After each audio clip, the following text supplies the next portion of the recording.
Chapter 1. The Chaos of the Nine-Tailed Beast, Summoning Spirits and Commanding Generals.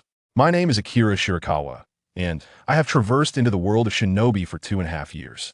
Following the outbreak of the Third Shinobi World War, the Land of Grass became a battleground for Konoha and Amigakure, leaving countless villages and towns in ruins. It was during this tumultuous period that I arrived, becoming a war orphan, destined to wander the world. The shinobi realm is perilous. Fortunately, I possess a system. Indeed, Akira Shirakawa is endowed with a system that allows him to profoundly influence the shinobi world. By achieving certain milestones, he can gain access to extraordinary powers within a solitary realm. In simpler terms, it is about fostering one's endeavors, creating disturbances, and perpetuating chaos. Perhaps this is the weight of destiny. The weight refers to the significance of a particular factor in relation to a specific phenomenon. The world is never at rest. The sum of individual transformations constitutes the overall change in the world. However, the degree to which individual changes affect global transformations varies, which is the essence of the weight of destiny. Do nobles and high officials possess any inherent privilege? The weight of destiny is not preordained. By continually enhancing oneself and seizing every opportunity, one can augment their influence over the world. From the moment Akira Shirakawa entered this realm, he had already achieved a remarkable feat: dimensional traveler, an outsider who may profoundly impact the world. Through this achievement, Akira Shirakawa acquired the ability to summon spirits and command generals. Summoning spirits and commanding generals, the pinnacle of shamanic and shamanistic abilities. 1. Spirit binding, the power to disregard the will of spirits, compelling them to obey and serve. 2. Spirit invocation, the capacity to simultaneously invoke multiple spirits, enhancing oneself and acquiring their abilities for a limited time. 3. Spirit consumption, the ability to consume spirits, permanently gaining their powers, albeit with lesser enhancement than invocation and suspected severe side effects. The choice of summoning spirits and commanding generals was deemed most fitting. The 8 extraordinary techniques represent breakthroughs of existing arts, epitomizing their type. Ultimately, the 8 extraordinary techniques are mere techniques, not the way they pursue sheer power and miraculous effects, yet they cannot guarantee survival, possessing various flaws. However, they offer rapid cultivation in just a few years. One can achieve what would take others decades of training.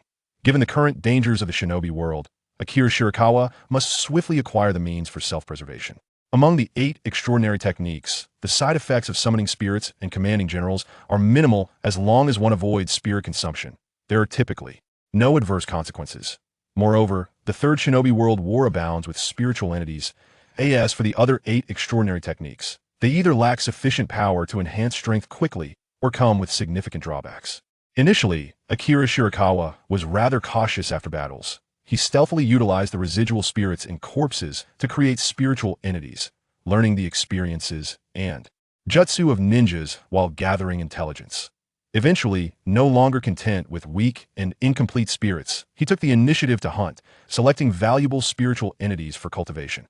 At times, Akira also ventured to the exchange center to undertake missions, becoming a bounty hunter. His targets were souls transformed into spiritual entities, with the corpses traded for currency, primarily aimed at maximizing resource efficiency. With his extraordinary perception of spiritual entities, he stealthily ambushed several white absolutes, acquiring their ethereal forms. The tumult of the Ninetales is finally upon us. 3 months prior, Akira Shirakawa had been lurking in the vicinity of Konoha, intent on capitalizing on the chaos of the Ninetales incident to reap substantial benefits. Tailed beasts are beings of chakra, classified within the realm of spiritual entities, and fall under the control of summoning techniques. Moreover, if he could achieve his predetermined objectives, Shirakawa anticipated that he would attain a second accomplishment, thereby obtaining another technique for operating in a solitary realm. Technique of the Mayfly. With the white absolute's essence enveloping him, Shirakawa navigated beneath the earth, constantly monitoring the intelligence surrounding Konoha. He also dispatched several shadow clones, strategically placed throughout the village. With an understanding of the original trajectory of events, and based on the information he had gathered over the past 3 months, it was effortless for Shirakawa to locate the cave where Kushina was to give birth. Current intelligence indicated that Kushina had been secretly relocated, and her delivery was imminent that very night. Under the influence of the white absolute, Shirakawa could employ the technique of disguise and the technique of the Mayfly, both of which were immensely powerful ninjutsu.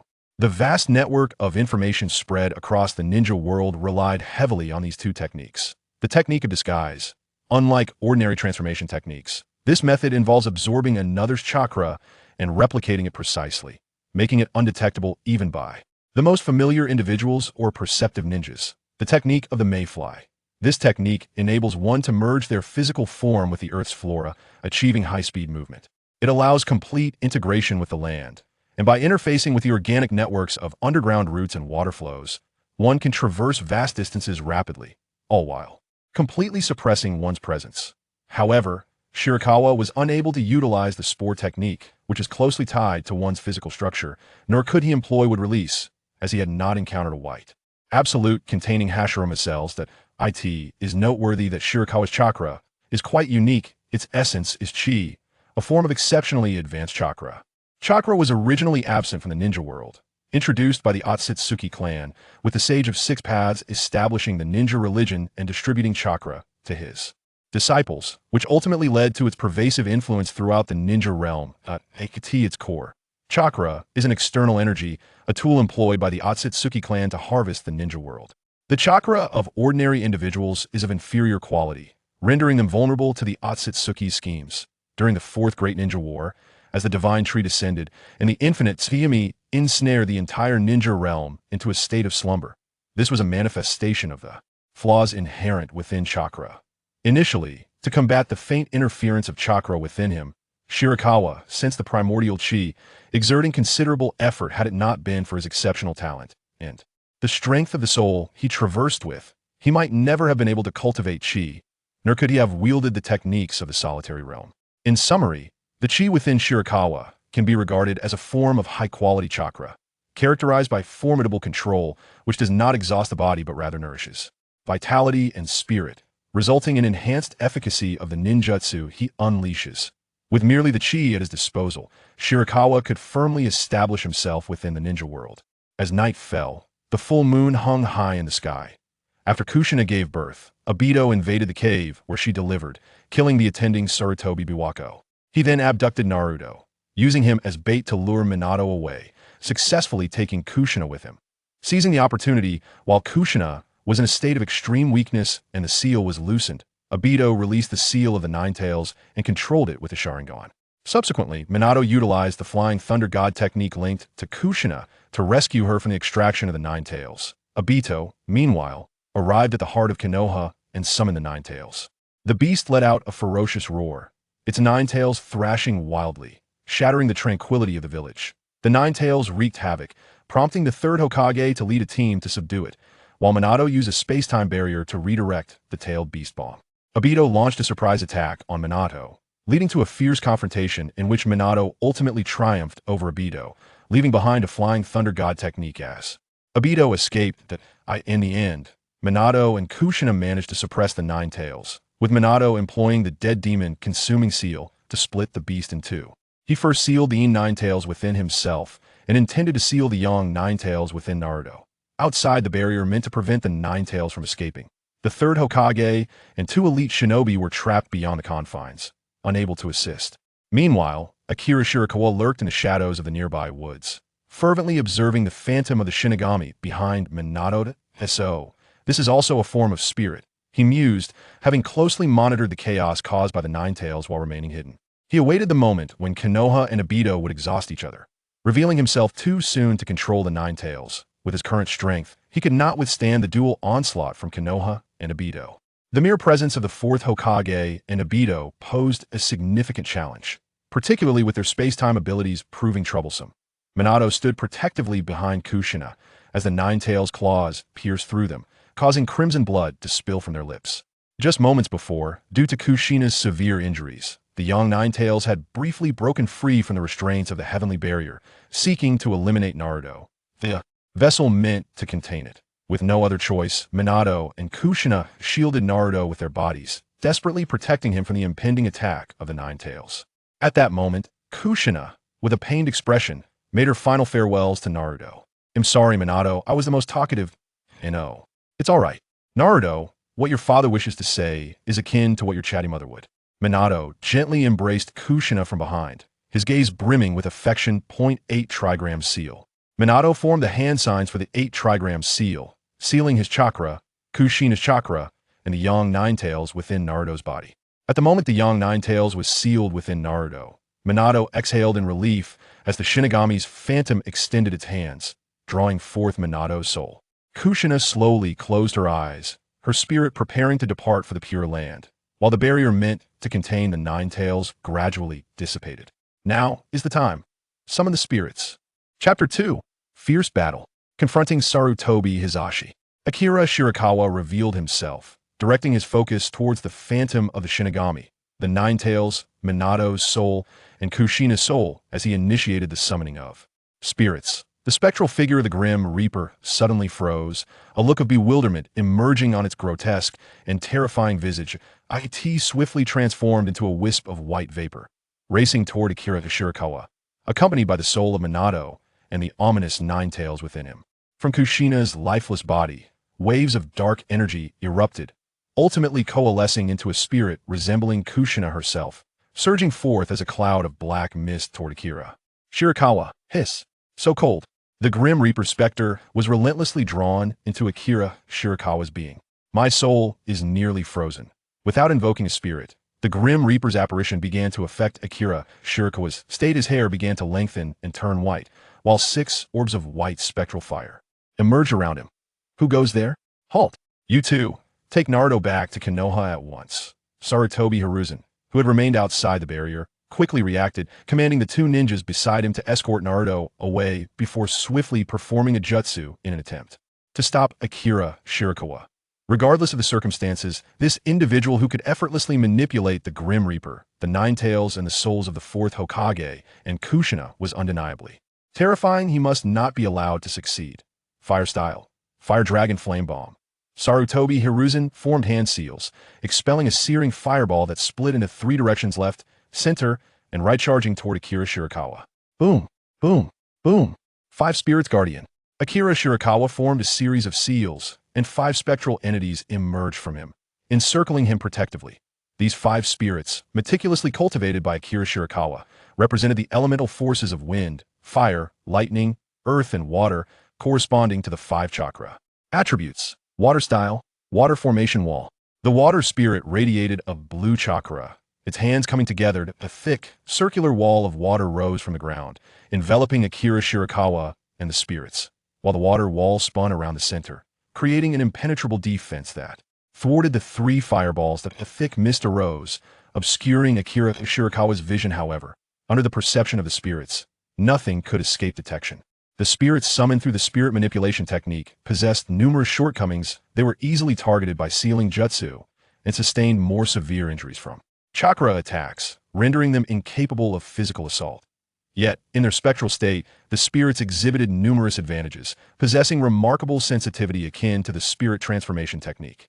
The true essence of this technique was not to kill, but to perceive, for in their spectral form, they could instantaneously ascertain the precise location and condition of their target.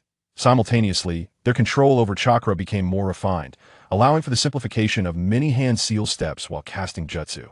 Having adapted momentarily, Akira Shirakawa continued to absorb the Ninetales' energy. One immense chakra reserve.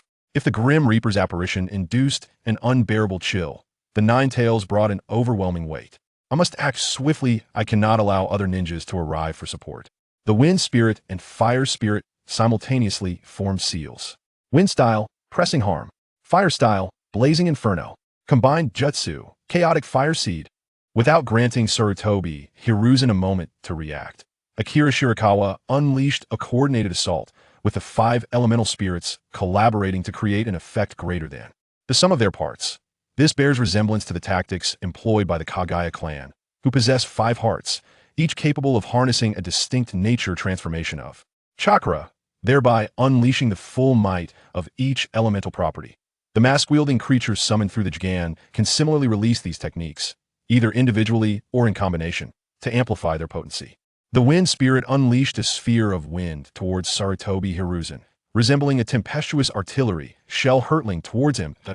In retaliation, the Fire Spirit targeted the Wind Sphere, igniting it with Fire Chakra, which instantly erupted into a blazing inferno, transforming into a demonic fireball. Boom, boom, boom, ha! Sarutobi Hiruzen's expression turned grave as he beheld the demonic fireball piercing through the mist and advancing toward him. He swiftly formed hand seals. Water release. Great waterfall technique. A colossal sphere of water erupted from his mouth, colliding with the chaotic fire seed, resulting in an explosion that stirred a tempest, flames roaring and mist billowing, swiftly culminating in a fierce fiery storm. Thunderous roars. Sarutobi Hiruzen was drawn into the vortex of the flame storm. He plunged his naginata into the ground to steady himself, then clapped both hands onto the earth. Earth release. Earth flow wall. A formidable earthen wall surged from the ground, anchoring Sarutobi Hiruzen's stance while resisting both the pull and searing heat of the flame storm.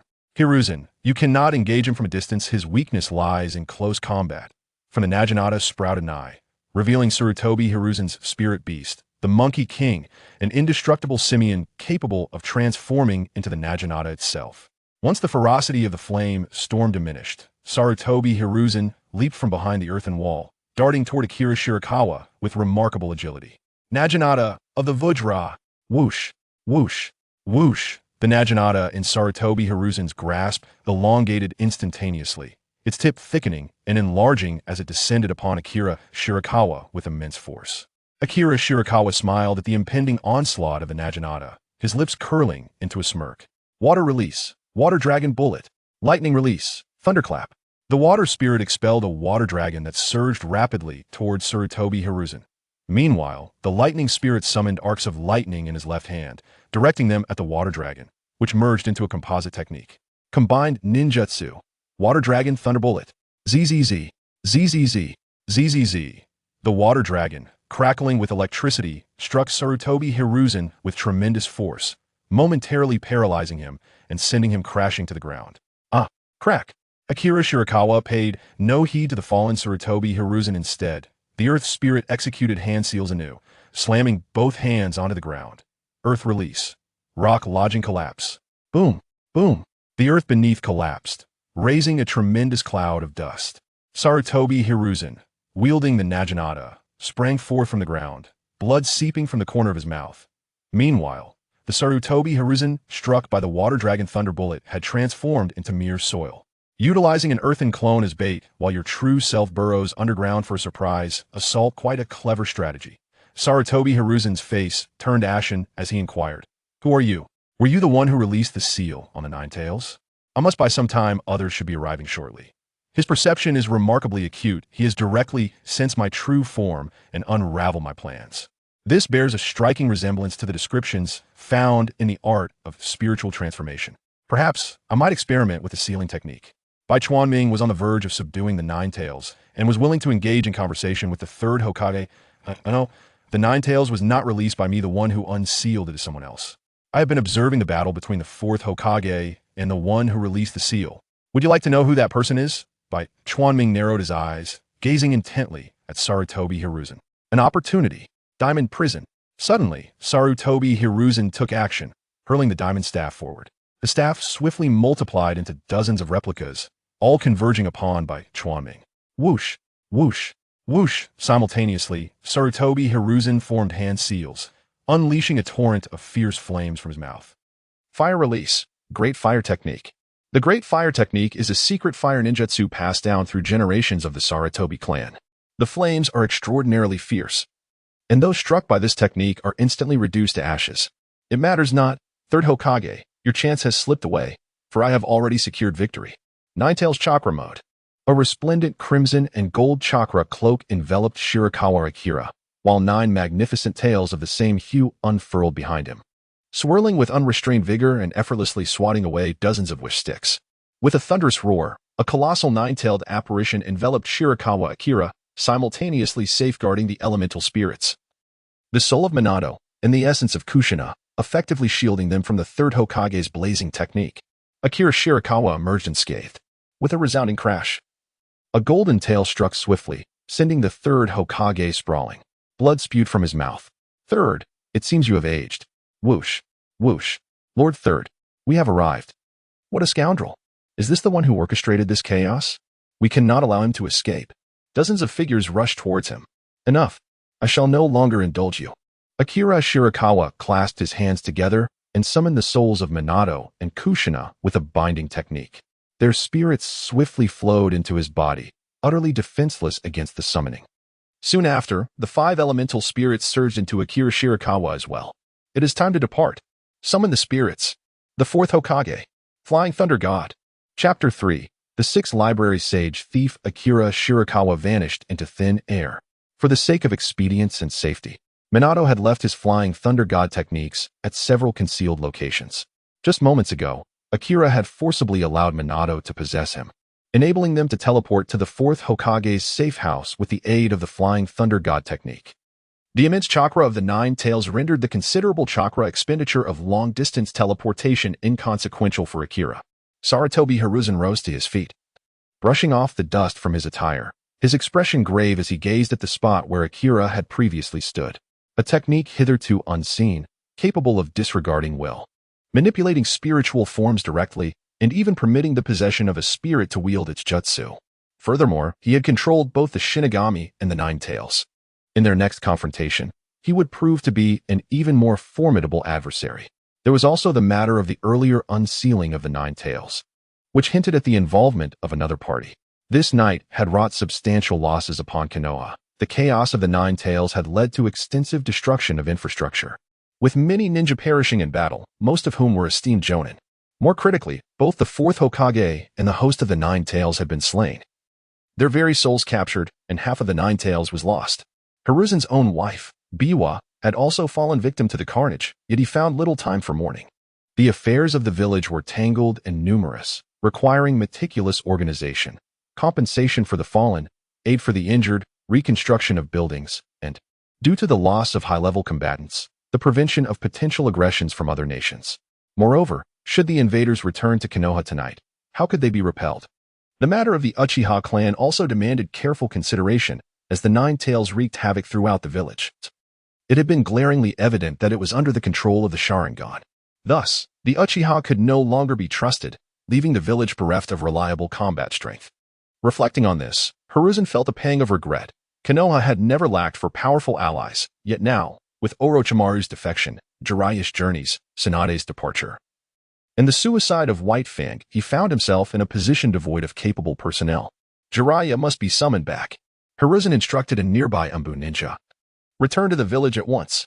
Meanwhile, Akira Shirakawa materialized within a cave in the southern Fire Country. The experience of spatial movement was indeed somewhat disconcerting.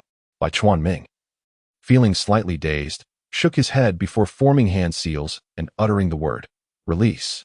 The 4th Hokage transformed into swirling black mist that flowed from Bai Chuan Ming's body, ultimately coalescing in the palm of his hand to become a small sprite. 4th, I look forward to your guidance. The 4th is indeed a remarkable teacher, from whom Bai Chuan Ming could learn an abundance of advanced techniques from Konoha, such as the Flying Thunder God technique and the Corpse Demon Seal, among others. As Hokage, he possesses the authority to access Konoha's sealing arts, which contain numerous powerful forbidden techniques. Bai Chuan Ming can command the 4th Hokage to impart all the jutsu he has mastered.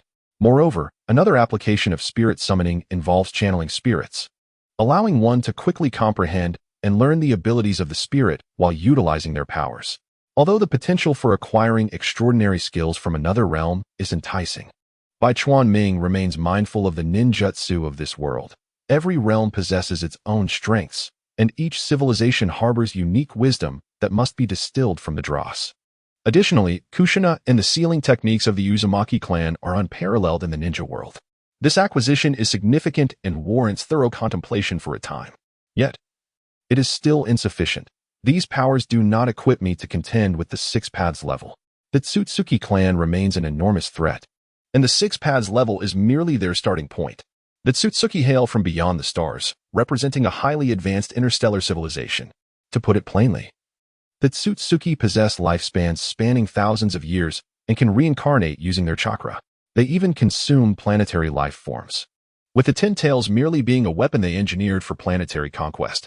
Their profound understanding of space-time has led them to create artifacts capable of traversing through dimensions. However, I have the backing of 2 civilizations. Akiyoshi Shirakawa emerged from the cave, gazing up at the resplendent night sky. I possess that confidence. This tumultuous upheaval involving the Ninetales not only granted Shirakawa the spectral semblance of the Shinigami, as well as the essences of Inkyubi, Minato, and Kushina, but also bestowed upon him two remarkable achievements, the Shinigami Blasphemer and the Ninetales Jinchuriki. These two accolades signify the opportunity to exchange for two techniques from the realm of the individual world. One technique, the spirit binding and commanding, is already formidable. One can only imagine that the other techniques from this realm will not disappoint Shirakawa. Shinigami Blasphemer, you have enslaved the projection of the Shinigami, touched upon the laws of death, and commanded the powers of the divine. Yet beware, for death is watching you. Ninetales Jinchuriki. The Ninetales is the mightiest of the tailed beasts. Possessing the power of the Ninetales places you on the threshold of transcending the shadows, enabling you to determine the outcome of grand battles. Now, Shirakawa is poised to acquire two techniques from the individual world. After a moment of contemplation, Shirakawa resolved to first exchange for the 6-Ku Sage Thief, reserving the second opportunity for later, until he has cultivated the 6-Ku Sage Thief to a certain level. One cannot bite off more than one can chew.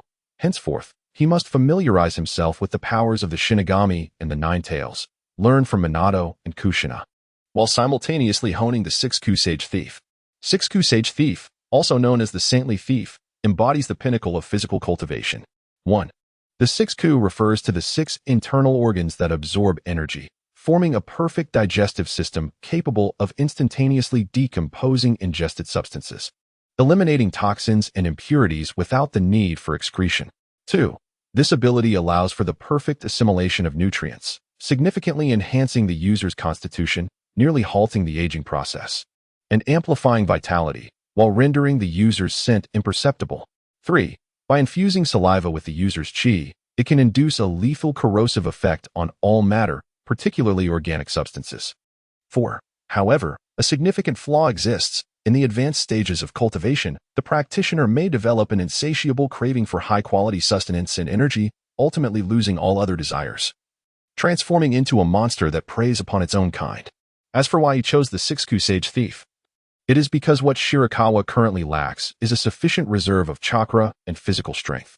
While he can tap into the chakra of the Ninetales, it is ultimately not his own power. In terms of physical strength, the spirit binding and commanding offers little enhancement. Shirakawa has only practiced chi for 2.5 years, leaving considerable room for growth. The difficulties he faced in assimilating the essences of the Shinigami and the Ninetales stemmed from his insufficient chakra and physical prowess. The 6-Ku Sage Thief can devour all organic matter and chakra, permanently augmenting the body, potentially achieving perfection, free of any impurities, thus attaining immortality and boundless energy. As for the deficiencies of the 6-Ku Sage Thief, they pose little concern for Shirakawa, who possesses the Ninetales. The unparalleled quality and vast quantity of its chakra can fully satisfy the demands of the 6-Ku Sage Thief.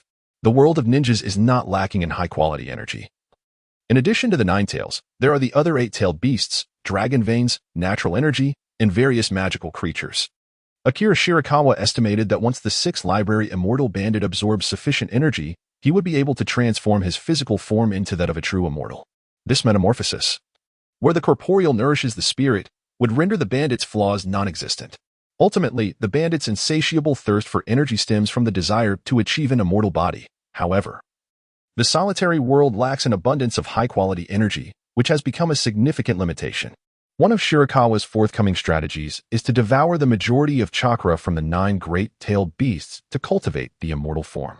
Chapter 4. Ninetales, Do Not Approach Me. In the underground base housing the Outer Path's demonic statue, Obito was undergoing repairs to his body by White Zetsu, soothing his wounds. Truly, he is the 4th Hokage.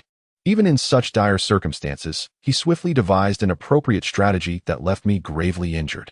However, do not perish so easily. Your suffering is still insufficient. Far from my own. My dear teacher, the Golden Flash, I shall make you feel my pain. Rin, without you, this world is not worth my concern. Suddenly, a yin-yang plant being emerged from the ground, adorned with green hair and bearing 2 massive aloe leaves upon its shoulders. Oh dear, Obito is gravely wounded, remarked one half of White Zetsu. It appears that Obito cannot measure up to the 4th after all. Silence. Obito scowled, irritated by White Zetsu's incessant chatter. Any news from Konoha? Oh, indeed. Some rather intriguing events have transpired in Konoha. Obito, Another white Zetsu exclaimed excitedly, waving his arms. Guess what? You would never guess. Just as I cannot fathom the taste of a bowel movement. Suppressing the pain coursing through his body, Obito shouted at white Zetsu, hurry and tell me the specifics. What happened to the fourth? It seems Obito still harbors deep concern for his teacher. I shall inform you, the fourth and the Ninetales Jinchuriki are both dead. Upon hearing this news, despite having mentally prepared himself, the tragedy of the fourth, which he had inadvertently facilitated, caused Obito's heart to tremble as memories of happier times flooded back. No, it is all the fourth's fault. Why? Why is he always one step behind? Is he not swift enough? Soon, Obito cast aside the remnants of his emotions, reverting to his obsessive and ruthless nature. How did he die? He continued to inquire. The fourth employed the forbidden technique, Reaper Death Seal, to seal the Ninetales, summoning the Shinigami itself. How terrifying. Then, an unknown powerful figure appeared, seizing the Ninetales, enslaving the souls of Minato and Kushina, and even controlling the Shinigami. Obito fell into contemplation. Find him for me. The Ninetales cannot fall into the hands of outsiders. Very well, but his perception is acute, and our intelligence network has surprisingly little information about this individual. I suspect that our previously missing comrades have fallen victim to him.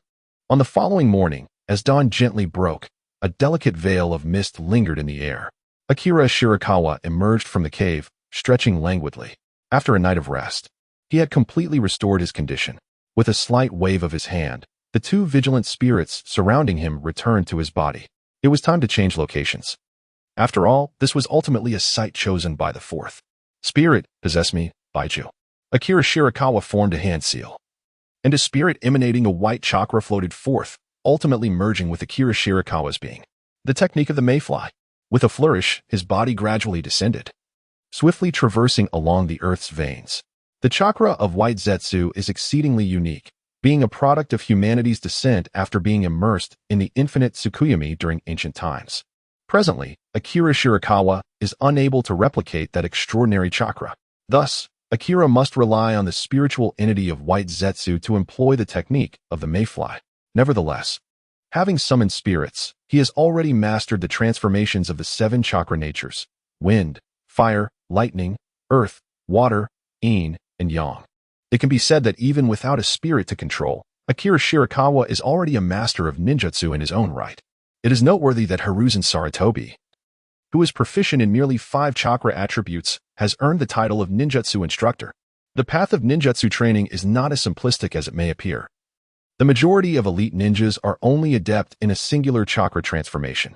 After wandering underground for a while, he arrived at the Land of Waterfall, located to the north of the Land of Fire. The Land of Waterfall lies nestled between the Land of Fire and the Land of Earth, surrounded by 4 nations, and is characterized by numerous waterfalls that thwart invasions from other countries. The village of Takigakure is concealed within a grand waterfall. Kakazu is a rogue ninja from Takigakure. Additionally, Takigakure possesses the 7 tails, making the Land of Waterfall the only small nation to harbor a tailed beast, excluding the Land of Rain. Choosing a cave hidden behind the waterfall, Akira Shirakawa commenced his training in the 6-path sage technique. As long as the sage endures, the great thief shall not cease. Akira Shirakawa practiced the art of the 6th treasury immortal thief, beginning with transformations in the large intestine, small intestine, stomach, triple burner, gallbladder, and bladder, creating a harmonious unity within the 6 organs. Subsequently, the energy within his body, including chakra, was fervently consumed, surging into the 6 organs to facilitate their metamorphosis. During this transformative process, undigested food from earlier meals was entirely expelled, along with all other impurities residing within his body. A smile unconsciously graced his face as Akira felt an unprecedented lightness envelop him, as if all burdens had been lifted. There was no trace of any foul odor, and the lingering injuries from the past had completely healed. After 3 days, Akira had successfully mastered the basics of the 6th treasury immortal thief. Bang, bang, bang. A figure darted through the woods with remarkable agility, and in a matter of moments, countless trees were obliterated by Akira's sheer physical prowess. His strength and reaction speed had significantly increased, and he felt an abundance of energy coursing through him.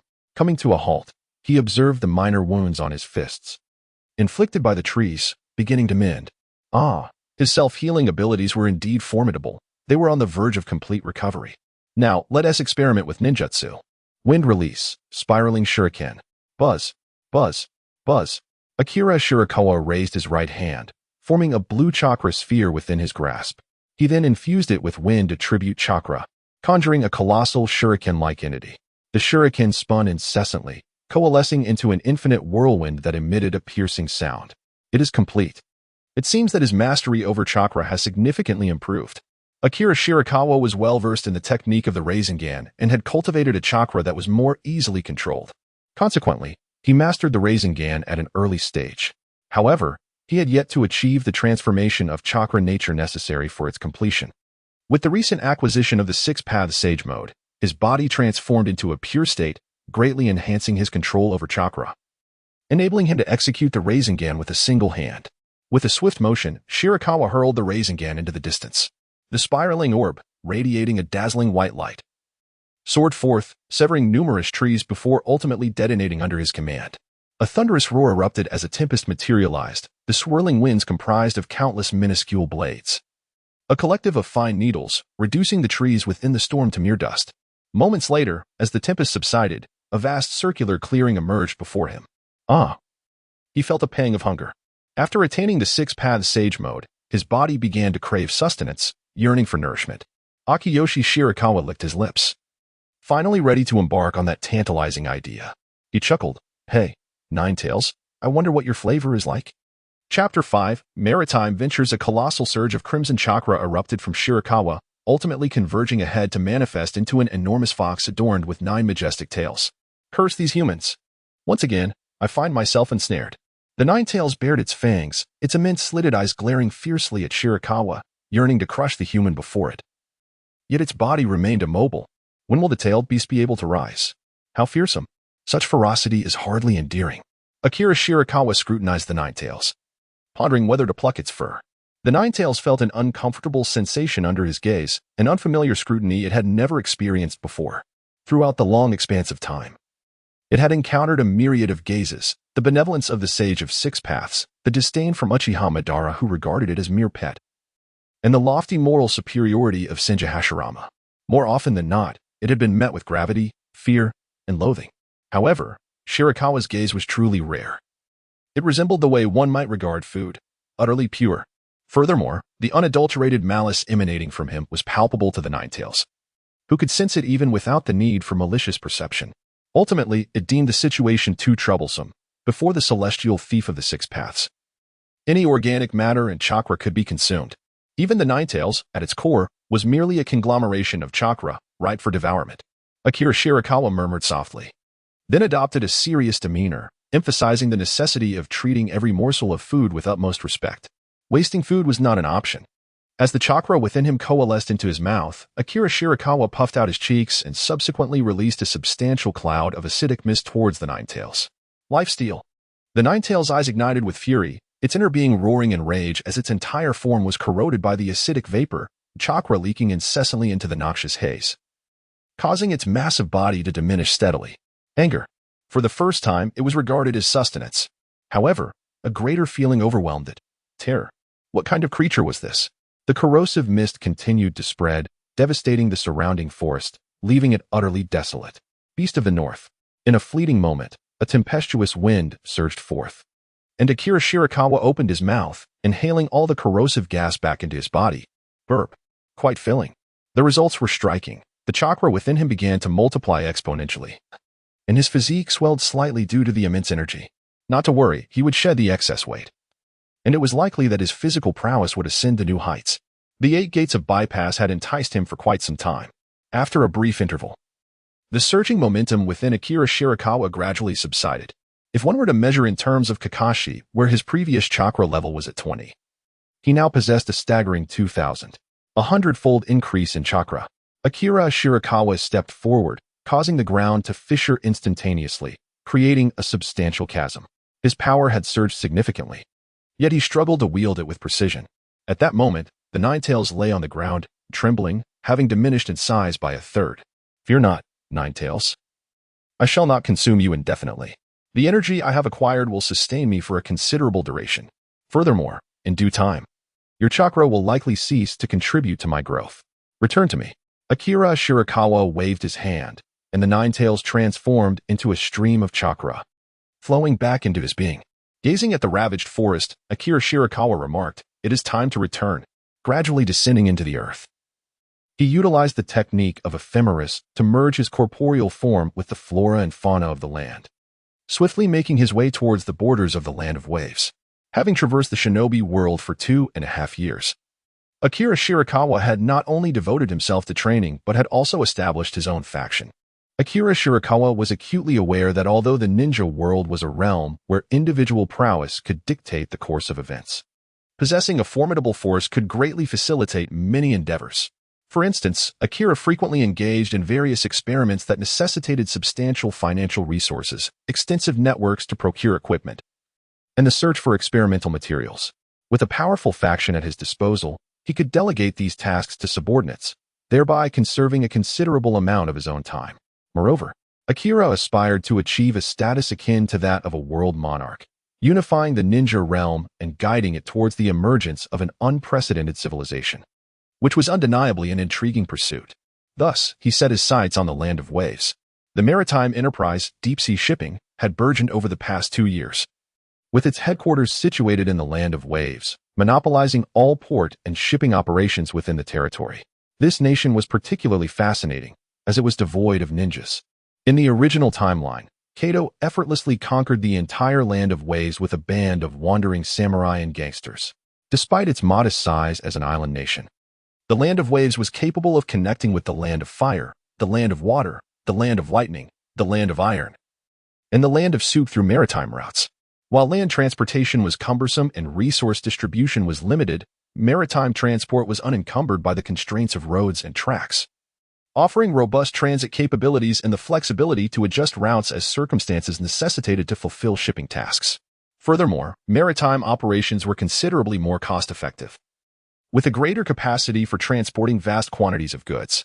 In the preceding 2 years, Kado's shipping company had yet to establish itself, operating only a handful of vessels, and he was not yet the world-class tycoon he would later become. His primary ventures revolved around human trafficking, smuggling contraband, and running casinos and brothels.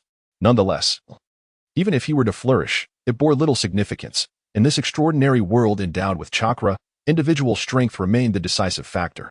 Hence, 2 years ago, Akira Shirakawa approached Kado directly and, through persuasive means, compelled him to kneel in exhilaration, calling him father. Shirakawa Akira was thoroughly pleased and accepted this son. With Kado's capabilities, he would forever remain within Shirakawa Akira's grasp. He could never rise against him, and Shirakawa Akira intended to ultimately fasten a chain around him. Thus, Shirakawa Akira established the deep-sea shipping company, dedicated exclusively to maritime operations. Under Shirakawa Akira's guidance, Kado renounced his unscrupulous dealings in the underworld and devoted himself to the advancement of the shipping enterprise. Over the past 2 years, the growth of deep-sea shipping has been remarkably swift. Many competitors have either been merged or acquired, or have met unfortunate mishaps while at sea. What a pity. Currently, 60% of the vessels operating on the trade routes from the Land of Waves to various nations belong to deep-sea shipping. During the Third Great Ninja War, with conflict raging across the land, ample opportunities arose for maritime trade, leading to an extraordinary boom and allowing Shirakawa Akira to amass considerable wealth. Consequently, the Land of Waves also flourished. Akira Shirakawa regards the Land of Waves as an integral part of his dominion. Unlike Kaido, he does not exploit it.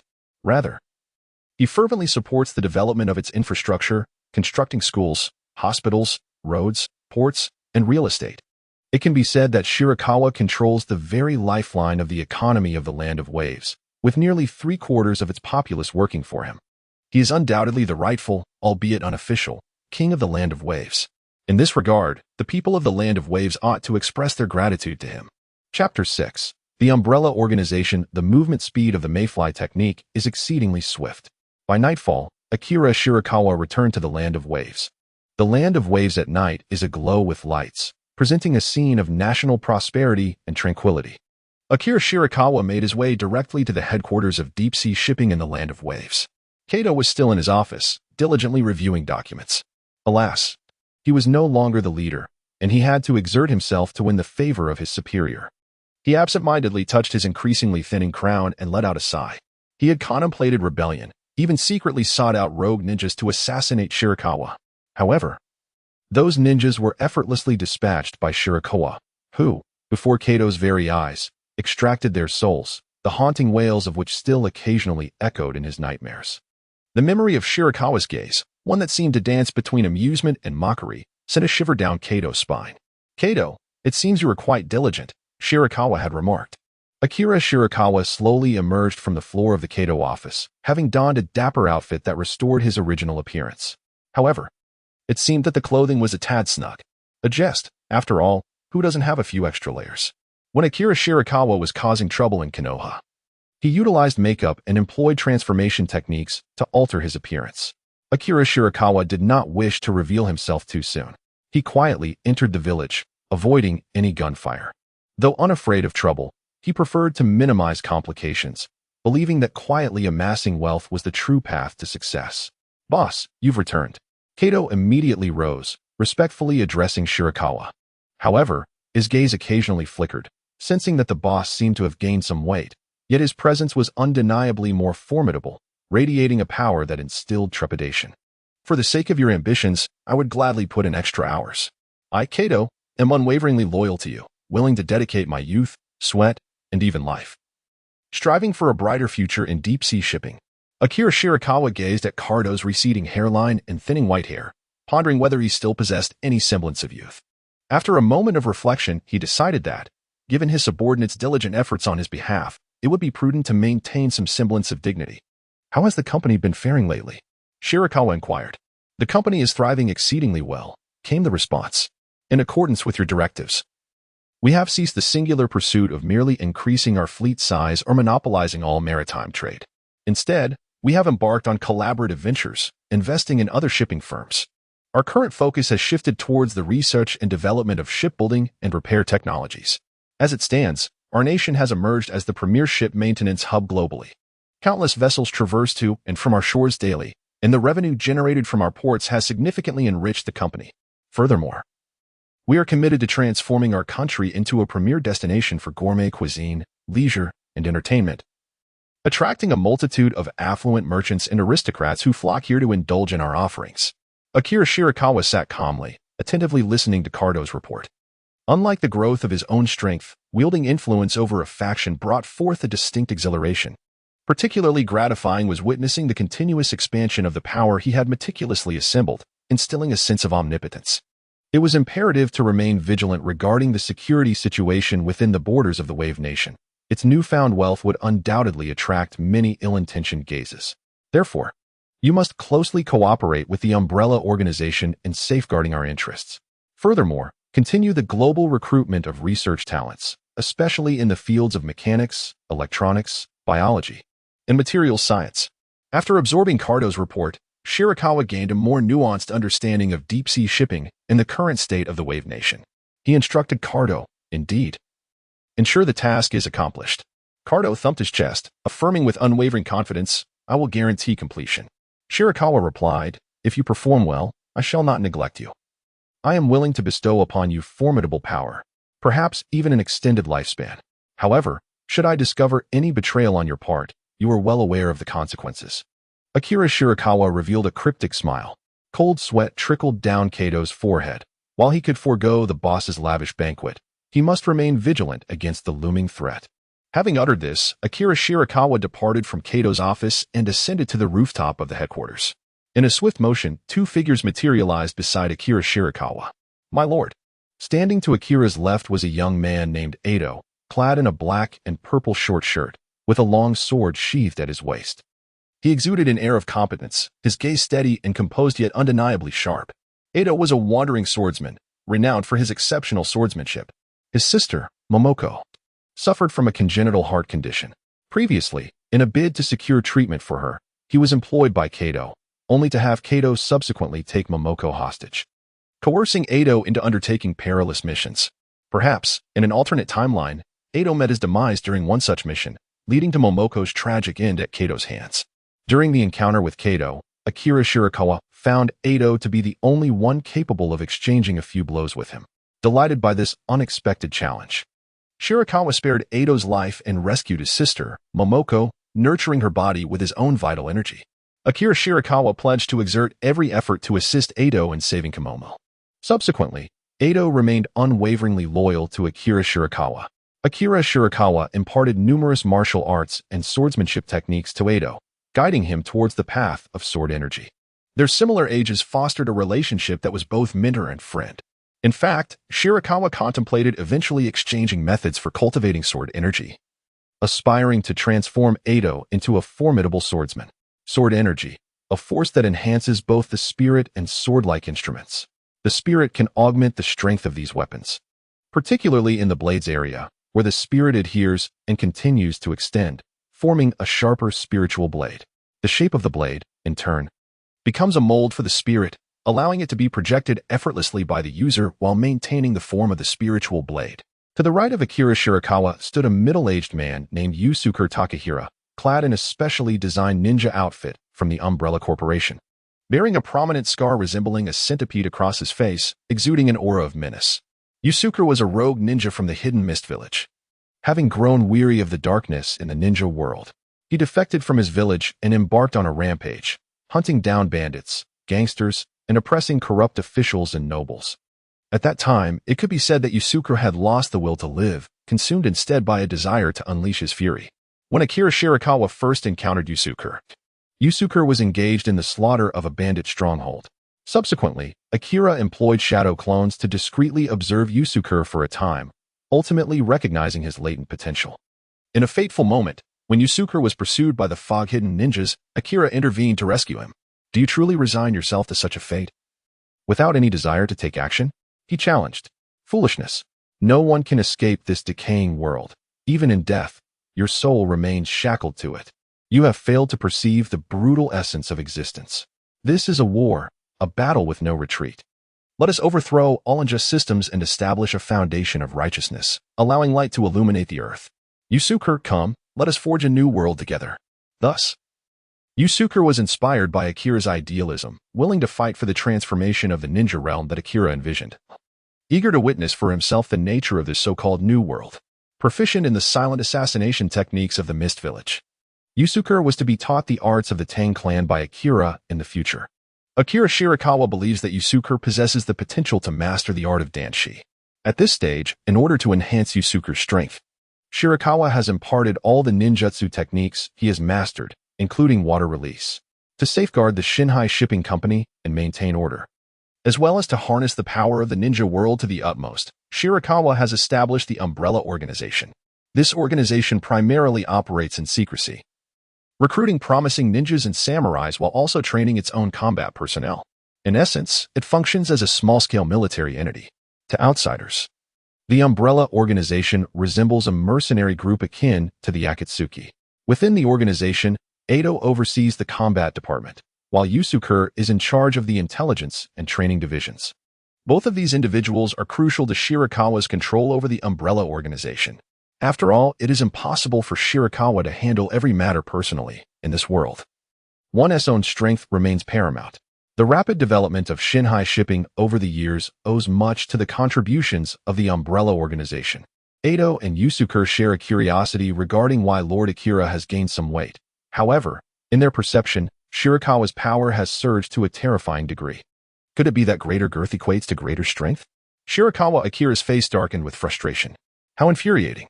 Just moments ago, Kato wore a similar expression.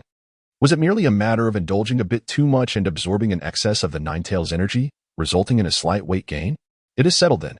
For the next month, I shall learn the physical techniques of Konoha and the 8 gates from the 4th Hokage, diligently solidifying and absorbing the energy within my body. Chapter 7. Bayou Academy Ingdo. How is the development of the operations department progressing?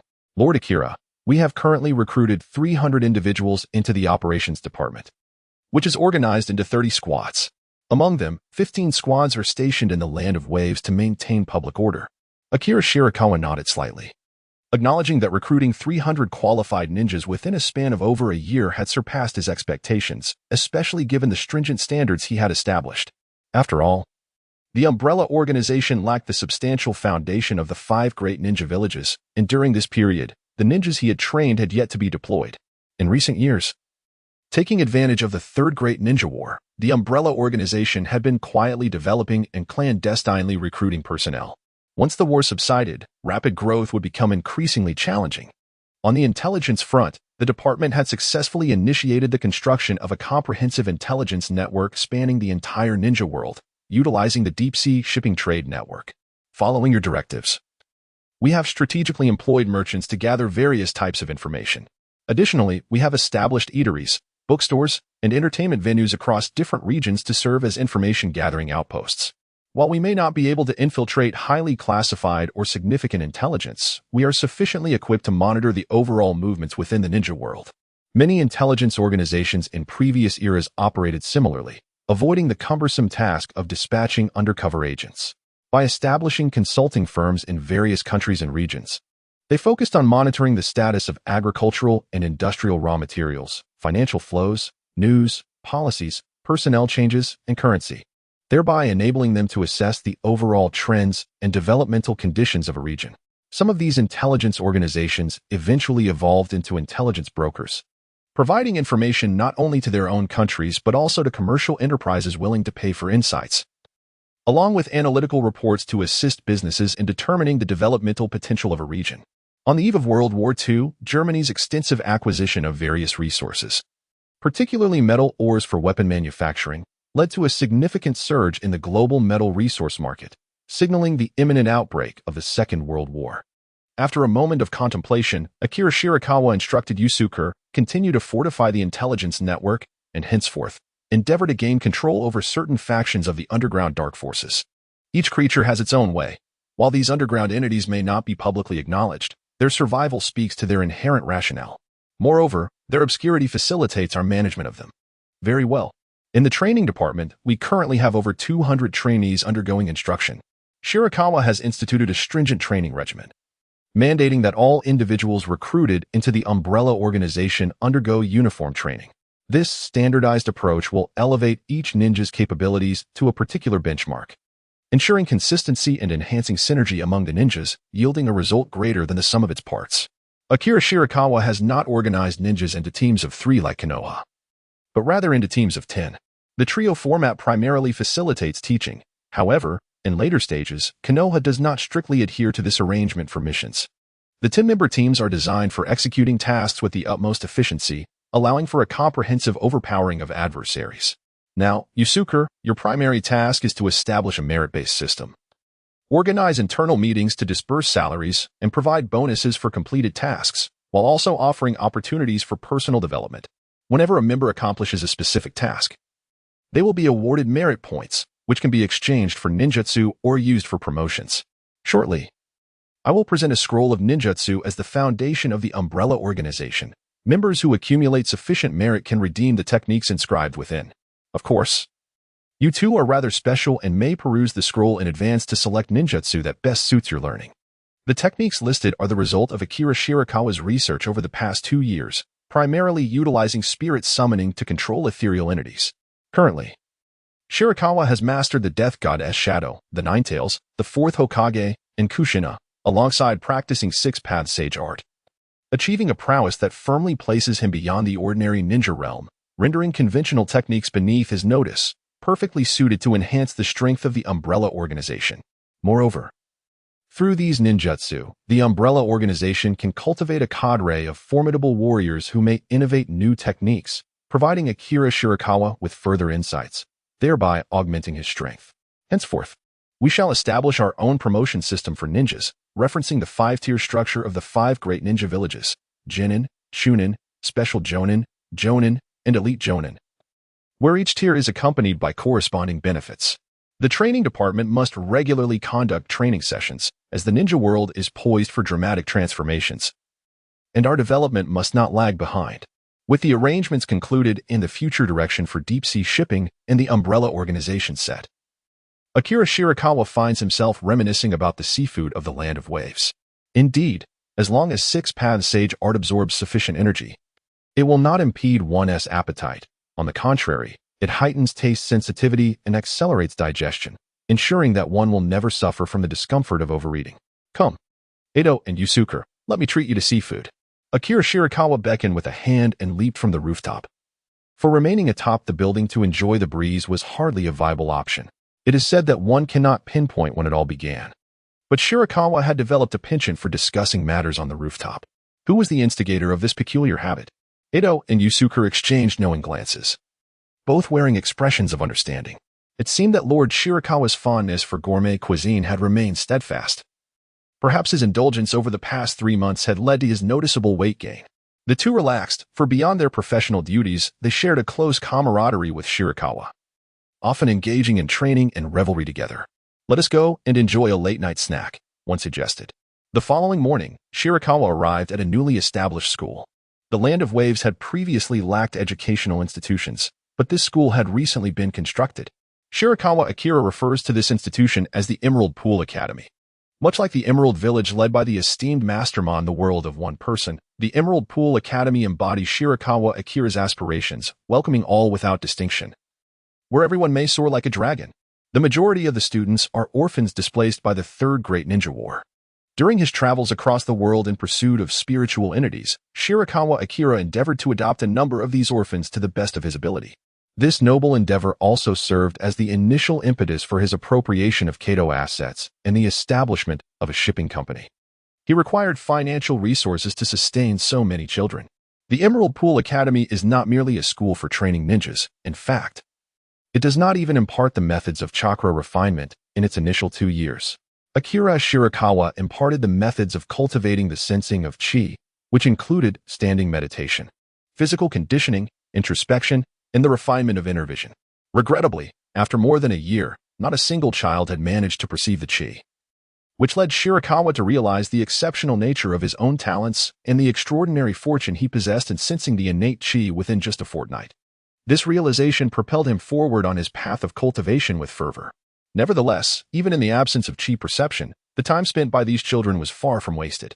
The journey of cultivation is fundamentally an exploration of the inner self. The practice of chakra is, in truth, overly simplistic and tends to constrain the potential of the majority. Furthermore, BO Academy also provides a unified curriculum encompassing languages, mathematics, natural sciences, and astronomy, with the primary aim of instilling in these children a correct worldview, outlook on life, and values. After all, Akira Shirakawa considered himself a teacher to these children, and he harbored no desire to face the prospect of a child in his later years, seeking to repay his kindness by challenging him to a duel, merely to secure a dignified burial for him. The notion of a student slaying their master was utterly foreign to him. Though BO Academy had been established for less than 2 years and was only just beginning to find its footing, Shirakawa held great expectations. Perhaps he would succeed in nurturing a few exceptional warriors, achieving accolades such as the ancestor of all laws, the most powerful teacher, and the first grandmaster. Chapter 8. Dialogue with Minato. Akira Shirakawa will manifest a doppelganger who will reside for an extended period at the BO Academy, guiding the children in their cultivation. This serves as an anchor, preventing Akira Shirakawa from losing himself on the path of enlightenment.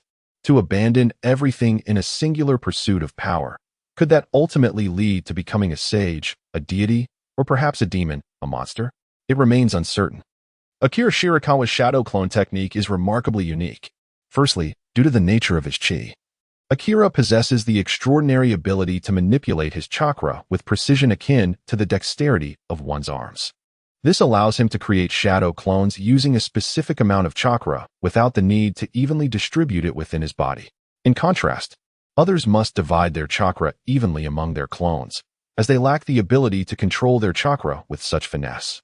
This method serves as a clever workaround, enabling practitioners to retain the consciousness and capabilities of their original selves to the greatest extent possible.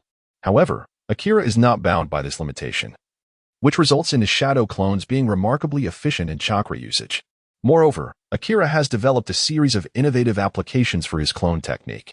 One such application involves a special type of clone left at the BO Academy, where he creates a shadow clone and infuses it into his soulless white Zetsu replica through a summoning technique. This process grants him a clone capable of autonomously gathering chakra, ensuring its permanence and preventing it from dissipating. Curiously, while shadow clones are formed from condensed chakra and lack a physical body, unlike earth or water clones that possess a medium, they are theoretically considered a form of spiritual entity. Nevertheless, Akira finds himself unable to exert control over the shadow clones created by others. Through careful study, he concludes that although shadow clones retain the consciousness of the original, they are fundamentally not a form of life. Rather, they are mere extensions of the original, thus not qualifying as true spiritual entities. Akira Shirakawa stood atop the educational building, listening to the melodious sounds of students engrossed in their studies, while observing the diligent efforts of young scholars on the playground. A profound sense of satisfaction enveloped him. These were indeed the future of the new world. Gradually descending underground, Akira Shirakawa set forth toward a distant island. This was reported by the shipping company's vessels, which not only engaged in transportation but also undertook the noble quest of exploring the vast seas. Should they stumble upon an uncharted island, a new maritime territory, or undiscovered resources, they could report their findings to the company and receive a handsome reward. Akira Shirakawa chose a small island in close proximity to the land of waves, transforming it into his personal training ground. Numerous other islands have also been repurposed as training grounds for the Umbrella organization. The resources on the island are meticulously managed by designated personnel, ensuring that all living facilities are fully equipped. Upon arriving at the training ground, Akira Shirakawa immediately summoned the fourth Hokage. "It is you," he declared, "fourth Hokage." A dark aura emanated from Shirakawa, ultimately coalescing into the form of Minato Namikaze. "Who are you?" Minato inquired, fully aware that he was entirely at Shirakawa's mercy, devoid of any means to resist. "Do not be so anxious, Minato. You may call me Akira Shirakawa. As you can see, I am a sorcerer who manipulates souls. Were you involved in the unsealing of the Ninetales?" Minato then asked, harboring no suspicion that Shirakawa was the masked man from that fateful night, for he sensed no trace of the Flying Thunder God technique upon him. "Oh, no. Do not misunderstand, Minato. I merely happened to be in Konoha." Akira Shirakawa turned his gaze towards the distance, a subtle smile gracing his lips as he spoke. "Do you wish to uncover the identity of the masked man from that night? Do you truly know who he is?" There was a hint of anger in Minato's tone. "Certainly, I have ascertained his identity through certain esoteric arts. He is none other than your disciple, Obito Uchiha." "Impossible!" Minato exclaimed, disbelief etched across his face. Obito had perished in the battle at the Valley of the End, hailed as a hero of Konoha. Minato meticulously recalled the events of that night. The figure had been distinct, the voice disparate, the aura entirely different. His prowess was leagues away from Obito's. The space-time ninjutsu that allowed for corporeal intangibility had posed a formidable challenge to him. More crucially, in Minato's eyes, Obito had always been a kind-hearted, compassionate, and vivacious youth. How could he possibly commit such an act of betrayal? Moreover, to even target Kushina. Minato, people are capable of change. If he has not changed, it merely indicates that he perished before he could. Akira Shirakawa regarded Minato with a mischievous glint in his eyes. "Let us strike a bargain. Shall we? I desire not only your physical form but your intellect as well." Bah, that was a slip of the tongue. Although Akira could seize Minato's body to master Konoha's forbidden techniques and gain his strength, his true desire lay in acquiring Minato's wisdom. What sort of bargain? Minato pondered for a moment. "If you and Kushina wholeheartedly assist me, I can help you capture the masked man, and then you shall discover his identity. I could even grant you your freedom, fashion new bodies for you, and allow you to be reborn into this world. I recall you have a child. Do you not wish to partake in his upbringing? Alas, how tragic it is to grow up devoid of the love of a father and mother." Akira Shirakawa caught a falling leaf in his hand, truly reflecting on his own kindness. In order to reunite a family, he felt compelled to resort to threats. When it comes to Naruto, Minato found himself at a loss for words. "What reason do I have to trust you?" In Akira Shirakawa's eyes, a glimmer of light flickered. There was potential. "You must trust me. You lack the standing to negotiate terms with me." Minato, ponder this carefully. Even if not for your own sake, consider Kushina. Reflect upon your children. At this juncture, Akira Shirakawa does not require Minato's assistance. Through the art of summoning, he can acquire all of Minato's ninjutsu and experience. However, Akira's gaze is fixed upon the future. The advancement of ninjutsu necessitates a multitude of talents. Summon. Without granting Minato the opportunity to speak, Akira forcibly compelled him to impart the ninjutsu of the Leaf Village. What should he learn first? The Leaf Village boasts an abundance of ninjutsu, with a plethora of forbidden techniques. Yet, it is evident that Minato cannot possibly master every technique. Nor can he retain all of them, especially considering he has only recently ascended to the role of Hokage. Let us begin with the shadow clone technique.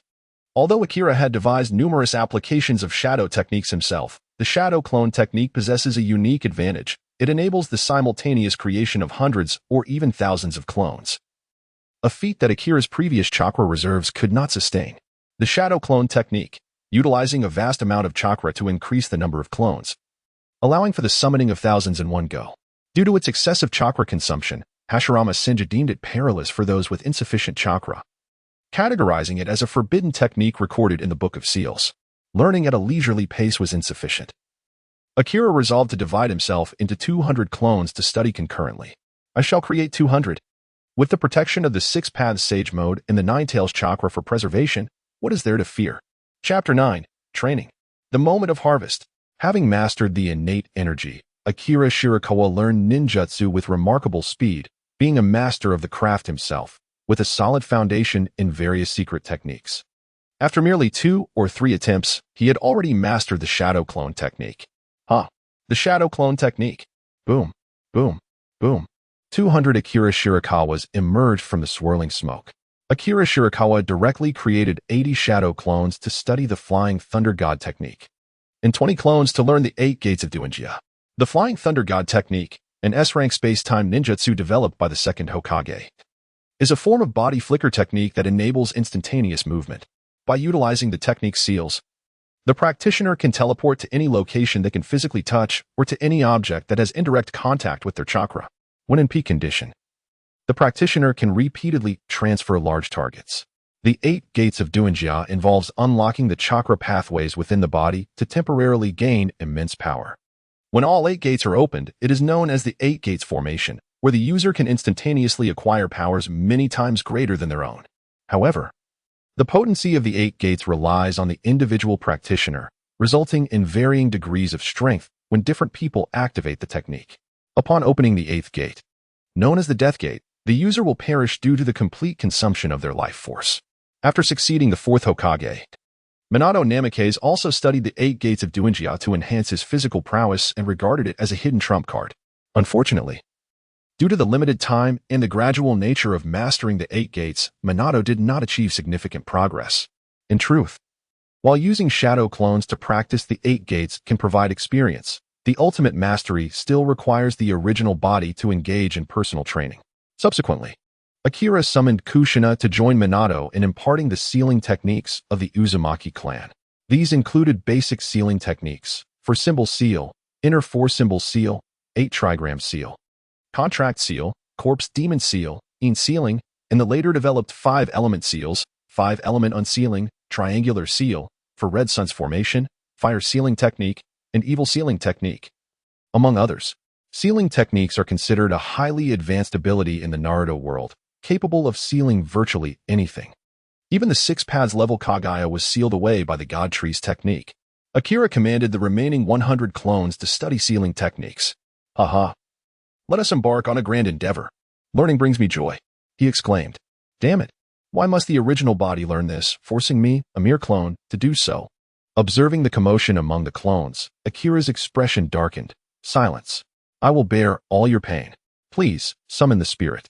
There are already clones utilizing Minato and Kushina's experience package. Indeed, when Akira creates a shadow clone, he can also manifest a clone of his spiritual essence, akin to how Naruto's shadow clones contained the Ninetales chakra. As time passed, numerous shadow clones encountered difficulties, dissipating into a cloud of chakra smoke, causing all the knowledge, experience, fatigue, pain, and negative emotions they accumulated to converge upon Akira's original body. I can still endure this. Akira Shirakawa sat cross-legged on the ground, meditating. This practice not only facilitated the absorption of knowledge and experience, but also nurtured his spirit, alleviating his mental anguish. Whenever a shadow clone vanished, Akira would promptly create another to replace the lost one. Indeed, suffering served as the finest sustenance for the 6 library celestial thieves. An unending tide of exhaustion and pain surged towards Akira, shattering the principle that cultivation of the 6 library celestial thieves would extinguish desire. How he longed for sleep, how he yearned for rest. As time passed, Akira grew increasingly aware of the exquisite nature of living healthily. The results were remarkable. The ninjutsu imparted by Minato and Kushina was swiftly mastered and internalized by him. His physique gradually became leaner, the surplus energy entirely transformed into Akira's own strength. The Akira, as handsome as the esteemed reader, had returned. Though with dark circles under his eyes, he appeared rather fatigued. Thus, a month slipped by. Flying Thunder God. Whoosh, whoosh, whoosh. Through the marks left in the training grounds. Akira's figure flickered ceaselessly in various locations. Akira Shirakawa's mastery of space-time abilities is surprisingly exceptional, perhaps linked to his experiences with time travel. Within a month, aided by the spirit of Minato Namikaze, Shirakawa's proficiency in the Flying Thunder God technique has reached the level once held by Minato himself. Akira Shirakawa stood firm as a shadow clone advanced toward him. I am coming for you. Indeed, bring it on. I am prepared. Akira nodded in affirmation. The crimson-hued chakra of the Ninetales surged around the clone, ultimately coalescing into a formidable chakra cloak. The clone's right hand pointed at Akira Shirakawa. As a spiraling sphere began to form, infused with the potent chakra of the Ninetales. Behold, the tailed beast bomb spiral. The sphere swelled larger, transforming into a vibrant red, emanating an awe-inspiring power, before it hurtled toward Akira like a cannonball. Facing the tailed beast ball, Akira Shirakawa began to form hand seals. Flying Thunder God, space-time barrier. The approach of the tailed beast caused the fabric of space-time to distort, enveloping the tailed beast ball like a delicate membrane, ultimately making it vanish as if a stone had sunk into water. Boom. In the distance, a tremendous explosion erupted over the sea, the resulting gale radiating outward, creating colossal waves centered around the epicenter of the blast. The marine life, lost in the chaos, protested, "What is this? Did we provoke you? Why hurl bombs at us?" In the realm of sealing techniques, through the diligent research of his clones, Akira Shirakawa had mastered all sealing arts except for the sealing technique. This particular technique was unique, belonging to the Uzumaki clan as a treasured family secret. Its cultivation notoriously challenging and traditionally reserved for women.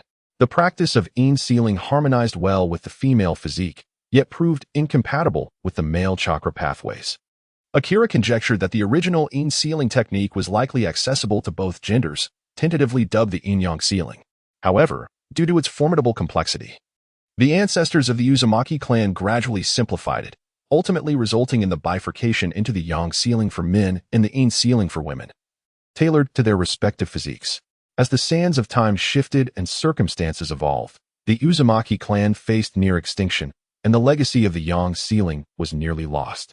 Perhaps I could reverse engineer the yang sealing from the yin sealing, provided I had sufficient human data, experimental results, and the assistance of a master in sealing techniques. There is no rush. I currently possess an abundance of chakra, but it may prove useful in the future. Chapter 10. Lifting the Brain Domain Restriction, 6 Styles. After completing the first phase of training, Akira Shirakawa embarked upon the second phase, aiming to fully unlock the latent potential of his physical form through the 8 gates. Throughout this process, he would also elevate his mastery of the 8 gates to an exceptionally profound level. Boom, boom. Akira Shirakawa has once again divided himself into 200 shadow clones, dedicating all his efforts to the rigorous training of the 8 gates of Duanjia. The primary focus of these clones is to enhance their mastery over both their physical bodies and chakra after the initial gate is opened. The 8 gates of Duanjia allows one to temporarily unlock immense power by unbinding the chakra pathways within the human body.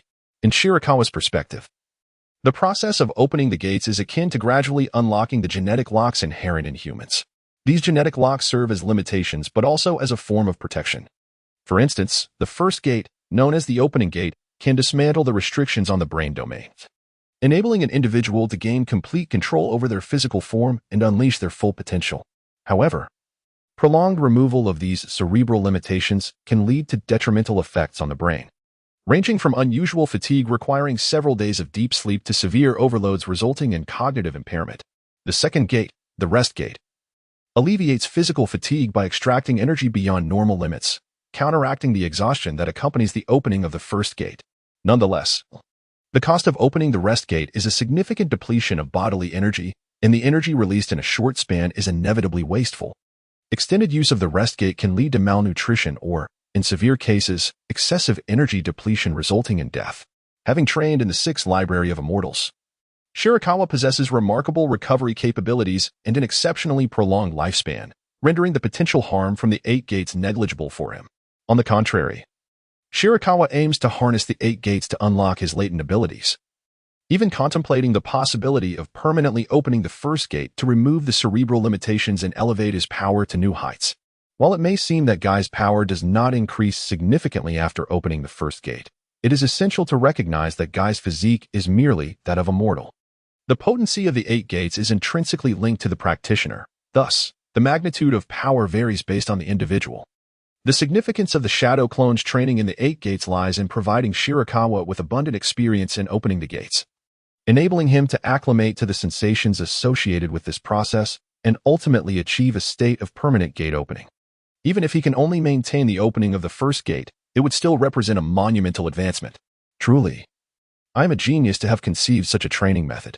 In truth, Shirakawa Akira was reluctant. The sensation of opening the door was exceedingly distressing. Moreover, there were 200 shadow clones intermittently transmitting the sensation of opening the door, compelling his true self to genuinely cultivate the 8 gates of Duanjia. First gate, opening gate. Second gate, rest gate.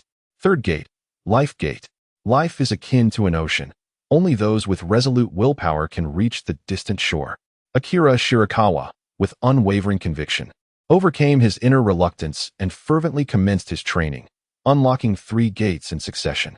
His body began to flush a crimson hue, emanating a verdant chakra, leading to a remarkable enhancement in both strength and speed. Now, let us embark on the journey of physical conditioning. The Saitama training regimen entails a daily commitment to 100 sit-ups, 100 push-ups, 100 squats, and a 10-kilometer run, sustained over 3 years. With such dedication, I too could deliver a punch that could fell any adversary. Ahem. In truth, such a feat is unattainable. This volume of training is merely jest. It is essential to recognize that Master Saitama is no ordinary individual.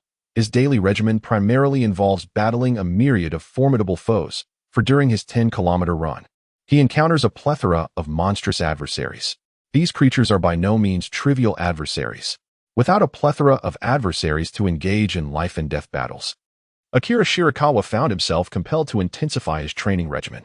As long as he could endure the rigors, he would push himself to the limits. His shadow clones also commenced their training. However, their sole requirement was to maintain the initial state of the first gate without undertaking any additional exercises. Thus, Akira Shirakawa embarked on a more arduous path of discipline. Each day, when exhaustion became unbearable, he would succumb to slumber. And when his body craved sustenance after depleting its energy, he would consume a few bites of Ninetales. Ninetales remarked, "There is a saying that I am unsure whether to voice or not. At times, when temptation strikes, I dive into the ocean to catch fish. Engaging in barehanded combat with sea beasts becomes a routine affair. After all, he is proficient in water release and possesses the flying thunder god technique. Thus he fears no mishaps in the sea." As time flowed amidst blood and sweat, a month swiftly elapsed. Akira Shirakawa stood by the seashore, his bare torso exposed to the elements, gazing contemplatively at the undulating waves. After a month of rigorous training, his physique radiated a masculine bronze hue. His muscular contours were exquisitely harmonious, not akin to the bulkiness of a bodybuilder, yet imbued with astonishing strength. Whoosh! Akira Shirakawa sprinted toward the sea, gliding effortlessly across its surface as if it were solid ground. Despite his remarkable speed, he only stirred the water with the slightest ripples on either side. With a moonwalk, whoosh! After indulging in the thrill of running for a while, Akira leaped into the air, his feet emanating a cerulean chakra, propelling him upward as he soared through the atmosphere. Had pirates invaded? The reality was that Akira had now achieved a state of being where he could permanently lift the restrictions of his cerebral domain. With these limitations removed, he had gained complete mastery over his body and chakra, transforming previously arduous feats into effortless accomplishments. For instance, he could now tread upon the air, generating powerful buoyancy to leap gracefully among the clouds, just as Might Guy could launch aerial assaults on his foes after unlocking the 6th gate. Furthermore, Gale Foot. Akira Shirakawa raised his foot towards the heavens and delivered a powerful kick downward. The swirling vacuum gathered the surrounding air, compressing it to create a formidable slash that struck the surface of the sea. Splash! Countless droplets soared into the sky as the ocean was cleaved open, only to be swiftly filled by the encroaching waters. Following this, a flurry of finger guns ensued. Pew! Pew! Pew! Akira Shirakawa extended his 5 fingers towards the surface of the sea, his digits flickering with rapid precision, unleashing a multitude of chakra projectiles that soared towards the water, creating countless ripples. Swish! Whoosh! Whoosh! Akira Shirakawa moved swiftly through the air, his speed resembling that of teleportation. Only the ripple of air left in his wake revealed the trajectory of his motion. Paper drawing. Akira Shirakawa relinquished all his strength, rendering his body as light as paper. A gust of sea breeze swept him away, sending him drifting into the distance. After a while, his body suddenly tensed, plummeting straight towards the surface of the sea. A heavy thud. Splash. Akira Shirakawa plunged into the depths of the ocean. A shark, perceiving a delectable morsel descending from the heavens, could not resist the divine offering and seized it in a single bite. Crunch. The shark swam away, tears in its eyes, its teeth shattered in the encounter. What a formidable challenge. This was not easy to consume. Chapter 11. Nine-tailed Chakra Mode and Death God's Mode. The Sixth Gate. The Gate of View, open. Amidst the depths of the sea, Akira Shirakawa activated the sixth gate of the 8 gates of bypass. His body ignited in a crimson hue, his gaze fierce, radiating an immense green chakra energy. With a resounding splash, this energy displaced the surrounding seawater, ultimately forming a substantial crater on the ocean's surface, with Akira at its center. What a wondrous secret technique. Upon opening the sixth gate, his physical condition seemed to reach its pinnacle, enabling him to unleash his full combat potential instantaneously, without any delay. This could also explain why Guy was able to employ the Evening Elephant after opening the sixth gate. The Evening Elephant, a superior martial art utilized by Might Guy after unlocking the sixth gate of the 8 gates of bypass. It delivers rapid straight punches, generating flames through the friction with the air, employing the shock waves and flames produced to inflict continuous damage upon the opponent. The flames created by the high-speed strikes manifest in the air like the splendid display of a peacock's feathers, their heat evaporating the lake-like water created by Kisame's exploding water waves. Akira Shirakawa gradually released the 8 gates of Duinjia, ceasing the overflow of energy within him. Flying Thunder God. Whoosh. Akira Shirakawa instantaneously returned to the training ground. Only 2 luscious fruits remain. They are the powers of the Ninetales and the Grim Reaper. The Ninetales Chakra Mode is relatively easy to master, especially with the assistance of shadow clones, and having unlocked the cerebral limitations. I am confident that I can thoroughly comprehend the Ninetales Chakra Mode within 2 days. The method by which Bai Chuan Ming cultivates the Ninetales Chakra Mode is reminiscent of Naruto's approach, involving the construction of blocks while in this mode. However, Bai Chuan Ming employs his shadow clones in this endeavor, extending 9 chakra tails that serve as appendages, utilizing the island's trees, stones, and sand. Along with raw materials delivered by deep-sea transport, he embarks on a construction project. Admittedly, the structure lacks form, resulting in a rather chaotic outcome. Nonetheless, the results are immediate. Within 2 days, Bai Chuan Ming masters the intricate use of the Ninetales Chakra Mode, avoiding the clumsiness of crushing someone's hand into a pulp during a handshake, instead merely causing mild discomfort. Even the Ninetales' sense of good and evil is under Bai Chuan Ming's command, in the form of the Ninetales Dharma appearance. A colossal surge of crimson and gold chakra emanates from Bai Chuan Ming, seemingly boundless, coalescing into a shadowy manifestation of the Ninetales the size of a mountain, enveloping him. Ha ha ha. Ninetales, you are utterly oblivious to your own strength. You have squandered the Sage of 6 Paths' favor, and your command over your own power is lamentably crude. The largest chakra conglomerate in the world, the most formidable tailed beast, was effortlessly struck to the ground by Senju Hashirama, as if swatting a dog, while Uchiha Madara reduced you to a mere plaything with a glance. How embarrassing for you. Allow me to elevate your power to new heights. The Ninetales retorts. I truly appreciate your audacity. As he relinquishes the Ninetales Chakra Mode, Bai Chuan Ming stretches languidly. Now, only the Shinigami spirit remains. To be frank, despite having controlled the Shinigami spirit for quite some time, Bai Chuan Ming's understanding of the Shinigami is still limited. Under his control, the Shinigami spirit loses all consciousness, becoming an empty vessel of sheer power. It is certain that what is being contained is not the Shinigami's true form. It is likely akin to a divine summoning, with only a fragment of the soul being called forth, perhaps merely a soul clone or projection. With this in mind, there is still ample potential to exploit the Shinigami's essence.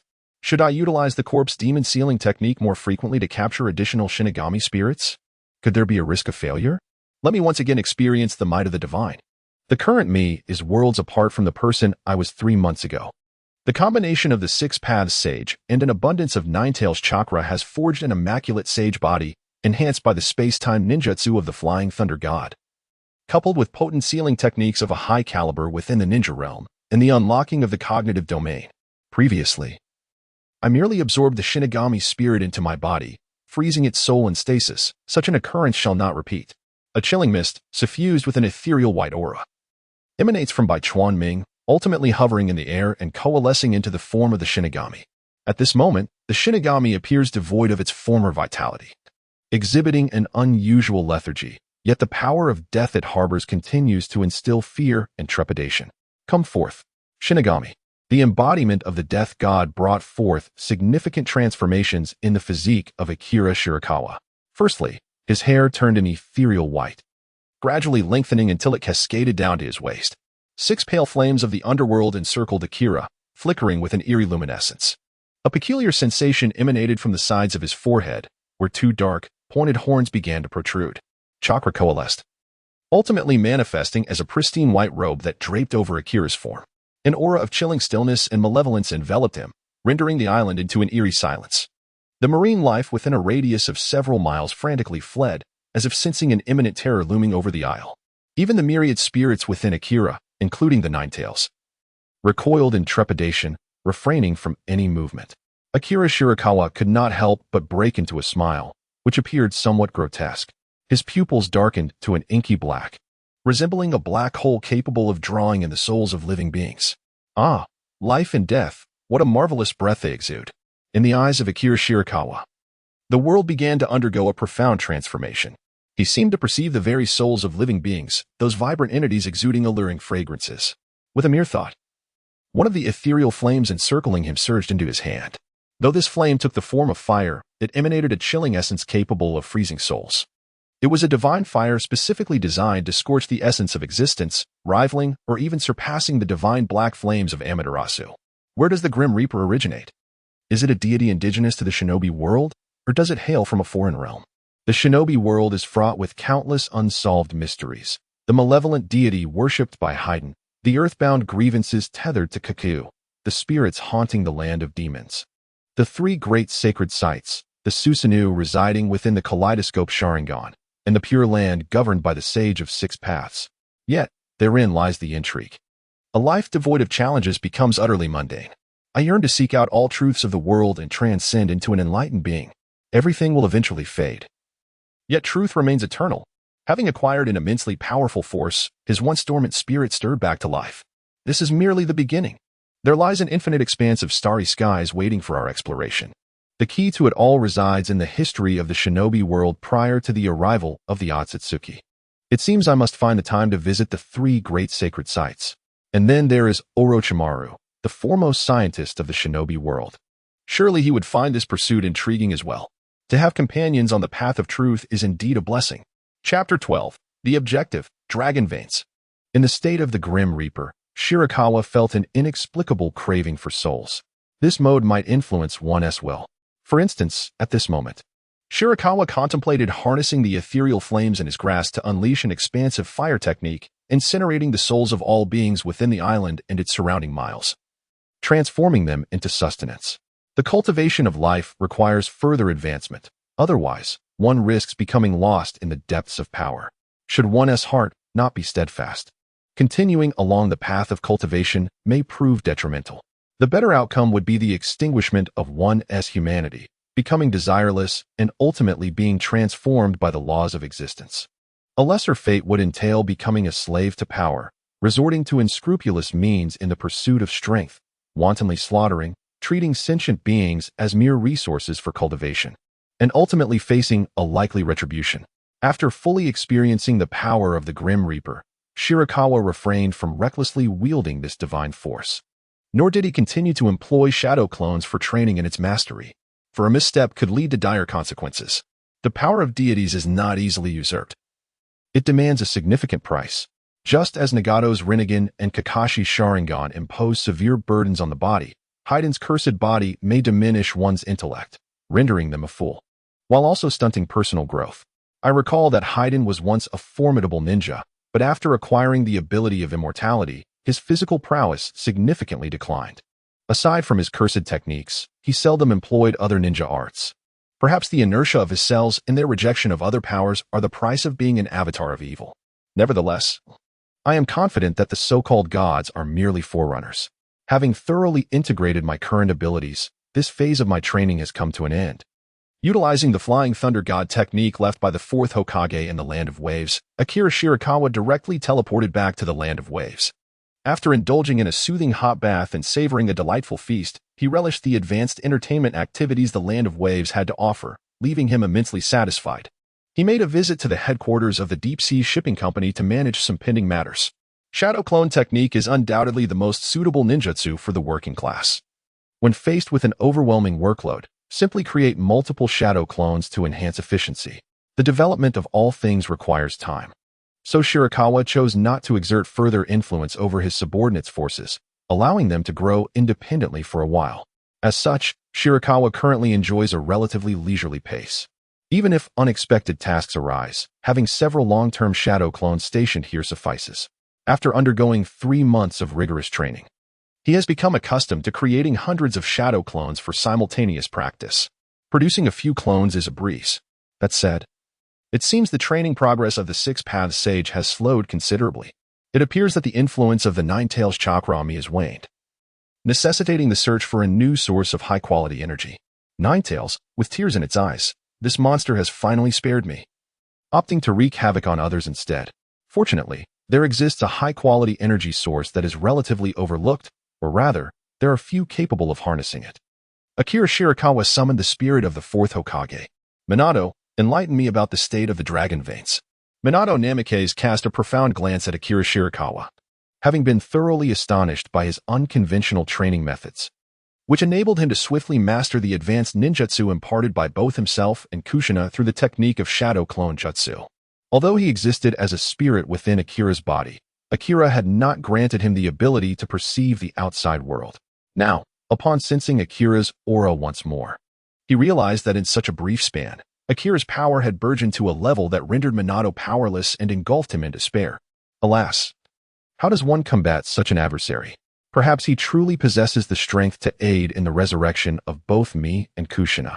After a moment of contemplation, Minato spoke. The dragon veins are a colossal reservoir of energy flowing beneath the earth. In simpler terms, it harbors nearly limitless chakra.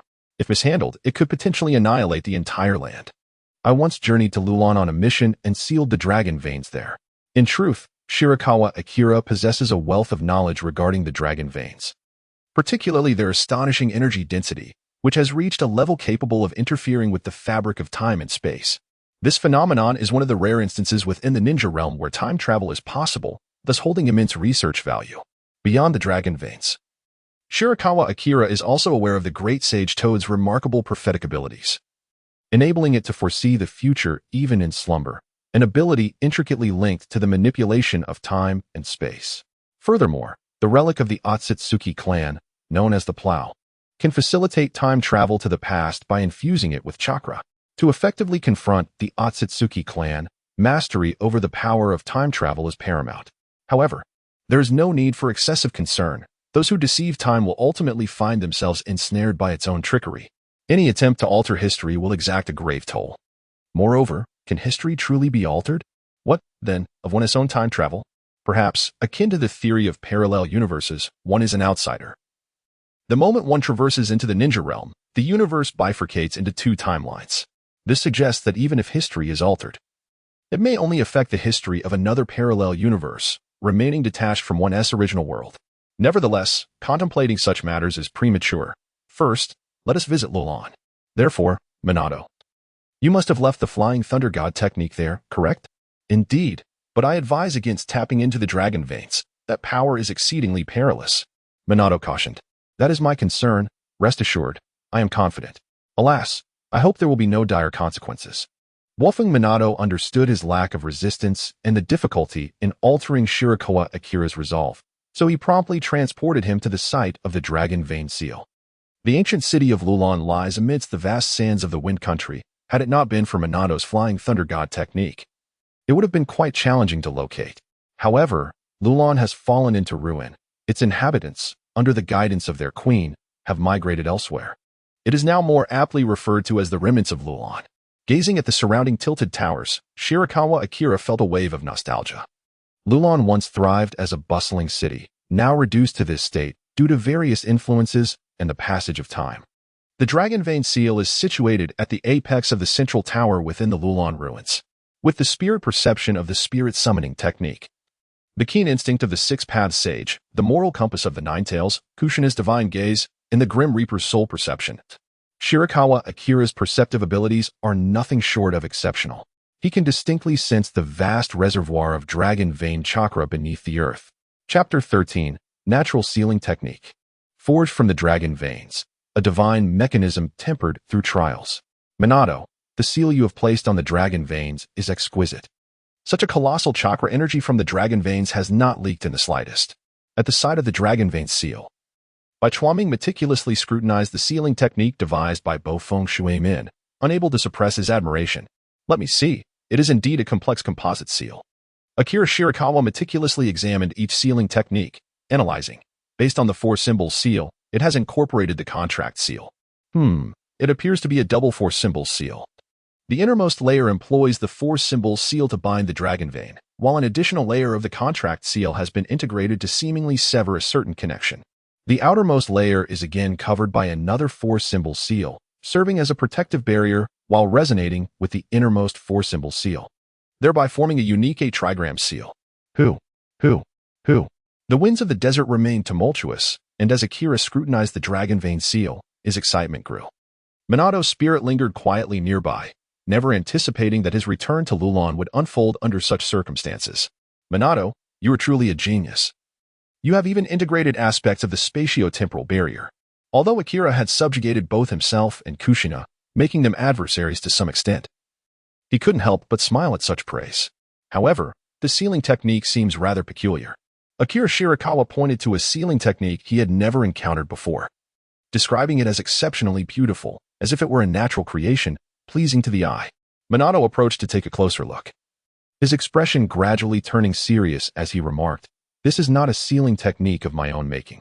Akira Shirakawa stroked his chin, pondering intently. How intriguing. Could it be that other masters of sealing techniques have come to reinforce the seal? With this thought in mind, Shirakawa summoned Kushina, who could be considered the last master of sealing techniques from the Uzumaki clan. Her skill in this art was undoubtedly among the finest in the ninja world. Kushina. Minato gazed at her with deep affection. Minato. Kushina appeared more enthusiastic and floated toward him. Haven't you two lingered within me long enough? She exclaimed. Kushina. Come and examine this technique, he urged. It was only then that Kushina began to take in her surroundings, casting a curious glance at Minato. Minato proceeded to explain the situation to her. How infuriating, to have to heed his command, Kushina thought, feeling reluctant yet dutifully setting about discerning the sealing technique. Over time, both Minato and Kushina had come to accept their reality, recognizing that Shirakawa was not a malevolent figure. Under his rule, the citizens of the Land of Waves had begun to thrive, with many relying on trade along the deep-sea shipping routes for their livelihoods. Moreover, Shirakawa's power was undeniably formidable, leaving others feeling powerless, and his rate of growth was astonishing.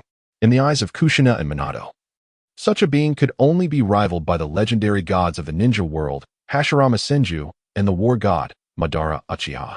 Kushina meticulously examined the sealing technique. Oh, this appears to be a naturally occurring sealing formation.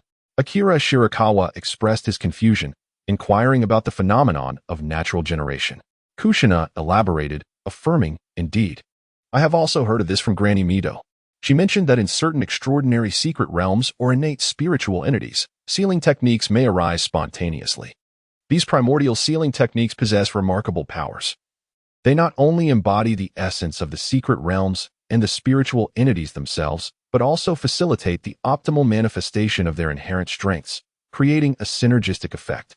In fact, it is speculated by the ancestors of the Uzumaki clan that many sealing techniques may have originated from these naturally occurring seals. Kushina continued, thus, it is highly probable that the power of the dragon vein influenced Minato's sealing techniques, culminating in the natural emergence of these seals.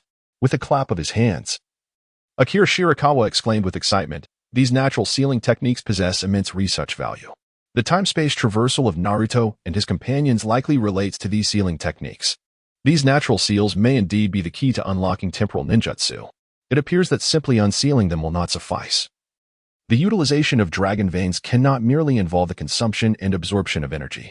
Subsequently, Shirakawa assigned Minato and Kushina as his aides, directing them to study the naturally occurring sealing techniques while he contemplated how to maximize the utilization of the dragon veins. What, precisely, are dragon veins? How do they form? The ninja world originally lacked chakra. It was only after the arrival of the chakra progenitor, Kagaya Otsutsuki, that chakra emerged. It is certain that the ninja world did not spontaneously generate such a formidable chakra source that rivals or surpasses tailed beasts. Everything is undoubtedly connected to the Otsutsuki clan. Considering the harsh environment of the Land of Wind, Shirakawa meticulously analyzed. The information available is too scant. I must delve deeper into its essence. Spirit binding, death god possession. A colossal phantom of the death god enveloped Akira Shirakawa, his pupils darkening as he gazed upon the dragon vein spirit hidden deep underground. The golden essence of the dragon vein reflected in Shirakawa's eyes. Normally, he could utilize the death god's soul perception, but in this possessed state, his awareness reached its zenith. Strangely familiar. Shirakawa's gaze sharpened as he turned his attention to the nine-tailed spirit within him, scrutinizing it carefully. Indeed, although the two had diverged significantly, tracing back reveals that their power originates from the same source. This serendipitous discovery led Shirakawa to ponder. He seemed to unravel the origins of the dragon veins. It is highly probable that the dragon veins were formed from the roots of the divine tree. The Ninetales may have originally been planted within the borders of the Land of Wind, where it could absorb nutrients and energy from the land more voraciously than elsewhere, resulting in the desolate desert we see today. After Kagaya and her brother subdued the rampaging Ninetales, Kagaya sealed it within herself, thus becoming its Jinchuriki. However, the roots of the divine tree, buried deep beneath the earth, may have been overlooked by her. After all, the roots of the divine tree extend to every corner of the planet, allowing it to siphon chakra from all living beings. I could harness the dragon veins for my own purposes. Perhaps I could glean the secrets of the Otsutsuki clan's most formidable biological weapon, the divine tree, and perhaps even, through the dragon veins, give rise to a new Ninetales. Shirakawa's gaze wandered, while Minato and Kushina passionately delved into the intricacies of sealing techniques. How infuriatingly sentimental.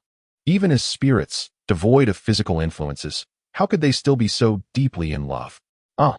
Akiyoshi Shirakawa suddenly recalled that the fan-like weapon of the Uchiha clan appeared to be crafted from the leaves and branches of the divine tree. This exquisite tool possesses the remarkable ability to manipulate fire release techniques through wind release and can also reflect attacks, serving as a treasured weapon passed down through generations of the Uchiha lineage. What a fascinating endeavor it would be to forge a divine artifact using the dragon vein as material. How immensely powerful such an artifact would be. In doing so, the essence of the dragon vein's power could be preserved to the fullest extent, including its capability to traverse time and space. It is thus decided. The mastery of divine crafts. Chapter 14. The diverse functions of divine crafts. The mastery of divine crafts encompasses the pinnacle of mechanisms, artifact forging, object manipulation, and transformation. 1. It can complete transformations and object manipulations within mere seconds and can forge artifacts within a matter of days, while an ordinary artifact craftsman might only produce a limited number of magical items throughout their lifetime, enabling mass production of magical treasures. 2. It possesses the ability to manufacture a plethora of mechanical devices powered by vital energy, with an intricate craftsmanship that enhances both complexity and agility. Before Akira Shirakawa achieved two notable accomplishments during the Ninetales Rebellion, namely the titles of Death God Blasphemer and Ninetales Jinchuriki. He utilized one of these achievements to exchange for the 6th treasury Immortal Thief, leaving one remaining achievement, which he now intends to exchange for the Divine Mechanism of 100 Refinements. The Divine Mechanism of 100 Refinements is recognized as one of the most accessible of the 8 marvelous techniques within the realm of a singular individual. By journeying to Bio Village and sincerely seeking guidance from Master Xianhongma, and possessing an innate talent for artifact forging, one stands a substantial chance of mastering this extraordinary skill. Furthermore, the advent of the Divine Mechanism of 100 Refinements signifies a veritable industrial revolution within the realm of extraordinary beings, transforming the ancient craft of artifact forging from primitive handcrafting into a modular, standardized, and mass-producible industrial practice. The principles documented within this divine mechanism allow for the creation of highly intelligent automatons, significantly enhancing production efficiency and ushering in an era of mechanized and intelligent manufacturing. Akira Shirakawa's choice of the divine machine refinement is not solely motivated by the desire to refine the dragon veins. It is also due to the comprehensive enhancement it offers to his subordinates' power. For instance, Shirakawa can forge a plethora of magical artifacts, integrating them into a merit exchange system. The ninjas under his umbrella can utilize their merits to exchange for these artifacts, thereby not only bolstering their combat effectiveness but also increasing their enthusiasm for completing missions. This strategy serves as a dual advantage. As Shirakawa is aware, commonly used magical artifacts can be categorized into three types: defensive artifacts, storage artifacts, and offensive artifacts. Defensive artifacts, in particular, provide substantial assistance to ninjas. It is worth noting that, aside from exceptional figures like Reikage, Hashirama Senju, and Madara Uchiha, most ninjas are fragile assassin-type heroes with high attack but low defense. A defensive artifact can withstand several ordinary lethal strikes, significantly enhancing a ninja's survival chances and even enabling them to counterattack formidable foes by concealing the existence of such artifacts. Regarding storage artifacts, the ninja world possesses sealing scrolls that can partially substitute for their function. However, sealing scrolls are single-use and relatively costly. They are typically employed to store weapons, such as a multitude of hidden weapons. The most remarkable example is Sasori of the Red Sand, who can store hundreds of puppets within a single sealing scroll. Thus, storage artifacts hold immense value in the ninja realm. For instance, if Shirakawa's shipping company had access to numerous storage artifacts, it could vastly increase its transport capacity. Of course, all storage artifacts pale in comparison to Obito's Kamui space. The Kamui Sharingan is indeed the most overpowered ocular technique in the ninja world. The left eye can distort space with formidable offensive capabilities, while the right eye offers invincible defense through intangibility. Moreover, both eyes are accompanied by an incredibly vast Kamui space, allowing for free teleportation to any location previously observed through the Sharingan.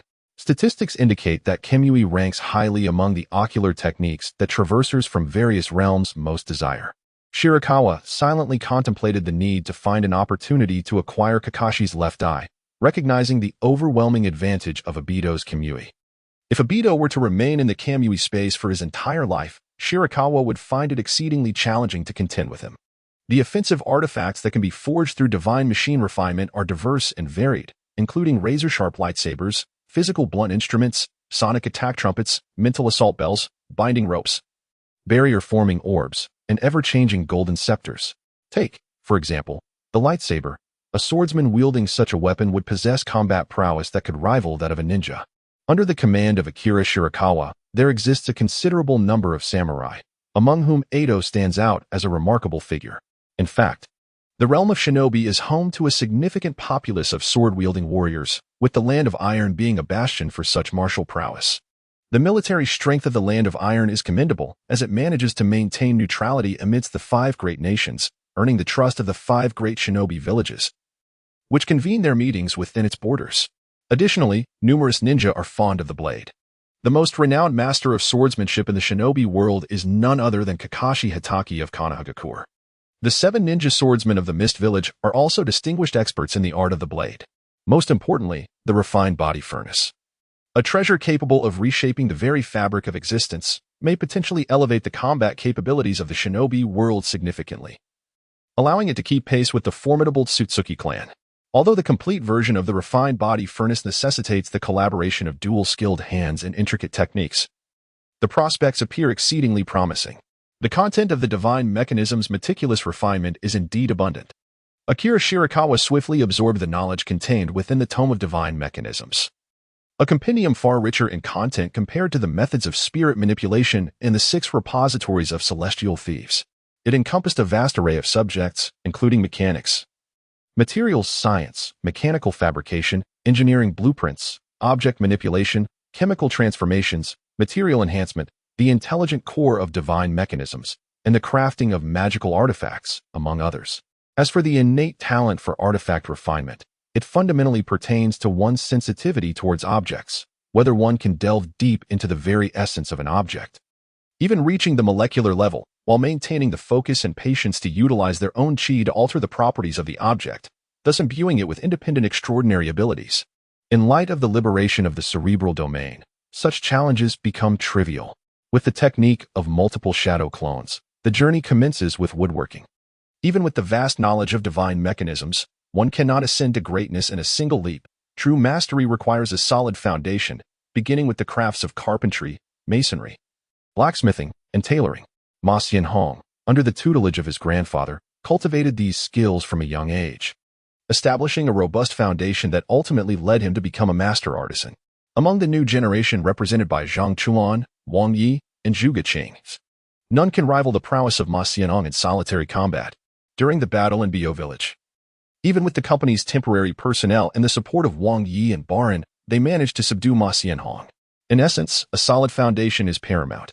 After mastering these fundamentals, one must engage in training in chemical transformations and object manipulation to truly embark on the path of artifact refinement. It appears that I shall need to instruct Cardo to gather some training materials, Akira Shirakawa pondered. By the way, Mizumoto, within your dragon vein seal, there also exists a contract seal. Are you intending to sever the connection between the dragon vein and the lineage of the Queen of Lulon? Akira Shirakawa suddenly recalled something and inquired of Swayman. Swayman, still engrossed in her study of the natural sealing techniques within the dragon vein seal alongside Kushina, paused for a moment before responding. Indeed, the inhabitants of the ancient city of Lulon, having lived atop the dragon vein for an extended period, have been influenced by its energy, developing a unique sensitivity to it. Among them, the lineage of the Lulon Queen possesses the deepest connection to the dragon vein. If the bond between the Lulon Queen and the dragon vein is not severed, the connection may continue to strengthen, potentially causing the dragon vein's power to leak and ultimately breach the seal. Moreover, I fear that someone might exploit this connection between the dragon vein and the Lulon Queen. Akiyoshi Shirakawa nodded in understanding. Subsequently, he executed a swift flying thunder god technique and returned to the land of waves. It seems that, in addition to requesting Kato to gather some materials for me, I must also enlist Yusuke's assistance in locating the descendants of the Queen of Lulon. This may significantly aid me in refining the dragon veins. Chapter 15. The Artisanship and the Elevation of the Spirit Whoosh. Whoosh. Whoosh. Akira Shirakawa continuously transports a plethora of materials to the Lulon ruins, providing his shadow clones with ample resources to hone their craftsmanship. Woodworking, carving, forging, sewing, clay modeling, paper cutting, hand painting, pottery. In a state of liberated cognition, Akira's memory, concentration, comprehension, and reasoning abilities have significantly enhanced, allowing him to master his physical form with remarkable precision. Consequently, his learning curve in these diverse crafts is exceptionally steep. Within just a month, he attains a level of proficiency that borders on mastery, while none can rival the expertise of seasoned maestros in their respective fields. Akira's ability to grasp such a multitude of skills is unparalleled. Notably, throughout his practice, Akira gradually develops an affinity for the creative process, becoming increasingly absorbed in it. Each time he crafts an item, he experiences an inexplicable sense of fulfillment, a rarity following his cultivation of the 6 libraries of the Celestial Thief. This satisfaction transcends mere appetites. It embodies an exquisite pleasure derived from reshaping the world, especially as his skills refine, the quality, potency, and aesthetic appeal of his creations escalate impressively. It can be asserted that within this intricate journey, Akira's spirit undergoes profound cultivation, further enriching his essence.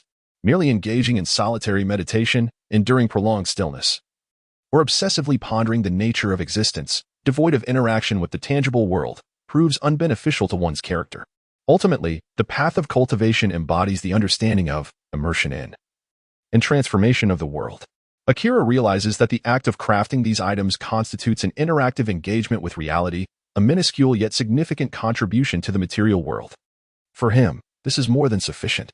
Those practitioners cast down the mountain for worldly experiences, or the immortal beings who traverse countless cycles of reincarnation, likely share the same understanding. Akira Shirakawa surveyed the scattered objects around him and brushed the dust from his hands. Excellent, he mused.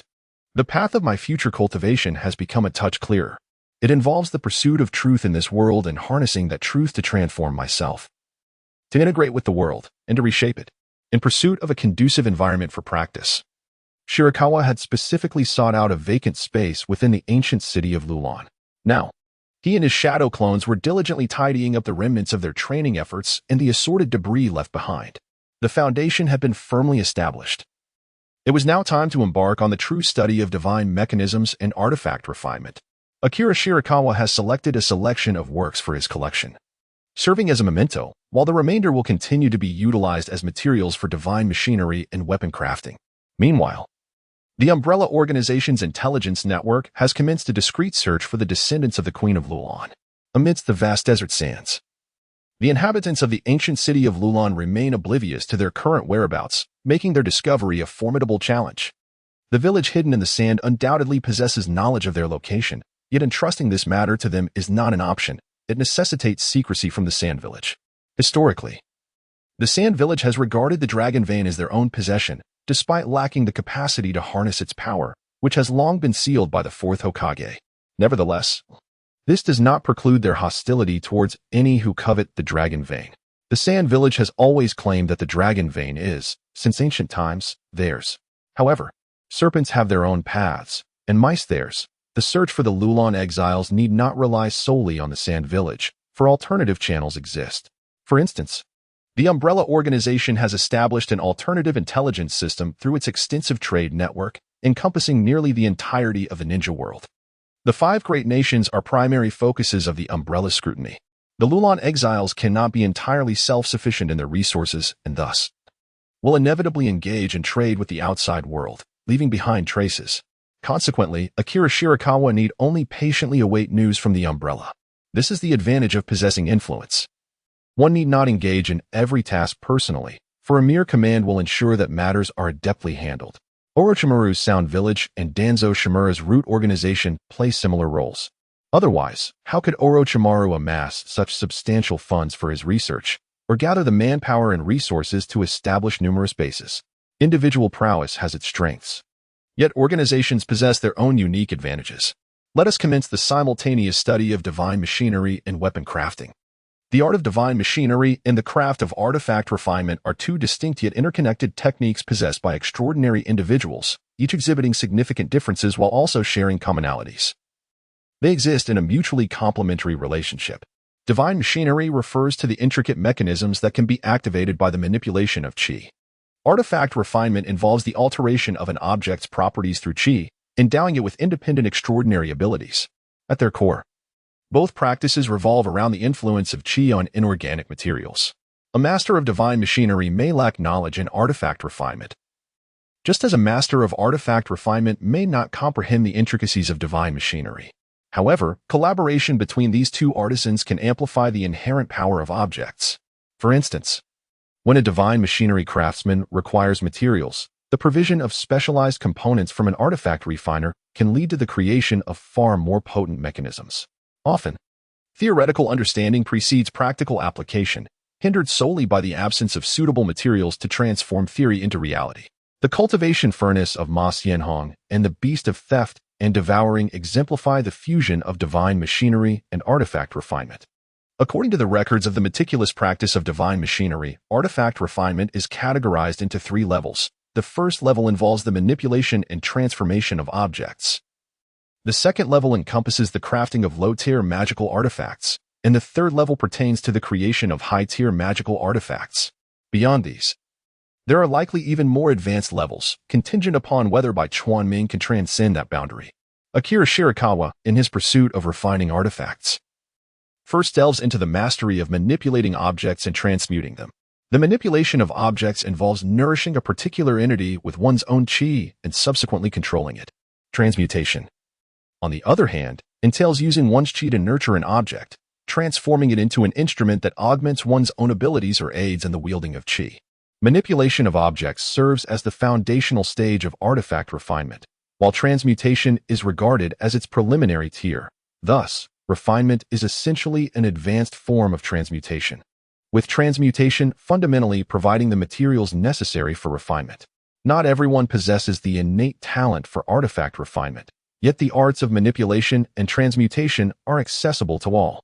Through the relentless exploration of countless predecessors, these practices have gradually forged a remarkable path to enlightenment. For instance, the legendary sword immortals, whose existence is enshrined in endless tales, possess innate treasures intricately linked to their very lives, while Ma Xianhong can accomplish transmutation and manipulation within mere seconds. His proficiency in the art of manipulation pales in comparison to that of Jia Zhongyang. This disparity arises partly from Ma Xianhong's focus on artifact refinement and the crafting of ingenious mechanisms.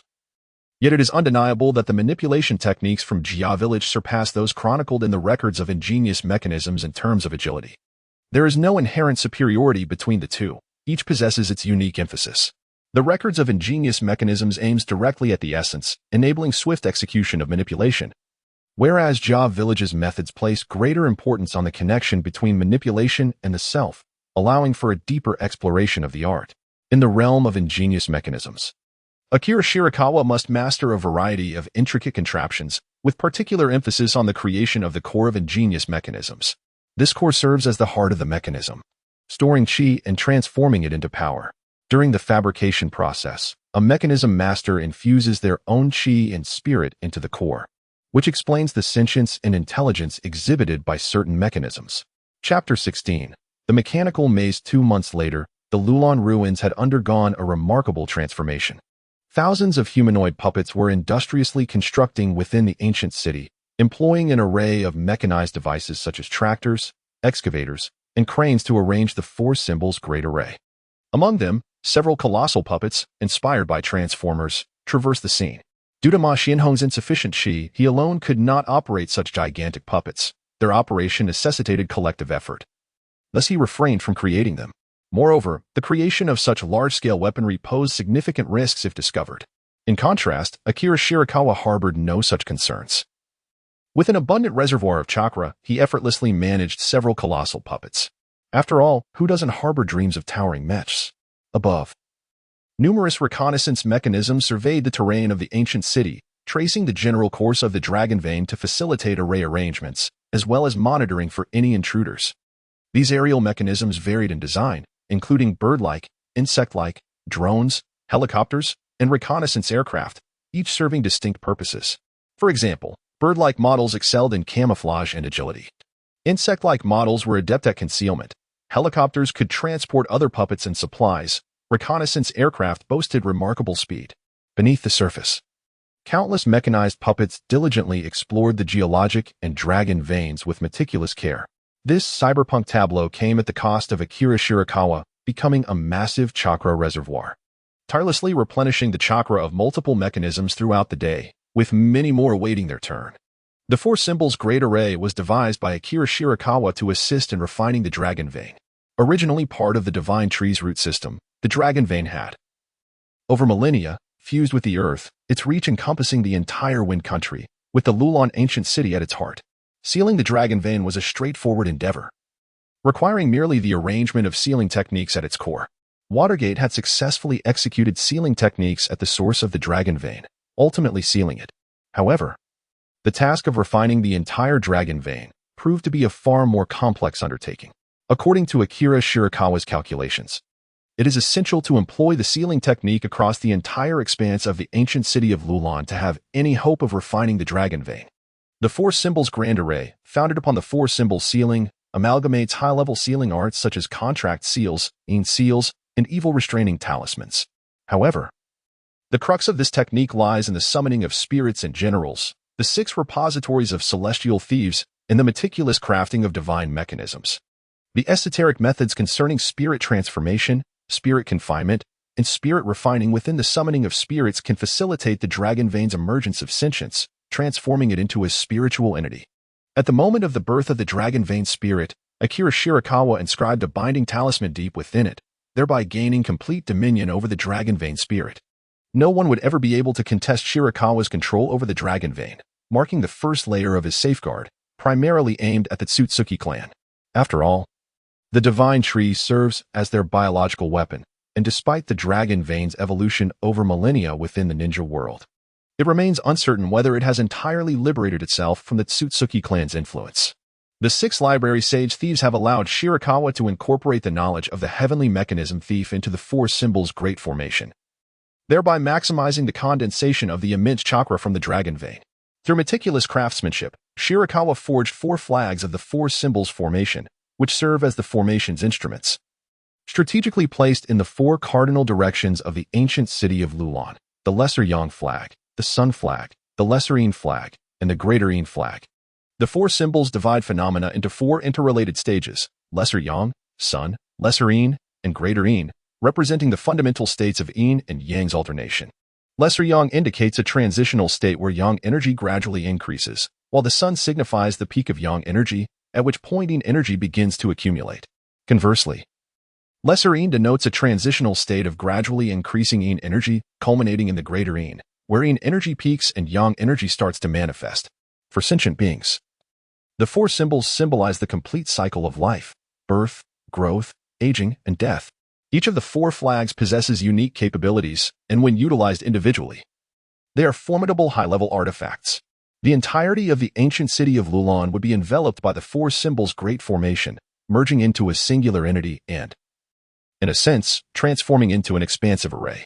Even Shirakawa himself would find no respite if ensnared within such a configuration.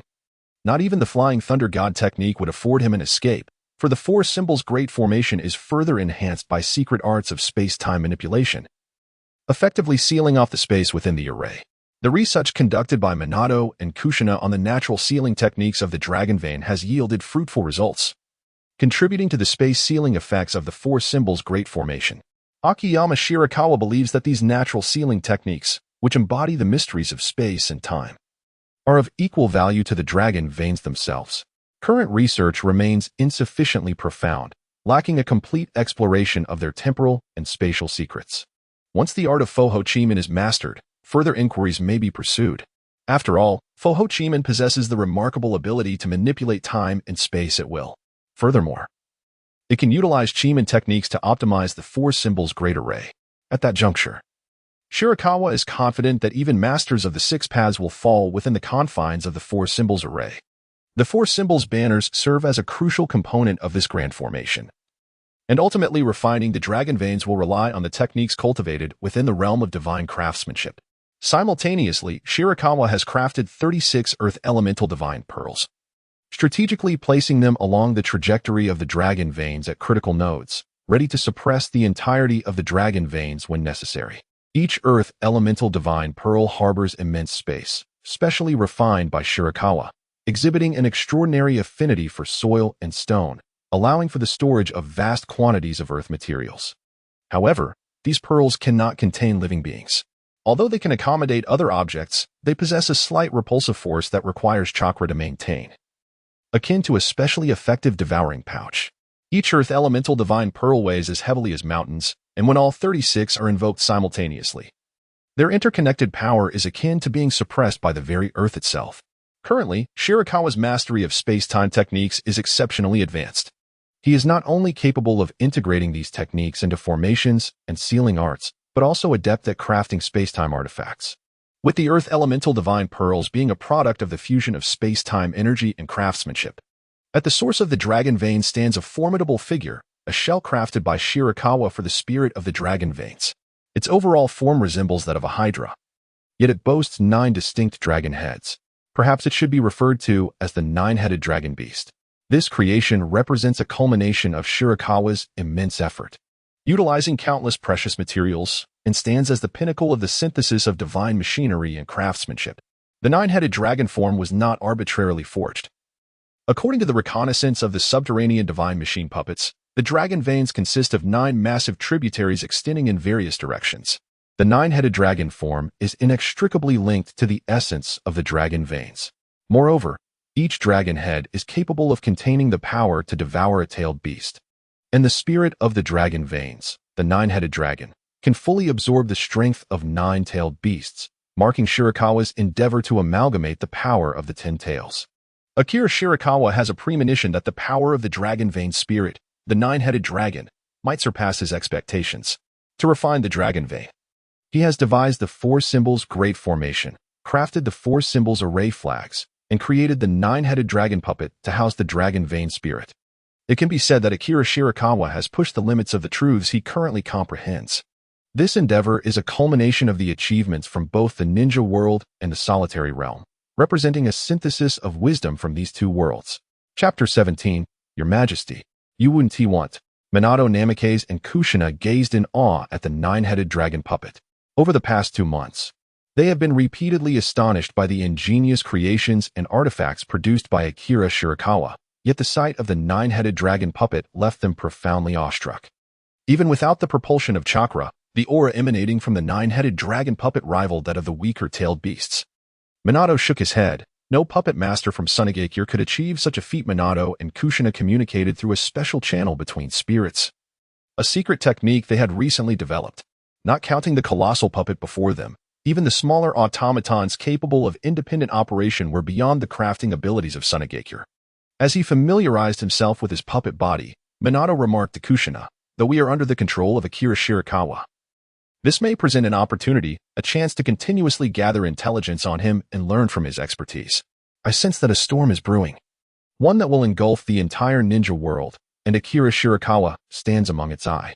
When the upheaval arrives, should he turn malevolent, we must relay his intelligence to others and strive to break free from his grasp.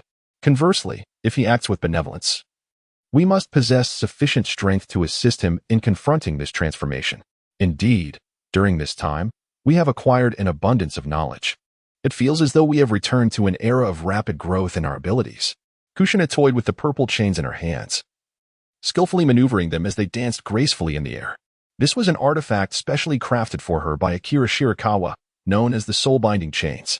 Akira Shirakawa has meticulously crafted bespoke puppet bodies and magical artifacts for the spirits under his command, amalgamating spirit summoning with mechanical puppetry to manipulate these constructs with utmost efficacy, thereby unleashing the full potential of the spirits, mechanisms, and artifacts. Meanwhile, in the vast expanse of the desert, Shirakawa is on a quest to trace the remnants of the Lulon civilization.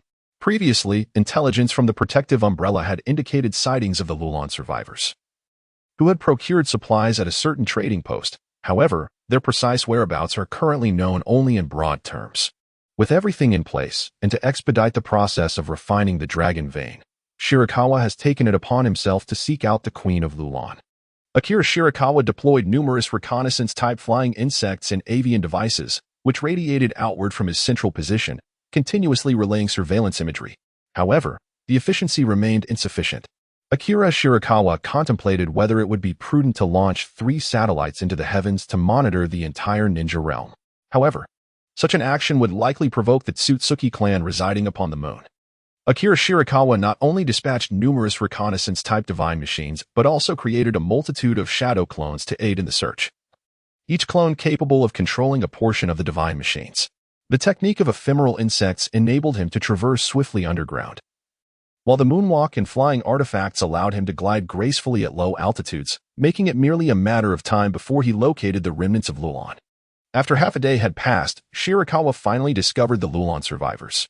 In the vast desert, these survivors relied on oases for their water supply, and the livestock they tended also depended on these oases for sustenance, leading them to perpetually pursue the verdant pastures within the arid expanse. At that moment, they were resting at a particular oasis. In the shadows, Akira Shirakawa patiently awaited, diligently uncovering the identity of the Queen of Lulon. As dusk descended, the remnants of Lulon began to gather in small groups, kindling fires to prepare their meals, savoring the rare moments of tranquility afforded by the day. Within a tent, the Queen of Lulon hummed gentle melodies, lulling her infant daughter into slumber. In the realm of Flying Thunder God, countless grains of fine black sand were released by Shirakawa, dispersing across a radius of several miles. Simultaneously, this expanse materialized within his mind, allowing him to perceive the precise locations and volumes of surrounding objects. These dark particles, bearing the mark of Flying Thunder God, interconnected to form a domain of spatial manipulation. Within this domain, Shirakawa could traverse space at will, devoid of the need for specific incantations as anchor points. However, a critical caution must be observed upon teleportation. His body must not overlap with any living beings or solid objects, lest he suffer grievous injuries from spatial repulsion. Fortunately, gaseous and liquid substances pose no threat, as the forces of space instinctively part these materials, creating a path for Shirakawa. The Flying Thunder God domain represents Shirakawa's latest advancement in the technique, brimming with potential yet fraught with significant drawbacks. Primarily, it necessitates the use of specially refined temporal and spatial black sand for its execution, and secondly, the black sand bearing the mark is easily detectable by perceptive ninjas. In the current ninja world, a vast majority of the powerful possess keen sensory abilities, capable of dispelling the temporal black sand with minimal effort, thus dismantling the domain. Consequently, the Flying Thunder God domain remains impractical for combat at this juncture, serving merely as a means to intimidate the Lulon remnants, allowing Shirakawa to accumulate experience for future enhancements. Akira Shirakawa aspires to refine his abilities to the point where he can establish the Flying Thunder God domain without the aid of any artifacts, becoming a rogue transcendent of time and space. Whoosh! Akira Shirakawa instantaneously transported himself into the tent of the Queen of Lulon, standing directly behind her. Your Majesty, greetings. The Queen of Lulon was taken aback, hastily embracing her child, overwhelmed with the impulse to scream. Sealing technique, immobilization seal. Akira Shirakawa's right hand gently caressed the back of the Queen of Lulon, as a pale blue chakra spread across her entire being, ultimately manifesting into a complex sealing technique upon her skin. The Queen of Lulon became rigid, rendered completely immobile. Akira Shirakawa approached the Queen of Lulon, gazing into her terrified eyes, and spoke, Your Majesty, please remain calm. I have come here to propose a transaction. I shall unbind your seal, and I implore you to maintain your composure and refrain from shouting. After all, you would not wish for any misfortune to befall those loyal subjects who have remained steadfast and devoted to you. A formidable aura emanated from Akira Shirakawa, concentrating entirely upon the Queen of Lulon. She felt as though she were being scrutinized by some fearsome beast, her body instinctively yearning to tremble. Yet she found herself immobilized by the seal, unable even to shudder. Release. Akira Shirakawa formed a seal with his hands, causing the enchantment upon the Queen of Lulon to gradually fade beneath her skin. The Queen, momentarily collapsing to the ground, clutched her child tightly and, forcing herself to remain composed, inquired, Who are you? She refrained from summoning the guards outside, having realized through her recent ordeal that she and her companions lacked the strength to confront their adversary. Admitting the guards would serve no purpose. The Queen wished to articulate further, yet anxiety seized her, leading to a fit of coughs that took her some time to quell. Akira Shirakawa began to perceive more profoundly the condition of the Queen of Lulon, only to discover that her body was akin to a candle flickering in the wind. Gravely ill. After a moment of contemplation, Shirakawa Akira realized that in the original timeline, the Queen of Lulon did not survive until Naruto's arrival in the ancient kingdom of Lulon. This suggests that she must have perished long ago. Akira Shirakawa continued. Who I am is of little consequence. What matters is that I harbor no intention of causing you harm. I merely wish to negotiate a transaction with you. The Queen of Lulon, perplexed, inquired, What sort of transaction? It seems we possess nothing of value that would pique your interest. After their migration from the ancient city of Lulon, she and her companions had been wandering, living in dire poverty. No, you do have something, he asserted. The Queen pondered for a moment. What you seek is the dragon vein, isn't it? Indeed. The business I wish to conduct with you pertains to the dragon vein. Then you have approached the wrong person. I am unable to unlock the seal of the dragon vein, nor do I possess the power to control it. In fact, I lack even the ability to provide a better life for the people of Lulon. The Queen of Lulon subtly declined. Akira Shirakawa stated, I will address the matter of the seal.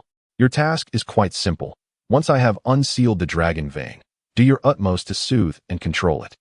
The voice of the Queen of Lulon grew resolute. No, you are utterly unaware of the power of the dragon vein. Unsealing it will unleash catastrophic consequences. The aura emanating from Shirakawa Akira once again pressed upon the Queen of Lulon, who coldly remarked, I am afraid you possess no authority to refuse. As for the power of the dragon vein, allow me to be candid. For the past 2 months, I have resided within the ruins of Lulon, meticulously studying the dragon vein and preparing to harness its energy. No one understands the dragon vein better than I do. Moreover, Your Majesty, your assistance will not be rendered without compensation. I shall offer you a reward. Firstly, I can provide you with substantial wealth, sufficient for you and your people to live comfortably. After all, they have shared both hardship and fortune with you, and you must consider their well-being. Secondly, I perceive that your health is in a precarious state. Without proper treatment, your days may be numbered.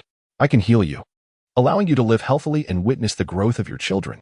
Your Majesty, you would not wish for your young ones to lose their mother at such a tender age, only to be subjected to the cruelties of others. Chapter 18. Unsealing the dragon vein. Ultimately, the Queen of Lulon yielded, agreeing to assist Shirakawa Akira in refining the dragon vein. She took some time to attend to matters concerning the Lulon populace, for the duration of her absence was uncertain. A pale blue chakra entwined Shirakawa Akira and the Queen, as he formed a seal and utilized the Flying Thunder God to transport them back to the ancient city of Lulon. Whoosh! Is this the ancient city of Lulon? Still reeling from the spatial transition, the Queen was astounded by the transformed visage of the ancient city.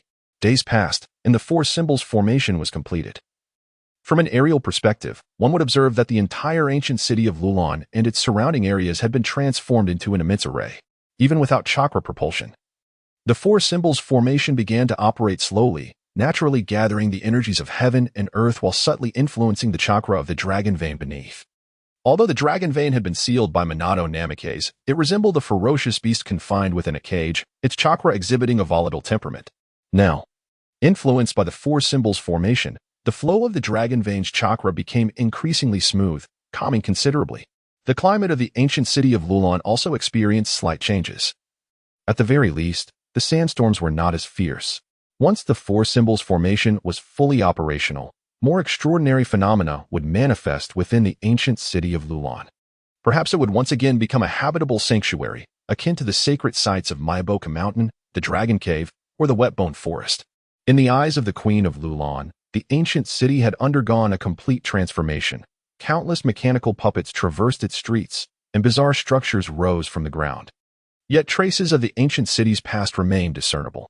Perhaps he truly could master the dragon vein. The Queen of Lulon has come to believe the words of Akira Shirakawa, who has been preparing for a considerable time to master the dragon vein. Her emotions are now in turmoil. She yearns for Shirakawa to succeed in controlling the dragon vein, so that it does not spiral out of control and lead to greater calamities. Yet, she is also apprehensive that once he wields its power, he may misuse it for malevolent purposes, rendering her an accomplice. Alas, the only course of action left is to place her trust in him.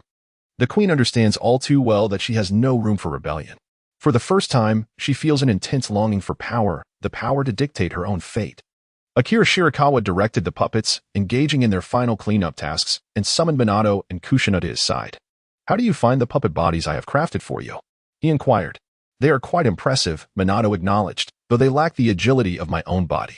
However, puppet forms are impervious to injury and can be equipped with various formidable weapons, often delivering unexpected blows to our foes."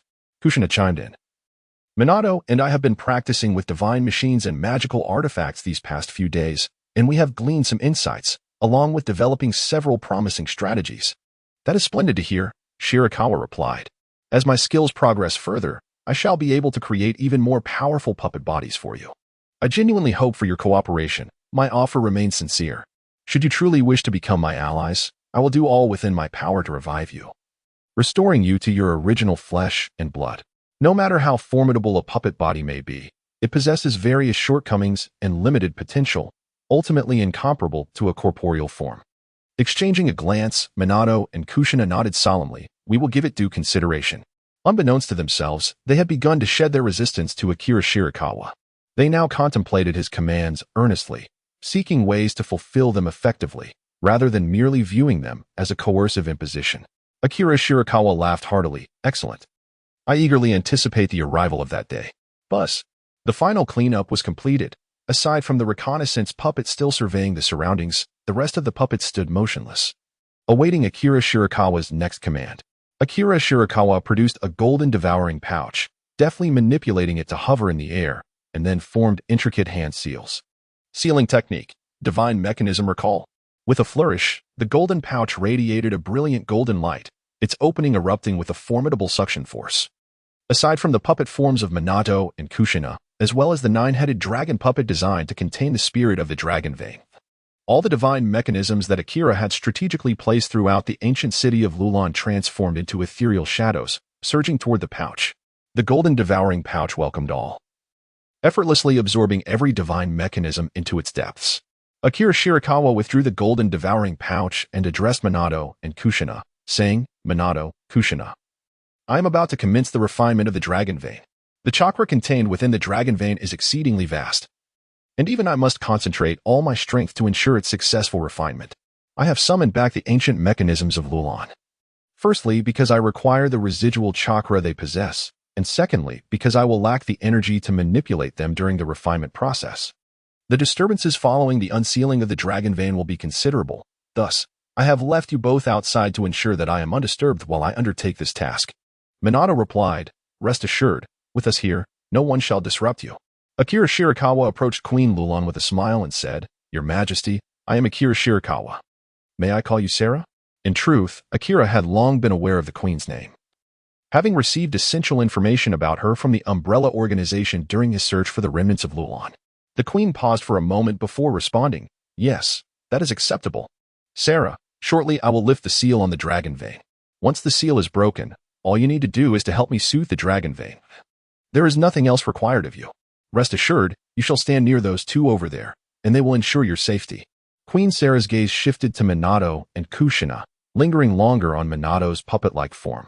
Upon witnessing the scene, Akira Shirakawa addressed Sarah, saying, "In truth, you and Minato have been acquainted for quite some time. He is the very ninja who assisted in sealing the dragon vein of Lulon." Sarah rushed towards Minato, drawing near for a closer inspection, and exclaimed, "Minato-sama, it truly is you." "Your Highness, it has been a long time," Minato replied with a smile. Sarah gazed at Minato as puppet-like form, furrowing her brow as she inquired, "How did you come to be like this?" Subsequently, her gaze shifted to Akira Shirakawa, suspecting that Minato's transformation into a puppet was somehow linked to him. Minato, however, took the initiative to clarify, "This matter does not involve Lord Shirakawa. Another party is responsible for my current state. In fact, had it not been for Lord Shirakawa, I might have ceased to exist in this world." Sarah breathed a sigh of relief. Following this, Minato proceeded to introduce Kushina to Sarah. Akira Shirakawa clapped his hands and addressed the three, saying, "All right, everyone. We will have ample time to reminisce in the future. I must now unseal the dragon vein." Minato and Kushina nodded, positioning themselves on either side of Akira, shielding him in the center, while Sarah chose a spot not far away to stand. Akira Shirakawa approached the site of the dragon vein seal and slowly withdrew the flying thunder god kunai embedded at its source. With a resounding thud, the ground trembled. Yet Shirakawa paid it no heed. He formed hand seals and then struck the earth with a forceful palm. Release the dragon vein seal. Chapter 19. Refining the dragon vein. Boom. Boom. Boom.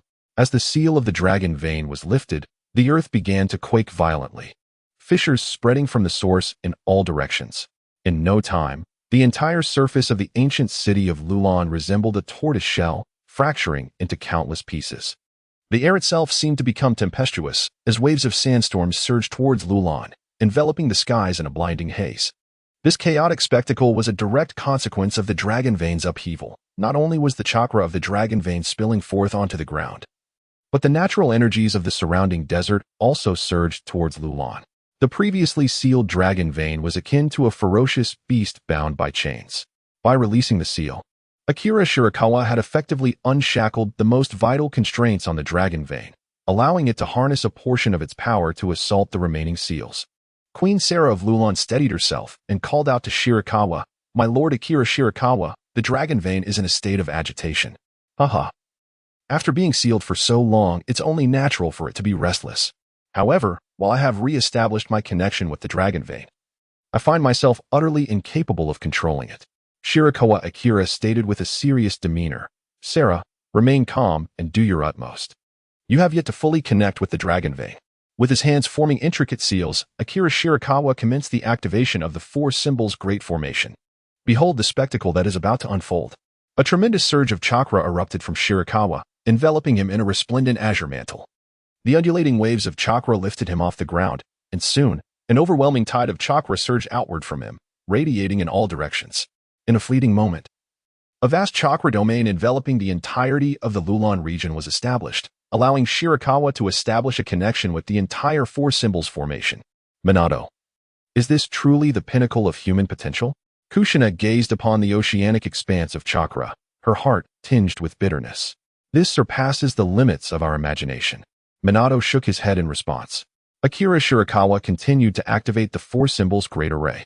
This array, founded upon the seals of the four symbols, utilizes the array facilitating artifacts in the ingenious architecture that Akira Shirakawa has strategically placed throughout the ancient city of Lulon as conduits. Drawing upon his chakra as the source of energy, ultimately harmonizing and mobilizing the natural energies of the entire region. Among all the array artifacts, the most crucial are the four symbols array flags distributed in all directions. The Shaoyang flag represents the genesis of all things. It possesses the ability to attract myriad entities and absorb energy, achieving a remarkable effect akin to wielding a feather to lift 1,000 pounds. Guided by the Shaoyang flag, and with Akira Shirakawa's chakra as a catalyst, all energies from the four cardinal directions converge upon the four symbols Great Array. The sun flag signifies the zenith of growth, for all life. It can store immense amounts of chakra, refining and elevating its quality, thereby unleashing the full potency of chakra while exhibiting a unique chakra pattern. The energy amassed within the four symbols' great array is ultimately stored within the sun flag. And with continuous accumulation, this energy's might intensifies, approaching a threshold of uncontrollable power. The shine flag symbolizes stability among all things. It has the capacity to seal and restrain others, and the suppression of the dragon vein is achieved through the influence of the shine flag. The energy within the sun flag, seemingly on the verge of explosion, is rendered stable once more under the effects of the shine flag. The Tian flag embodies the return to profound silence. It possesses the ability to refine all things, once the dragon vein is subdued. The Tian flag aids Akira Shirakawa in its refinement. The energy stabilized by the shine flag is ultimately transformed by the Tian flag, completely brought under Akira Shirakawa's dominion. Thus, the energy controlled by Akira Shirakawa can once again be guided by the Shaoyang flag, culminating in an increasingly potent positive cycle. Under the influence of the four symbols' great array, a unique atmospheric condition emerges in the Lulon region, which essentially reflects the grand momentum of heaven and earth. Akira Shirakawa harnesses the formidable forces of the cosmos to augment his own abilities and subdue his adversaries. He can exert a tremendous strength of 20 units, while his opponents can only muster a mere 5. The four symbols formation continuously provides Akira with an abundance of chakra, whereas foes ensnared within this formation are unable to draw upon external energy. Their own chakra is relentlessly diminished and devoured by the formation. This has been the foundation of Akira's unwavering confidence in the four symbols formation. As the formation takes shape, Akira slams his hands onto the ground, invoking the might of the four symbols to suppress the dragon vein. The dragon vein grows increasingly agitated, yet its struggles become feebler by the moment. The 36 Wutu divine pearls, strategically placed at the major nodes of the dragon vein, radiate a warm, earthen glow. They traverse the distances of space, conjuring a formidable force akin to the very essence of the earth, compellingly restraining the dragon vein. Concurrently, the Wutu divine pearls work to stabilize and mend the geological veins. As the earlier tumult of the dragon vein has wrought significant damage to the geological structure, without intervention, it could precipitate even greater geological disasters. The Wutu divine pearls serve as the final straw, rendering the dragon vein utterly incapable of resistance, leaving it to be obediently refined by Akira. 9 azure chakra tendrils emerge from Akira, firmly embedding themselves into the ground, commencing the erosion of the dragon vein from its very source. Akira Shirakawa concentrated his spirit, meticulously guiding his chakra along the dragon vein, gradually refining it bit by bit. The four symbols formation functioned like a furnace, dismantling the overarching will of the dragon vein. At this moment, Sarah successfully established a connection with the dragon vein, harnessing a fragment of its power. A golden-hued chakra enveloped her, as she closed her eyes tightly, continuously soothing the dragon vein. With Sarah's assistance, Shirakawa's pace in refining the dragon vein accelerated by half. Akira Shirakawa cast a fleeting glance at Sarah, contemplating the dragon vein chakra emanating from her. Perhaps this is what the dragon vein chakra mode entails? Under the influence of the dragon vein chakra mode, as long as she remains within the boundaries of the dragon vein, Sarah can summon the chakra from the underground dragon vein at will, effectively granting her an inexhaustible supply of chakra. Furthermore, from Shirakawa's observations, it seems that Sarah has also acquired certain unique abilities associated with the dragon vein. For instance, drawing upon the capacity derived from the god tree and the Ninetales, which absorbs planetary energy, Sarah can devour chakra akin to the abilities of the hungry ghost path in the 6 realms of reincarnation. Additionally, there are powers related to time and space that subsequently emerged from the dragon vein. Once I refine the dragon vein, I too must experiment with this dragon vein chakra mode. Perhaps Sarah could also strive for it. Previously, when Akira Shirakawa unsealed the dragon vein, it triggered not only an earthquake in the ancient city of Lulon, but also tremors throughout the entire Wind Country. Not to mention the overwhelming chakra field he unleashed, which enveloped Lulon. Even a person far away could sense its immense power. The closest ninjas from Sunagakure quickly transmitted news of the dragon vein's upheaval, suspecting that someone was attempting to steal it. In their perspective, only the dragon vein could possess such colossal chakra and exude such terrifying might. Meanwhile, spies from other ninja villages hastened to relay the intelligence they had gathered. Chapter 20. The movement of clouds in all directions. The winds of the Wind Country remain as tempestuous as ever. Atop the Kazakage building, Rasha, clad in black ninja attire, stood with arms crossed, his expression grave as he gazed towards Lulon. Maki approached him urgently, reporting, "Kazekage. A ninja team closest to Lulon has relayed information that an earthquake occurred in the Lulon region, accompanied by intense fluctuations of chakra. It is highly likely that the dragon vein has been unsealed." Maki, an elite jonin of Sunagakure, had commanded the village's Umbu combat forces for years, earning the trust of successive Kazekage through his exceptional leadership. Rasha furrowed his brows, fixating on Maki. The seal on the dragon vein has always been remarkably strong. We conduct inspections annually. How could it suddenly have been breached? Is there no further intelligence? I have dispatched Umbu ninjas to Lulon to gather more information. But given the limited time, we have yet to acquire anything more useful, Maki replied solemnly. Rasha pondered for a moment before stating, "This matter is not so straightforward. The dragon vein lacks intelligence. If it had broken free from its seal, the commotion it would cause could not be so minimal, nor could the time frame be so brief. Therefore, something else must have transpired in Lulon. It is likely that someone is attempting to steal the dragon vein." Rasha slowly extended his right hand, grasping forward as the magnetic chakra within him transformed into magnetic force. Countless tiny grains of gold soared from the ground surrounding the wind shadow tower, ultimately converging around Raza. Magnetic escape, sand cushion. Raza formed seals with his hands, coalescing the grains of gold beneath his feet, allowing them to elevate him into the air. Turning to Maki, he commanded, "Maki, I intend to personally investigate Lulon. In my absence, you must manage the affairs of Sunagakure diligently." Maki's expression was troubled as he replied, "Lord Wind Shadow, it would be prudent to wait for more accurate intelligence from the Umbu before we take any action." The previous third Wind Shadow disappeared under mysterious circumstances, and despite the village's exhaustive efforts, we have yet to uncover his whereabouts. For an extended period, Sunagakure has been without leadership. The relentless search for the third Wind Shadow has plunged our village into the mire of war, causing significant losses. Now that you have recently ascended as the fourth Wind Shadow, and our village has finally stabilized, I truly wish to avoid further calamity for you. This disturbance in Lulon is considerable. It likely conceals great peril. Naive. By the time they relay their information, it will be far too late. Raza scoffed, rebuking him. Observing Raza's ashen expression, Maki sighed inwardly. Ever since the tragic demise of Raza's wife, Karura, during childbirth, his demeanor had grown increasingly obstinate and his actions more erratic.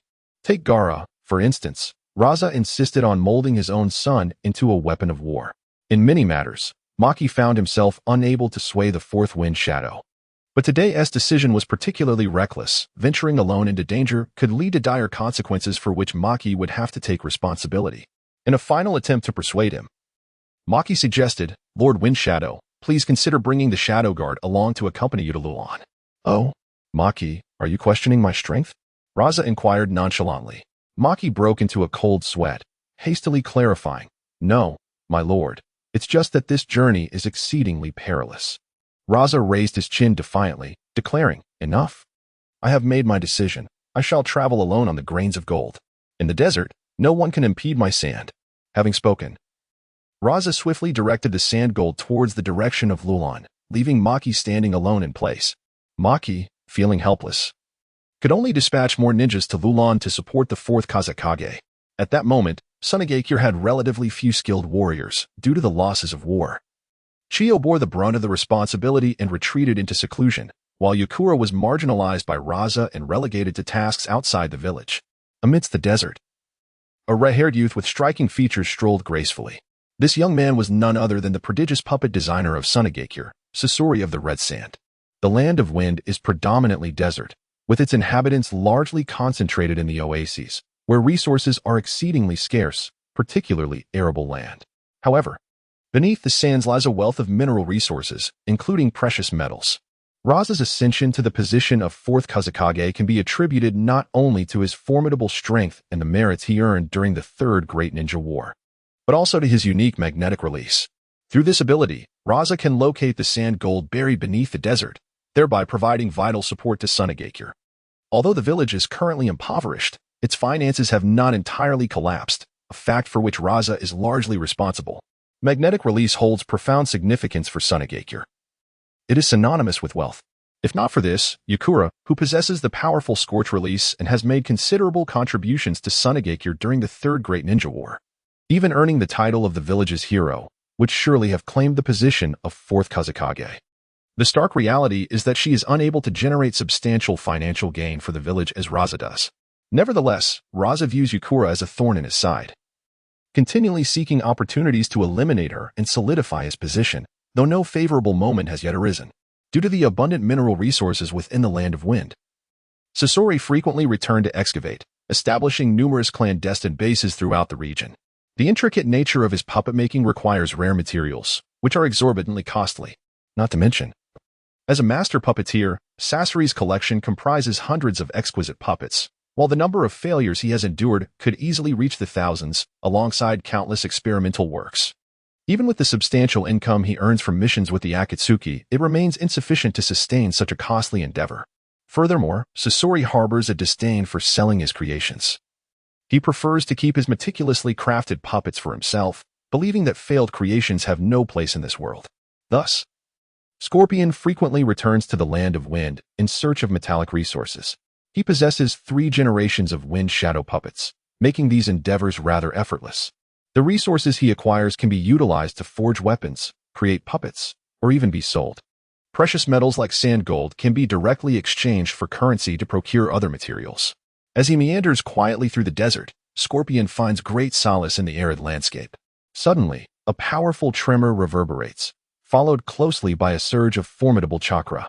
Scorpion lifts his gaze towards the direction of Lulon, a slight smirk gracing his lips. How intriguing. Is someone attempting to siphon the dragon vein? I have yet to harness its power, but I am eager to discover the identity of this audacious individual. I intend to transform all of you into my prized possessions. As he senses the chaotic chakra emanating from the dragon vein, Scorpion hastens his journey to Lulon.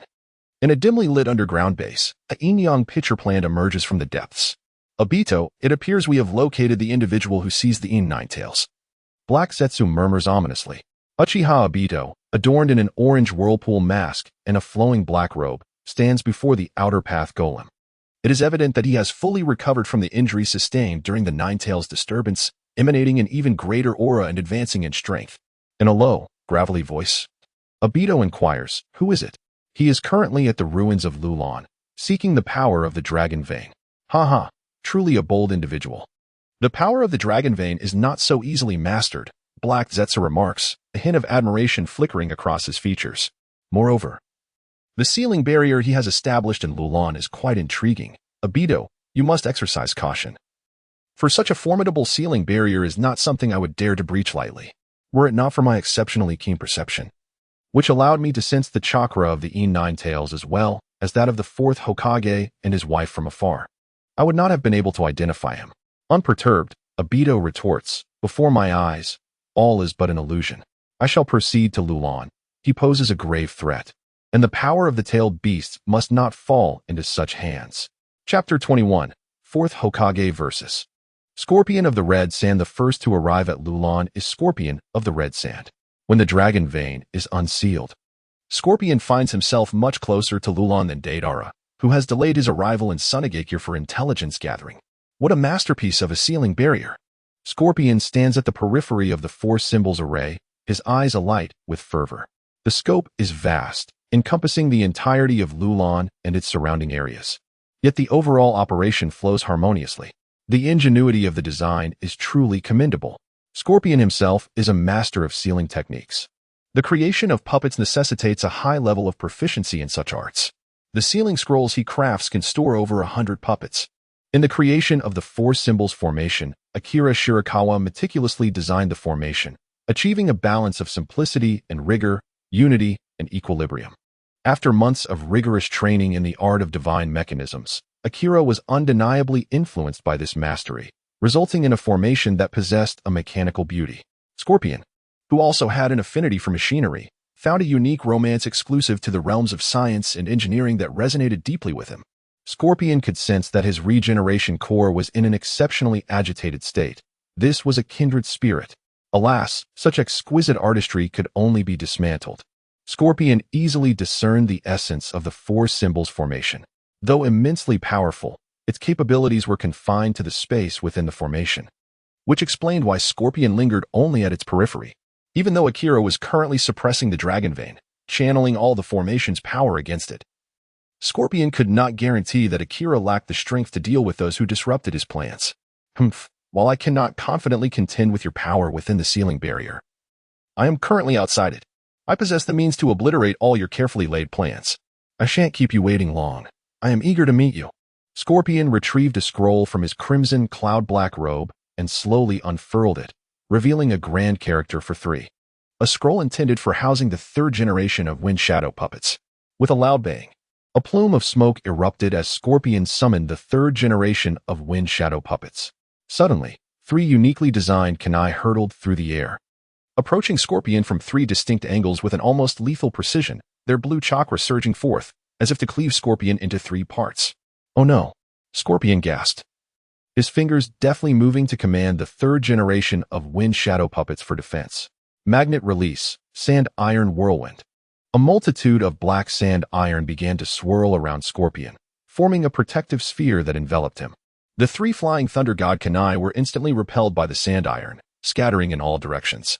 With a swift movement, Minato Namikaze landed. Having anticipated the potential for a fierce battle, he had already left thunder god techniques in various corners of Lulon. As for how Minato knew Scorpion had arrived, it was because Akira had been closely monitoring the entirety of Lulon. The entire 4 symbols formation served as his eyes. Casting a discreet glance at the scattered thunder god kunai on the ground, Minato smiled at Scorpion and declared, "Halt, intruder," surrounding himself with a protective barrier of sand iron.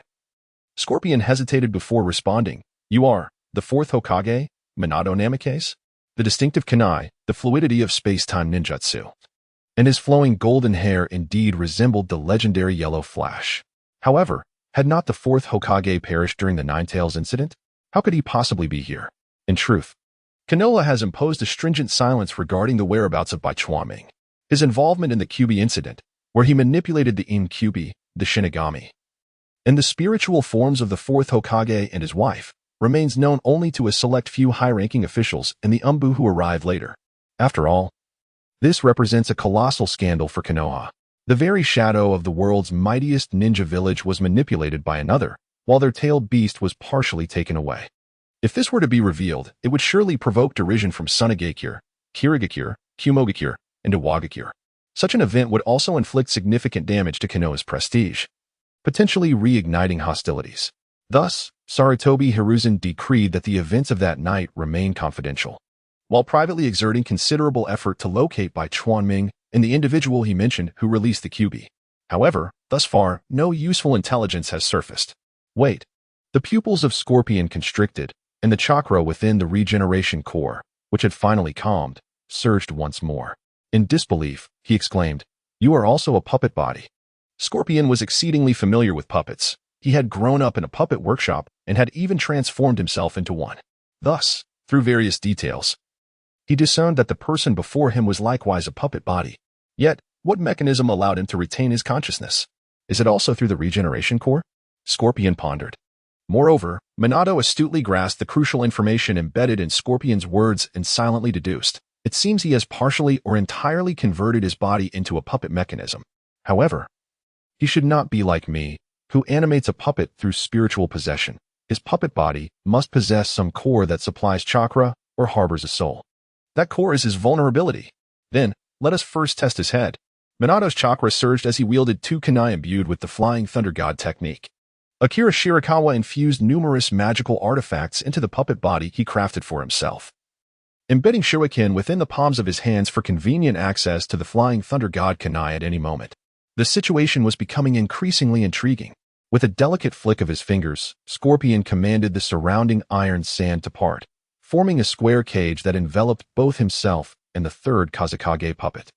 This iron sand cage, with its slender yet densely packed bars, served a dual purpose. It thwarted Minato's elusive assaults while preserving Scorpion's line of sight, facilitating his command over the remaining iron sand for offense. Minato subtly curled his lips, a faint smile playing upon his face, as he casually hurled more kunai towards Scorpion. "Humph. 4th Hokage, do not attempt such tricks against me again." The iron sand surrounding Scorpion began to swirl once more, deflecting all the kunai aimed at him. Scorpion focused intently on Minato's movements, contemplating. Based on prior intelligence, those kunai were merely conduits for spatial movement. I must keep a vigilant eye on those scattered on the ground to avoid any ambush. Of greater concern were the initial 3 kunai launched at me, which bore an unusually sharp chakra blade, resembling wind blades transformed through wind release chakra nature alteration. His kunai must serve a purpose beyond mere spatial transference.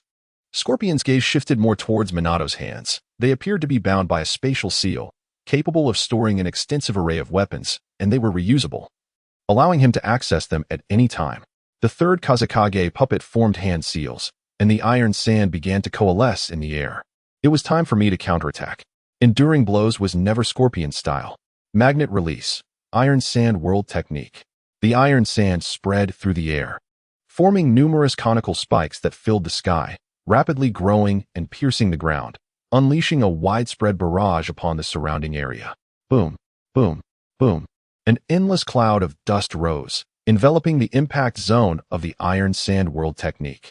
To contend with a troublesome space-time ninja like Minato, one must employ saturating attacks, leaving him with no avenues for evasion. The kunai that Minato had scattered on the ground became Scorpion's primary focus. Should Minato dare to teleport to those positions, he would be met with a ferocious onslaught of iron sand. However, Minato chose to vacate the range of the iron sand world technique's assault. He instantaneously transported himself to a high tower within the Lulon territory, observing Scorpion from a distance as he unleashed a grand ninjutsu. How infuriating! Scorpion was exasperated. After expending so much chakra to execute such a formidable technique, his adversary evaded it with such ease. Space-time ninjas were indeed a vexing existence, evenly matched against anyone. For if they wished to escape, pursuit would prove exceedingly challenging. Chapter 22, Minato's Mastery of Manipulation, Endless Flying Thunder God. Boom, boom, boom. The intense assault of the sand-iron technique has ceased, leaving behind a myriad of smoke and dust that lingers in the air. As the haze dissipates, what comes into view is a dense forest of spiky sand-iron. The sheer multitude of these sharp protrusions induces a sense of trepidation. Moreover, every shard of sand-iron is laced with toxins. Even the slightest scratch could prove fatal. Even if one successfully evades the initial strike, the target, having lost all means of retreat, finds it nearly impossible to avoid subsequent attacks, for the sand-iron spikes continuously branch out in erratic trajectories, leading to a potential third, fourth strike. For an ordinary ninja, the sand-iron technique represents a terrifying ninjutsu laden with multiple traps, boasting the highest offensive power, the broadest range of restriction, and the densest form of attack. Additionally, the third Kazekage's puppet can traverse freely within the sand-iron barrier, unencumbered. Yet, all of this is effortlessly evaded by Minato, the space-time ninja. An opportunity. Observing the scattered sand-iron, Minato's eyes gleam with realization. This indicates that the sand-iron utilized by Sasori for defense is not overly abundant. At least, it is not as densely packed as before, making it exceedingly difficult for Minato to connect with his Flying Thunder God kunai. Minato forms a hand seal, meticulously sensing the kunai that Sasori had previously knocked down. Indeed, these kunai are specially crafted artifacts made by Akira Shirakawa for Minato, inscribed with the formula of his Flying Thunder God technique, totaling 36 in number. Akira Shirakawa imparted the art of manipulation from the divine mechanism of forged weapons to Minato, enabling him to wield the Flying Thunder God kunai with the same mastery as the solitary figure of Jia Zhongliang. However, while Jia could control a maximum of 12 celestial blades simultaneously, Minato's prowess allowed him to command up to 36 kunai. It is worth noting that once the number reached 36, the precision of Minato's control diminished significantly. According to Minato, the optimal number of kunai to manipulate was 12, as this balance ensured a harmonious blend of power, quantity, and accuracy. Minato's innate talent for space-time ninjutsu truly set him apart within the shinobi realm, and his Flying Thunder God technique instilled apprehension in all the major ninja villages. This formidable ability was not solely a result of his exceptional spatial gifts, but also stemmed from his remarkable reflexes. The fusion of these two attributes forged Minato's illustrious reputation as the Yellow Flash. His unparalleled speed allowed him to manipulate a greater number of objects through the art of manipulation. Furthermore, in his ethereal state, Minato's heightened perception further augmented his abilities. Now, with 36 kunai capable of unfettered flight, Minato's threat level escalated exponentially. Imagine the chaos of 36 kunai swirling across the battlefield. One must remain perpetually vigilant, uncertain of which kunai Minato might materialize from, or when he would strike. In a moment of dread, he could suddenly appear, and by the time one comprehends the situation, their throat may already be severed.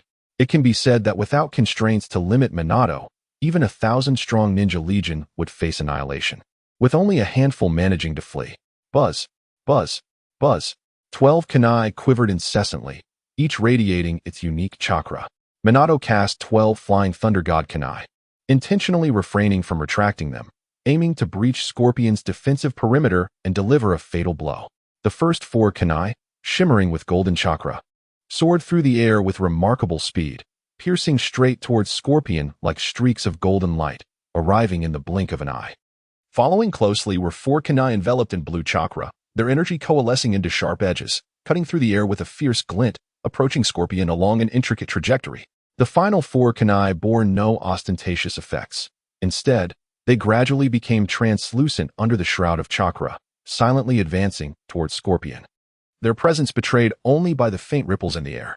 During the moment when Akira was concocting the flying thunder god kunai for Minato, he made slight modifications, updating Minato's version.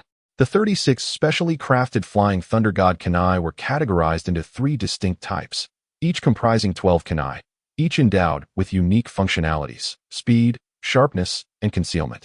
The kunai that emanated a golden chakra possessed remarkable velocity and was referred to as the speed-type flying thunder god kunai.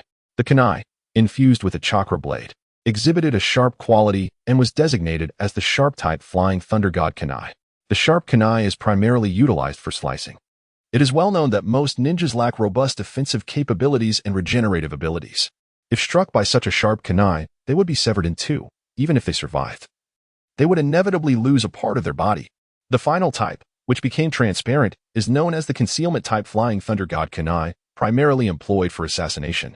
Logically, Minato could maneuver these 3 types of kunai to launch a surprise attack on Scorpion. However, why would he choose to lay traps and set up ambushes instead? Each kunai possesses its own shortcomings. Their absolute superiority is relative to ordinary ninjas, making it challenging to land a decisive blow on a formidable opponent like Scorpion. For instance, the speed-type kunai, due to its excessive velocity, renders Minato incapable of precisely controlling its trajectory. Its turns are not particularly agile, resembling a streak of golden light. They can only travel in a straight line or turn at fixed angles. Such linear attacks from a distance can be easily evaded if their range is insufficient. The sharp-type kunai also has its limitations, particularly its inadequate breaching capabilities, which is why Minato refrained from forcefully penetrating Scorpion's defenses with it. The concealment kunai, while stealthy, lacks sufficient speed and can still be faintly sensed by an astute opponent like Scorpion. Battles among ninjas are a contest of intelligence and surprise. One must wield their trump cards with precision. Aside from someone as reckless as Sasuke, it is rare to see anyone initiate with full force. Typically, they first engage in probing attacks. At this moment, under Minato's strategic arrangement, Scorpion remained unaware of the life-threatening predicament he had entered. He was merely startled by the kunai soaring towards him. He did not anticipate that the 4th Hokage could manipulate these kunai from a distance.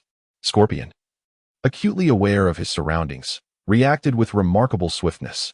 He infused more chakra into the iron sand prison protecting him, making the iron sand that comprised the prison denser and sturdier. So, what emboldens you to breach my defenses? Is this merely a test? Scorpion felt confident in withstanding Minato's assault. However, his inherent caution led him to remain vigilant. In a brief moment, the gleaming speed-type kunai encircled Scorpion, while Minato, wielding a peculiar black short staff, activated the flying thunder god and vanished from his original position. Whoosh, whoosh, whoosh, whoosh. In an instant, 4 figures resembling the 4th Hokage appeared at the positions of the 4 swift kunai, each wielding a black short staff. At the forefront of these staffs, a 3-meter-long blade of blue chakra coalesced. Flying thunder god flash, sword slash, 4th style. Thus, the 4 figures, armed with their chakra blades, ferociously struck towards Scorpion. Soon, the 4 sharp kunai and the 4 concealed kunai reached their destination, as the distance was not considerable and the timing was nearly synchronous. Flying thunder god flash sword slash, 12th style. At the positions of another 8 kunai, 8 more shadows of the 4th Hokage materialized, wielding their chakra blades at various cunning angles, skillfully evading the spikes of the iron sand technique, and delivering mighty slashes towards Scorpion. But that was not all. Following the trajectory of the 12 kunai, the 4th Hokage found every possible spot amidst the gaps formed by the spikes of the iron sand technique. In these locations, his shadows contorted in bizarre postures, brandishing their chakra blades towards Scorpion. Flying Thunder God Flash Sword / 36th style. Ultimately, surrounding Scorpion. A total of 36 4th Hokage figures emerged, each with differing positions, stances, and orientations, some even overlapping one another. The singular commonality among them was that they all wielded chakra blades aimed at Scorpion. Scorpion had the Iron Sand technique to thank for his predicament. Otherwise, he would have faced far more than just 36 strikes. What? 1 strike, 2 strikes, 3 strikes. Scorpion's eyes widened in horror as he watched the descending sword slashes effortlessly slice through the iron sand cage, severing his puppet form into several segments. Notably, his head was decapitated with the very first strike. The third Kazekage's puppet did not escape unscathed either. The 3-meter-long chakra blade was more than sufficient to encompass the third Kazekage's puppet within its range. Chapter 23, Scorpion's Outburst. As the first sword slash of the 4th Hokage descended and easily cleaved the iron sand cage, Scorpion became acutely aware of the perilous situation in which he found himself. He could not afford to remain passive. In this dire moment, all of Scorpion's potential surged forth. A multitude of thoughts racing through his mind as he contemplated every possible method to turn the tide. In a critical juncture, Scorpion's regeneration core surged with chakra, shattering the iron sand cage, while the iron sand flew towards him and the third Kazekage's puppet. Since he could not withstand the 4th Hokage's onslaught, he would instead use it to facilitate his escape. Countless particles of iron sand enveloped Scorpion's regeneration core, forming an incredibly dense shell of iron sand. Scorpion's chakra surged wildly into this layer, enhancing its hardness to unprecedented levels. Supported by the iron sand, Scorpion's regeneration core propelled itself towards the already severed segments of the third Kazekage's puppet. Meanwhile, the discarded puppet body left behind suddenly erupted with ferocious chakra fluctuations. Scroll, Inferno Prison Formation, Flame Burst. Boom. A cascade of orange-red light erupted from the puppet's body, culminating in a vast, explosive detonation. In a calculated move, Scorpion activated the scroll behind him before his regeneration core departed from the puppet's form, intending to incite a monumental explosion. The searing heat, blinding radiance, and the thrumming shockwave melted even the iron sand with ease. Scorpion strained to manipulate the molten iron, encasing the shattered pieces of the third-generation Wind Shadow puppet and his own regeneration core, propelling himself swiftly away from the blast force. Curse it, my collection. All the puppets I painstakingly crafted are gone. Scorpion's heart roared in anguish. Meanwhile, Minato had already teleported within the 4 symbols formation at the instant of Scorpion's self-detonation. Flying Thunder God. Summon. Whoosh. 12 kunai, imbued with the Flying Thunder God technique, were summoned back to Minato's side through the art of space-time ninjutsu. Had these kunai remained behind, they would surely have been obliterated in the explosion, a loss that would have pained Minato deeply. What a terrifying explosion, akin to the sun. I cannot allow this blast to affect Lord Hakich. Flying Thunder God, Spirit Summoning. Boom. A cloud of smoke dispersed, revealing Kushina at the location. Minato summoned her through the Flying Thunder God seal inscribed on her puppet body. This summoning differed from typical summoning arts. It called forth a specific item and could not summon living beings. At this moment, Minato summoned Kushina's puppet form, which merely housed her spirit. Kushina, let us together contain this explosion. Without further ado, Minato succinctly explained the situation to Kushina, who did not inquire further. In a harmonious understanding between the couple, Minato and Kushina united their efforts to perform their ninjutsu. Flying Thunder God, Space-Time Barrier. Sealing Technique, Sealing Elemental Seal. Ripples of time and space emanated from the water gate, cascading throughout the vast array of the 4 symbols and ultimately forming an almost transparent temporal barrier. This barrier resembled a fragile wall, standing resolutely against the impending explosion. Subsequently, a surge of golden chakra erupted from Kushina, adhering to the temporal barrier and manifesting as countless enigmatic golden runes. In an instant, the explosion reached the 4 symbols array, yet everything vanished before the temporal barrier. There was no blinding light, no searing heat, no colossal shockwave. All traces of the explosion were thwarted by this nearly insubstantial temporal barrier. It was as if the barrier diverted the explosion's energy. Or perhaps the runes formed by the sealing technique absorbed the energy of the blast. As the reverberations of the explosion subsided, Watergate and Kushina beheld an expanse of white ground. The sand beneath had partially crystallized, while the iron sand left by Scorpion had coalesced into numerous dark patches. Watergate pondered silently, uncertain if Scorpion had perished. Suddenly, cracks appeared on the distant crystallized surface, and a torrent of black iron sand gushed forth. He had concealed himself deep within the desert to withstand the explosion's force to the fullest extent. Watergate once more commanded the 12 flying thunder god Kanai around him, directing them toward the fissure where Scorpion lay hidden, poised to strike with lightning speed the moment Scorpion emerged. However, Scorpion showed no inclination to reveal himself. Instead, he tirelessly maneuvered the iron sand from beneath the ground. Having suffered defeat at Watergate's hands once, Scorpion was determined not to underestimate his opponent again. This time, he resolved to generate sufficient iron sand to shield himself. From his earlier confrontation with Watergate, Scorpion recognized the necessity of maintaining strategic depth, ensuring that Watergate's Kanai could not approach him unimpeded. Thus, the fissures multiplied, and more iron sand surged forth, suspended in midair, ultimately blotting out the sky.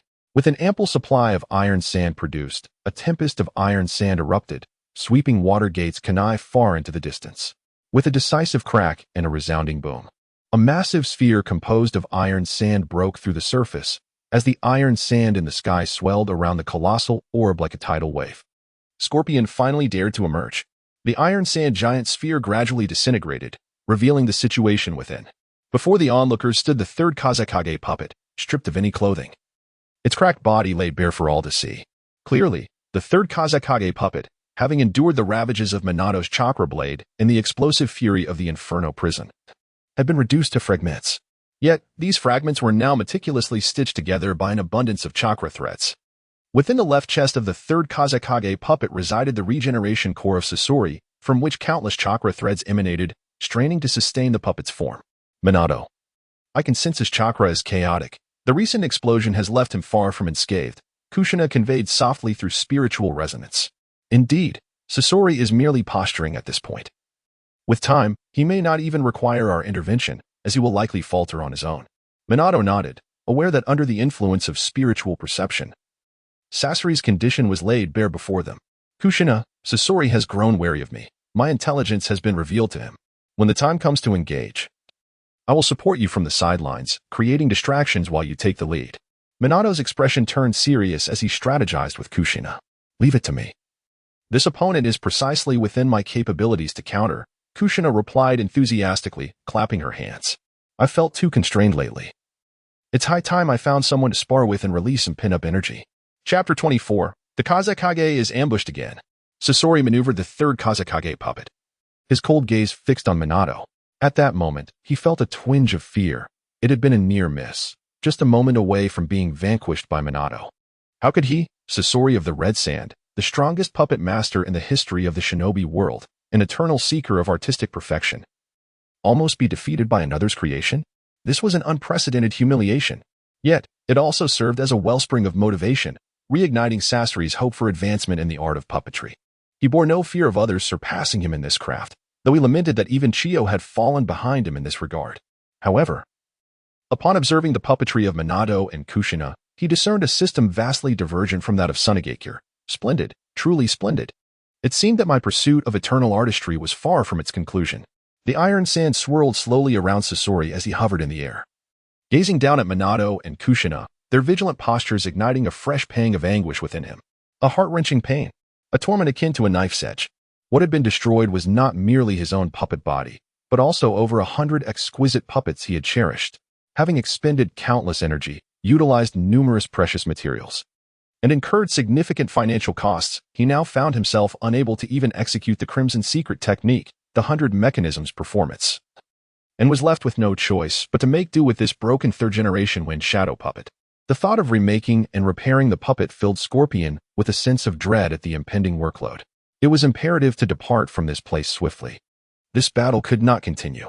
Resolutely, Scorpion decided to seek an opportunity to withdraw, vowing to remember this grudge. His chakra would not sustain him for much longer. One Minato was already a formidable foe, and with Kushina added to the mix, Scorpion was not naive enough to believe that Kushina was merely a weak woman. Had he not noticed her readiness to engage him? Suddenly, a dazzling golden light shimmered in the distance. Scorpion turned to gaze in the direction of the golden glow and beheld a cloud of gold approaching. After a moment of contemplation, he realized gold sand. The fourth wind shadow, Raza, had arrived. Minato and Kushina also focused intently on Raza, who was swiftly approaching atop the golden sand.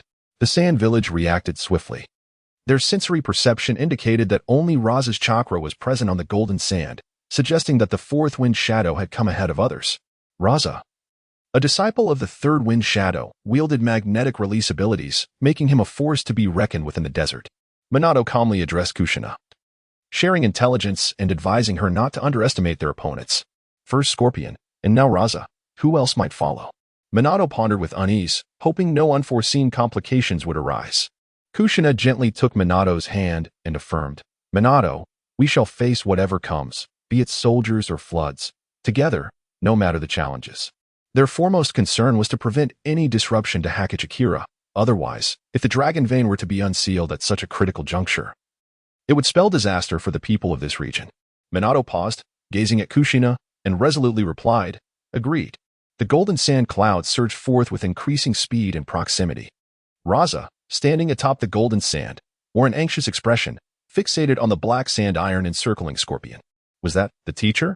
A whirlwind of emotions enveloped Raza: excitement, confusion, puzzlement, anxiety, exhilaration, and fear of confrontation. As Raza closed in, he distinctly sensed the chakra signature of the third wind shadow. Unable to contain himself, he called out, Teacher, is that you? A chilling laugh echoed. Scorpion, having dispelled the veil of sand and iron, turned towards Raza, slightly raising his head, and greeted him nonchalantly. Raza. It has been a while. Raza gazed at the puppet body, reminiscent of the third Kazekage yet shattered, and fell into a profound silence.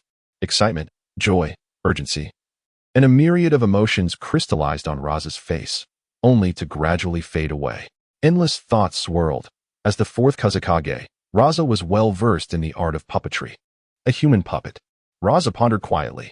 Then, an unnamed fury ignited within Raza's heart, threatening to consume his reason entirely. Who was it? Boom. The earth trembled violently. At Raza's summons, an abundance of gold sand surged from the ground, swirling around him. Scorpion of the red sand. It is you. Raza observed the regeneration core on the left chest of the third Kazekage's puppet, emblazoned with a prominent character for Scorpion.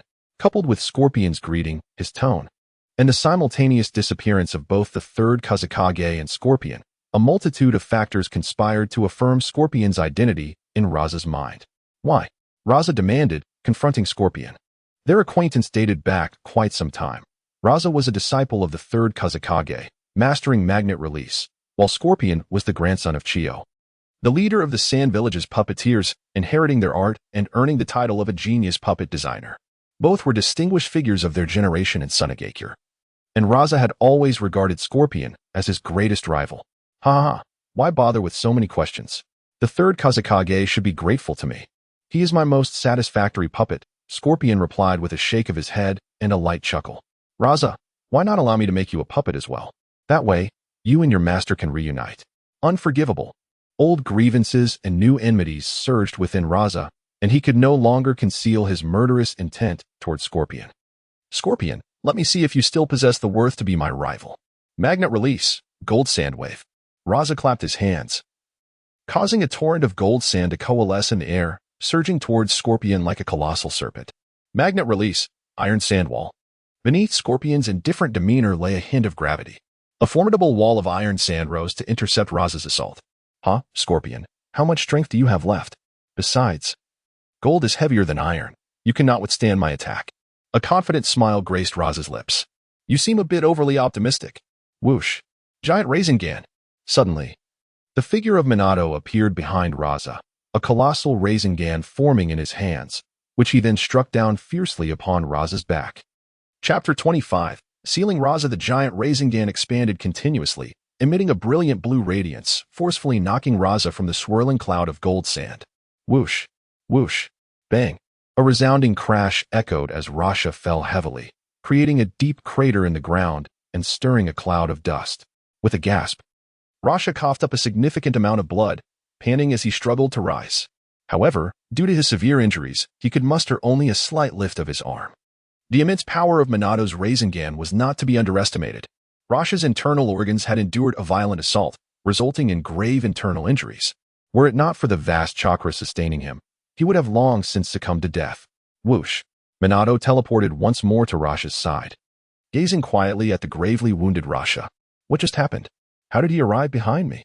Rasha was utterly perplexed, yet in his current state, he was unable to utter a word.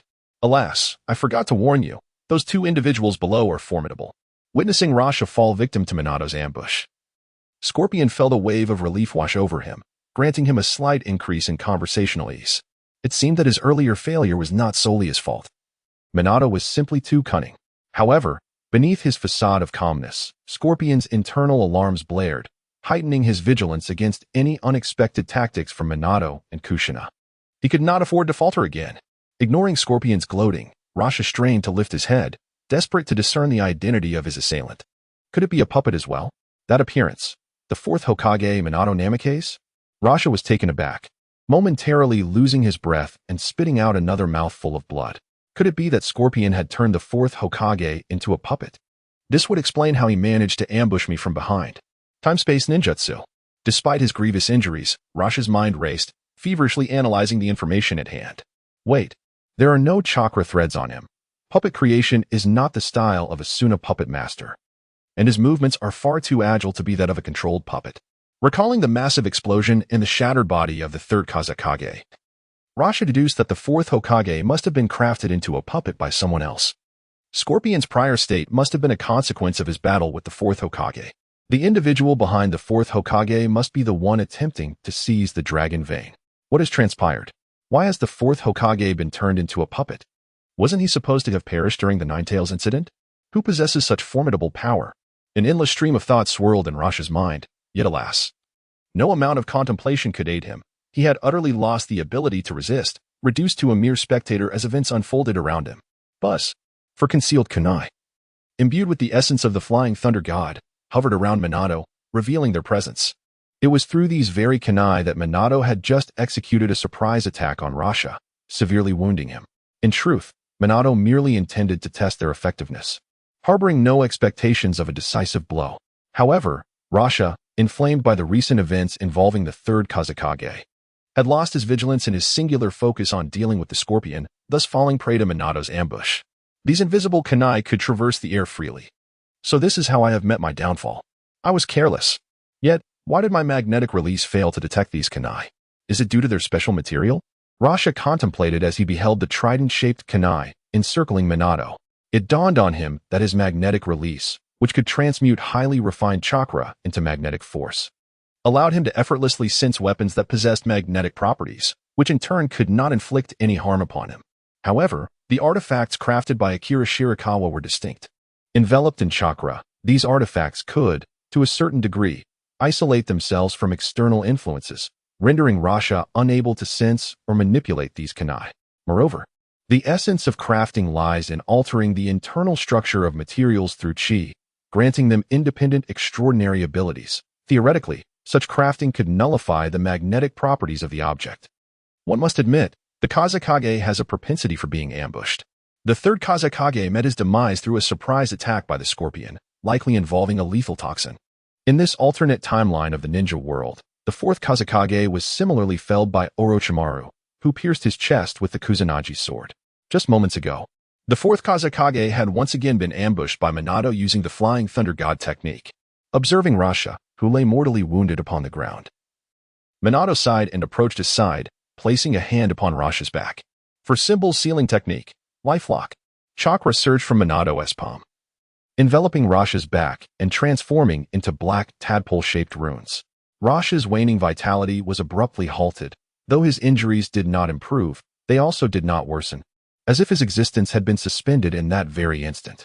The light in Rasha's eyes gradually faded, for it was not only his body that was sealed, but his consciousness as well.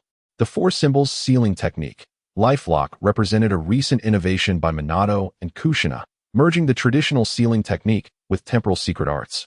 Thanks to their research into the power of the dragon vein and the fabric of time, Minato and Kushina continuously devised new techniques related to space-time. The effect of four symbols sealing technique, lifelock, is to freeze the state of a living being at a particular moment, theoretically allowing others to traverse the vast river of time and reach the future.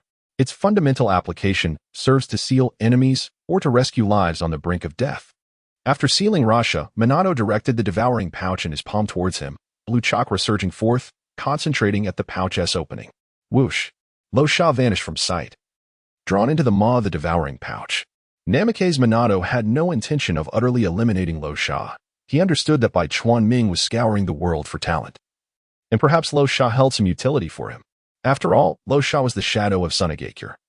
And whether through controlling him or leveraging him as a bargaining chip in dealings with the village, numerous advantages could be gleaned, as long as an individual possesses value. There exist myriad means to exploit them. Meanwhile, Scorpion was devising an escape.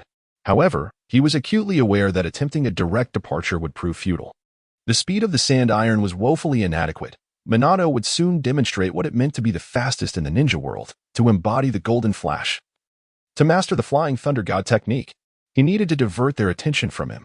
The optimal strategy was to instigate a commotion, compelling them to disperse their focus. Their vulnerability lay in the sealing barrier before him. Their mission was undoubtedly to ensure the theft of the dragon vein proceeded undisturbed. Thus, by assaulting the sealing barrier that suppressed the dragon vein, they would be forced to defend against his attack, safeguarding the barrier, thereby granting him the opportunity to flee. After considerable contemplation, Scorpion resolved to directly target the four symbols formation. He had long since determined that Minato and Kushina were the guardians of the dragon vein theft operation. Chapter 26 Humph. Think you can escape? The endless sand iron swirled through the air, dispersing and converging, ultimately forming countless fine needles pointing towards Lulon. Densely packed across the sky, enough to send shivers down the spine of anyone with a fear of clusters. Scorpion manipulated the third Kazekage puppet. Looking down upon Minato and Kushina from above, it had been quite some time since he had felt so beleaguered. Let me bring this to a conclusion. Minato's expression grew serious as he surveyed the myriad sand iron needles filling the sky, his hands coming together to prepare for a space-time ninjutsu. Kushina gently grasped Minato's hand, slowly lowering it. With a playful smirk, she said, "Minato, didn't we agree that I would handle them? You've already taken down the fourth Kazekage, surely. I'm due for a chance to stretch my legs." Minato paused momentarily before bursting into hearty laughter, responding, "All right, you handle Scorpion. Be careful."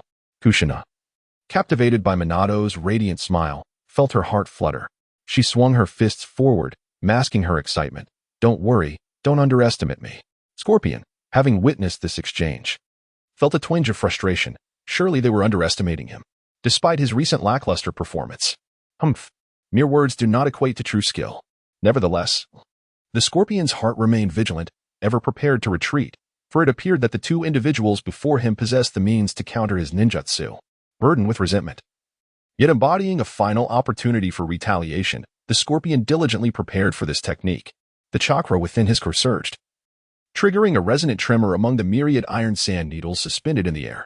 Buzz, buzz, magnet release, super iron sand rain. The Scorpion raised his right hand high, then brought it crashing down, accompanied by an onslaught of endless iron sand needles cascading from the sky. Whoosh, whoosh, whoosh. The iron sand needles pierced through the air towards the ground, conjuring countless shockwaves that produced a piercing, ear-splitting sound. They surged forward relentlessly, as if intent on penetrating the very earth itself. Kushina produced a deep purple-black gourd, infusing it with a substantial amount of chakra. The gourd floated in mid-air, unfurling golden chakra that enveloped it like an intense flame. Sealing technique, sealing elemental formula, wind hole attraction. The purple-black gourd suddenly expanded, its mouth aimed at the swirling iron sand rain above. Whoosh, whoosh. A tremendous suction emanated from the gourd's opening, forming a colossal whirlwind akin to a wind hole, as if it sought to draw everything into its depths.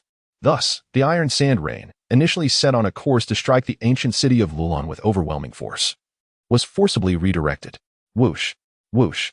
All the iron sand needles spiraled towards the wind hole, like fish ensnared in a deep whirlpool, unable to escape or resist, ultimately succumbing to the gaping maw. In truth, Kushina's sealing technique, the sealing elemental formula, did not inherently possess the capacity to consume everything. This technique was a recent creation of Kushina, inspired by the dragon vein's ability to absorb the earth's energy. The sealing elemental formula could absorb chakra energy, bearing a striking resemblance to the abilities of the hungry ghost path. Theoretically, it was most effective against tailed beasts, which are chakra-based life forms. The purple-black gourd was a unique artifact crafted for Kushina by Akira Shirakawa, aptly named the Star-Absorbing Gourd, which contained vast space and possessed a black hole-like quality that attracted all things. By merging the sealing elemental formula with the Star-Absorbing Gourd, Kushina achieved a synergistic effect far surpassing mere arithmetic. The sealing elemental formula targeted energy, while the Star-Absorbing Gourd focused on matter, enhancing, complementing, and assisting one another, thus forming an overwhelmingly powerful sealing technique capable of devouring all. This is disastrous. The Scorpion realized that his plan to execute a widespread assault on Lulon, thereby obstructing Akira Shirakawa's refinement of the dragon vein and forcing Minato and Kushina to divert their attention to defense, had utterly failed. He disregarded the aftermath of the iron sand rain, hastily controlling the remaining sand to carry him away into the distance. Even as he fled, the Scorpion remained acutely aware of Minato's elusive shuriken. As the star-absorbing gourd drew in all the fine iron needles, the golden chakra enveloping it gradually dissipated, causing it to shrink and ultimately fall into Kushina's hands. Humph! Attempting to flee? Kushina remarked nonchalantly, securing the gourd at her waist. The reason she refrained from placing the star-absorbing gourd into the digestive sac was that the sac could not accommodate a mystical artifact that inherently possessed a separate space. In simpler terms, the internal space of the sac was too fragile to contain another dimension. With an air of calm, Kushina observed the Scorpion soaring into the distance, and with a swift motion, formed hand seals. 8 golden chains extended from her back, shooting towards the Scorpion with great urgency. Diamond lockdown. The 8 golden chains, akin to a dragon emerging from the depths, moved with grace and swiftness, exuding an unstoppable momentum as they swiftly ensnared the Scorpion. Magnet release, iron sand gyroscope. Magnet release, iron sand great blade. Magnet release, iron sand rectangular prism. Magnet release, iron sand great needle. The Scorpion, piloting the iron sand cloud, nimbly evaded the pursuit of the diamond lockdown, continuously shaping the iron sand into various forms to deflect the approaching chains. TCH. With such meager skills, you cannot capture me. Observing the widening distance between himself and his adversary, and sensing no approach from Minato's kunai, the Scorpion exhaled in relief, gaining confidence in his escape and began to mock Kushina's attacks. Kushina narrowed her eyes with a smile, stating, "This is merely an appetizer." Channeling her chakra, she infused it into the golden necklace adorning her neck, signaling her intention to employ another artifact. The golden necklace shimmered with resplendent light as a wave of golden energy emanated from it, ultimately converging upon the chains of the diamond lockdown. Diamond lockdown, myriad chains. The golden energy spread along the chains, solidifying them, while simultaneously amplifying their strength and velocity. Moreover, the 8 golden chains began to tremble incessantly, remarkably splitting to form additional chains. Crackling sounds filled the air as 1 became 2, 2 became 4, 4 became 8. Like branches, they proliferated without end. Within moments, the chains pursuing the Scorpion escalated to over 1,000. They swarmed like a vast abyssal maw, poised to engulf the Scorpion. Bam! Bam! Bam! The iron sand apparatuses utilized by the Scorpion to obstruct and strike the chains were obliterated, leaving no opportunity for them to coalesce again. Furthermore, the diamond lockdown possessed the power to seal chakra, diminishing the Scorpion's command over the iron sand. The Iron Sand World technique. Once the Scorpion's ultimate weapon for controlling the third Kazakage's puppet was a terrifying ninjutsu laden with multiple traps, even if one managed to evade the first strike. The second and third were nearly impossible to escape. At this moment, the Scorpion was acutely aware of the relentless barrage of attacks. There are far too many chains. Countless chains attacked simultaneously. No matter how one evaded, it was futile. Scorpion's heart brimmed with despair. Suddenly, a sharp crack echoed as he was struck for the first time. In an instant, after being hit, Scorpion found himself bereft of any power to resist. He was ensnared by dozens of chains, rendered immobile, unable even to struggle. Whoosh! A multitude of golden chains transformed into shimmering starlight, dissipating into the ether, leaving only the chains that bound Scorpion retracting, drawing him before Kushina. "Oh yes, Minato, I have triumphed," Kushina exclaimed joyously. Chapter 27. Obito, I shall obliterate your canine head. What a magnificent battle it was. The extraordinary ninja tools wielded here bore a power rivaling that of the legendary sage of 6 paths Obito.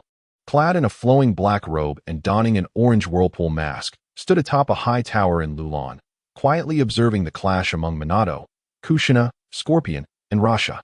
In truth, Obito had arrived at Lulon long before, but he had not traversed there using Kamui. He had never previously set foot in Lulon and thus left no Kamui mark. After all, it had only been a little over a year since Obito awakened his Manjiki Sharingan. He had donned the garb of the Whirlpool White Zetsu and utilized the Mayfly technique to reach Lulon through the Earth's veins. The speed of the Mayfly technique was extraordinary. Shortly after Scorpion arrived, Obito also reached Lulon, even before Rasha. As he approached the underground near Lulon through the Mayfly technique, he sensed the immense, turbulent chakra of the Dragon Vein and the formidable suppressive power of the Four Symbols formation.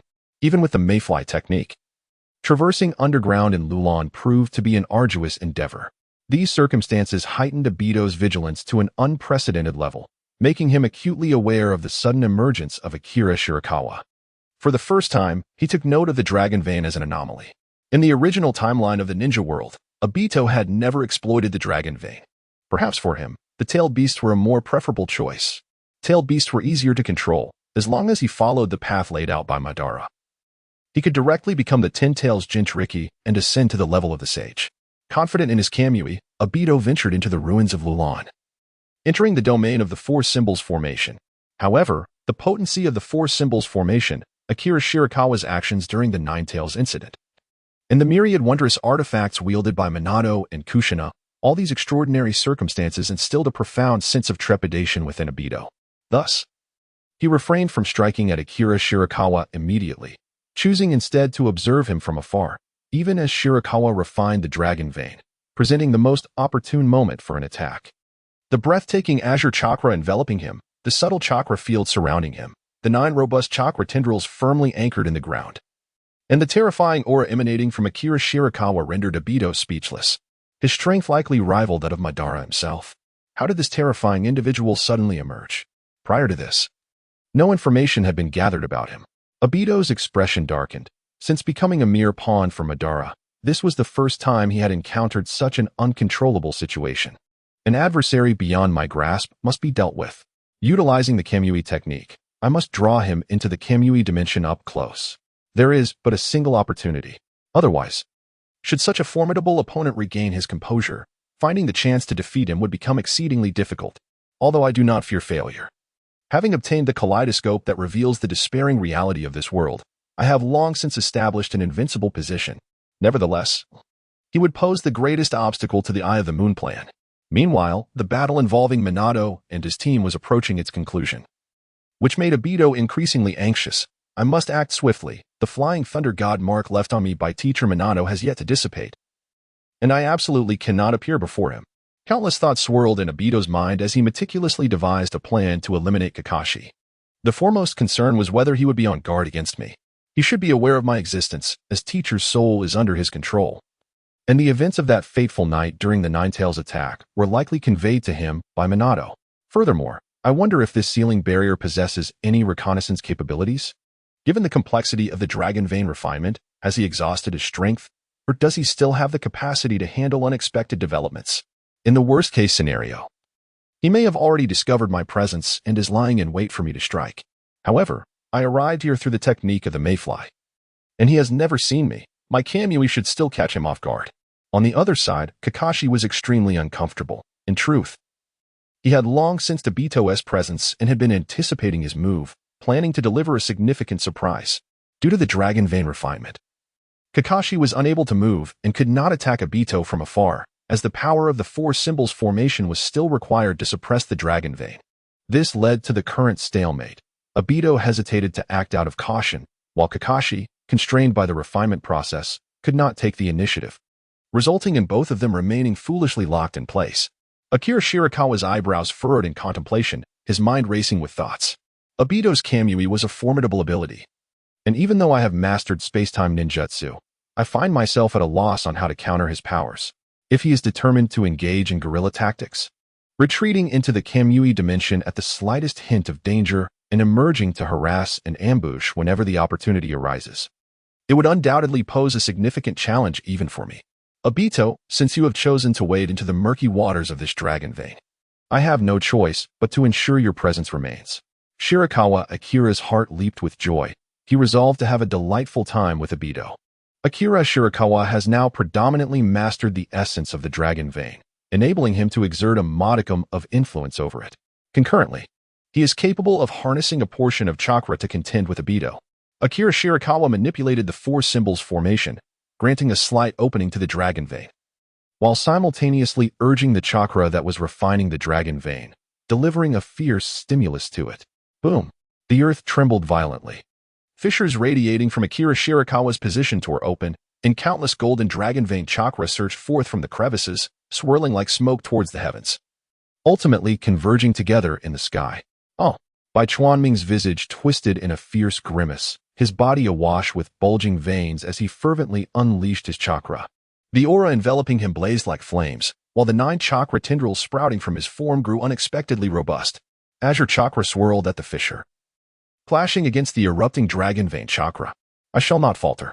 I refuse to permit failure, Bai Chuanming bellowed, his fervor so intense that blood trickled from the corner of his mouth. In contrast, Uchiha Obito's heart brimmed with skepticism. Everything had seemed perfectly fine until this sudden upheaval. Could it be a ruse? He stroked his chin, contemplating with great care. However, the endeavor of refining such a monumental dragon vein is indeed prone to complications. Akira Shirakawa coughed up a mouthful of blood, his throat constricting violently. Following the removal of the cerebral limitations, his mastery over his own body reached an unparalleled zenith. Expelling a small amount of blood was hardly a formidable task. Obito pondered for a brief moment, a flicker of ruthlessness flashing in his eyes. Regardless of the circumstances, this was the most opportune moment. Kamui. Whoosh. A vortex of time and space manifested in Obito's right eye, swirling counterclockwise and drawing him into its depths. Whoosh.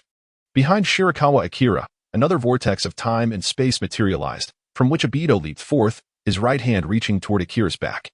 As long as my hand makes contact with you, I shall be able to draw you into the Kamui dimension, and in that moment, victory shall be mine. Akira Shirakawa sensed the movement behind him, a subtle smile gracing his lips as he mused, Obito, you have finally arrived. Just a moment longer, and indeed, victory would belong to him. The fierce wind billowed Obito's dark hood as he charged forward, his right hand poised to make contact with Shirakawa's back. Suddenly, a vibrant orange chakra hand emerged from behind Shirakawa, forming a highly condensed red Renegan, which he aimed directly at Obito's head, delivering a powerful strike. Whoosh! The Ninetales Renegan. This was the grand surprise Shirakawa had prepared for Obito, utilizing excess chakra from the Ninetales to launch a lethal attack. Alas, Obito's right eye would not survive. Shirakawa was eager to study the Kamui of the Manjiki Sharingan, but to ensure Obito's demise, he resolved to forego the right eye's Kamui, prioritizing the obliteration of Obito's head. After all, Kakashi possessed a left eye with Kamui, and Obito's soul could still be harvested for the power of the Manjiki. Oh no! Obito's right eye widened in panic. Too late to evade. The assault of the Ninetales Renegan was imminent. Boom! The Renegan rapidly expanded, radiating an orange glow, unleashing its astounding destructive force. Chapter 28. Izanagi Boom. The immense impact created a deep crater in the ground, sending clouds of dust soaring into the air. How excruciating, how tormenting. Is this the sensation you felt, Obito? Lying in the pit, Obito's orange vortex mask lay shattered, revealing a pale, swirling face, the visage of the whirlpool entity, White Zetsu, enveloping him. The swirling features of White Zetsu unfurled like a blooming flower, ultimately exposing Obito's scarred and wrinkled right half of his face. Notably, Obito's right eye was a Manjiki Sharingan, while his left housed a precious 3-tomo Sharingan, likely a relic from Uchiha Madara. The Uchiha clan had a tradition of collecting the Sharingan of its members, and the gathered eyes were preserved by the clan leader, Madara. As the leader and the mightiest of the Uchiha, would naturally possess several Sharingan. Furthermore, in his later years, he might have actively sought out various Sharingan to unravel the mysteries of the Sage's Eye. Upon Madara's demise, all his Sharingan were ultimately inherited by Obito. Puff. From Obito's mouth poured forth a copious amount of crimson blood, interspersed with fragments of internal organs. His abdomen had been completely pierced, leaving behind a gory cavity, from which blood incessantly flowed, trickling onto the sandy ground, spreading out and seeping into the depths of the sand. In truth, had it not been for Tobi's white Zetsu cloak absorbing a significant portion of the damage, Obito's abdomen would have been cleaved in two. Nevertheless, at this moment, only a small strip of flesh connected his upper and lower body. With his spine shattered, Obito's legs had entirely lost sensation, dangling helplessly on the ground. Akatsuki's white river furrowed his brow. Did I miss the head? Did he evade it? It turned out that in a moment of peril, Toby had forcibly twisted Obito's body midair, preventing White River's Renegan from striking Obito's head, instead directing it towards his abdomen. Thus, Obito managed to evade White River's fatal blow and survive. However, this still left him gravely wounded. If one strike did not suffice, then 2 or 3 would be administered until he was defeated. Bai Chuanming decisively pressed on, denying Obito even a moment to catch his breath. There have been far too many instances of villains hesitating and subsequently falling victim to a counterattack. Bai Chuanming was determined to learn from these lessons and avoid such a grave error. Another fiery orange tentacle emerged behind him, swiftly forming an orange spiral sphere in his hand. This is bad. I must retreat quickly. Obito gritted his teeth, enduring excruciating pain as he unleashed Kamui. Whoosh!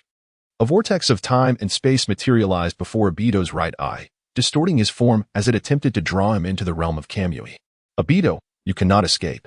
This time, Shirakawa Akira did not employ the spiral sphere to strike at Obito. Instead, he directly unleashed the vibrant orange spiral sphere. The Ninetales spiral sphere. Whoosh! The sphere erupted from the tendrils of chakra, swiftly advancing toward Obito, only to be drawn into the space-time vortex alongside him.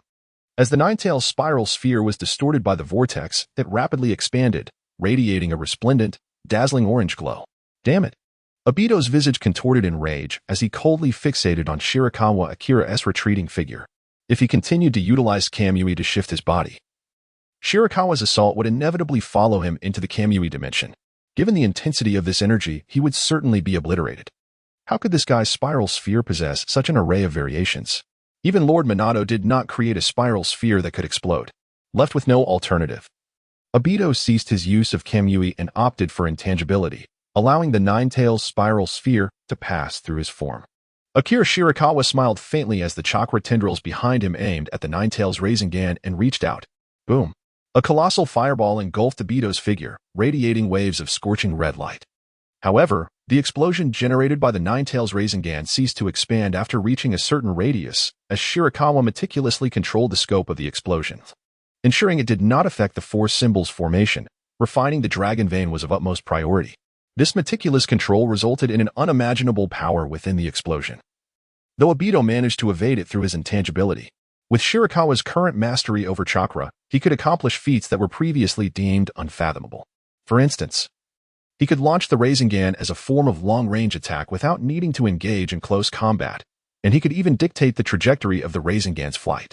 By altering the chakra's form, Shirakawa could control the manner in which the Renegan exerted its power, whether it be a penetrating rotational friction type, a whirlwind type that dispersed chakra, or an explosive type that concentrated chakra before releasing it in an instant, among various other forms.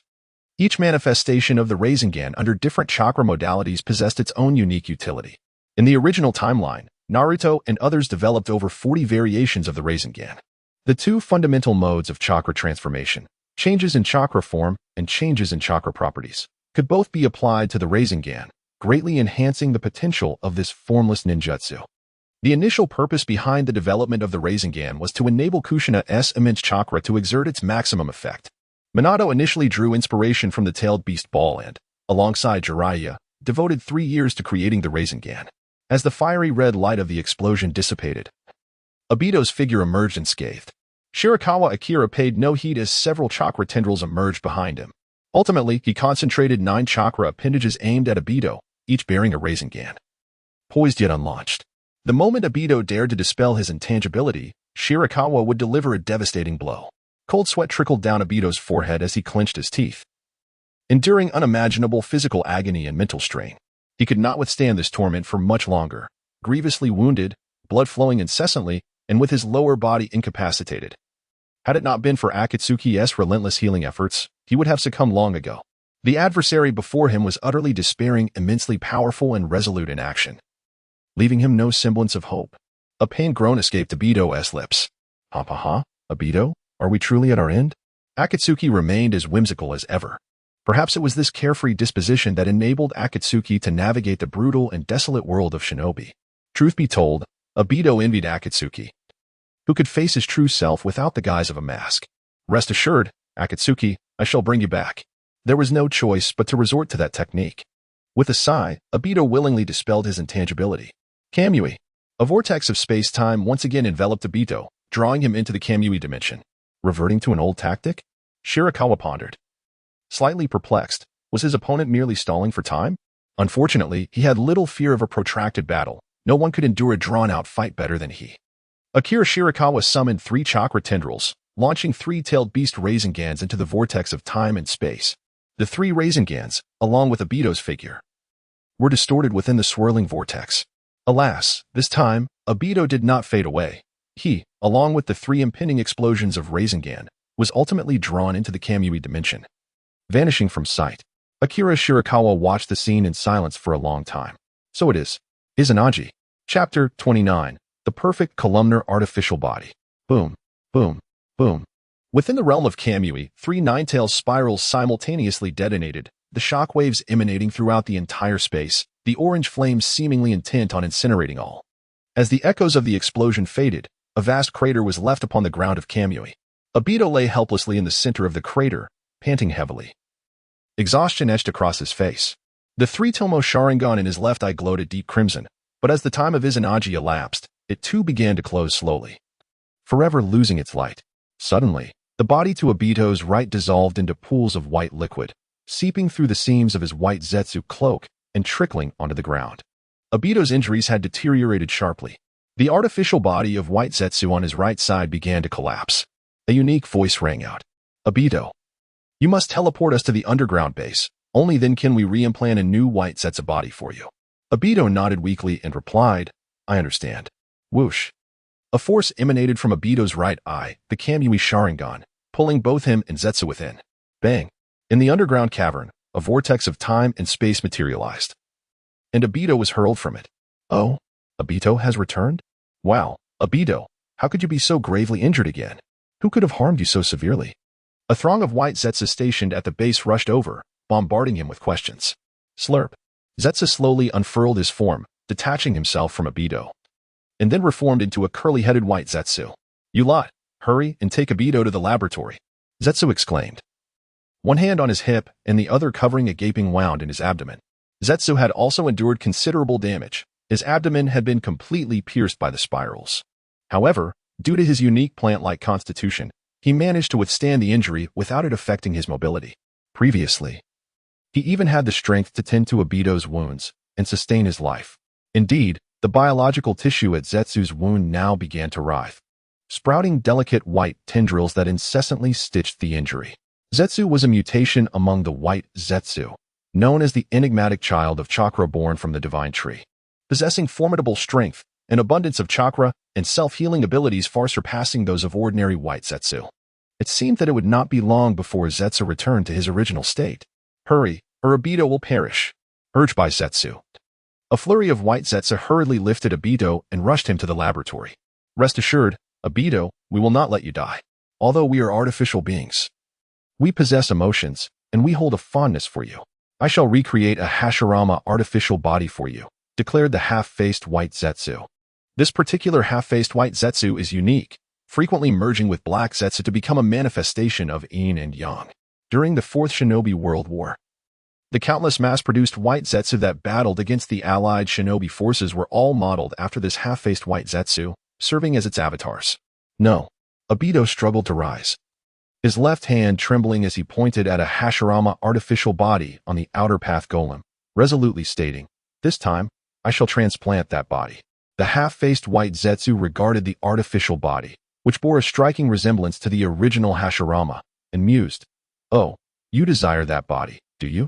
It is indeed a perfect Hashirama artificial body, possessing powers closely akin to those of Senju Hashirama, a rarity that is difficult to obtain. Lord Madara has conducted numerous experiments, and this is the only flawless Hashirama body he has acquired. Hence, he has chosen to keep it. However, are you certain? The power of Senju Hashirama is not easily wielded, the half-faced white Zetsu inquired solemnly. This is not comparable to the artificial body previously transplanted to you. A moment's carelessness could result in the Hashirama cells consuming you, causing trees to sprout from your body, leading to your demise. Obito fell silent for a moment, then spoke with a fierce countenance. I must obtain greater power. You do not comprehend the strength of that individual. He will be the greatest obstacle to the Eye of the Moon plan. Rin, I will eliminate all barriers and create a perfect world. Beneath Obito's disheveled exterior lay a profound yearning for Rin. At that moment, through telepathy, the other white Zetsu shared information with Toby, revealing the nature of Obito's recent battle. He was thoroughly beaten. Reluctant to continue provoking Obito, the white Zetsu thought to themselves, "Rest assured, I can master the power of the perfect Hashirama body." To persuade the white Zetsu, Obito calmed himself slightly and asserted, "I can feel that ever since awakening the Manjiki Sharingan, my control over the Hashirama cells within me has significantly strengthened." Toby then stepped forward, saying, "At a crucial moment, I will possess Obito, amplifying his strength, which may help him suppress the encroachment of the Hashirama cells." The half-faced white Zetsu nodded and said, "Very well. Let us proceed with the transplantation of the perfect Hashirama artificial body." Chuckling, it added, "If problems arise, we can simply sever the transplanted perfect Hashirama body and provide you with a lesser one instead." Chapter 30. The Spirit of the Dragon Vein is Born. Whoosh, whoosh. Minato and Kushina instantaneously transported to Akira Shirakawa's side using the Flying Thunder God technique. They had sensed the commotion in the area, and after subduing Scorpion, they hurried over. To their surprise, Akira's battle had concluded swiftly, to the extent that they had not even glimpsed the enemy, only witnessing a large crater, likely the aftermath of a Renegan impact. It appeared that Akira had secured a decisive and effortless victory. Minato was taken aback by Akira's ability to execute such formidable ninjutsu while refining the dragon vein. This only deepened his apprehension, serving as a testament to Akira's prowess from another perspective. "Ah, you have arrived," Akira remarked, dismissing thoughts of Obito for the moment, knowing there would be ample opportunities ahead. Nevertheless, further research into space-time ninjutsu was imperative.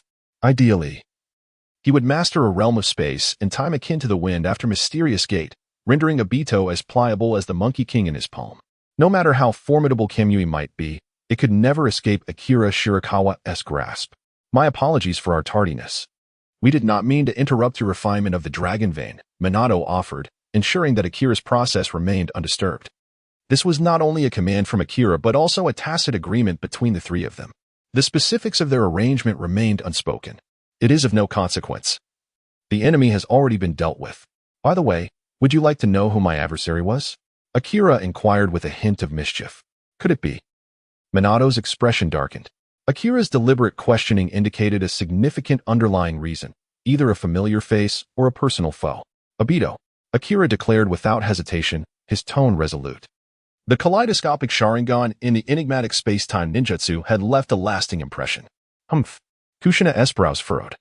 Her face flushed with indignation as she struck the ground with her fist. "That ungrateful Obito. After all the kindness I showed him, he dares to treat my family in such a manner." Naruto, whom she had yet to truly behold since his birth, ignited a torrent of fury within her mind, amplifying her hatred with every cherished memory. Minato clenched his fists tightly, exchanging a glance with Kushina. "Akira, we shall verify the matter concerning Obito later. We hope you can extend your assistance, and we shall strive to repay this kindness. If it truly is Obito, I will ensure he pays a price he will never forget." Is Minato merely a benevolent soul, offering nothing but warm smiles? His reputation was forged amidst the chaos of the Third Shinobi World War. The little sun shines not only with light but also with searing heat. Akira Shirakawa chuckled. "No problem. I shall convey the report regarding Obito to you, enabling you to better strategize against him." After pondering what further troubles he could devise for Obito, Akira proposed. "Kakashi's left eye was a gift from Obito. To my knowledge, most of the Manjiki Sharingan's ocular techniques are interdependent. This may very well be the greatest flaw in Obito's space-time ninjutsu." Minato inhaled deeply. If given a choice, he truly wished to avoid causing Kakashi any harm. "Rest assured, we shall not take Kakashi's life. Our aim is solely Obito's Sharingan. Moreover, I believe that I significantly constrains Kakashi's potential. While the Sharingan bestows upon him formidable abilities such as insight, replication, and genjutsu, which indeed enhance his power in the short term, it is ultimately an external bloodline limit, severely depleting Kakashi's chakra and hindering his future development. Furthermore, the Sharingan has altered Kakashi's growth paradigm, leaving him with a fragile foundation at present. It seems exceedingly challenging for him to reach the heights of his father, the Konoha White Fang. Thus, we are acting in his best interest." Akira Shirakawa provided a pretext for Minato, allowing him to feel more justified in seizing Kakashi's Sharingan. Minato remained silent, and Shirakawa understood that such silence implied acquiescence. "By the way, what about the enemies you encountered?" Shirakawa inquired further. Kushina revealed the cursed pouch in her hand, stating, "They are all contained within here. It is the Akatsuki Sasori of the Red Sand and the fourth Kazakage. We did not eliminate them. Rather, we sealed them away inside this pouch. Perhaps they may still be of use to you." Hakashira Akira nodded affirmatively. Indeed, they possess immense value. The arrival of the fourth Kazakage indicates that the ninja forces of Sunagakure will soon follow. The disturbance surrounding the dragon vein is significant, and it is likely that other formidable individuals are covertly observing. Minato expressed his assessment. Indeed, Hakashira Akira responded while refining the dragon vein. You need only to assist in fending off the adversaries. The refinement of the dragon vein is nearing completion. At that point, it will matter not who approaches. The process of refining the dragon vein had indeed reached its critical juncture. Meanwhile, Queen Sarah of Lulon appeared pale and drenched in sweat, striving to suppress the dragon vein with all her might. Akira Shirakawa remarked, "It appears that Sarah is nearing her limits. The dragon vein chakra has significantly eroded her body. However, do not worry. The end is near, and it shall be over soon." Akira Shirakawa rose to his feet, gradually retracting the 9 chakra tendrils that delved deep into the earth. The refinement of the dragon vein had reached its completion. The subsequent focus was to condense the essence of the dragon vein. He formed a hand seal. An azure chakra erupted with unrestrained vigor, incessantly invigorating the 4 symbols' great array. The 4 symbols flowed in harmony. Essence of the dragon vein, arise. The great array whirled with fervor, guiding, storing, suppressing, and converging. Under the control of the 4 symbols' great array, the vast chakra of the dragon vein surged forth from the depths of the earth, ascending towards the heavens like an endless cascade of golden starlight, enchanting to behold. Ultimately, this immense multitude of starlight coalesced into a singular entity of dragon vein chakra. The residual chakra of the dragon vein swirled around the conglomerate, continuously merging in the air, morphing in shape as if it were pliable clay. Shirakawa Akira seized the opportune moment, his expression composed as he swiftly executed intricate hand seals, akin to a magician performing a dazzling trick. His movements so rapid that they appeared to create phantoms. Waves of enigmatic golden seals surged towards the aerial dragon vein chakra amalgamation, merging seamlessly into its essence. Spirit binding and summoning. Spirit shaping. The dragon vein chakra amalgamation underwent a dramatic metamorphosis, expanding rapidly one moment, contracting swiftly the next, and then erupting with formidable spikes reminiscent of a pufferfish. Gradually, the dragon vein chakra amalgamation stabilized, ultimately transforming into a radiant golden chakra sphere. This luminous sphere danced exuberantly, embodying the spirit of an exuberant child, brimming with curiosity about the world and proclaiming its newfound existence to all. Akira Shirakawa erupted into laughter. Spirituality. This mass of dragon vein chakra possesses the consciousness that only sentient beings can embody. This validates Shirakawa's endeavor as triumphant. He has successfully imbued the dragon vein with spirituality, transforming it into a chakra life form akin to that of a tailed beast. Chapter 31. Purification of the Tsutsuki will, however. Although the dragon vein has evolved into a chakra life form similar to a tailed beast, distinctions remain. The dragon vein chakra entity can be divided into 2 components. One is the dragon vein itself, buried beneath the earth, containing immense energy. The other is the dragon vein spirit, conceived by Shirakawa, representing the consciousness of the dragon vein. While the energy contained within the dragon vein spirit pales in comparison to that of the underground dragon vein, within the confines of the dragon vein S domain, the spirit can freely harness the energy of the foundational dragon vein, maximizing its potential. The original dragon vein resembled a formidable beast, acting solely on instinct, possessing great strength, yet unable to unleash its full might, often falling prey to exploitation. The dragon vein spirit, conversely, signifies the awakening of wisdom within the dragon vein, enabling it to learn continuously and to realize its inherent potential. The golden orb of the dragon vein spirit danced gracefully in the sky, yet it remained confined within the boundaries set by the 4 symbols formation. As dusk approached, an unusual expanse of dark clouds appeared over the desert, and the golden light of the dragon vein chakra illuminated the clouds, creating a breathtaking spectacle in the heavens. Baichuan was acutely aware that this phenomenon was a result of the birth of the spirit of the dragon vein. With a sigh, Sarah lay sprawled on the ground, gazing up at the sky, her body completely relaxed. Baichuan had already refined the dragon vein, liberating her from the need to exhaust herself in its control. "Sarah, are you all right?" Baichuan inquired with concern. "Yes, I can still endure. Sarah replied weakly. Akira Shirakawa instructed Mizumon and Kushina to assist in taking care of Sarah. As there were still tasks to be accomplished concerning the dragon vein, there remained just a little more to be done. Shirakawa gazed at the ethereal spirit of the dragon vein, feeling an immense sense of joy. Come, my child, surrender yourself to my embrace. Bai Chuaming's feet emanated a celestial blue chakra, propelling him through the air in pursuit of the spirit of the dragon vein, as waves of energy erupted behind him. Boom, boom, boom. With explosive strides, utilizing the moonwalk technique to tread upon the air, he generated a levitation force. Seamlessly integrating the technique of shaving to achieve a series of rapid airborne steps, ultimately enabling swift movement in the skies. In the blink of an eye, Bai Chuaming found himself beside the spirit of the dragon vein. The dragon vein had already been refined by Bai Chuaming's chakra. And since the spirit of the dragon vein was a creation of his own, it inherently felt a sense of affinity towards him. As Akira Shirakawa approached, the golden orb, born from the spirit of the dragon vein, circled around him in playful delight, seemingly inviting him to join in its frolic, showing no resistance to his presence. Haha. There's no rush. I will play with you shortly. However, there are certain hidden dangers about you that must be addressed first, Akira Shirakawa remarked with a smile. Whoosh. Akira Shirakawa retrieved a purple jade seal from the pouch, its surface intricately etched with enigmatic and complex runes. A mere glance seemed to ensnare one's very essence, as if one's soul were being irrevocably drawn into its depths. He beckoned the spirit of the dragon vein to approach, and it obediently circled a few times before hovering before him. With the constraints of his cerebral domain lifted, Shirakawa exerted flawless control over his own corporeal form. He pressed a droplet of blood from his fingertip, seamlessly merging it with the purple jade seal. A fleeting crimson glimmer flickered across the seal, establishing a unique bond between it and Shirakawa.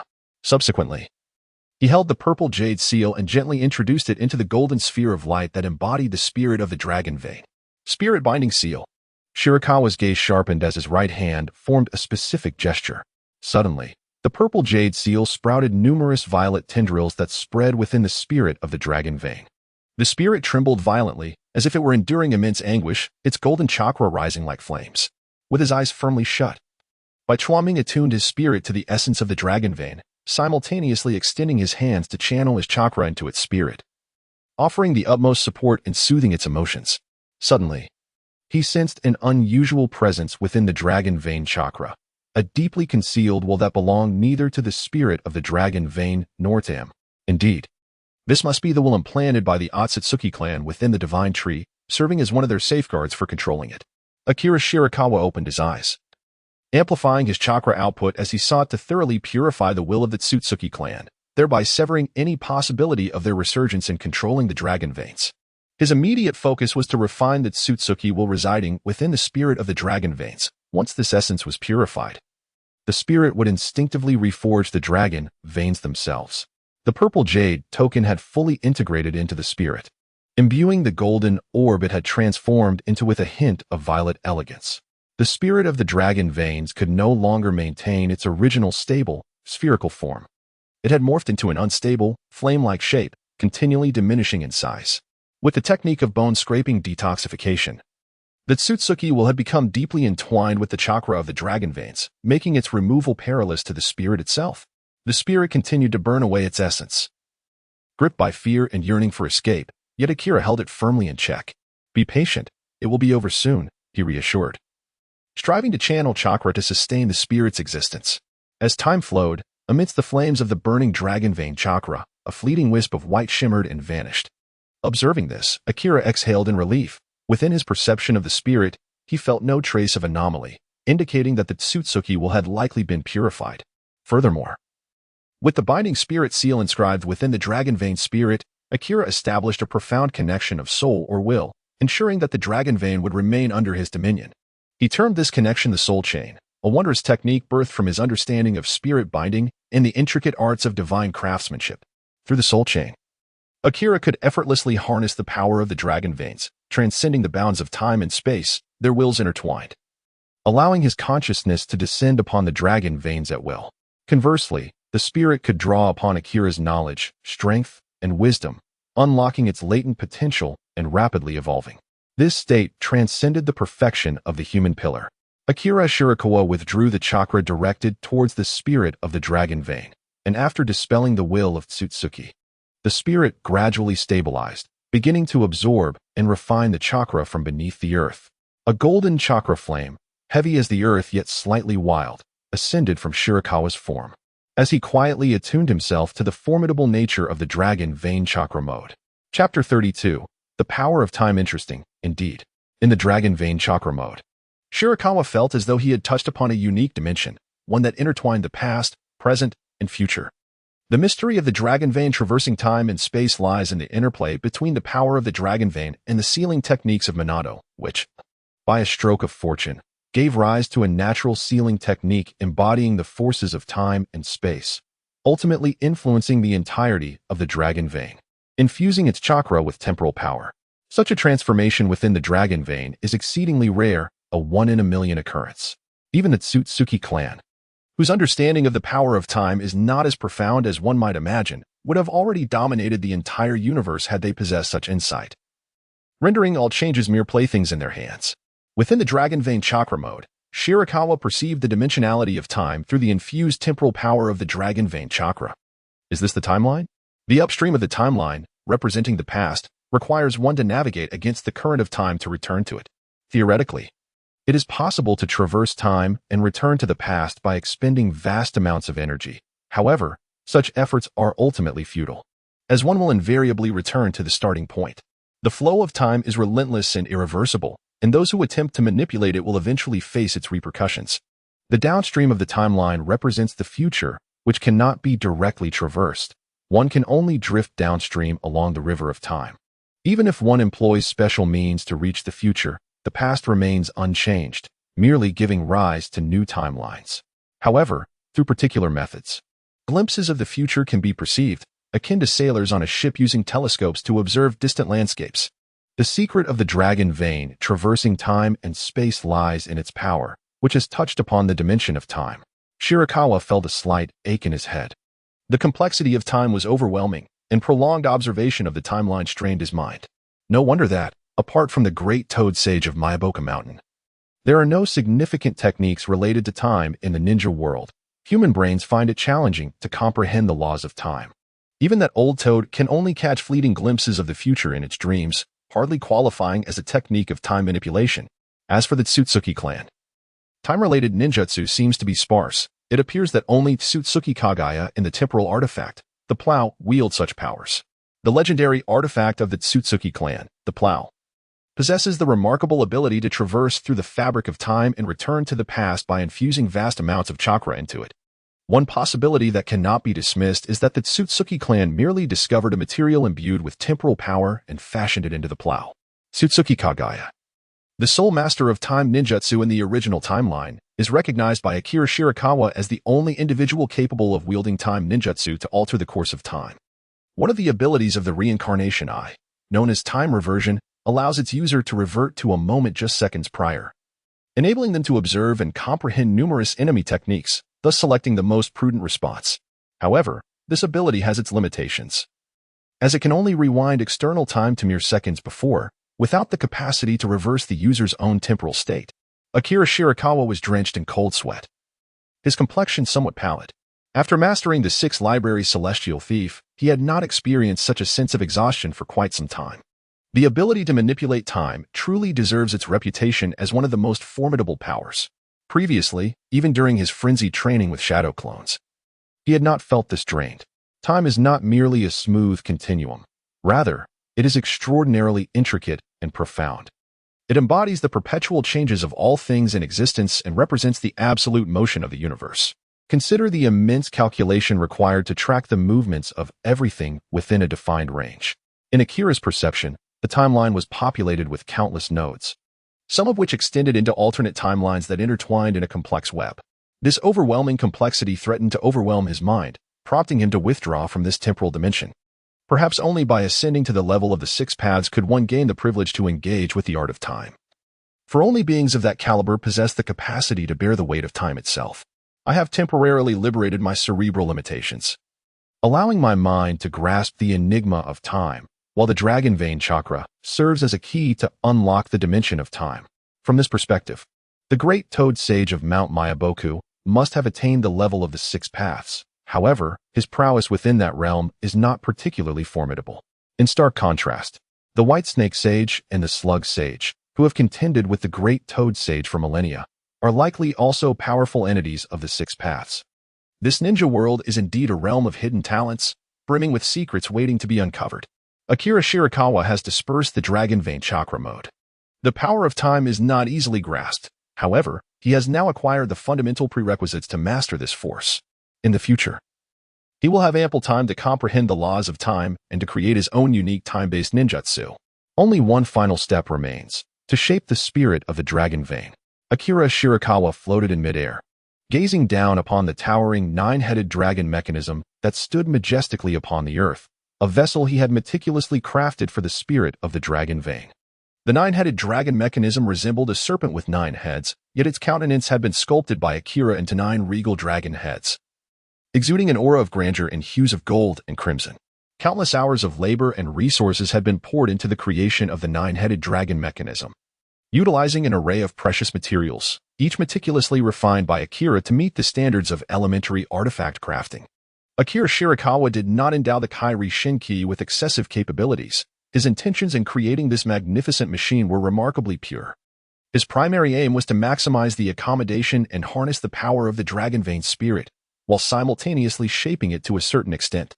Furthermore, the Kairi Shinki was not solely tasked with containing the energy of the Dragon Vein spirit, once transformed into its corporeal form. It was also designed to absorb the powers of the 9-tailed beasts, ultimately striving to synthesize the strength of the 10 tails and attain the exalted level of the 6 paths. Each dragon head was meticulously crafted to encapsulate the essence of a specific tailed beast power.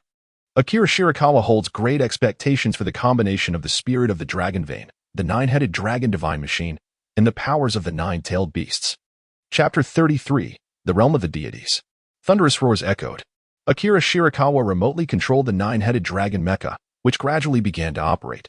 Its massive form unfurled, with the 9 dragon heads raised high, stirring up a cloud of dust. Akira Shirakawa soared above the 9-headed dragon, admiring his magnum opus.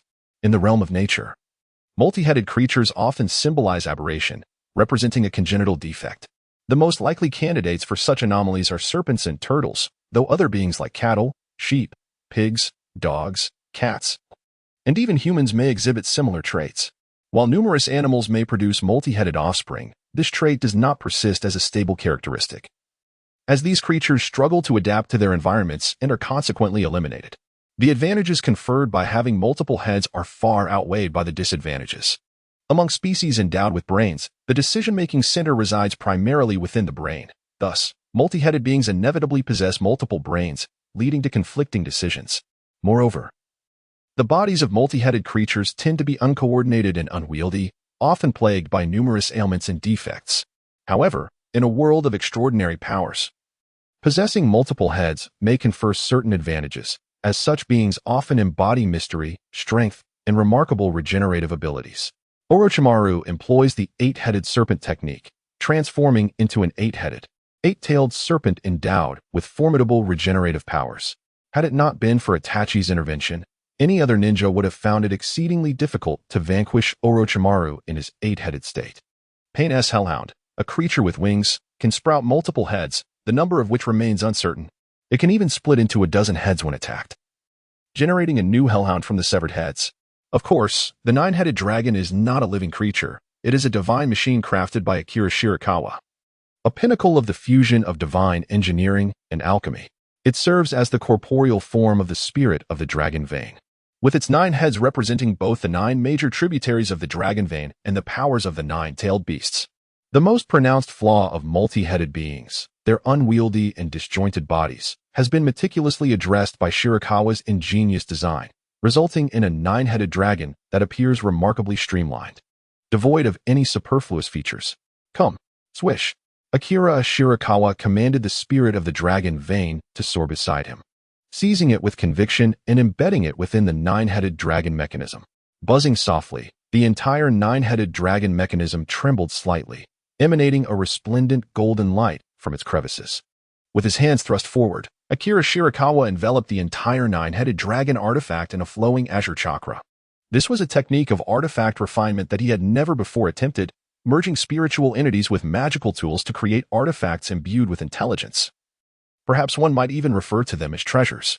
This represents the pinnacle of refining techniques, the art of creation. It is the realm of the divine. Unlike ordinary intelligent machinery, these treasured artifacts possess true consciousness and wisdom, along with the emotions inherent to sentient beings. Even the most intricate intelligent machines pale in comparison to the complexity of a cat or dog's brain. Naturally, the two cannot be directly compared. For intelligent machinery possesses capabilities beyond the reach of biological brains. However, in the realm of emotions, it is exceedingly difficult for mechanical constructs to develop feelings in the conventional sense. The operation of the brain involves quantum elements, while the fundamental essence of emotions, the instinct of life, arises from uncertainty and chaos. The mysteries of human thought, the enigma of life, and the vastness of the universe conceal countless mesmerizing vistas. Akira Shirakawa began to grasp Orochimaru's perspective. Life is far too fleeting to uncover all the truths the world has to offer.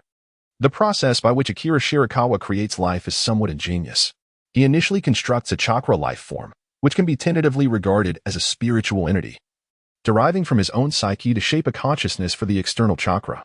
However, this chakra life form lacks a physical body. It exists solely on the plane of spirit. Now, the process of merging the spirit of the dragon vein with the nine-headed dragon mechanism embodies the union of spirit and matter, a recreation of life.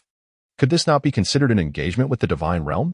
The outward flow of chakra causes his hair to rise, and Akira Shirakawa, invigorated, has his eyes glimmering with excitement, yet he must temper his elation and focus intently on refining the spirit of the dragon vein into the nine-headed dragon mechanism. The surging chakra continuously roils upon the nine-headed dragon mechanism, with various violent reactions unfolding. Under the refinement of Akira Shirakawa as chakra, the spirit of the dragon vein and the nine-headed dragon's body commence their gradual amalgamation. An even more colossal surge of dragon vein chakra erupts from the earth, rushing toward the nine-headed dragon mechanism from all directions.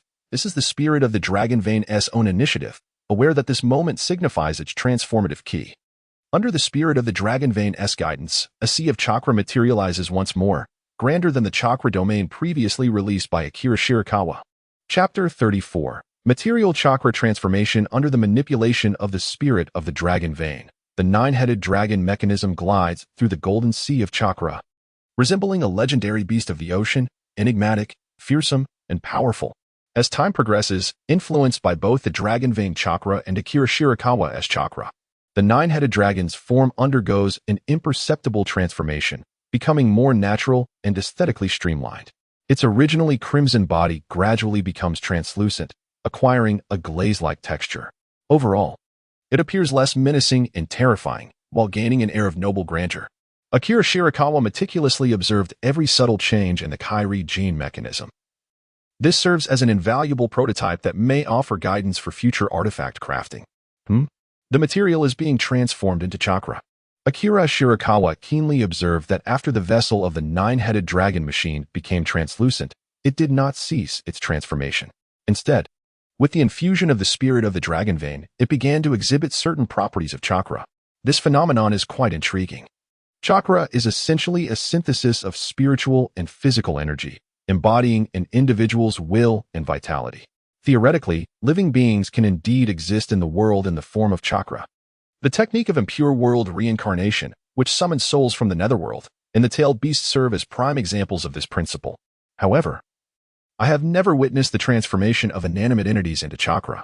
The fusion of the dragon vein spirit with the nine-headed dragon machine yielded some unexpected results, filling Akira Shirakawa with immense astonishment. Are there chakra-infused weapons within the shinobi world?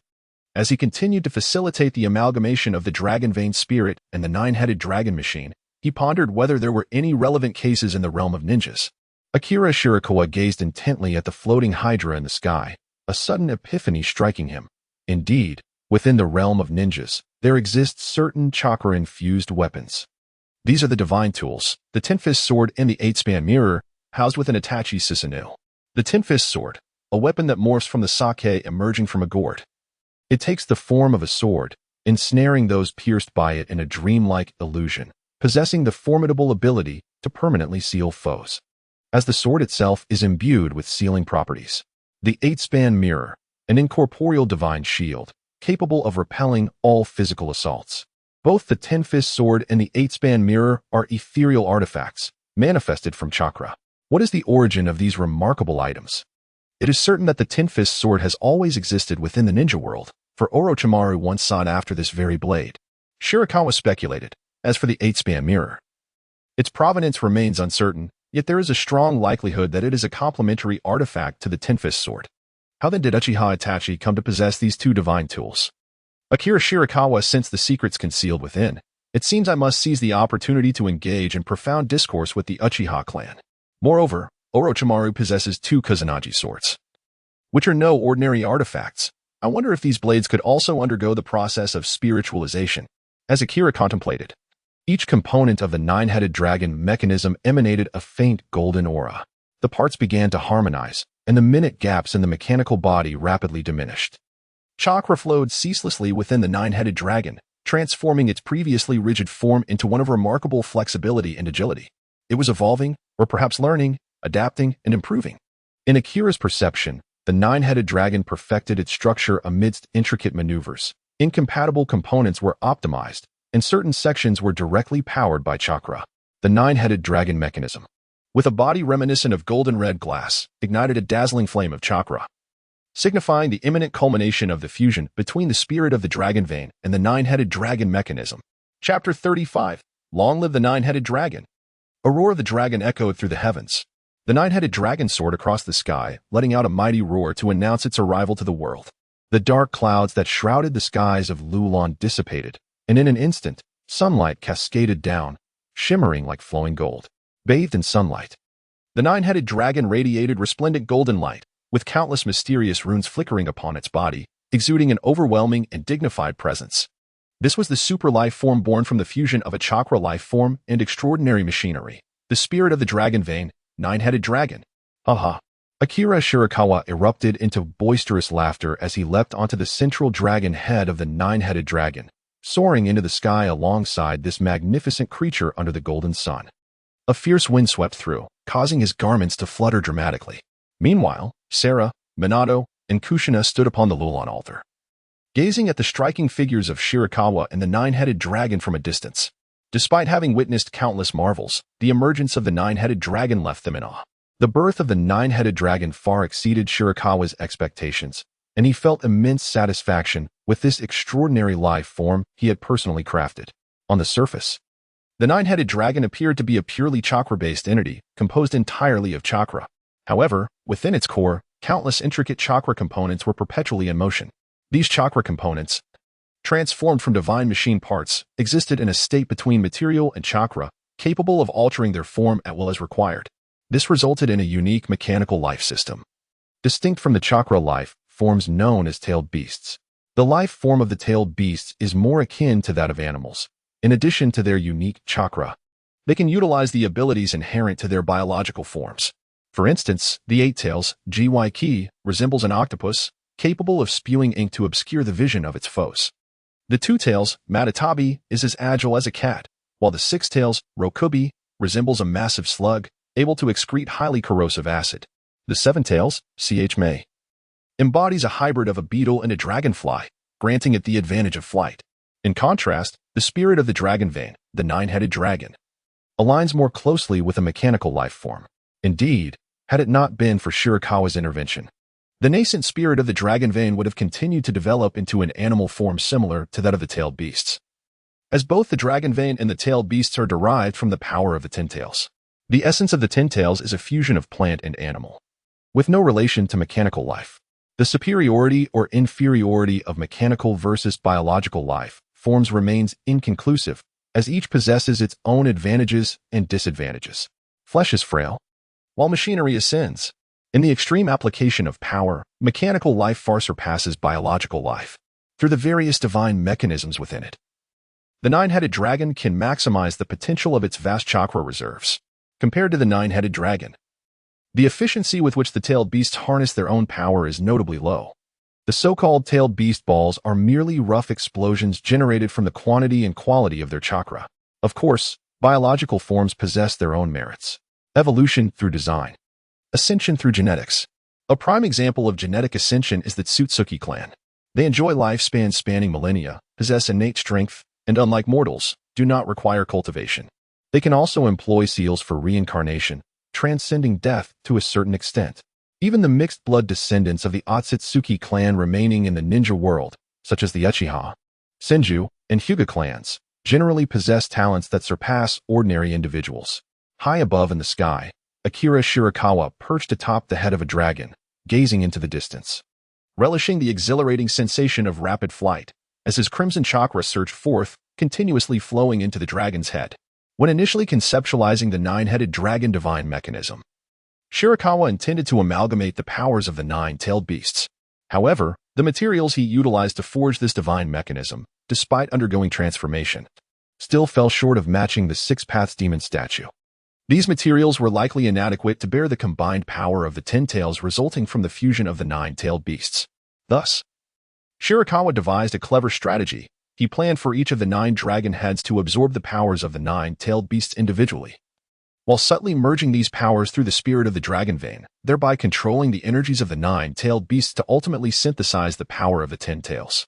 In this transformative process, the nine-headed dragon would continuously evolve, ultimately capable of accommodating the power of the 10 tails and ascending to the realm of the 6 paths. Akira Shirakawa is currently engaged in the continuous extraction of the power of the nine-tailed Ein within himself, infusing it into the central dragon head. The nine-tails chakra suffuses the central dragon head with a vivid crimson hue, rendering the already majestic nine-headed dragon even more sinister in appearance. Akira Shirakawa relaxed, languidly draped over the body of the nine-headed dragon, seemingly recalling something, and remarked, "It appears I have yet to bestow a name upon you. I must choose one that is both elegant and profound, something like Little Gold, Little Red, or Little Nine I presume you would find rather unappealing." He pondered deeply, and the spirit of the dragon vein, understanding his intent, focused intently, swimming with renewed vigor. "Ha, how about calling you Hydra? Cut off one head, and 2 more shall grow in its place." No, that doesn't quite fit the style," Akira excitedly suggested, only to shake his head and dismiss the name. "I've got it. I shall name you Xiang Lu." Chapter 36. The eccentric youth Xiang Lu swam with exuberance, all 9 dragon heads roaring in unison, jubilant at their new name. "Xiang Lu, you must grow swiftly and not dishonor this name. I hope that in time, you will become a true, unparalleled deity of terror." Xiang Lu is a malevolent deity from Chinese mythology, as chronicled in the classic of Mountains and Seas, where it is described as a serpent with 9 heads, devouring countless beings and transforming every place it visits into a marshland. It is worth noting that while the 9-headed dragon and the mythical Xiang Lu share similarities in form and ability, there are distinctions between them. Nevertheless, this reflects Akira Shirakawa's heartfelt wishes for the 9-headed dragon, hoping for its ascension to a mythic being. "Rest assured, my master. My ambition is to become the strongest creature in this world." A voice, tinged with a hint of authority and an electronic quality, resonated within Akira's mind. Akira was momentarily taken aback. The creature he had conjured was truly remarkable, with lofty ambitions and an indomitable spirit that exuded grandeur. "Splendid. Such vitality. Master. Any foes you encounter in the future shall be entrusted to me. I assure you, I will handle them with utmost efficiency.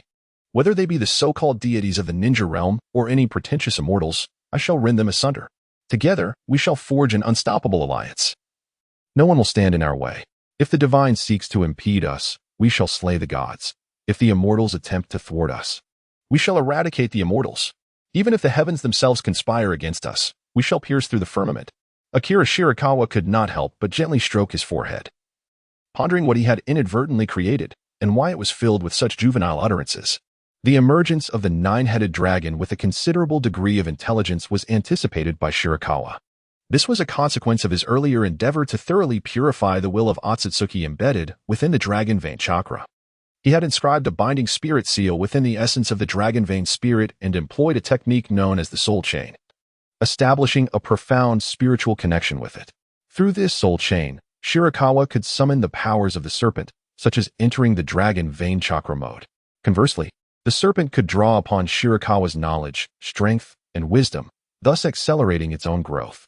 Consequently, shortly after its birth, the serpent possessed a notable level of intelligence, attributable to its absorption of Shirakawa's insights and wisdom through the soul chain, which expedited its cognitive development. However, this growth, from another perspective, also signified that the serpent was profoundly influenced by Shirakawa. In essence, the serpent's worldview was entirely shaped by him. Its thoughts and musings represented certain deep-seated notions harbored within Shirakawa's heart. Was it possible that, deep within, he still retained a youthful fervor? Shirakawa fell into a deep reverie, contemplating whether the serpent's remarkable proclamations were indeed a reflection of his own influence. Impossible, absolutely impossible. It must be that something had gone awry in the process of shaping its intelligence, perhaps a misalignment somewhere along the way. It could not possibly be a result of his influence. Akira Shirakawa resolutely denied it. Xiang Lu continued with fervent declarations, "Master, even if you stand against the entire world, I shall remain by your side." Akira Shirakawa's expression darkened, and he could no longer contain himself. He delivered a sharp slap to the dragon head beneath him. With a thud, Xiang Lu was sent crashing to the ground. Get lost. Why should I oppose the entire world when I have nothing better to do? From now on, keep a low profile and refrain from speaking like that. Chapter 37. The reconstruction of Lulon plan. Xiang Lu gradually descended, controlling its body, while Akira Shirakawa leapt down to the ground in tandem. The infusion of the Ninetales chakra had been completed, granting Xiang Lu the full extent of the Ninetales power. The dragon head that bore this power emanated an enchanting red chakra. Approaching Minato and the others, Akira Shirakawa smiled as he introduced Xiang Lu to the group. Everyone, you may call it Xiang Lu. This is the name I have given it. As you can see, Xiang Lu is the embodiment of the dragon vein. Observing Xiang Lu's colossal nine-headed form and feeling the formidable aura it exuded, Minato and the others felt a tightening in their hearts and greeted Xiang Lu. Introducing themselves in turn, Xiang Lu raised its 9 heads high, exhaling 9 streams of air from its nostrils, feigning indifference with a grunt. However, it was Sarah who particularly caught Xiang Lu's attention, as the power of the dragon vein clung to her, evoking a sense of familiarity. Ha ha ha, you are all my companions. We must get along well from now on, Akira Shirakawa said, attempting to lighten the atmosphere. The group was still unfamiliar with one another, but he believed that shared experiences would naturally strengthen their bonds. Nevertheless, Xiang Lu needed to be properly trained.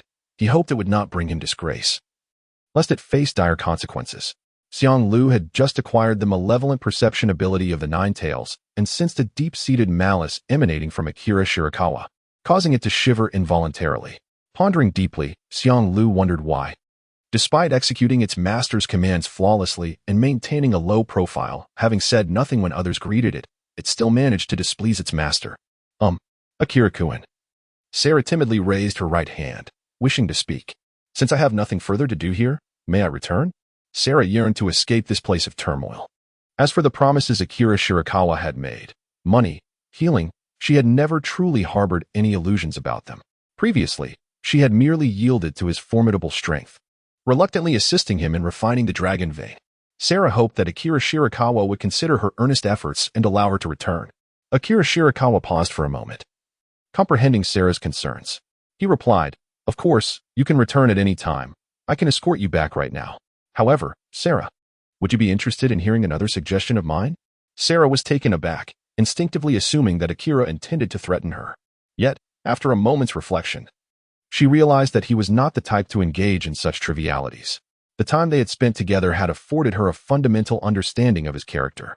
Nodding in acknowledgement, Sarah found herself intrigued and eager to hear what Akira had to say. Akira Shirakawa stepped forward, his arms outstretched as if to embrace the entirety of the Lulon ruins. Gazing intently into Sarah's eyes, he inquired, "Sarah, do you not wish to lead your people back to Lulon? Is it truly your desire to wander in a foreign land with your kin? You are well aware that the world beyond is not as splendid as you envision, without the protection of the dragon veins. You are but a flock of lambs awaiting slaughter, ever at risk of impending calamity." A shadow of despair crossed Sarah's brow. Did she not recognize the perils that lurked outside? One could be traversing a path when a formidable adversary might emerge, claiming a distaste for beef, and use that as a pretext to annihilate the remnants of Lulon. Such absurdity. In truth, no justification is necessary. The two parties exist on entirely different planes of existence. The whims of the powerful, their carefree existence, stand in stark contrast to the lamentations of the weak. A trivial jest of fate, a minor caprice of the strong. How could such trivialities lead to your demise and the extinction of your people? At times, it is crucial to reflect upon oneself. Over the years, has your strength truly grown? Have you diligently honed your skills? Akira Shirakawa continued, Sarah, you must consider carefully. The commotion surrounding the refinement of the dragon vein is immense. The eyes of the entire ninja world are fixed upon Lulon. And both you and your people will inevitably attract attention. Others will spare no effort in uncovering the truth behind Lulon. Moreover, inspired by my actions, they will undoubtedly yearn for the power of the dragon vein. And you, the descendants of Lulon who have been influenced by this power for generations, are the key. I shudder to think of what they may do to you. Sarah's complexion paled at his words. Having served as the queen of Lulon for many years, she had endured the treachery of power-hungry ministers, the uncontrollable dragon vein, the decline of her nation, and the hardships of wandering through the ninja world. She was no longer the innocent girl she once was. She had matured into a competent queen. She understood that the threats Akira spoke of were not mere possibilities, but certainties. Those ambitious individuals would surely accuse the remnants of Lulon of controlling the dragon vein, attempting to dominate the world, and even seeking to annihilate the land itself.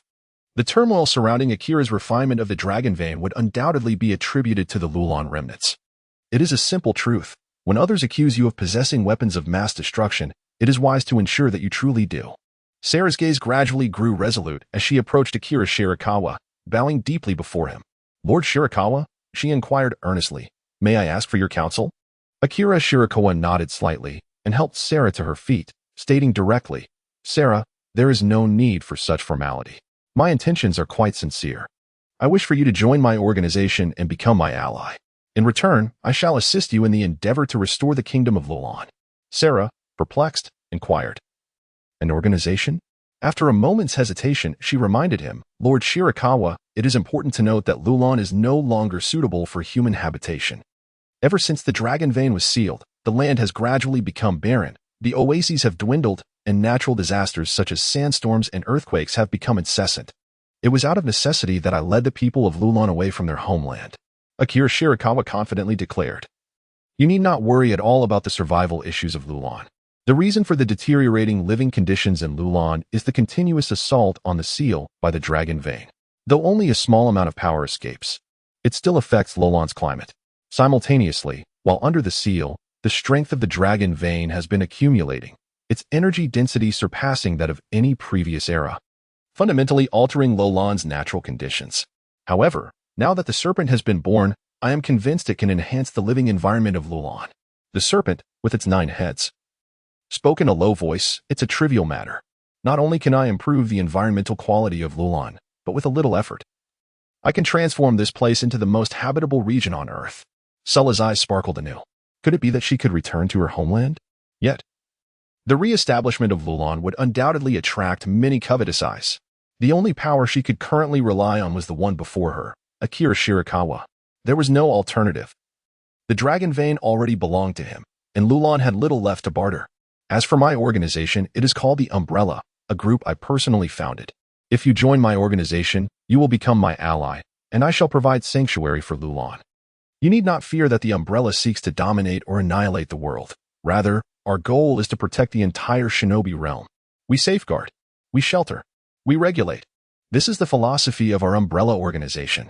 You cannot possibly fathom the deeper, more sinister dangers lurking beneath the chaotic surface of the shinobi world. Sulla contemplated silently before slowly inquiring, Lord Akira Shirakawa, may I ask one final question? What talents do I possess that make you go to such lengths to recruit me? With narrowed eyes, Akira Shirakawa gazed intently at Sarah, who did not shy away from his penetrating stare. Finally, with a hearty laugh, Akira exclaimed, Sarah, you underestimate your own capacity.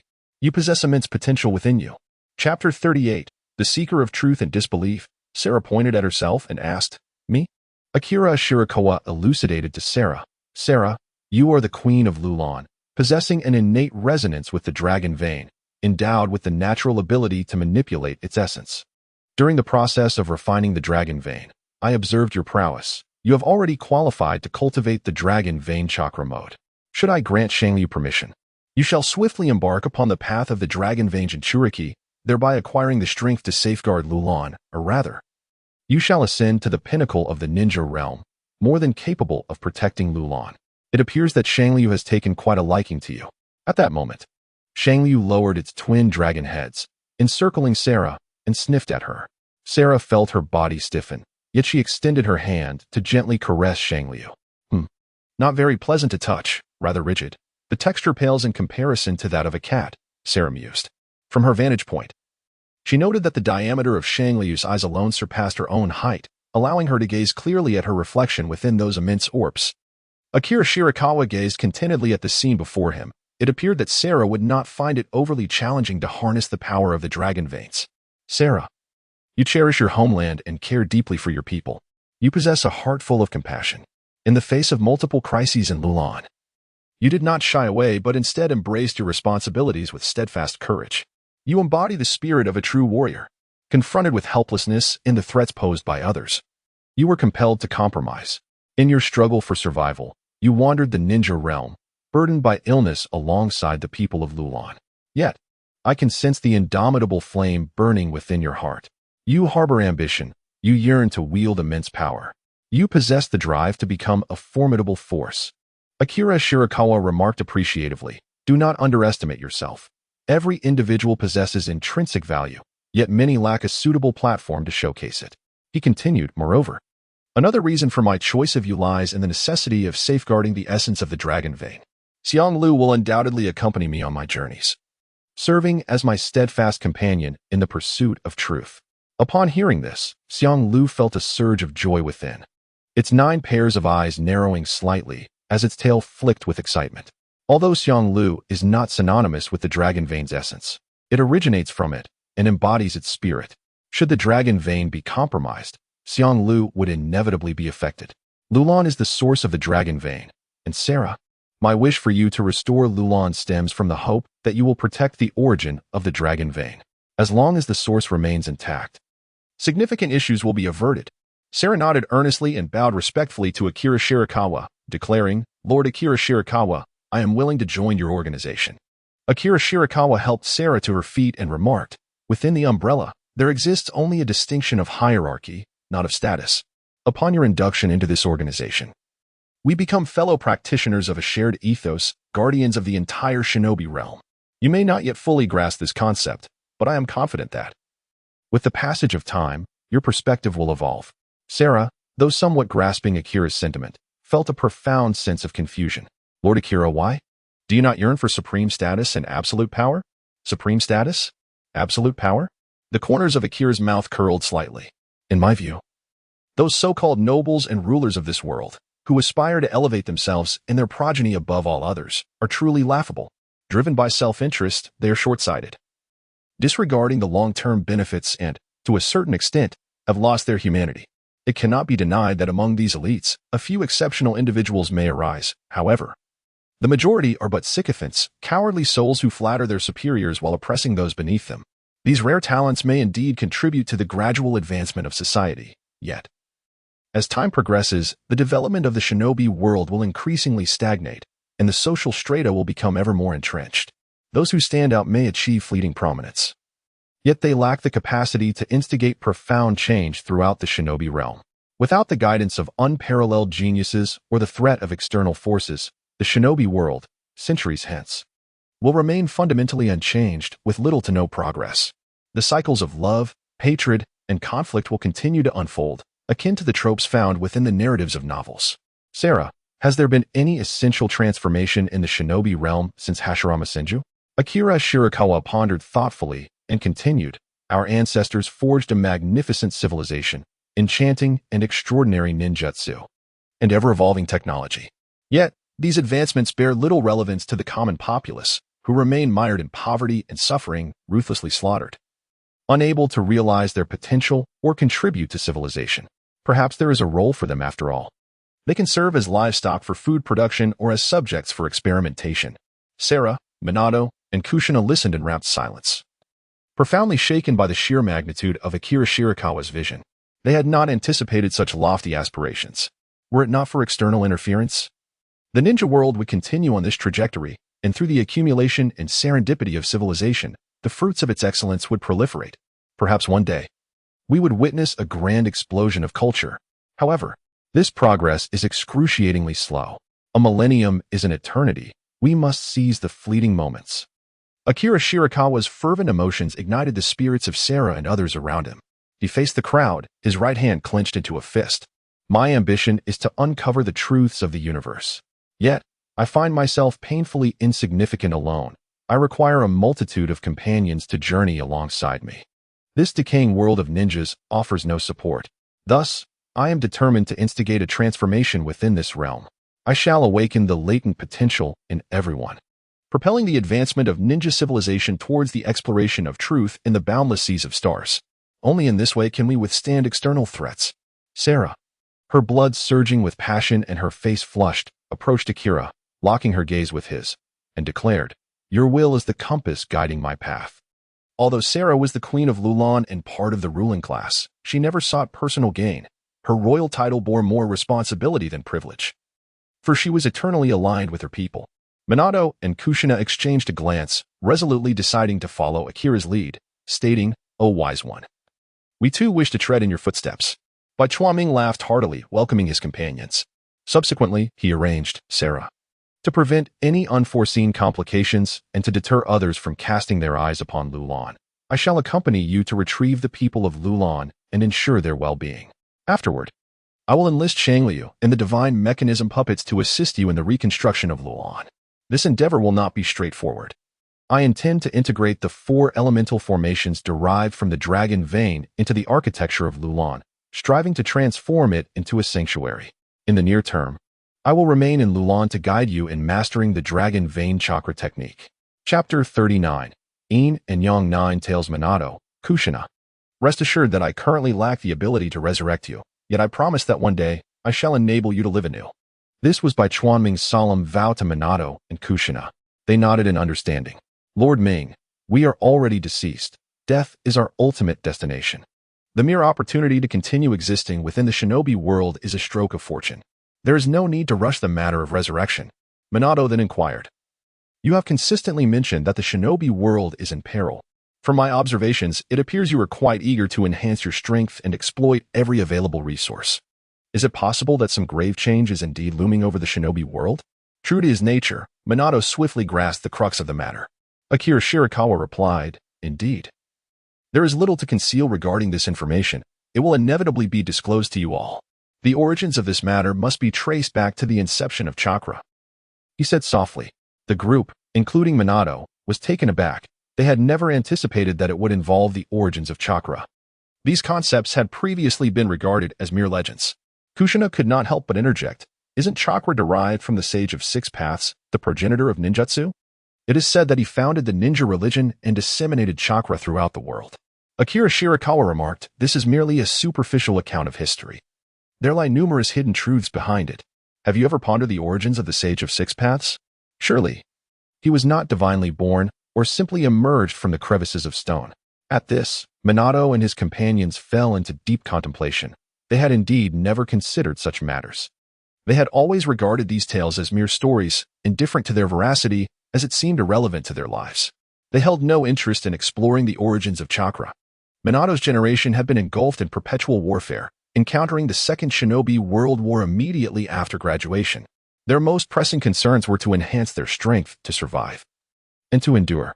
The pursuit of truth and the exploration of the unknown is an arduous journey, demanding not only an insatiable curiosity but also a steadfast resolve, traits possessed by but a select few. Upon witnessing the scene, Akira Shirakawa refrained from allowing them further contemplation and stated, every phenomenon has an origin, every occurrence has a cause. The Sage of Six Paths is no exception. He then gradually recounted the existence of the Otsutsuki clan, narrating the arrival of Kagaya Otsutsuki and her 2 sons in the ninja world. After hearing this, Minato and the others widened their eyes in astonishment, their expressions vacant, as if their worldviews were shattering before them. Extraterrestrials had descended upon the ninja realm, bringing with them chakra and intending to cultivate a tree, the Ninetales, which was later divided into 9-tailed beasts by the Sage of Six Paths. Was the Sage of Six Paths a descendant of these extraterrestrials? He had created the moon and sealed his own mother within it? Were the Senju, Uchiha, Uzumaki, Hyuga, and Otsutsuki clans all mixed-blood descendants of these alien beings? Minato, Kushina, and Sarah were all left in a daze, questioning if this was truly not some elaborate deception. Given their understanding of Akira Shirakawa, they believed he was not one to engage in such trivialities. Moreover, if he were to deceive them, he would not fabricate such an absurd lie. Minato cast a deep glance at Akira Shirakawa, pondering the primary issue. How did Shirakawa possess such extensive knowledge of these secrets? However, everyone harbors their own secrets, and since Shirakawa chose not to divulge, it indicated his reluctance to share. Otherwise, to enhance credibility, he would have mentioned it first. Perhaps Shirakawa had discovered some ancient ruins containing records of the past. Perhaps he possessed a secret technique that allowed him to glimpse into bygone mysteries. Perhaps he had profound ties to the Otsutsuki clan. Perhaps he was an ancient figure deeply involved in the great battles of a millennium ago. Perhaps. There were countless possibilities swirling in Minato's mind, yet he refrained from voicing his inquiries. Kushina and Sarah also remained silent on this matter, whether due to oversight or shared sentiments with Minato. Master, there is a large group approaching from that direction. The 9 heads of Xiong Lu simultaneously gazed towards the direction of the Land of Wind. Xiong Lu has inherited the abilities of the Ninetales, whose malevolent perception capabilities far exceed those of the young Ninetales, allowing for an extensive range of detection. In essence, both the and young Ninetales possess identical abilities. They can utilize the tailed beast ball, transmit their chakra to others, and sense malevolence. However, the Ninetales predominantly harness release chakra, while the young Ninetales primarily employ young release chakra. This fundamental difference endows the Ninetales with superior capabilities in perception and other mental faculties, whereas the young Ninetales excel in healing abilities. Chapter 40. The All-Seeing Eye. Upon hearing Xiong Lu's warning, the crowd turned their attention towards the Land of Wind. Except for Sarah, everyone else sensed the presence of a large group of ninjas in the distance. In terms of perceptual abilities, individuals like Akira Shirakawa are remarkably adept. Firstly, Akira Shirakawa has cultivated the immaculate sage body through the 6 paths sage art, granting him an exceptionally keen sense of natural perception. He can also draw upon the moral perception of either the Ninetales or Xiong Lu to manipulate the spiritual entities within him for enhanced sensing. If dealing with a unique spiritual entity, Akira can utilize its distinctive perception, such as the soul perception of the Shinigami or Kushina's Kagura Heart Eye. Although this requires prior summoning of the spirit. Within Akira Shirakawa's devouring pouch lies a vast array of reconnaissance devices, forming a comprehensive sensory system across land, sea, and air, capable of providing the highest quality of perceptual services. After Bai Chuanming plans to address the Tsutsuki clan on the moon, he intends to launch countless satellites into the heavens, forging a star chain that will enable comprehensive, around-the-clock surveillance of the ninja world, deterring all adversaries and leaving no avenue for malevolence to escape. Nevertheless, the sheer number of advanced divine mechanisms required would be exceedingly arduous for Bai Chuanming to create single-handedly, exhausting him to the brink of collapse and rendering management unfeasible. Merely energizing them would deplete his vitality. Hence, it is imperative to elevate the intelligence of these divine mechanisms, crafting supercomputing brains for them. On one hand, the electronic technology within the ninja world has already advanced to a considerable degree. On the other, it is essential to innovate the energy systems of these divine mechanisms, ideally enabling them to replenish their energy autonomously. Furthermore, a sufficient number of divine mechanisms must be cultivated, alongside the development of talent in artifact forging, ushering in an era of industrialization for divine mechanisms. It is also vital to nurture an ample number of chakra practitioners, while thoroughly resolving that Tsutsuki will issue inherent in chakra. As for Minato and Kushina's perceptual abilities, they primarily rely on spiritual perception, with Kushina possessing her own Kagura's Heart Eye. Initially, they would be incapable of ultra-long distance perception. However, Bai Chuanming infused a certain enhancement into the divine mechanism shells he created for them. It should pertain to the ninja forces of Sunagakure, who have come for the 4th Kazekage. Raza, Minato deduced. Akira Shirakawa formed a hand seal, channeling chakra into a pendant adorning his neck, and remarked, "Let us see what unfolds." The pendant was shaped like a golden eye, encircled by triangular patterns and radiant beams of light, a unique sensory artifact crafted specifically by Shirakawa. This device amalgamated all of his current perceptive abilities, including spiritual awareness, natural perception, soul insight, and the divine heart's eye, which he referred to as the all-seeing eye. The all-seeing eye significantly enhanced Shirakawa's own sensory capabilities, capable of transmitting reconnaissance data from the divine machine.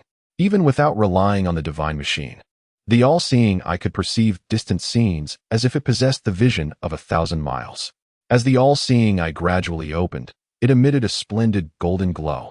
Found it, Shirakawa directed the all-seeing eye towards the Land of Wind, swiftly locating the target. A vision appeared before the onlookers, revealing a battalion of 1,000 ninja clad in the garb of Sunagakure. "Sakuyu, I leave them to you. This is your first battle. Make it count," Shirakawa instructed. Sakuyu, seemingly indifferent, retorted, "What a letdown. My first battle is against these minor characters. There is no challenge at all." Noticing Shirakawa's amused expression, he quickly added, "I will dispatch them at once." Akira Shirakawa jestingly remarked, "By the way, Xianglu, I have yet to engage in a proper spar with you. How about we have a father-son match for your inaugural battle?" Xianglu shook his head and chuckled. No, my master, how could I possibly strike against you?" With that, Xianglu swiftly swayed his body and soared into the sky. Akira Shirakawa called out to Soryu, "Be gentle. Do not annihilate them completely. They are to serve me in the future." "Understood." Soryu's voice echoed from afar. Ascending high above Lulon, Soryu gazed down upon the ninja forces of Sunagakure. Energy tides swirling around it. "Let us conjure a sandstorm to compel their retreat," Soryu mused silently. As the spirit of the dragon vein, the entirety of the wind country lay enveloped by its power, and conjuring a few sandstorms or earthquakes was a trivial endeavor. Previously, before the dragon vein had attained consciousness, the unleashed energy from its seal had transformed the ancient kingdom of Lulon into a desolate wasteland. Now, with Soryu's emergence, the mastery over the dragon vein's energy had become far more refined, granting it even greater capabilities. It could be said that within the borders of the wind country, Soryu was the undisputed sovereign without a crown. With a powerful flick of its enormous tail, Soryu unleashed a whirlwind of energy. As time progressed, bolstered by the dragon vein's energy, this whirlwind would ultimately incite a colossal sandstorm, sufficient to drive the Sunagakure ninja forces into retreat. In the realm of ninjas, those capable of countering natural disasters were exceedingly rare. Only a select few who possessed advanced defensive techniques could achieve such feats, like Rasha's magnetism, Naka's earth jutsu, Hashirama's wood jutsu, and Madara's Susanoo, among others. Individuals such as the fourth Reikage A, who excelled in physical prowess, could safeguard themselves amidst calamities but were incapable of protecting large contingents. "Lord Maki, trouble is brewing. The first reconnaissance unit has detected a vast sandstorm ahead. We must retreat immediately," a ninja reported to Maki. "Damn it." Maki, his head wrapped in a white cloth, gazed begrudgingly toward the front of Lulon. The fourth Kazekage had yet to return, and Maki was growing increasingly anxious. He muttered, "What a coincidence." However, there was no choice. Maki had to lead the main force in retreat, lest the deployed ninjas face total annihilation. Even a timely withdrawal would still incur losses. "Alas, my predicament is dire," Maki sighed. The village of Sunagakure was in a precarious state. Seasoned warriors had retired, and the next generation of ninjas had yet to mature, all while the village faced financial straits. If the fourth Kazekage did not return soon, Sunagakure would indeed be left to suffer. Even the ninja forces he commanded were among the few elite left in Sunagakure. Losses were unacceptable. Resolute in his decision, Maki commanded, "Immediately relay orders for all units to withdraw from the sandstorm's vicinity. We will regroup and head to Lulon once the storm subsides." However, Maki also yearned to form an elite ninja squad to advance toward Lulon, yet he found himself bereft of capable individuals, as he needed to remain stationed at the headquarters. And Yukura was still engaged in an external mission without recall. "I hope the sandstorm dissipates swiftly." Unfortunately, Maki's plans were thwarted. The sandstorm was not so easily dispersed. Chapter 41. The Dragon Vein Invasion Plan. Disregarding the affairs of the Sand-Hidden Village's ninja forces, Akira Shirakawa had faith that S.R.I. could handle the situation adeptly. Now, he intended to accompany Sarah to retrieve her kin. Time was of the essence, with numerous tasks still ahead. During their previous transaction, Akira had inscribed several Flying Thunder God seals on the belongings at the Lulon camp, allowing for a swift return via the Flying Thunder God technique, which proved exceedingly convenient. Upon arriving at the Lulon refugees encampment, Akira chose to remain incognito, allowing Sarah to engage in internal discussions first, thus streamlining the process. Observing the warm embrace of the Lulon people towards Sarah, their jubilance at her safe return, Akira could not help but marvel at the affection they held for her. After informing everyone of his return, Sarah instructed the heads of various departments to come forth for an audience before retreating to her tent. Once inside her tent, Sarah gazed at her daughter, still peacefully asleep, and gently lifted the little one into her arms.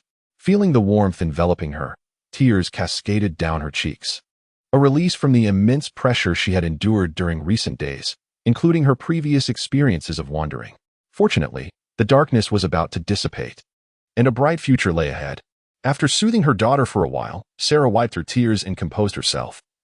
She could not afford to exhibit any semblance of weakness before her people. Meanwhile, in a designated tent for discussions, Sarah's ministers had gathered. This team of Lulon refugees, having faced the devastation of their homeland, still retained a semblance of an administrative structure, albeit with each minister's responsibilities having shifted significantly.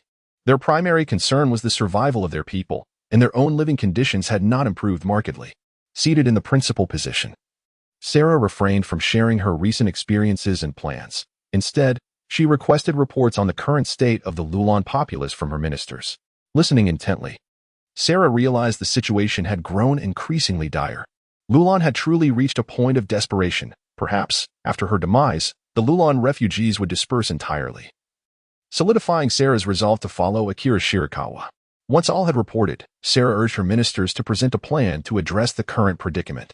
Yet, their faces bore expressions of despair, silence enveloping them. The solutions they could conceive had long been exhausted, and all attempts had already been made. Witnessing their muteness, Sarah sighed inwardly, reflecting that had it not been for Akira Shirakawa, Lulon might have faced utter ruin, leaving uncertain the survival of countless citizens. Sarah continued to apply pressure on her ministers until the atmosphere became palpable with tension. Only then did she, with a premeditated script, gradually unveil her recent experiences and forthcoming strategies. Akira Shirakawa timely teleported into the tent, exerting pressure on the ministers to bolster Sarah's persuasive power. Akira Shirakawa clapped his hands, drawing the attention of the assembly, and with a smile, he addressed them. Ladies and gentlemen, welcome to the Lulon Reconstruction Project. The emotions of the Lulon ministers fluctuated like a roller coaster. Initially, they were despondent over Lulon's plight, then astonished by Sarah's experiences and plans, and now, they were gripped by fear at the presence of Akira Shirakawa, a figure evidently beyond their capacity to oppose. This meeting was not a discussion, but rather a notification. Dissenters would be unceremoniously expelled by Shirakawa, though Sarah's presence offered some solace to the ministers. In this manner, everyone grasped Sarah's intent, and the Lulon exiles, numbering in the hundreds and thousands, hastily prepared their belongings, as Shirakawa would arrange for their collective transportation. As the last rays of the setting sun bathed the scene, the people of Lulon completed their preparations, silently observing Sarah and Akira Shirakawa at the center. What future awaited them? Sarah nodded to Shirakawa, signaling that they were ready. With hands poised in intricate seals, Akira Shirakawa swiftly struck the ground with his right hand, unleashing a tempest of fine black sand that surged outward like a storm, enveloping all in a wave of temporal distortion. The domain of flying thunder god. Images flooded Shirakawa's mind, devastating sandstorms, thousands of exiled Lulon citizens and their belongings. Through the conduit of chakra, he began to establish a connection with the Lulon people. In an instant, everyone vanished from their original location, leaving behind mere imprints of footsteps, will tracks, and remnants of campfires, subtle testaments to the existence of the Lulon folk. At the Lulon ruins, on a meticulously cleared expanse of land, Shirakawa, Sarah, and the Lulon exiles materialized in an instant. The Lulon people, unaccustomed to the phenomenon of spatial transfer, were left in awe, their faith in Shirakawa and Sarah deepening. Although the Lulon ruins had undergone significant transformation, traces of their homeland still lingered, causing many elders to feel a swell of emotion. Sarah took it upon herself to oversee the resettlement of the Lulon people. Her mere presence served as a steadfast anchor in their hearts. Hundreds of construction machines stood ready, prepared to toil ceaselessly. Some structures left by the dragon vein would need dismantling, others renovation, while a few would be preserved. Prior to the transfer of the Lulon citizens, Shirakawa had already devised a comprehensive plan. Naturally, these machines would only accomplish the fundamental tasks, leaving the more intricate work for the Lulon people themselves, ensuring they would cherish their new beginnings. Simultaneously, it is a truth universally acknowledged that nothing comes without a price. The Lulon citizens held a greater significance in Shirakawa's heart, intertwining with his broader ambition, the Dragon Vein Erosion Initiative. This initiative sought to awaken the Dragon Vein's intrinsic ability to permeate the planet, transcending its current geographical confines and gradually spreading across the globe. Originally, the Dragon Vein was merely the remnant root of the Divine Tree, severely damaged and deprived of its boundless growth potential, confined within the borders of the Wind Country. Over millennia, it melded with the native environment of the ninja world, adapting to become the Dragon Vein we recognize today. Shirakawa's arrival ignited the dragon vein's dormant spirit, fully unleashing its latent potential and stirring within him new aspirations. The dragon veins that sprawl across the planet serve as the finest conduits for energy circulation. Through these veins, the natural energy and chakra of the ninja world can be harvested, progressively purifying the lingering will of Otsutsuki embedded within the chakra, while simultaneously enhancing the efficiency of natural energy utilization. This would allow pure chakra to permeate the ninja realm, potentially yielding a revival of spiritual energy and elevating the chances of the ninja world transcending its current limitations. Akira Shirakawa casually perched atop a towering structure, surveying the bustling city of Lulon, which can no longer be merely referred to as the ruins of Lulon. It is a newly reborn metropolis. Hurry, my dedicated employees, for I am filled with anticipation. Unlike the Wind Country, other regions of the ninja world do not share its unique characteristics. The dragon vein has flourished within the borders of the Wind Country for millennia, fully integrating into its ecosystem. Should one recklessly attempt to extend the dragon vein to other areas, it could spell disaster. The plan for the dragon vein's infiltration necessitates extensive preliminary work, such as surveying the geographical terrain and suppressing dissenters. The 5 great ninja villages would not passively observe as such a formidable weapon is disseminated indiscriminately. When the branches of the dragon vein begin to spread, assistance will be required to cleanse the Earth's meridians. Once stabilized, vigilant oversight is essential to maintain its integrity and prevent any sabotage. The inhabitants of Lulon, who have been influenced by the power of the dragon vein for generations, stand as the most suitable candidates for this undertaking. Land deities? Mountain gods? Shirakawa mused, observing the determined people of Lulon striving for their new existence, finding it quite intriguing. Chapter 42. Unsealing Scorpion Minato, Release Scorpion and Rashi. In the coming days, Sarah would be preoccupied with the reconstruction efforts in Lulon, leaving no time to collaborate with Shirakawa on developing the dragon vein chakra model. Thus, Shirakawa decided to address Scorpion and Rashi first. Minato nodded, producing a sealing pouch, infusing it with chakra, and liberating the sealed Scorpion and Rashi. Bang! Scorpion and Rashi lay motionless on the ground, their bodies adorned with black tadpole runes, their eyes devoid of color, completely still, as they remained in a sealed state. Previously, Minato and Kushina had inflicted severe damage upon them. To preserve their lives and ensure their valuable forms remained intact, Minato employed a sealing technique to freeze their life states. In that moment, time seemed to lose its significance for Scorpion and Rashi. Scorpion's almost shattered puppet body lingered on the brink of destruction, while the blood gushing from Rashi ceased its flow. The immutable laws of absolute motion appeared to have no effect on them. However, this was not the case. The sealing technique binding Scorpion and Rashi was known as the 4-symbol sealing, locking life, a recent breakthrough by Minato and Kushina. They had applied the secrets of the dragon vein's temporal power to the 4-symbol sealing, ultimately creating this remarkable sealing technique that seemingly freezes time. The essence of the 4-symbol sealing, locking life, lies in the creation of a sealed space through the sealing technique, where the flow of time is drastically slowed compared to the ninja world. Thus, from the perspective of the ninja world, the time of the sealed objects appears to be frozen. Absolute motion still exists within the sealed space, yet in relation to the temporal framework of the ninja world, the sealed objects exhibit a relative stillness. Consequently, the 4-symbol sealing, locking life, is a space sealing technique intricately linked to the flow of time. In truth, neither Minato nor Kushina possesses the requisite qualifications to engage with the power of time, as their levels fall short. Only those who have ascended to the realm of the 6 paths are individuals like Kagaya Otsutsuki, who have liberated their cerebral domains and possess formidable mental prowess, stand a chance of comprehending the essence of time. However, Minato and Kushina ingeniously devised a sealing technique without directly grasping the power of time. Instead, they delved into the natural sealing arts imbued with temporal forces inherent in the dragon veins. As a descendant of the Uzumaki clan, Kushina, alongside Minato, who is exceptionally skilled in sealing techniques, represents the pinnacle of sealing masters in their era. Coupled with Minato's remarkable spatial talents and his profound understanding of the Flying Thunder God technique, these various factors converge to enable them to create the 4-symbol seal, lock of life. This ingenious seal can alter the flow of time within the sealed space, relying on the sealing technique itself rather than on Minato and Kushina's mastery of time. The art of sealing is held in high esteem within the ninja world. Even the formidable Kagaya and the Ninetales can be sealed, as well as the eerie entities like the Shinigami. Illusions such as souls, memories, and minds are also subject to sealing, rendering it a seemingly limitless art. Furthermore, the sealing techniques have evolved to harness the power of time, allowing Minato and Kushina to wield a unique form of sealing art capable of altering the flow of time. Akira Shirakawa is indeed a true master of sealing techniques, yet he remains shrouded in the mists of uncertainty regarding the essence of these arts.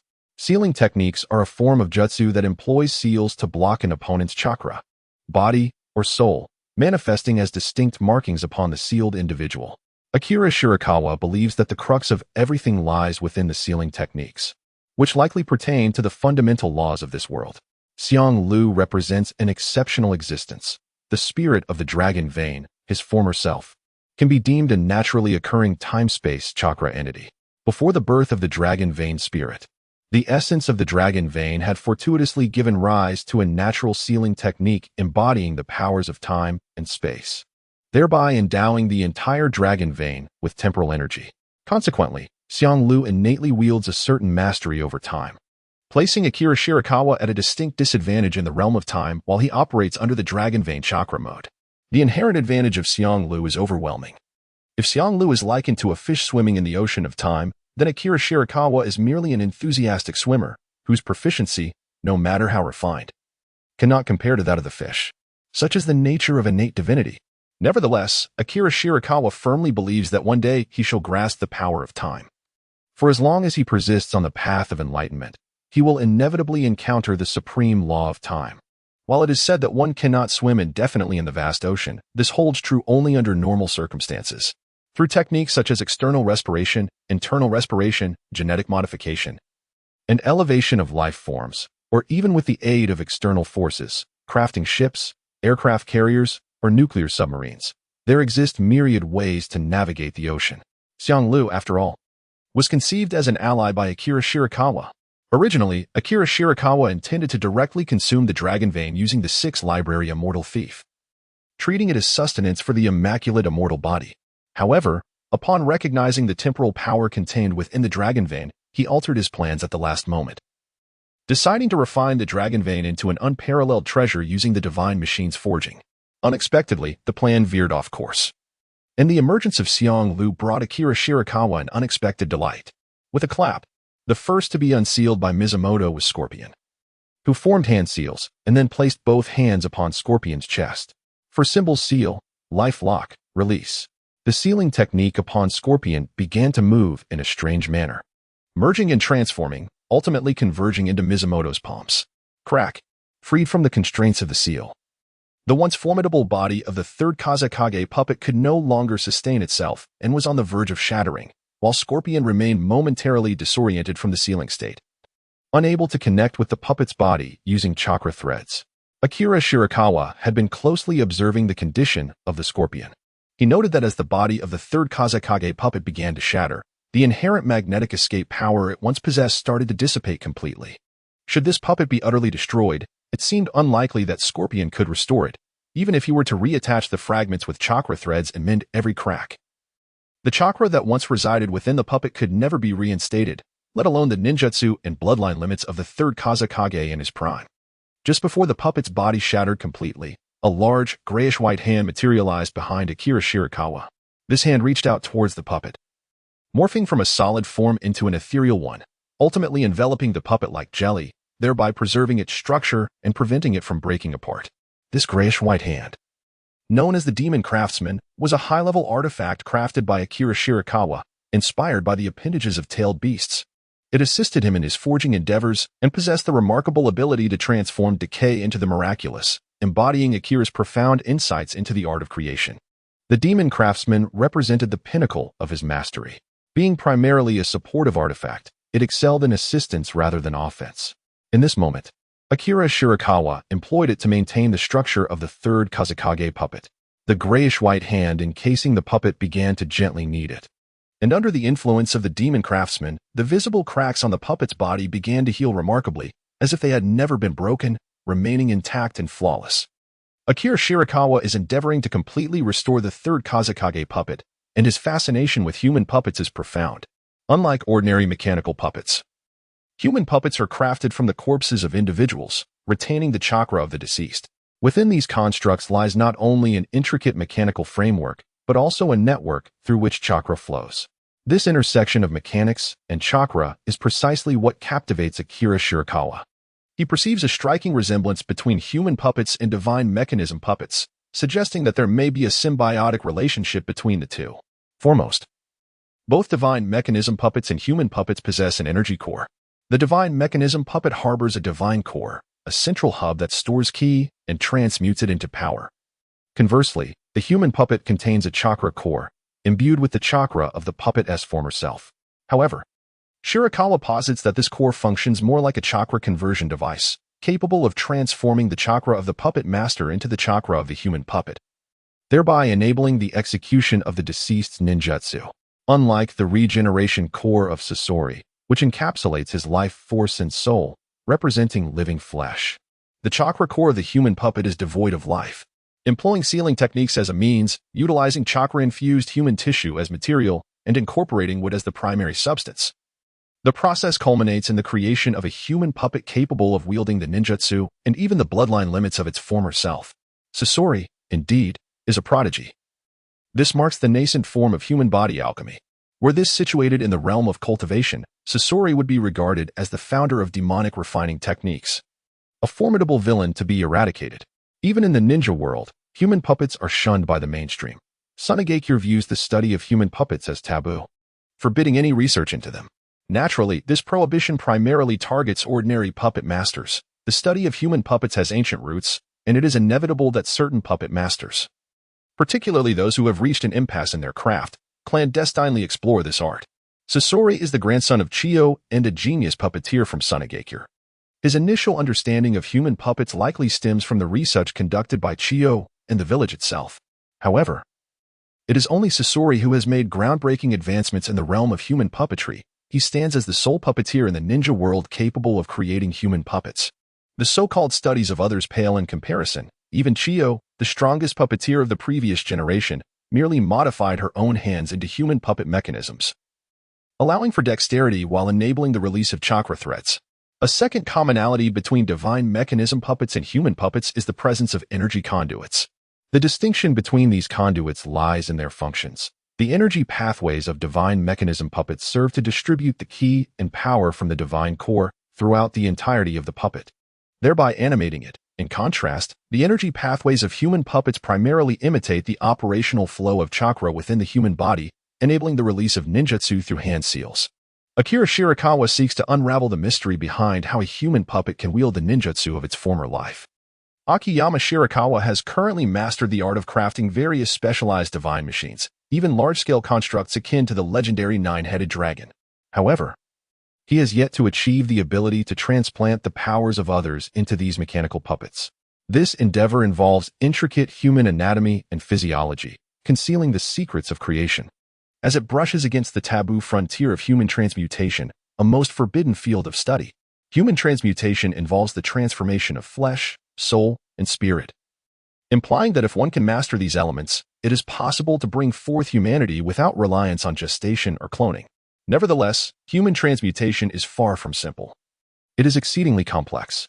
The structure and functioning of the human body remain largely misunderstood, with current knowledge being superficial and fragmented. This is merely the initial step in the grand scheme of human transmutation. The act of implanting unique abilities into mechanical puppets is but a minor application of this first step, yet it poses a formidable challenge for Akiyama Shirakawa. A master of divine machines, a renowned artifact crafter, an adept in sealing arts, and a practitioner of the elusive eight gates of Duanjia. Of course, Akiyama has only recently begun his research in this area, having engaged with the art of divine machines for less than half a year. Given ample time, he believes he can unravel these mysteries. In truth, Akiyama is capable of creating puppets endowed with special abilities. Just as he can imbue ordinary artifacts with extraordinary powers, he can undoubtedly bestow similar capabilities upon divine machine puppets. Yet, this differs fundamentally from the transplantation of another's abilities, while the end results may appear similar. The processes are distinct, and the process is of paramount importance. Perhaps it will only be when he masters the duality technique that he can truly comprehend the intricacies of human anatomy. In an alternate timeline, Ma Xianong is able to create white and black puppets that can transplant the abilities of others. His exceptional skill with divine machines is one aspect. But more crucial is the refinement furnace, specifically the duality technique within it. The core of this refinement furnace consists of an enigmatic biological organ, unlike any known biological structure, resembling a complete living entity sustained by qi. This biological organ indeed represents a life form, as the process of its creation by Chutong mirrors the act of childbirth, with Chutong giving birth to it from her bed. Upon mastering the duality technique, will I also have to attempt childbirth? Akiyama shuddered at the thought, an utterly impossible notion. What sensations did Tang Sung and Zhu Beiji experience during their pregnancies? Akiyama couldn't help but ponder. Without a uterus, where would their fetuses even develop? Alas, alas. Such matters undoubtedly impose a considerable psychological burden on Akira Shirakawa. The refinement furnace can transform ordinary individuals into extraordinary beings, facilitating the transplantation of such abilities into the divine machine puppets. This amalgamation of biological organs is pivotal, or rather, the pinnacle of the duality of spirit and flesh is of utmost significance. Each of the 8 extraordinary techniques possesses its own merits, representing the zenith of their respective fields. Yet they all fundamentally serve the purpose of chaos and disruption. Chapter 44. The crafting of human puppets. The ability of human puppets to utilize the ninjutsu of their former lives likely hinges upon the materials employed in their creation, the corpses. Even in death, the human body remains an extraordinary creation, not scarce in number, yet unparalleled in intricacy when compared to any mechanical construct. Is this the secret of human puppetry? As the demonic artisans near the completion of their restoration of the third Kazekage puppet, Akira Shirakawa's comprehension of human puppetry becomes increasingly profound. It is not mere replication, but rather a process of meticulous alteration. A glimmer of insight flashed in Shirakawa's eyes. The essence of Masenko's transplantation of extraordinary abilities into the divine machine puppet lies in the precise perception of the extraordinary being's meridians, the properties of the qi, and its flow, all of which are thoroughly understood and subsequently duplicated into the divine machine puppet. During this replication, the core of the divine machine puppet undergoes a baptism of qi, ultimately transforming into a converter capable of ceaselessly transmuting various types of qi into its inherent nature. Akin to the chakra core of a human puppet, the construction of Scorpion's human puppets resembles a process of meticulous alteration, utilizing the entire human body as a template, thereby circumventing the complexities of anatomical structure and function. The choice of wood as a material is also crucial. Its natural vascular structure serves perfectly as a conduit for chakra transmission, and as a biological material, it exhibits considerable affinity for chakra. The microscopic composition of wood possesses unique structures and remarkable properties, and through ingenious combinations, one can form simple chakra pathways. While these pathways may lack the complexity of a true human body, they are nonetheless sufficient for the release of ninjutsu. In contrast, the divine machine puppets crafted by the divine machine 100 refinements differ significantly. Their meridians are artificially constructed, independent of these natural conduit structures. This represents a striking strength of the divine machine 100 refinements, its intricacy. In a previous timeline, Masenko inscribed the secrets of the divine machine 100 refinements within a diminutive tome, a true small book requiring special lenses to decipher the text within. Many human theories have consistently outpaced their practical applications, with the primary hindrance to these applications being the limitations of ultra-precision processing technology. This advanced technology also constrains the development of human puppets. Scorpion's ingenious utilization of the vascular structures within would to bypass the restrictions of ultra-precision processing is truly remarkable. Even with the utilization of vascular structures, the complexity remains considerable. I must engage in a thorough discussion with Scorpion to discern the intricacies of his puppet-making techniques. In the eyes of Shirakawa Akira, a fleeting admiration flickered as he inadvertently cast a glance at the sealed fourth Kazekage. A wave of intrigue washed over him, and he murmured, "I have yet to experiment with human body forging. It is worth noting that Minato and Kushina do not truly embody the concept of human body forging. Rather, they cannot be classified as mere transplantations of the abilities of the mechanical puppets. They simply inhabit the mechanical puppets with their ethereal forms." Akira Shirakawa squinted slightly. "Fixating on Rasha, it will be quite painful, won't it? Hehehe. Pain is but a fleeting moment, yet the power gained is eternal, Rasha. No need to thank me. Everything in this world is a vessel forged by creation, and humans too can be refined as vessels."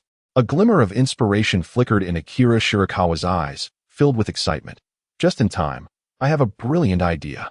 The scorpion puppets are rather crude, trust me. With my expertise, I shall not squander this raw gem you possess. He solemnly promised to the still unconscious Rasha.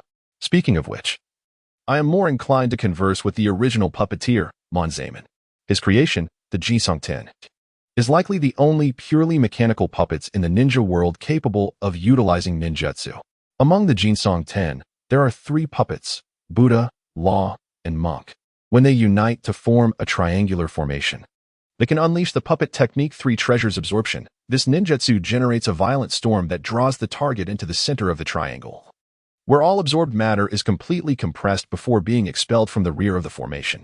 The 3 treasures absorption can ensnare dozens of puppets into the center and utterly annihilate them.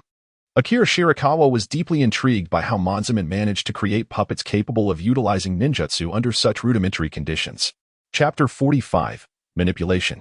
Akira Shirakawa commanded the demon craftsman to place the 3rd generation Wind Shadow puppet upon the ground.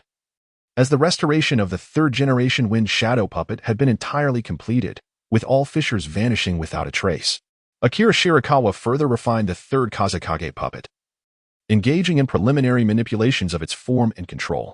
This process not only enhanced the hardness and strength of the puppet's body, but also usurped control over it. Even if Sasori attempted to reattach his chakra threads to the puppet, he would find himself unable to manipulate the 3rd Kazekage puppet any longer. It is noteworthy that Shirakawa did not transform the 3rd Kazekage puppet into a divine mechanism. Rather, his mastery stemmed from his proficiency in the art of manipulation. He exercised comprehensive control over the puppet, allowing him to dictate the operation of all its components with a finesse that surpassed that of Sasori. In truth, it was unnecessary to manipulate every single component. Controlling the crucial and central parts sufficed for the precise orchestration of the puppet's movements. Akira Shirakawa commanded the 3rd Kazekage puppet to rise from the ground. Suddenly, the puppet's eyes flew open, with its irises spinning wildly. Shirakawa understood that the consciousness of Sasori had regained awareness, and he was attempting to reassert control over the puppet's body. Akira Shirakawa granted Scorpion certain permissions, enabling him to control his eyes and throat, thus facilitating communication. The puppets crafted by Scorpion are truly remarkable. He has managed to preserve the biological functions of the human body within these creations. For a puppeteer, the sensory system is of utmost importance, and Scorpion's puppets retain the faculties of sight, hearing, smell, taste, and touch. The exterior of Scorpion's regeneration core extends several tendrils, which can emit special chakra threads to connect with these sensory systems, allowing Scorpion to acquire information from the external environment. Furthermore, Scorpion can manipulate the vocal system of the puppet, producing normal sounds. The intricacies of these human puppets have left Shirakawa in awe. Although the divine mechanism puppets also possess their own visual, tactile, and vocal systems, the pathways to achieve these functionalities differ significantly. The exquisite automaton crafted by Akira Shirakawa is capable of accommodating an array of sensory devices, with types, precision, and range that far exceed the human sensory system. Yet, Akira Shirakawa has persistently failed to replicate the intricacies of the human sensory apparatus. How infuriating!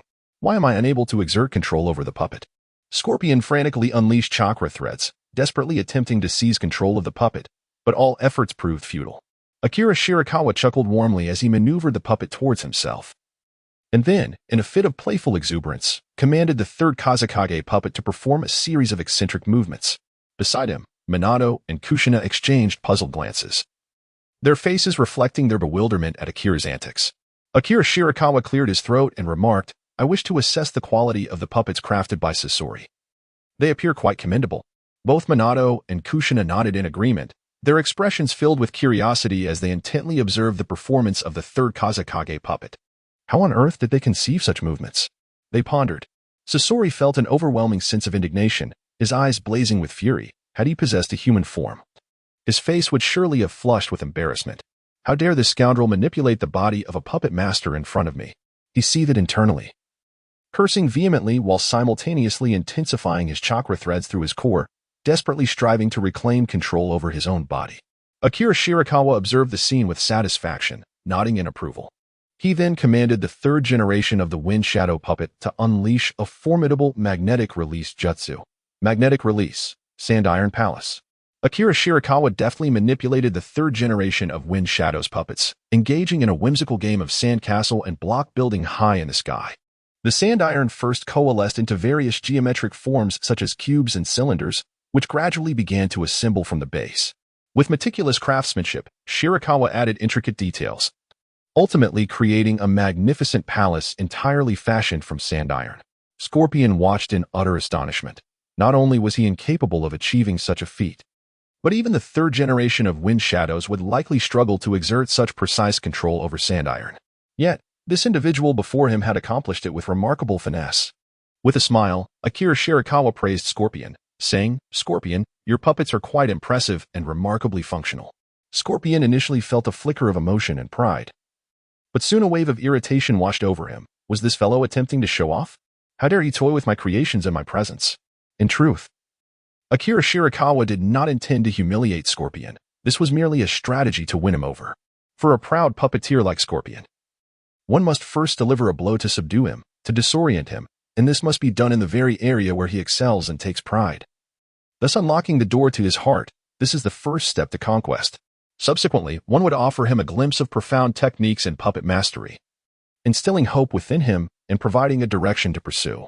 Further along, one would bind Scorpion with lofty ideals such as the advancement of civilization, the safety of the ninja world, and the resurrection of the deceased, forging a bond of greater loyalty.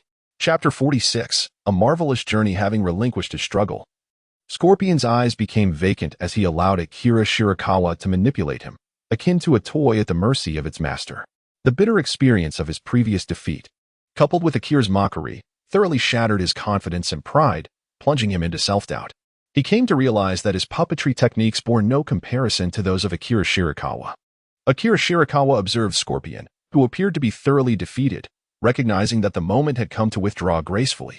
He returned the control of the third Kazekage puppet to Scorpion.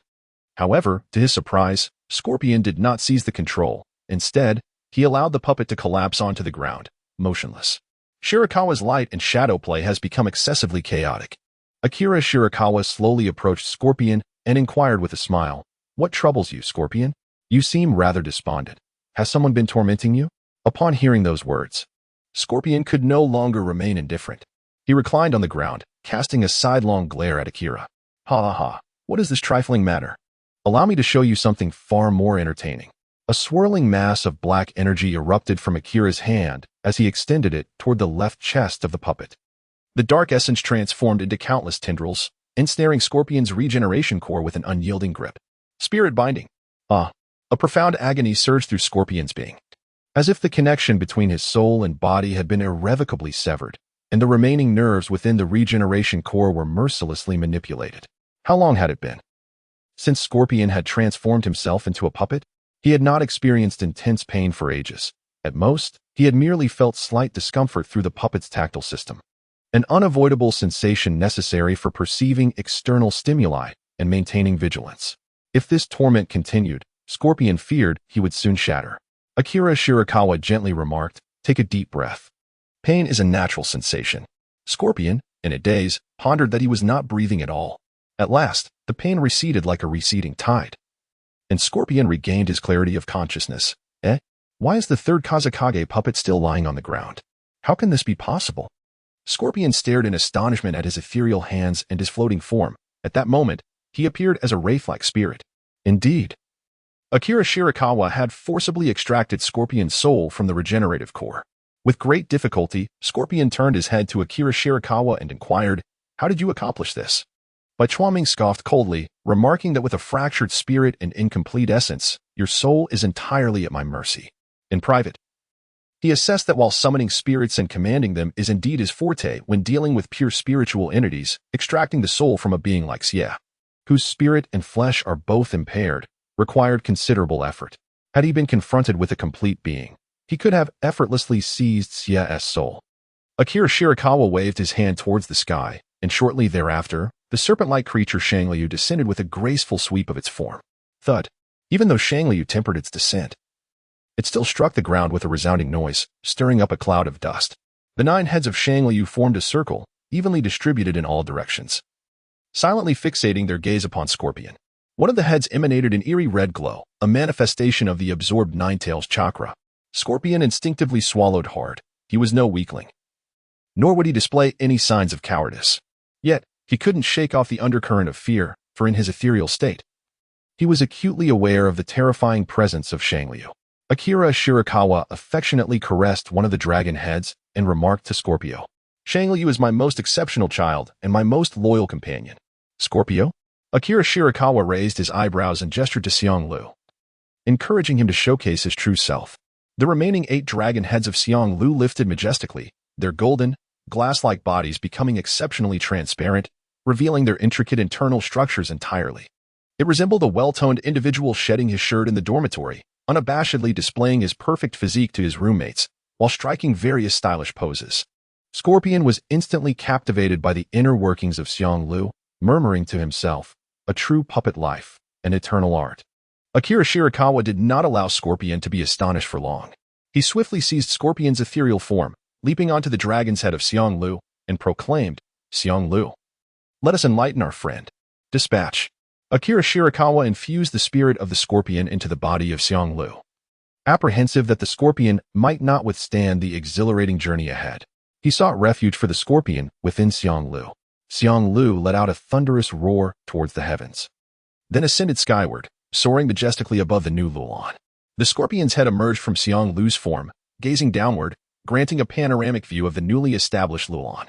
"Is this the barrier formation you previously devised?" The Scorpion instantly recognized the traces of the 4 symbols array. Akira Shirakawa nodded. "Indeed, it is the 4 symbols formation. However, this array remains unfinished and possesses potential for refinement."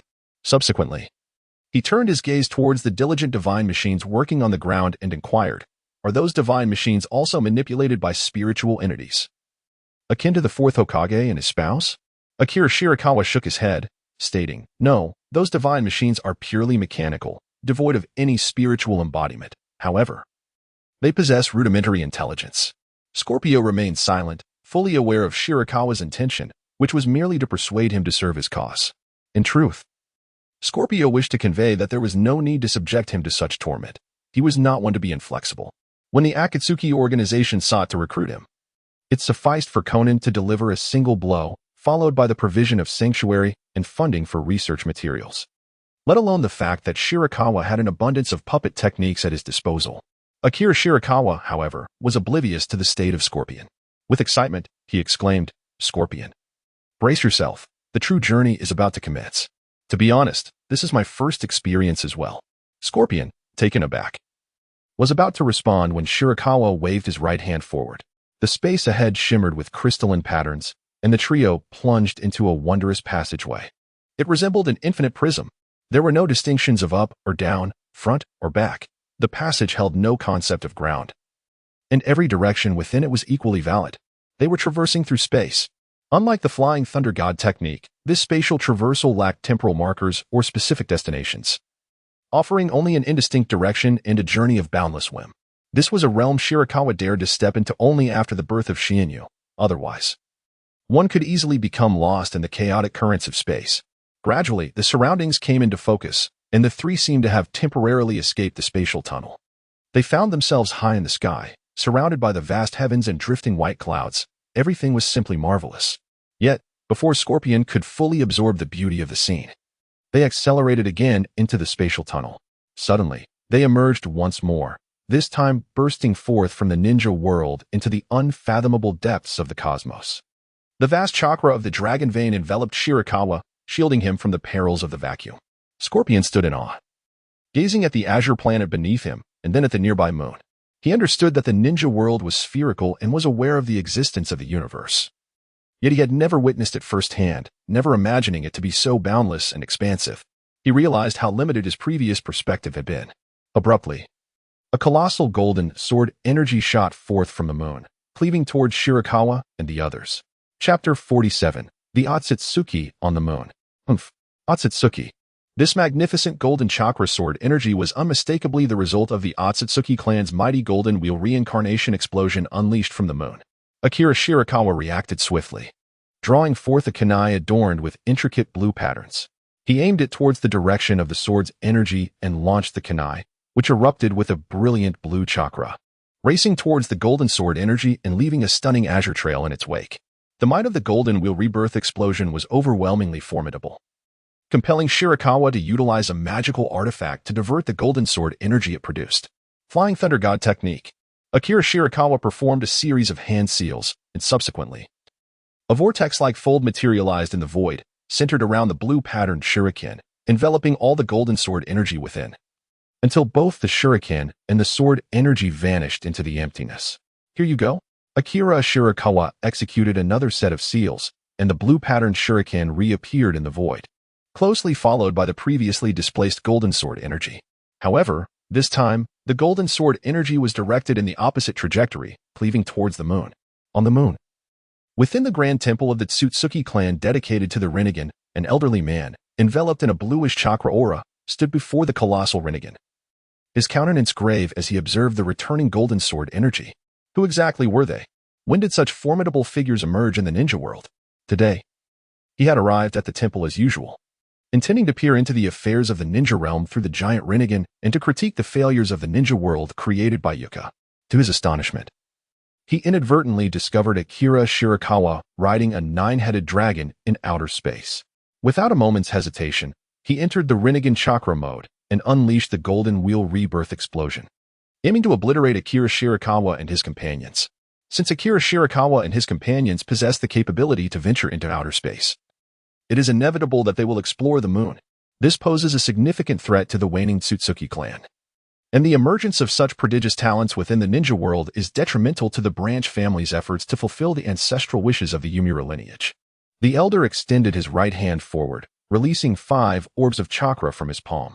Subsequently, he rotated these orbs with both hands, causing a swift layer of azure chakra to envelop their surfaces, ultimately forming a verdant halo. Silver Will Rebirth Explosion. With a whoosh, a fierce vortex of chakra erupted from the halo, surging toward the redirected golden sword aura. Boom. The elder intensified the output of chakra, amplifying the power of the Silver Wheel Rebirth Explosion beyond that of the previous Golden Wheel Rebirth Explosion. The chakra vortex completely dispersed the golden sword aura. There was no other option. Had that golden sword aura struck the moon, it would have indeed split asunder. Akira Shirakawa stood atop the head of Xianglu, the Eye of Providence hanging around his neck, scanning the lunar surface in search of the location of the Temple of Rebirth. At that moment, he witnessed the collision of the Silver Wheel Rebirth and the Golden Wheel Rebirth. Akira Shirakawa kindly remarked, "Such a substantial gift for our meeting. It would be rather impolite of me not to reciprocate." He then playfully stomped on Shangliu's head and instructed, "Shangliu, unleash a barrage for them." With a mischievous grin, he relished the opportunity to showcase his talents.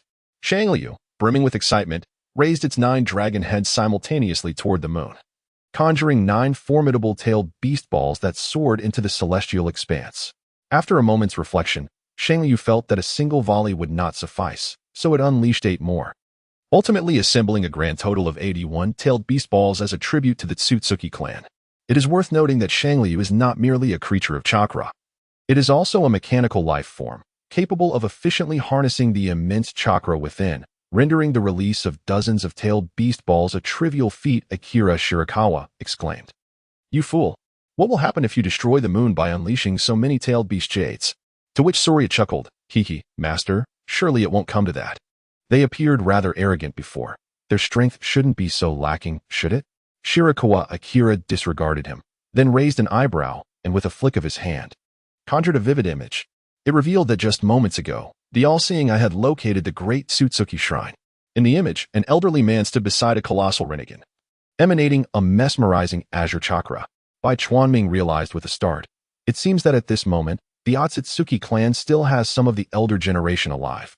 Indeed, Otsutsuki Shuren should still be merely a toddler of 2 or 3 years. It is likely that it will take several years before the elders of the Otsutsuki clan completely pass away. Within the Otsutsuki shrine, the elder gazed at the 81-tailed beast orbs soaring toward him, unable to suppress his ire. This is outrageous. Truly, these creatures, born from the bloodshed of the failed ninja world, not only possess a base lineage but also display despicable conduct. Were it not for my impending weakness, I would hurl the moon into the earth right now. Though he cursed with his words, his actions were swift. A series of green orbs of light shot forth from the elder's hands, colliding with the 81-tailed beast orbs heading towards the moon. Initially, the green orbs could not halt the advance of the tailed beast orbs, but surprisingly, they began to absorb the chakra of the tailed beast orbs. gradually surpassing them in size until they completely consumed them. Thus, the attack launched by Soryu was returned, and the 81 green orbs, now infused with the energy of the tailed beast orbs, hurtled toward by Chuanming and his companions. This exchange was truly tit for tat. The elder laughed heartily. Ha ha ha, let us see how you will respond. However, his laughter was short-lived as he furrowed his brow, casting a strange glance around him. Sensing an inexplicable feeling of being watched. Humph. What trickery is this? The elder's water-blue Renegan flared as he combined it with the giant Renegan, instantly amplifying his perception abilities severalfold, allowing him to detect the prying gaze of the all-seeing eye. Break. The elder bellowed, disrupting the intrusive gaze of the all-seeing eye. The vision of the temple before Shirakawa Akira vanished in an instant. The elderly man's face turned a shade of iron as he exclaimed, "Damn it. The secret treasure of the Tsutsuki has been discovered by him. I shall remember your visage, shinobi." As he spoke, his features aged further, deepening the pallor of his countenance. He thought to himself that he must hasten the growth of Sharon, were it not for the frailty of his own body. He would not have been subjected to such indignities. The gaze of the all-seeing eye was interrupted as 81 formidable green orbs flew forth. Shirakawa Akira addressed Sayo, saying, "Sayo, let us return." Sayo nodded in agreement, and together with the third companion, they once more entered the spatial tunnel. Before departing, Shirakawa cast a lingering glance at the moon, murmuring, "The time is not yet ripe. I shall seek you out at a later date." Within the Tsutsuki temple, the elder observed as Shirakawa and his companions vanished into the spatial tunnel, lamenting, "Mastery of space-time, ninjutsu, truly poses a challenge." He had not anticipated that the earlier green orbs would inflict any significant harm upon Shirakawa and his group. It seemed prudent to devise some contingencies to ensure Sharon's safety. The elder pondered deeply. "Father." During his contemplation, a small boy with white hair, guided by a puppet maid, entered the temple. Notably, the boy's eye sockets were completely vacant. Chapter 48. Sharon swiftly shedding the chakra mode of the Renegan, the elder concealed his presence and approached the small boy with a warm smile, affectionately patting his head as he inquired, "Sharon, what brings you here?" Sharon touched his head and took his father's hand, asking, "Father, what has transpired? Is it the people from the shinobi world?" The elder realized that Sharon had sensed the confrontation between him and Shirakawa through the immense Renegan, which had piqued his curiosity and led him to the Yumura temple. Although Sharon was born without eyes, he possessed a remarkable innate talent and a potent bloodline, allowing him to resonate with the giant Renegan from a young age. Observing the emptiness of Sharon's eye sockets, the elder sighed inwardly and explained with a smile, "Indeed, some shinobi attempted to spy on the moon, but I dealt them a severe blow and drove them away." Suddenly, a wave of weakness washed over him. Accompanied by a sharp pain in his eyes, the Renegan showed signs of regression. The old man understood that this was a consequence of excessive use of the Renegan's chakra mode. His body felt frail, and even though he had borrowed the power of the colossal Renegan, he needed his own strength to support it. If his inherent power was overexerted, it could lead to the degradation of his Renegan. He was not entirely aware of the reasons behind this, but the Renegan he possessed was a result of a secret technique passed down through his family, which combined the chakra of the colossal Renegan with the Byakugan, ultimately leading to the evolution of the Byakugan into the Renegan. It was through this evolved Renegan that he could wield the exceptionally potent Renegan chakra mode. Utilizing formidable techniques such as the truth-seeking orb, the golden wheel rebirth explosion, and the silver wheel rebirth explosion, having drawn upon a fraction of the colossal Renegan's power, the old man forced his body to endure, casting a discreet glance at Sharon, silently contemplating. Time is fleeting. Though Sharon is still young, it is imperative that he entrusts everything of the Tsutsuki to him. Since the birth of the colossal Renegan, the population of the Tsutsuki branch family had dwindled, and procreation had become increasingly challenging. Now, only he and Sharon remained. As he approached his end, all that belonged to the Tsutsuki would be passed on to Sharon. The power of the colossal Renegan, the methods of controlling intelligent puppets, the secrets of the Renegan's evolution, and the accumulated heritage of the Tsutsuki clan must be imparted to Sharon in the shortest time possible. How many more years can I endure? After my passing, the puppets, endowed with sufficient intelligence, would be able to tend to Sharon's daily needs and education. The powers of the colossal Renegan and the puppets would also safeguard Sharon's safety. In a few years, Sharon would mature. Fortunately, although Sharon lacked eyes, it seemed that this very absence prevented the colossal Renegan from siphoning off his potential and vitality, allowing him to grow healthily. Sharon, as the last scion, represented the hope for the continuation of the Tsutsuki branch lineage. The old man planned to take Sharon to the Hyuga clan in the ninja world when he turned 4, to select a suitable bride for him, thus ensuring the perpetuation of the branch family's bloodline. The Hyuga clan was a distant relative of the Tsutsuki family on the moon. When the Tsutsuki clan migrated to the moon, one branch remained on Earth, which became the present-day Hyuga clan.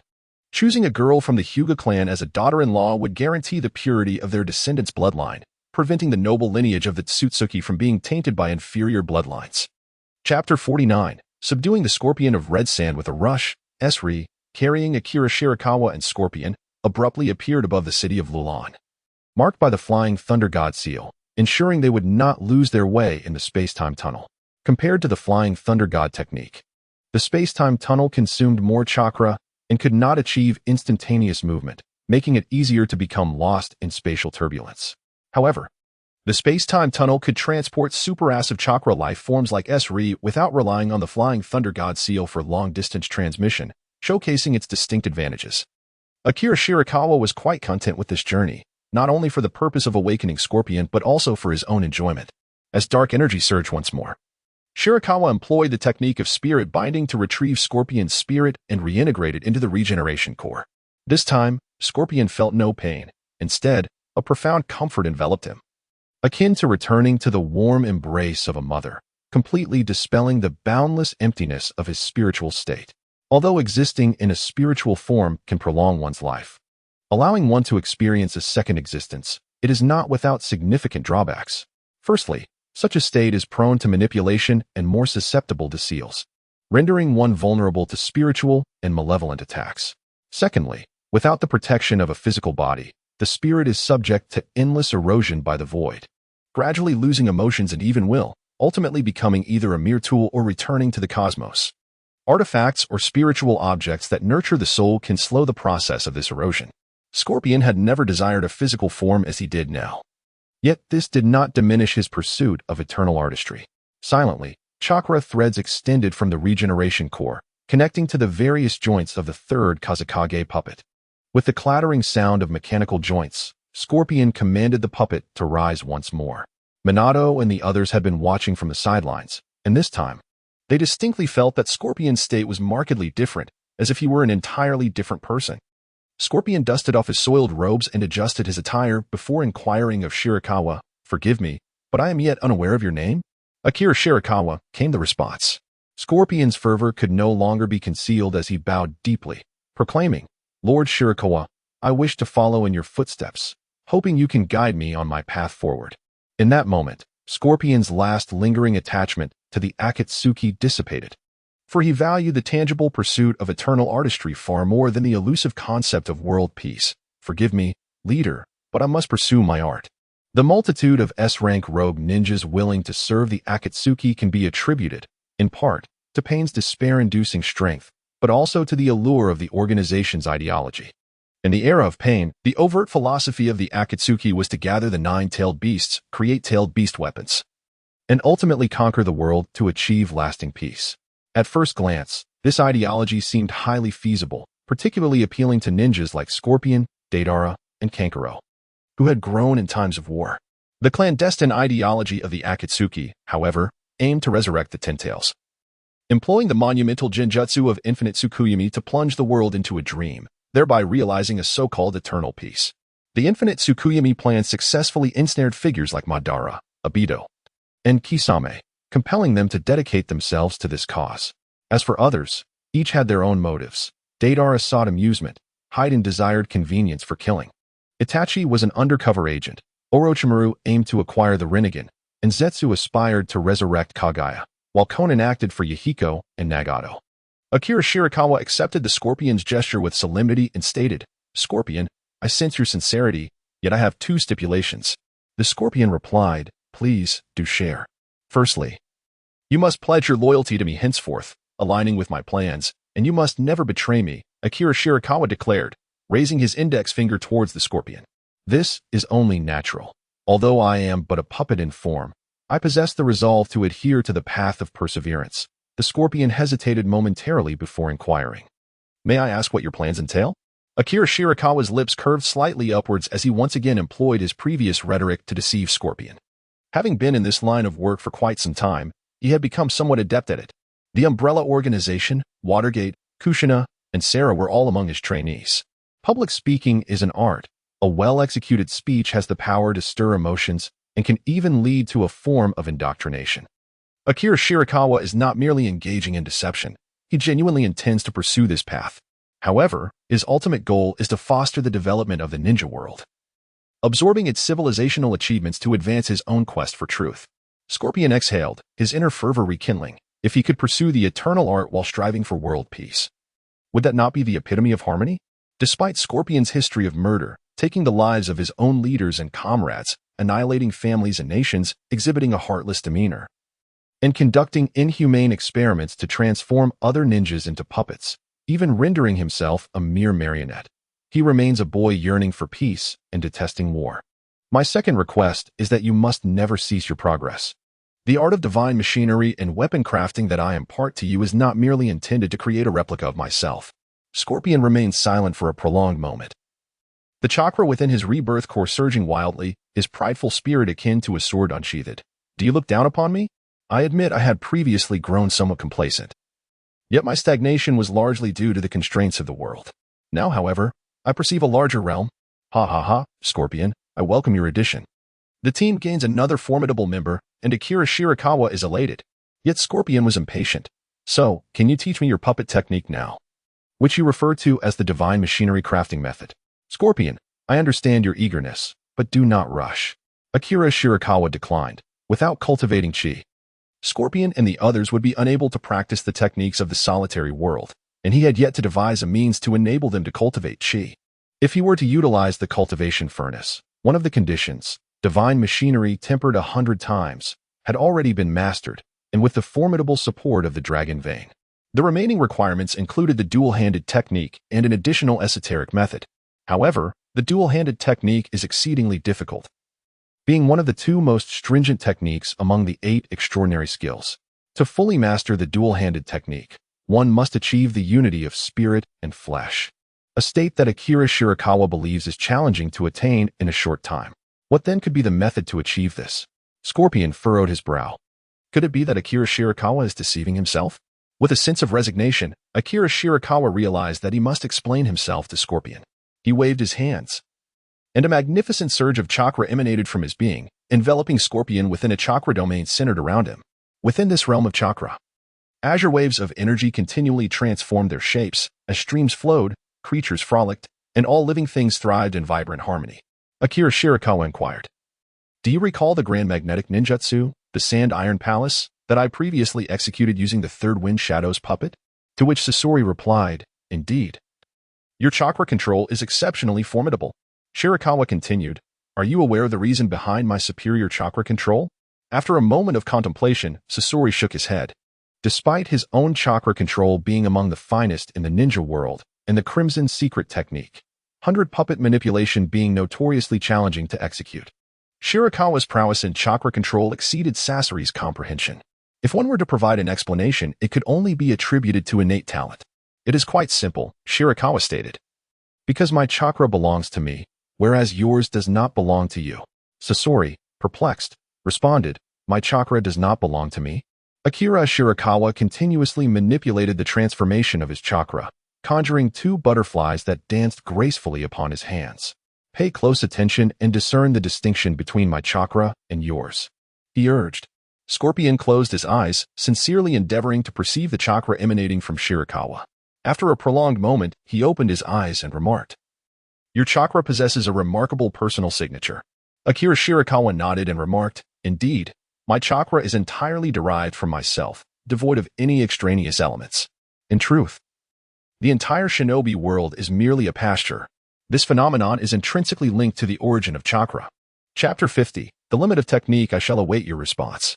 After absorbing Shirakawa's elucidation, Scorpion remained silent for a considerable time. He prided himself on being the most formidable puppet master in the shinobi realm, able to mockingly manipulate many aspects of existence. Little did he realize that, in the eyes of others, he was merely a slightly stronger lamb. Determined, Scorpion resolved to delve into the mysteries of chakra himself, striving to swiftly resolve his own vulnerabilities without relying on others. Scorpion was not merely a harbinger of death. He was also an exceptionally accomplished researcher, specializing in the study of the human body and machinery. However, could you first provide me with a ninja's corpse and some additional materials for crafting puppets? Scorpion inquired of Shirakawa. Akira Shirakawa expressed his confusion. Oh, are you intending to create a puppet for the producer?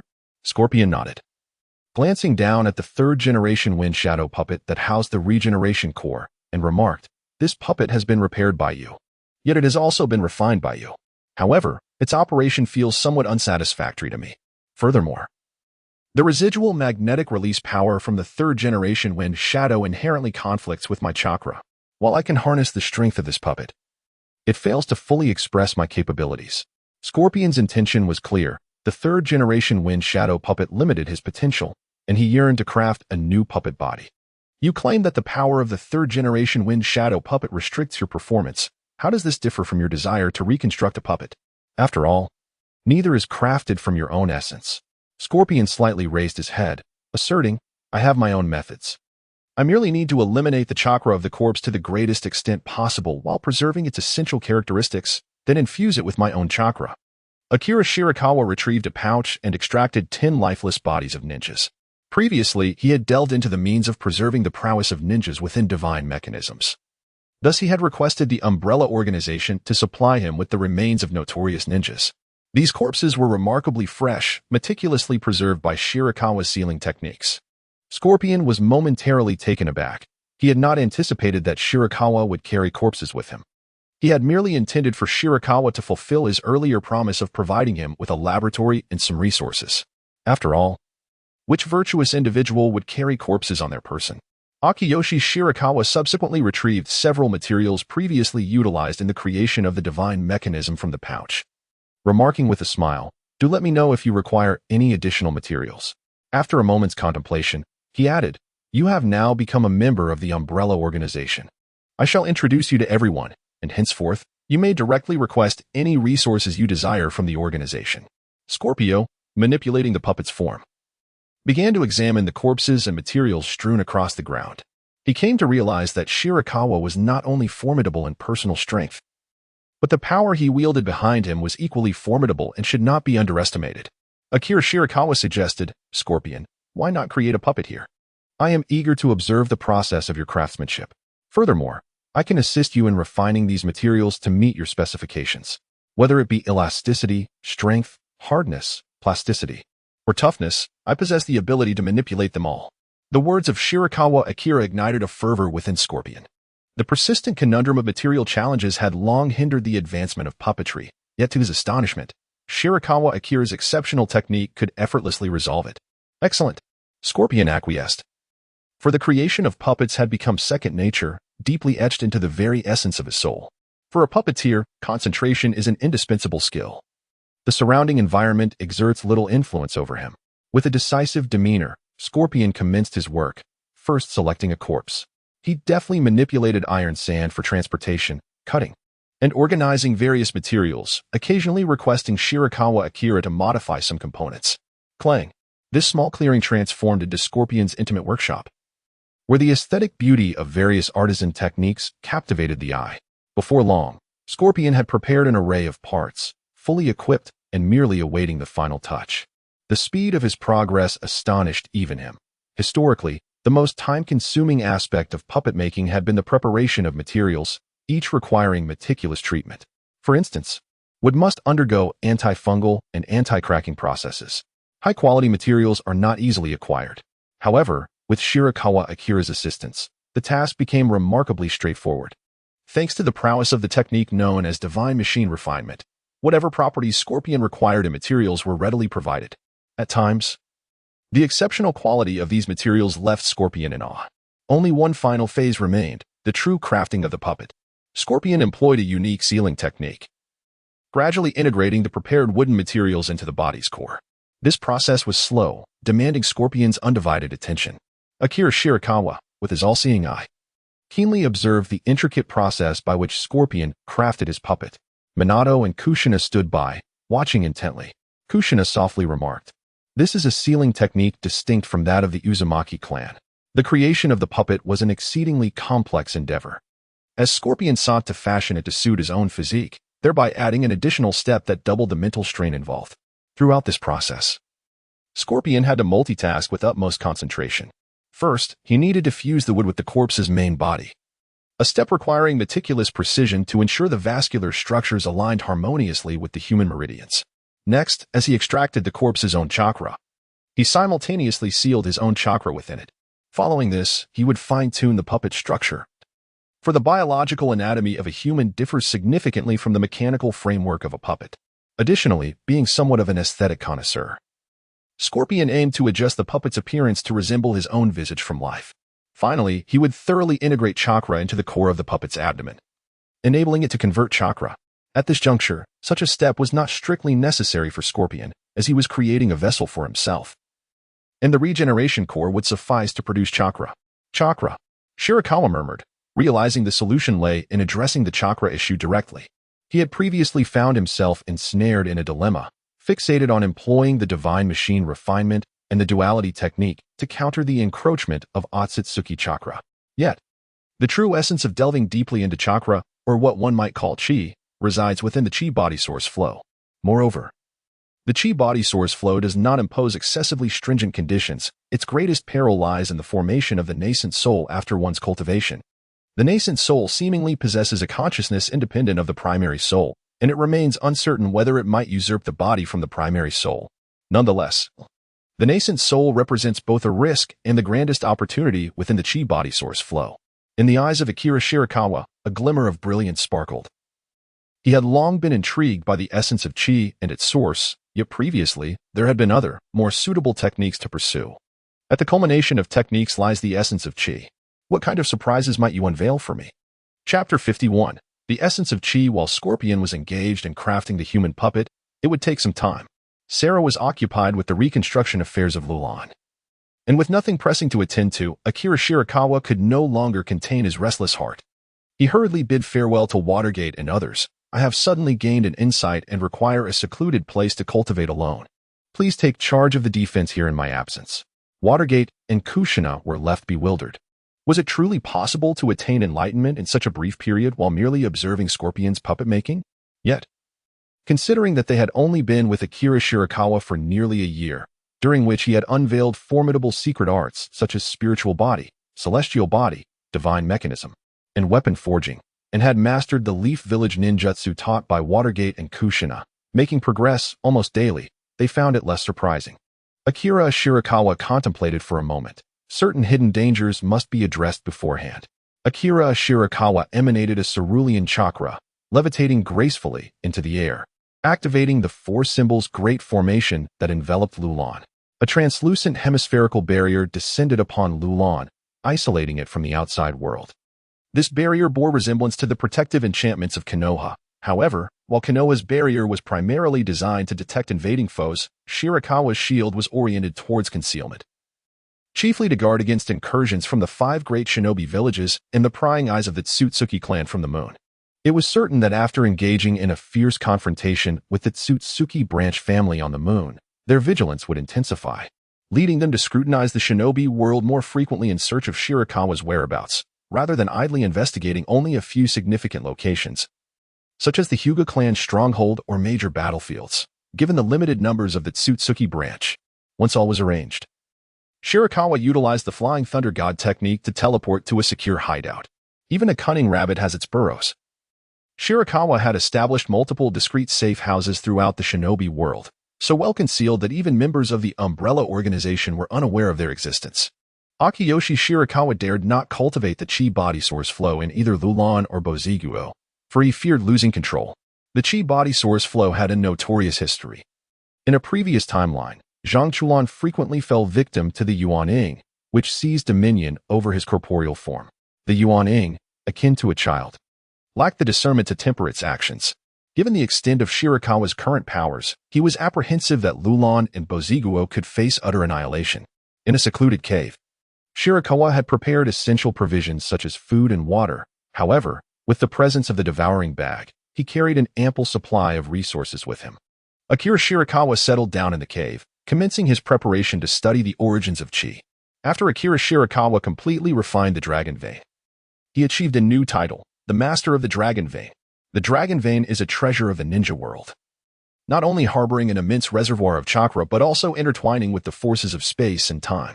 As the master of the dragon vein, one eagerly anticipates the day when you will fully wield the power of the earth. Now, this achievement can be exchanged for the chi body source flow. The chi body source flow represents the pinnacle of techniques. It is also known as the old farmer's skill, which cultivates an independent chi body within the lower dantian through a unique method requiring no deliberate practice or circulation of energy. Simply allowing the chi to move within the lower dantian will naturally lead to the rapid growth of the chi mass. 1. Dao Seed. A single method opens the door to all others, allowing one to learn any technique or supernatural power in existence. 2. Original Source. This allows the technique to revert to its most primal form, the innate chi. 3. Nascent Soul. Once the chi mass reaches a certain threshold, it gradually transforms into a nascent soul, which embodies the wisdom and subconscious of the practitioner, akin to a spiritual avatar with consciousness. 4. Inheritance. Practitioners of the chi body source flow can transfer their nascent soul into an unconscious chi mass for others, which serves as a Dao seed, aiding the second practitioner in mastering the chi body source flow. However, the second practitioner cannot fully control the nascent soul, which retains a faint independent consciousness influenced by the original practitioner, and this self-awareness will grow over time. 5. Soul snatching. Practitioners of the chi body source flow can seize the host's body without erasing the nascent soul's consciousness, allowing them to live a second life while contending with the host's consciousness and resistance. 6. Possession. The nascent soul, deriving from the spiritual platform, can fully unleash the potential of the chi body source flow practitioner, manifesting all their abilities. In critical moments, the nascent soul can take control of the body, unleashing formidable power. Upon acquiring the chi body source flow, Akira Shirakawa entered an extraordinarily profound state, experiencing unparalleled tranquility as distracting thoughts naturally dissipated, and an unprecedented sensation of chi enveloped his entire being. The most profound aspect of the chi body source flow lies not in its method of chi manipulation but in the initial enlightenment regarding its essence. This involves immersing all awareness within oneself, sensing every facet of one's being, and attempting to master and guide one's latent power. While people believe they can fully govern their bodies, the reality is otherwise. Numerous bodily actions elude our conscious control and awareness, such as blinking, yawning, and talking in one's sleep. This is the realm of the subconscious. The essence of humanity lies within the realm of the subconscious. Consciousness possesses the capacity for reasoning and decision-making, whereas the subconscious operates beyond our control, governing functions such as the rhythmic beating of the heart, the workings of the digestive system, the circulation of blood, and the act of breathing. If we could harness the power of the subconscious to dictate our actions, it would prove far more potent than the strength derived from conscious thought. Our rapid judgments and decisions concerning matters of life and death, as well as the actions we undertake in instinctual experiences, are profoundly influenced by the subconscious. In moments of despair or when faced with insurmountable challenges, the mind is most likely to unleash extraordinary potential, manifesting the profound capabilities of the subconscious. Shirakawa Akira is currently endeavoring to harness the power of the subconscious mind. The reason the primordial infant can exert the utmost strength of the body lies in its origin within the depths of human subconsciousness, where it is free to act at will, boundless in its capabilities. Akira Shirakawa had never felt his body so invigorated. If he were once a novice driver just having obtained his license, he now resembled the legendary racer of Akina Mountain. In this heightened state, the innate energy associated with life surged within him, coalescing in his lower dantian to form a pale blue sphere of chi. In this moment of stillness, a sudden vibrant movement occurred. The chi sphere began to stir within the lower dantian, akin to a nascent life form, innocently exploring its surroundings. After an initial chaos, the movement of the chi sphere began to adopt a rhythmic pattern, cycling through the dantian, continuously absorbing Akira's chakra energy and gradually expanding. This sensation was peculiar, as if he were nurturing a child within him, growing larger and wriggling about. Unexpectedly, this first experience of gestation did not yield a complete entity, but rather a manifestation of chi. Suddenly, a shift occurred within the chi sphere. After reaching a certain stage of growth, it began to take shape, developing a head and limbs, followed by intricate details such as eyes, nose, and ears. The consciousness of Bai Chuanming melded into his dantian, quietly observing the growth of his nascent soul. Unbeknownst to him, Bai Chuanming had already attained the ability to introspect without relying on external forces. Chapter 52. The Ninja World's Heavenly Path Project. The nascent soul rapidly matured, unlike Zhang Chulon, who required time to cultivate gradually. This disparity arose from the immense power residing within Bai Chuanming, far surpassing that of Zhang Chulon, resulting in a significant difference in their energy foundations. Days and nights passed in silence as Bai Chuanming diligently practiced within the cave, and the nascent soul transformed from an infant into a 5-year-old boy, bearing an uncanny resemblance to Bai Chuanming himself. In the lower Dantian, Akira Shirakawa's consciousness engages in playful interaction with his nascent soul. Although the nascent soul can be considered a mere extension of Shirakawa, it possesses its own awareness, akin to Shirakawa being the primary persona while the nascent soul assumes the role of a secondary persona. Nevertheless, Shirakawa's consciousness can seamlessly commandeer the nascent soul. Should Shirakawa's corporeal form sustain injury, the nascent soul would emerge as his new primordial spirit. In truth, the relationship between the nascent soul and Shirakawa is one of duality, requiring no verbal communication, as they are intrinsically connected in thought. However, Shirakawa yearns to deepen his understanding of the nascent soul in close proximity. He observes that the nascent soul's awareness and wisdom appear to correlate with its physical size. When it resembles an infant, its behavior is akin to that of a curious child, lacking self-restraint. Yet, by the age of 5 or 6, it clearly exhibits the influence of Shirakawa's consciousness, adopting a demeanor reminiscent of a miniature adult. "I shall henceforth be known as Little Shirakawa," the nascent soul declared, rejecting Shirakawa's naming proposal and opting for an endearing moniker that reflects its budding discernment. "Very well, Little Shirakawa," Shirakawa replied, his face radiating contentment. It seems that the nascent soul's actions are profoundly shaped by his influence, affirming the purity that still resides within him. By the age of 5 or 6, Little Shirakawa's development has noticeably slowed. It is inconceivable for it to mature several years within mere days. The cultivation of the chi body has yielded certain results, prompting Shirakawa to consider his return. As Shirakawa acquires an ever-growing reservoir of knowledge, his foundation strengthens, allowing for a more effortless grasp of new concepts, contrasting with his initial struggles. In the future, he may master simpler techniques with a mere glance, not to mention the elite knowledge he encounters, whether in the realm of individuals or the ninja world. Observing this, Little Shirakawa expresses a desire to expedite its own cultivation, intensifying its efforts to absorb the energy Shirakawa provides. Akira Shirakawa gazed upon the diligent Shiro, silently reflecting, "How remarkable. Once Shiro matures a bit more, I shall enlist his aid in my cultivation endeavors, an unceasing, round-the-clock, superlative cultivation assistant." As his consciousness returned to his corporeal form, Shirakawa felt an invigorating surge of power. The mastery over chakra became effortless, akin to the natural movement of limbs, and he had acquired the innate characteristic of reverting to one's original state. This profound experience granted Shirakawa a deeper understanding of chakra as an extraordinary ability. He was now confident in his capacity to dismantle the clandestine barriers left by the Otsutsuki clan that hindered the progression of the ninja world. A mischievous glint sparkled in Shirakawa's eyes. If the Otsutsuki could establish hidden doors, why should he not orchestrate his own schemes? With the Sage of 6 Paths governing the Pure Land, Shirakawa envisioned carving out his own domain. He aspired to establish his lineage and embody the celestial principle of the ninja world. Such aspirations ignited a wild laughter within him. "The fruits of my labor shall not be woven into the garments of another," he proclaimed. "Ninjas of the realm, you shall follow in my footsteps, joining me on an odyssey towards the boundless cosmos. Haha. Beyond that, your choices are limited to either vanquishing me or being vanquished. There exists no third option." Previously, Shirakawa believed that the path of spiritual ascension was most suitable for tailed beasts, entities born of chakra.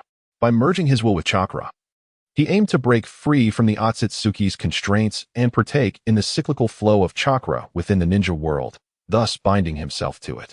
As long as the ninja world thrived, so too would the tailed beasts. Naturally, the revival methods for tailed beasts now bore semblance to spiritual ascension, even upon destruction.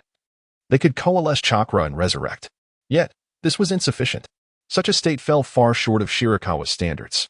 Tailed beasts could be sealed and manipulated by genjutsu and dojutsu, rendering them powerless against the Otsutsuki clan, thereby failing to unleash their true potential. It seemed the development of tailed beasts had stagnated, likely due to their inability to escape the Otsutsuki's dominion. This was understandable, as tailed beasts were, after all, creations of yin-yang release, with their upper limits predetermined, making breakthroughs exceedingly arduous. Initially, Shirakawa believed that the path of spiritual ascension would depend on the likes of Shikuyu, for whom he had devised a plan for the erosion of dragon veins, intended to facilitate further growth. However, upon mastering the source of chi, Shirakawa realized that he could indeed tread the path of spiritual ascension himself. To a certain extent, he could embody the celestial principle of a world and become one of the foundational pillars of the ninja realm, even exerting a degree of influence over the laws governing chakra within it. In the shadows, Akira Shirakawa murmured to himself, "What an exhilarating thought. By intertwining the evolution of the ninja world as chakra system with my own essence, I grow stronger as the realm itself becomes more formidable. Should anyone dare to resist, I can effortlessly disrupt their chakra."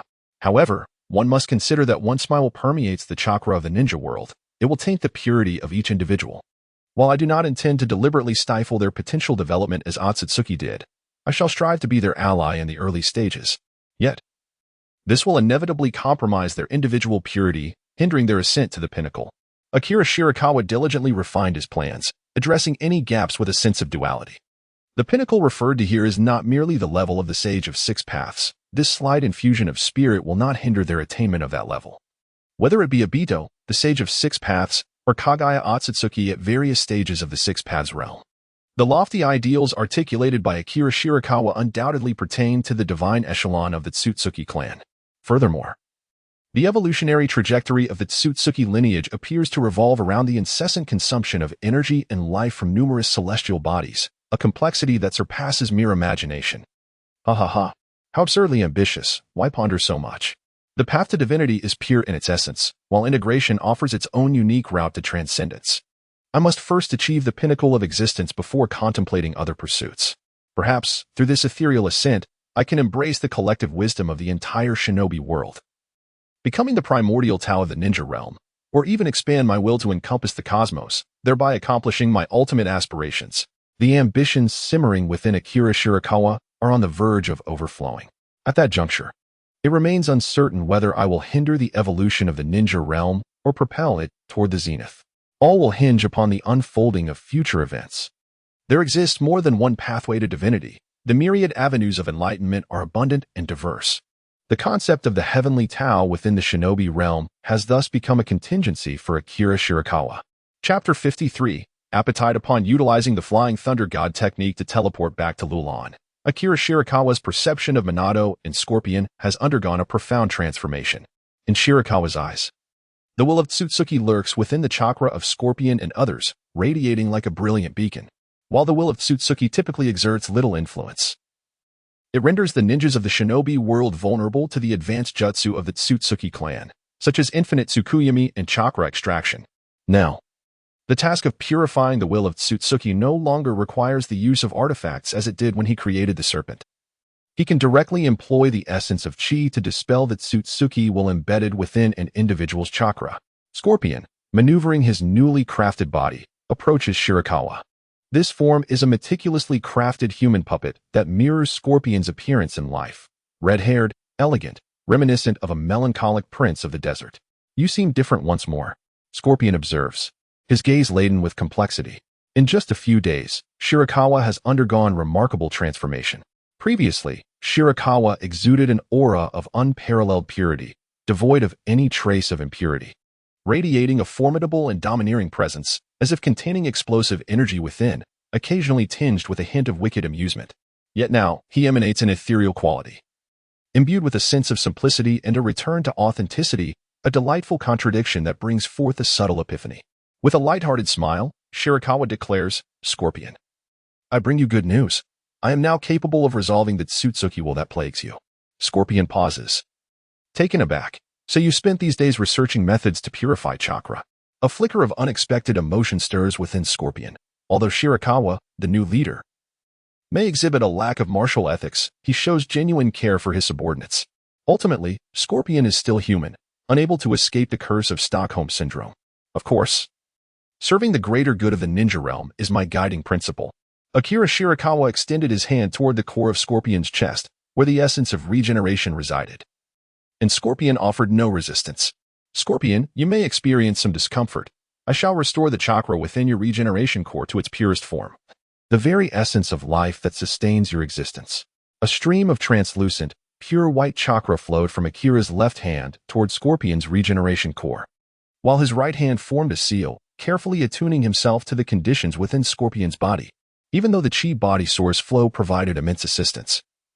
The purification of the chakra, which harbored its own will, required utmost caution, especially in the case of a being as incomplete as Scorpion. Scorpion felt his chakra dissolving as if it were snow meeting the blazing sun, disintegrating and melting away without the slightest resistance. This is problematic. A frown creased Akira's brow as he realized that while he was purifying Scorpion's chakra, he was simultaneously undermining the sealing technique upon the regeneration core. Sealing techniques also demanded chakra to be effectively executed. Even those of lesser sophistication could be dismantled by Akira's chi body source flow. The chi body source flow was indeed a nemesis to most ninjutsu, as long as the chakra's caliber, or the essence of life, did not surpass Akira's. It would fall under the suppression of his chi body source flow. The disdain some individuals from the foreign realm held for the rootless was partly due to the sheer audacity of their divine essence. Akira's chi body source flow was even more formidable. As the sealing technique upon the regeneration core began to unravel, Scorpion felt a pang of panic. His vitality began to dissipate, and his soul seemed poised to abandon this final sanctuary, venturing into an unknown realm. Shirakawa Akira's gaze was solemn as he soothingly assured, "Do not be anxious. I would never allow you to come to harm." With a single hand, Akira Shirakawa formed a seal, pressing down on the regenerative core of Sasori, and began to reapply the sealing technique following the original method. Previously, Sasori had imparted all his puppet-making techniques to Shirakawa, including the sealing technique for crafting the regenerative core, which Shirakawa adeptly learned.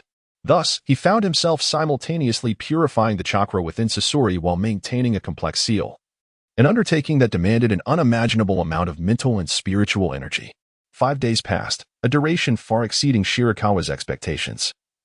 He had originally believed he could complete the task in a single day. Of course, the necessity of sustaining the seal on the regenerative core significantly prolonged the process. Shirakawa estimated that, had he not needed to maintain the seal, he could have accomplished the task in perhaps 2.5 days. This left him unable to purify the chakra of the entire ninja world, as purifying even one individual required 2 to 3 days. Thus, Shirakawa could not hope to cleanse a significant number of people, even if he worked tirelessly day and night. Moreover, his own strength was paramount. Shirakawa needed to allocate sufficient time for his own cultivation, as he could not afford to lose sight of his primary goals. For the moment, he could only selectively purify the chakra of certain individuals, such as Sasori, Sarah, and the upper echelons of the umbrella organizations, as well as suitable, powerful individuals from the original timeline. After completing the chakra purification for Sasori, the latter could no longer endure and fell into a deep slumber. Akira Shirakawa invested a considerable amount of mental energy, yet he successfully overcame the first gate of the 8 gates of Duanjia. His mind was exceptionally active, and the physical prowess of the 6 library celestial thief was remarkably formidable. After merely 2 or 3 hours of meditation, Shirakawa fully recovered. Notably, upon mastering the chi body source flow, he naturally and permanently liberated the second gate, the rest gate, of the 8 gates of Duanjia. The rest gate alleviates physical fatigue limitations, allowing one to extract energy beyond normal limits to restore stamina while counteracting the fatigue induced by the energy expenditure of opening the gates. The chi body source flow is inherently linked to the subconscious of the human body. By controlling most of his subconscious through the yuaning, Shirakawa could freely exploit his physical form, pushing the various systems of his body into overdrive. This enhancement at least multiplied his endurance tenfold. In a solitary moment, Zhang Chulon found himself utterly exhausted several times, yet upon the yuaning taking over his body, he unleashed tremendous power. However, Zhang was unable to control the yuaning. Thus he could not intentionally tap into his stamina. Meanwhile, in the realm of dreams, Scorpion found himself floating in the clouds, having not dreamt in ages, let alone experienced a pleasant dream. This time, however, he truly felt an ethereal sensation. After 5 days of relentless agony, the sudden release, coupled with an unparalleled relaxation that came from shedding limitations, was intoxicating beyond measure. The morning mist enveloped Scorpion's puppet-like body in moisture as he gradually awakened. Sitting up and reflecting, I have surprisingly let my guard down. At that moment, Shirakawa was enjoying breakfast, a delightful spread that included soy milk, deep-fried dough sticks, noodles, and beef soup, all prepared by the chefs in the land of waves, who had been called upon to work overtime. Akira Shirakawa felt an insatiable hunger growing within him, an inexplicable craving that was consuming his very being. Shirakawa was acutely aware that his body had reached a critical threshold, protesting the need to consume other high-quality energy to sustain his evolution. Indeed, this expedition to Lulon was initially intended for foraging, yet he had lingered far longer than anticipated. He felt reluctant to devour the dragon vein, knowing that such an act would severely deplete Xiong Lu's vitality. The breakfast he had was merely a temporary salve for his cravings. It was time to conclude this journey to Lulon. The nine-tailed fox had grown weary of the fare and could no longer provide support for his six-coup immortal thief. However, there was still a little raccoon nearby, which might suffice to satiate his hunger. Chapter 54, The Human Transformation of Luosha Scorpion. Would you care for a bite? Shirakawa jested. Scorpion, adorned with a frown, noted that his puppet form had no need for sustenance. The sealing technique on his regeneration core was inherited from the original puppet master and had been refined through generations of adept puppet craftsmen, including his own ingenious enhancements. It allowed him to absorb the enigmatic energies of the universe, albeit at a pace comparable to that of an ordinary person extracting chakra. Having satisfied his hunger and thirst, Shirakawa stretched languidly. As his cultivation advanced, he found himself becoming increasingly inhuman, necessitating the retention of certain hobbies as a guiding compass. Akira Shirakawa extended a fist towards Scorpion, a light chuckle escaping his lips. Scorpion, come on. Scorpion furrowed his brow in confusion. What? Of course, it's a fist bump. It's a symbol of our unity of mind and spirit, Akira declared, waving his fist with a grin. After a moment's hesitation, Scorpion, though bewildered by Akira's intentions, brought his fist to meet Akira's. With a resounding clap, a sudden surge of information flowed into Scorpion's consciousness. His pupils widened in shock as this overwhelming torrent of knowledge shattered his awareness, yet he steeled himself to absorb the influx. For this was the divine technique he had longed for, the art of divine refinement. Gradually, Scorpion became immersed in this ocean of profound wisdom. After many years, he finally glimpsed the path ahead. This method of information transfer was a skill Akira had honed through his deep understanding of the nine-tailed chakra mode, enabling him to transmit his memories and knowledge directly to others, facilitating a swifter comprehension of the imparted wisdom. Lost in enlightenment, Scorpion was soon joined by Akira, who summoned Sarah to purify her chakra, preparing her to master the dragon vein chakra mode. The preliminary work for the reconstruction of Lulon had already been set in motion, to be executed by Sarah's ministers, thus granting her ample time. In the future, Lulon would flourish under the nurturing of the four symbols array and the dragon vein, transforming into a sanctuary, though this would require time, and Sarah would remain in Lulon to safeguard the source of the dragon vein. 2 days later, Akira successfully purified Sarah's chakra, a feat accomplished with far greater ease and speed than with Scorpion. Observing Sarah, drenched in sweat and gasping for breath, utterly exhausted, Akira mused to himself, it seems I must construct a refining furnace to enhance the efficiency of chakra purification. He then entrusted Sarah to Xiong Lu, stating, Xiong Lu, it's up to you. Ensure that Sarah masters the dragon vein chakra mode. Xiong Lu enveloped Sarah, all 9 heads glaring at her with the delight of discovering a new toy. Understood. Higi, being my guardian spirit is no easy task. Just then, Scorpion emerged from his epiphany, exhaling deeply, an expression of profound satisfaction on his face. Ah, who would have thought there existed such artistry in the world? Suddenly, the 4th Kazakage, still in a state of sealing, was unceremoniously kicked by Akira, landing beside Scorpion. Akira Shirakawa approached leisurely, a mischievous grin adorning his face. Scorpion, you have awakened at the perfect moment. Do you not wish to do something with Raza? I happen to have a brilliant plan. Now that you have mastered the art of the divine mechanism, you can collaborate with me. Oh, Lord Akira, what do you intend to do? Are you planning to turn Raza into an eternal puppet as well? Scorpion squinted at Raza, momentarily forgetting that he had a kindred spirit in misfortune. It appeared that Raza was in for a rough time. Similar to a human puppet, yet distinctly different, my aim is to transform Raza into an elemental being. Akira crouched down, gently caressing Raza's rigid face, uttering chilling words from his warm lips. Scorpion's interest piqued. Elemental being? Pray, elaborate. An elemental being is a life form composed entirely of natural substances such as wind, fire, lightning, earth, water, lava, and metals. My concept has been influenced by your technique of creating human puppets. Why must we limit ourselves to crafting puppets from the deceased? Why not fashion them from the living? Raza possesses the magnet release Kekiai Genkai, demonstrating exceptional adaptability to sand and gold. My notion is that if we use gold sand rather than what is our foundation, merging Raza with gold sand and sealing his soul within this golden body, we might construct a unique life form of gold sand. Scorpion pondered. Indeed, this is feasible. Furthermore, by retaining the magnet release chakra, Raza could control his own body through the magnet release Kekiai Genkai, allowing him to disperse and coalesce at will, thus liberating him from the usual vulnerabilities of a human puppet. Akira Shirakawa supplemented that the unique subtlety of divine machine refinement could impeccably preserve the intricate details of the human body. The two were inspired and immediately struck a chord, promptly embarking on the endeavor to fill the gaps in Luosha's puppet plan. After allocating their tasks, Shirakawa first set about crafting a furnace artifact, intended as the instrument to meld sand iron into Luosha's corporeal form. After all, to retain Luosha's vitality and prevent his complete demise. The process could not be as crude as that employed in the creation of the Scorpion's puppets. Meanwhile, Scorpion, drawing from extensive past experience in puppet making and newly acquired knowledge from divine machine refinement, began to formulate the specific steps for Luosha's bodily transformation plan.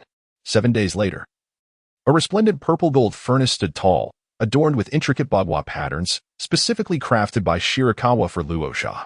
On the other side, Scorpion was elucidating the body modification plan tailored exclusively for Luosha. At this moment, Luosha had been unsealed, though his mouth remained bound, rendering him unable to speak, and his limbs were devoid of strength, allowing only feeble struggles. If you remain silent, I shall take it as your acquiescence, Scorpion remarked, having followed Shirakawa for several days, growing ever more cunning. With a desperate writhing of his form, the battle-hardened wind shadow, Luosha, felt an unexpected moisture gather in his eyes. Akira Shirakawa added, "The gold dust body is indeed quite valuable." Both Akira Shirakawa and Scorpion were exceedingly pleased with this body modification plan. However, they neglected to inquire about the protagonist, Raza's opinion. Akira Shirakawa stated, "To truly embody the spirit of democracy, we must seek the counsel of Rasha. It is preferable that Rasha consents, and should he express any dissent, even a single no, we shall resolutely abandon this endeavor." The outcome was evident. Rasha appeared quite content, offering no objections whatsoever, not even a whisper of dissent. "Excellent. Scorpio, let us commence this grand transformation experiment." With a clap of his hands, Shirakawa cast Rasha into the bagua furnace.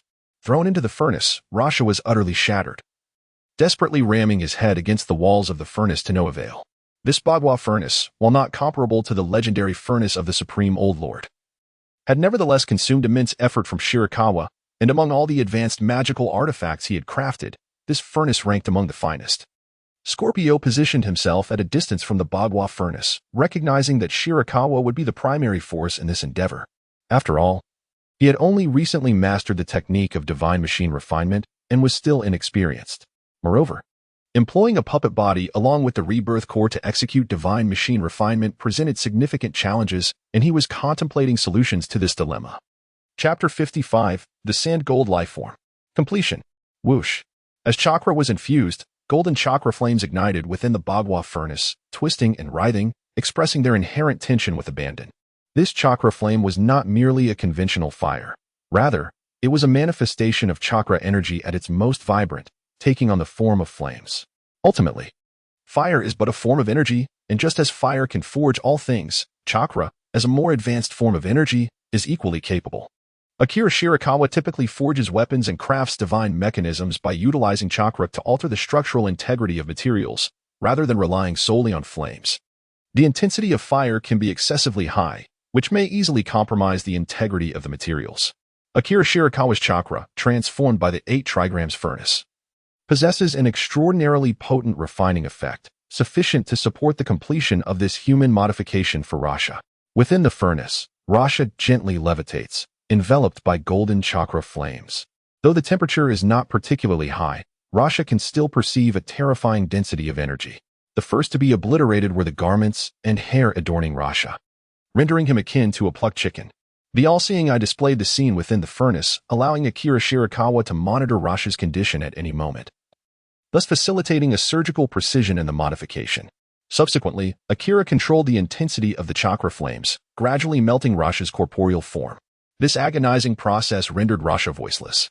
His body became increasingly transparent, revealing his internal organs, blood vessels, flowing blood, and waste within. The entirety of Rasha's anatomical structure would not be preserved. Only the most essential components would remain, particularly those related to consciousness and the magnetic release bloodline limit. Noticing that the time was ripe, Akira concentrated and commanded, "Rise." With a whoosh, the sand gold arranged around the furnace began to fly into it, transforming into exceedingly tiny particles under the refining power of the chakra flames. All this sand gold had been refined by Akira, possessing exceptional properties, especially as Akira had imbued it with superlative characteristics conducive to human compatibility. This ensured a smoother fusion between the sand gold and Rasha. To further enhance the refinement of these sand gold particles and to execute the creation of a sand gold element being, Akira had also deliberately learned magnetic release through the chi body source stream. This marked Akira's first experience in acquiring other techniques via the chi body source stream, particularly a bloodline limit like magnetic release, which pertains to lineage inheritance. To his surprise, the process unfolded remarkably smoothly. Magnetic release is a fusion of wind and lightning chakra natures, predominantly utilizing wind chakra to stimulate the formation of magnetic force from lightning chakra. The journey for an ordinary individual to cultivate magnetic release is exceedingly arduous, necessitating the constant maintenance of the magnetic release state, akin to perpetually performing hand seals to execute ninjutsu. Thus, in the expansive Sunigakure, only the second, third, and fourth Kazekage managed to successfully cultivate magnetic release through their own efforts, while Gaara, as the Jinchuriki of Shikaku, was inherently capable of utilizing magnetic release due to the influence of Shikaku's chakra. The process by which Akira Shirakawa mastered magnetic release was rather straightforward, as he was accompanied by the third generation of the Wind Shadow Puppet and Rasha, two of the most formidable possessors of magnetic release bloodline limits in the present day. Shirakawa directly employed the chi body source flow to analyze their chakra, thereby acquiring the chakra compositions of magnetic release, sand iron, and magnetic release, sand gold. Ultimately, he discovered that the key factor influencing the control of either sand iron or sand gold lay primarily in the ratio of wind attribute chakra to lightning attribute chakra, which exhibited subtle differences. With Shirakawa's proficiency in chakra control and the inherent transformative power of the chi body source flow, he adeptly mastered both forms of magnetic release. Moreover, he ventured to explore how these principles would affect other magnetic materials, concluding that a mere adjustment in the ratio of wind attribute chakra to lightning attribute chakra within the magnetic release chakra would suffice. Akira Shirakawa harbored doubts, believing that most bloodline limits merely altered the fusion ratios of various chakra types. However, the ninjas of the ninja world lacked his remarkable control over chakra and the ability to manipulate its properties, resulting in the rarity of techniques such as magnet release and ice release. Within the 8 trigrams furnace, minute particles of sand and gold began to infiltrate Rasha's body, merging with the cells. These particles were significantly smaller than the cells themselves, but did not yet reach the scale of molecules or atoms.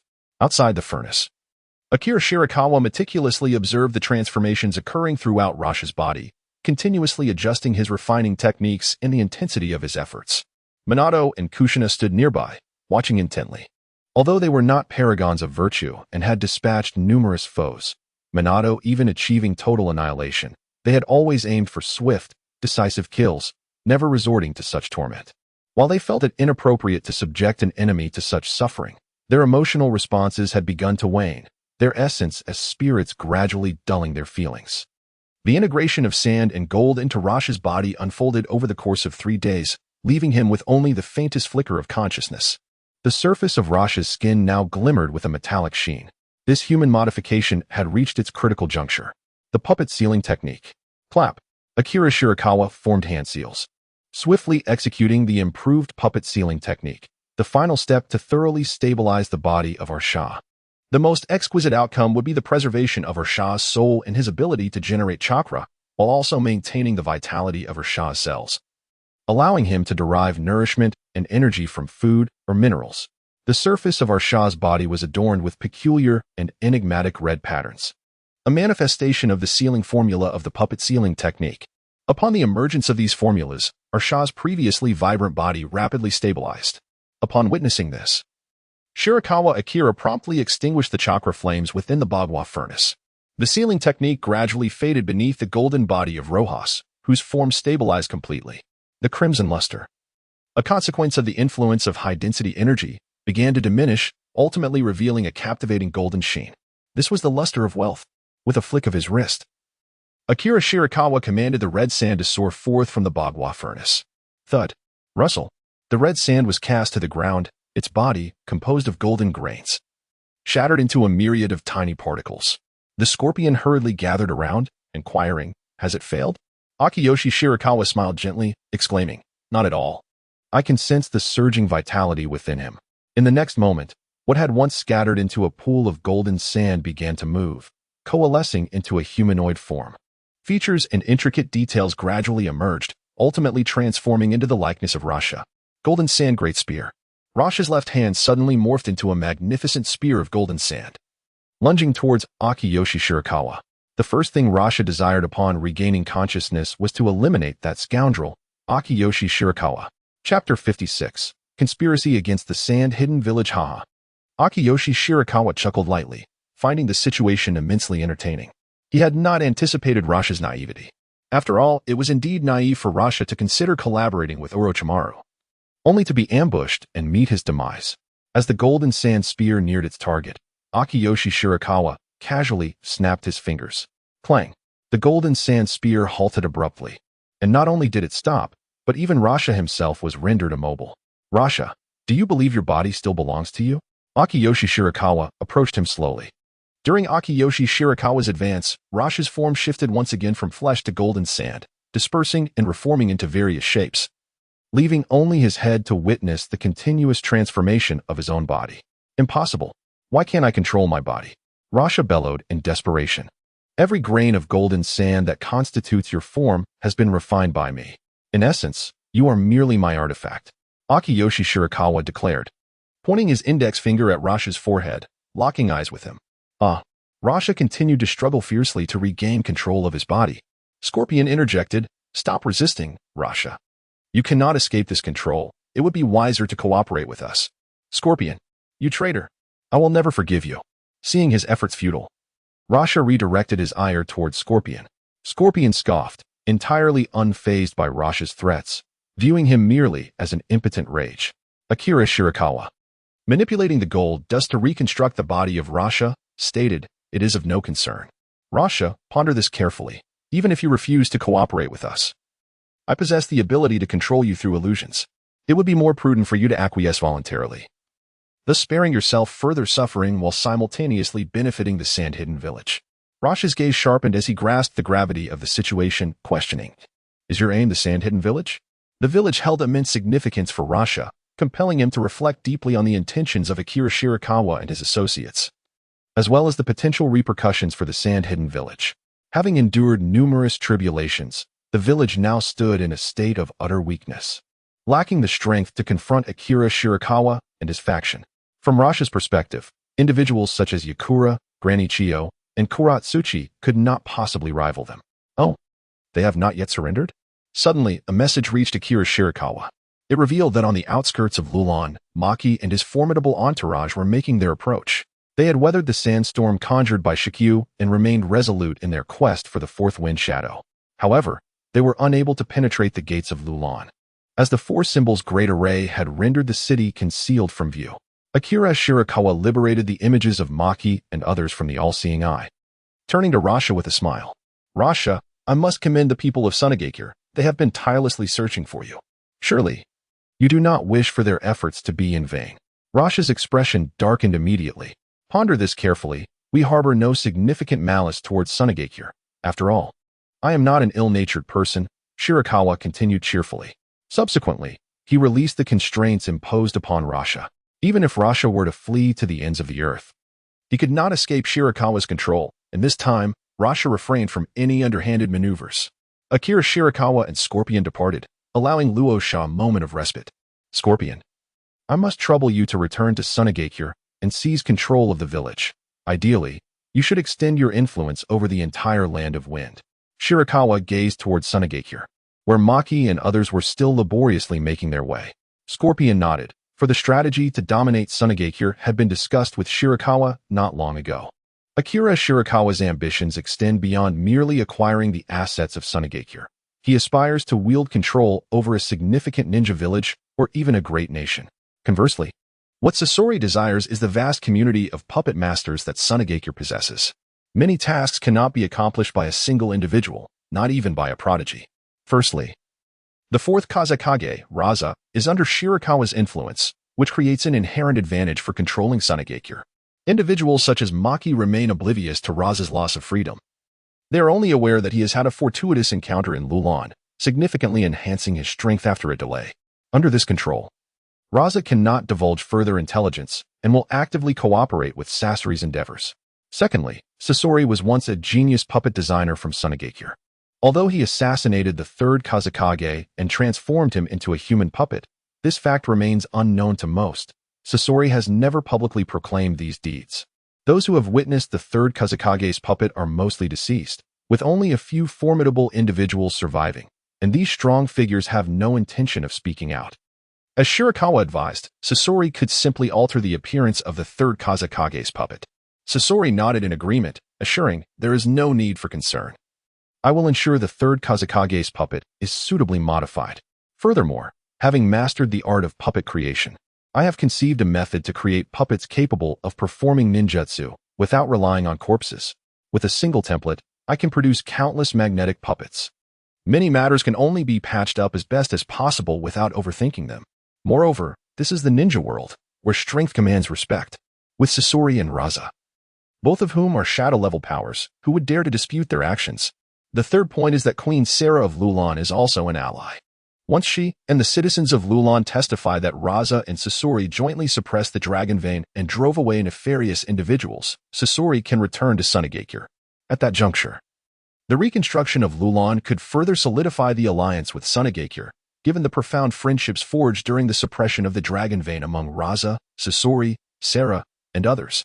With all preparations in place, it merely awaits Raza's enlightenment. Those who recognize the times are indeed wise, and Shirakawa believes Raza will come to this realization. Sasori proceeds directly to his laboratory, intent on altering the appearance and demeanor of the third Kazekage's puppet, with Shirakawa accompanying him to modify the chakra of the third Kazekage using the chi body source flow. Otherwise, familiar individuals would quickly expose them. Sasori releases the third Kazekage puppet. To be honest, he no longer desires this puppet, as it has been tainted by Shirakawa's influence. He wishes to recreate it. With a glint in his eye, Sasori proposes, perhaps I shall reforge this puppet, making it my inaugural creation in the art of puppet mastery. Upon hearing Sasori's request, Shirakawa stroked his chin and remarked, I can assist you in extracting the magnetic power from the puppet. It will also serve as a perfect opportunity to experiment with transplanting a ninja's abilities into a puppet. In truth, Akira Shirakawa had also mastered magnet release. He wished to experiment with whether he could utilize his magnet release to create a puppet core using his own chakra. Should this endeavor prove successful, it would signify that with merely a special bloodline chakra, Akira Shirakawa and his companions could infinitely produce puppets corresponding to that bloodline limit. Frankly speaking, this research was no longer a formidable challenge for both Scorpion and Akira Shirakawa. Initially, it was believed that a dual connection was required to transplant abilities to puppets. But after mastering the fundamentals of chi source flow, this became a trivial matter. Akira Shirakawa had acquired a more profound understanding of chakra. Chapter 57. Deceit in the vast expanse of the desert. Maki personally directed hundreds of ninjas in the search for the fourth Kazekage, Raza. Maki had intended to proceed directly to Lulon, considering that Raza had gone missing while investigating the disturbances in the dragon vein. Strangely, however, Sunagakure could not locate Lulon, as if the ruins had been entirely consumed by the sands of the desert. At this moment, Maki sat within a modest tent, analyzing the information gathered from various squads. The search for Raza was proving to be no simple task, and he had mentally prepared himself for a prolonged endeavor. It was imperative that neither of the Kazekage be lost without a trace. This was the genuine sentiment of Maki's heart. Despite the dire economic conditions and internal and external strife facing Sunagakure, he was determined to sustain this search operation. Maki-sama, a massive cloud of sand gold is approaching. An Umbu ninja burst into the tent, urgently reporting to Maki. Oh, Maki immediately rose and exited the tent. discovering a large cloud of sand gold soaring through the sky. He could distinctly sense Raza's chakra. Tears of joy nearly brimmed in Maki's eyes. For he had endured immense pressure in recent days. It is Lord Raza. The sand gold cloud descended slowly. But it bore not only Raza but also an exceedingly familiar figure. Maki's pupils widened in shock as he recognized the other individual, the prodigious puppet master. Sasori of the Red Sand. How could he be alongside Lord Raza? And Lord Sasori? Wonderful, Lord Sasori has also been retrieved by the Kazekage. May the heavens bless Amigakure. Yet, it was not only Maki who recognized Sasori. Those gathered around him were also the elite members and elders of Sunagakure Zambu, familiar with Sasori's legacy. After all, in his prime, Sasori was not only the strongest prodigy of the puppet faction but had also served as a bodyguard to the third Kazekage. Maki, Luo Sha and Xie leapt down from the golden sand clouds, which scattered into golden grains that gracefully returned to the sleeves of Luo Sha's attire. There, Bai Chuaming had tailored a special pouch for Luo Sha, designed specifically to store the golden sand. After granting Luo Sha a moment of contemplation, he quickly deduced that while Bai Chuanming was still engaged in research with Xie regarding puppets, he had conveyed his desire to collaborate with Bai Chuanming, albeit with a wish to avoid harming the interests of the Sand-Hidden Village. Thus, the scene before us unfolded. As Luo Sha and Xie returned to the Sand-Hidden Village to commence the assimilation of its power, Maki approached, bowing respectfully to Luo Sha, exclaiming, "Master Luo Sha, it is truly splendid to see you return safely. Indeed, these past 2 months have been quite arduous for you," Luo Sha replied, his tone icy. Maki, accustomed to Luo Sha's stoic demeanor, inquired, "Master Luo Sha, what transpired with the dragon vein? Why the prolonged delay? And why has Lord Xie returned with you?" Luo Sha glanced around at the assembled crowd, prompting Maki to signal for both Luo Sha and Xie to enter a tent, inviting several high-ranking officials to join them. Once seated in the principal position, Luo Sha organized his thoughts and articulated the prepared explanation. It is as follows. Upon my arrival in Lulon, I unexpectedly discovered an individual attempting to seize control of the dragon vein, and I realized that Xie and the Queen of Lulon were also under duress. Seizing the opportunity, I liberated both Xie and the Queen. However, the strength of that individual was formidable, and despite our combined efforts, we could not prevail. Ultimately, it was the Queen who harnessed the power of the dragon vein, driving the adversary away. Maki pondered for a moment before turning to Xie with a query. Might I ask, Lord Xie, how did you find yourself in Lulon? What of the third wind shadow? Were you not always by their side? In truth, Maki and Xie held similar ranks, with Maki serving as the de facto second-in-command of the Sand-Hidden Village, akin to an assistant to the Wind Shadow. However, Xie's esteemed reputation overshadowed Maki's position. Had Xie not defected, it would have been challenging to ascertain who currently held the title of Wind Shadow. With a tone of sorrow, Xie replied, "The third Wind Shadow has perished." A collective gasp escaped Maki and the other ninjas present, their expressions betraying a mixture of shock and grief. Although they had anticipated such news, hearing it confirmed was profoundly disheartening. Xie continued to elucidate. In truth, we had detected the unknown individual's covetous gaze upon the dragon vein long ago. Together with the third wind shadow, we sought to thwart him, but to our dismay, he had already acquired a modicum of the dragon vein's power. In a moment of carelessness, we were sealed beneath the dragon vein. Deprived of sustenance and water under the dragon vein's suppression, we could not endure for long, eventually all succumbed to thirst and starvation. Just before his demise, the third wind shadow sealed his magnetic escape powers and entrusted them to me, urging me to survive. I managed to endure by delving into the forbidden techniques of the puppet master, transforming myself into a human puppet in my final moments. Scorpion placed his hand upon his chest, visibly tormented. The others, once again, felt their pupils tremble in shock. Upon closer inspection, they discerned a certain clue. Scorpion was, at that moment, a mere puppet. Taking a deep breath, Scorpion continued, "Thus, I have survived alone, in this puppet form." Maki sighed deeply and remarked, "Scorpion, you have endured so much. It is unimaginable the extent of your suffering. The mere thought is despairing, abandoning your living form to become a puppet. Languishing in the oppressive darkness of the underground for years without a soul to converse with. The darkness itself seems intent on compelling one to self-destruction. To exist in such a state is a profound agony." Later, that man attempted once more to seize control of the dragon vein, this time resorting to the abduction of the Queen of Lulon, seeking to harness her bloodline to dominate the dragon vein. After the dragon vein was unsealed, I attempted to ambush him, only to discover that he had seen through my plan. Having gone years without replenishing my strength, he easily overpowered me. As for what transpired thereafter, you are all aware. Lord Rasha fortuitously arrived and rescued us. Upon hearing Scorpion's explanation, the group fell into a prolonged silence. Maki slammed his fist against the table in anger. Damn it. Lord Rasha, who is that man? We must ensure his demise. Rasha shook his head and replied. That man wore a mask and did not reveal any extraordinary abilities, relying solely on the power of the dragon vein to confront us. Maki, filled with disappointment, asked, Then we cannot locate him? Rasha coldly responded, How could we let him slip away? His covetousness for the dragon vein guarantees his return. I have reached an agreement with the Queen of Lulon. The nation shall be re-established. If he indeed returns to seize the dragon vein, the Queen will relay information to us, and we shall confront him then. Maki, the establishment of Lulon requires support.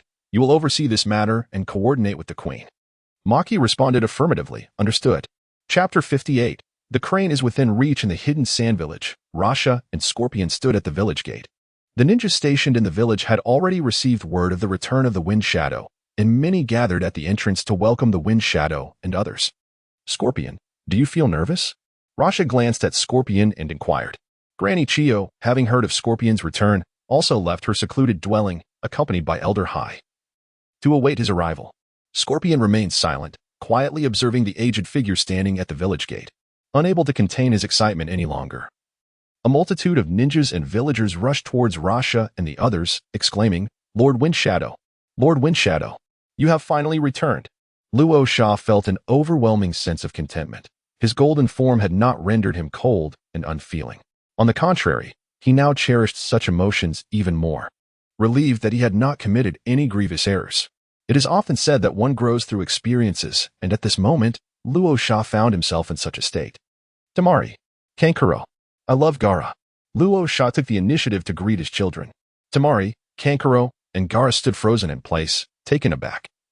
They could hardly recall a moment when their father had displayed such tenderness, especially Gaara, who had only ever sensed animosity from him. My dear grandson. Chiyo hurriedly approached Scorpion, embracing him with warmth. Grandma.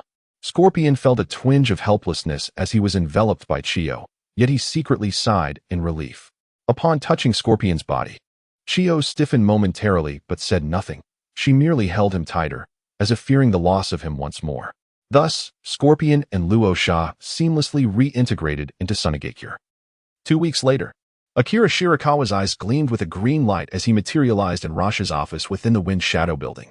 At the stroke of midnight, Rasha was still diligently working, burdened by the multitude of matters that had accumulated during his 2-month absence. He had no choice but to push himself to the limits.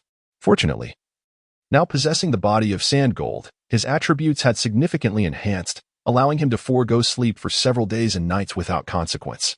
With a sigh of resignation, Rasha inquired, Are you truly unable to wait any longer? Shirakawa Akira chuckled. There's no helping it. My hunger is simply insatiable, and ordinary food can no longer satisfy me. Akira Shirakawa initially believed that with his own cultivation and the ability to unlock 2 gates of the 8 gates of Duanjia, he could fully suppress the insatiable desires of the 6 Vaults Celestial Thief. However, he underestimated the power of the evolved flesh. The higher the cultivation of the 6 Vaults Celestial Thief, the more formidable his body became, and consequently, the more intense his cravings grew. As his physical form approached the threshold of evolution, Akira Shirakawa had not anticipated that with each incremental advancement of the 6 library celestial thieves, their desires would escalate exponentially. The fact that he had endured until now could be regarded as a significant achievement in his cultivation. This realization stirred within him a sense of impatience. He was eager to consume a tale. Rosa rose to his feet and said, Follow me. Subsequently, Rosa proceeded to Gaara's chamber and brought him along. Ultimately, Akira Shirakawa employed the Flying Thunder God technique to transport Rosa and Gaara to a clandestine base. Akira Shirakawa elucidated, We are quite distant from Sunagakure. No one will discover us here. Gaara tightly embraced Shikaku and asked hesitantly, Father, what are we doing? He feared that Shikaku had reverted to his former self, intending to assign him a grotesque task to transform him into a ruthless killing machine. Shikaku gently placed Gaara on the ground, a faint smile gracing his features as he reassured, Do not fear, Gaara. Your father and this uncle are here to extract the monster within you. allowing you to sleep soundly henceforth.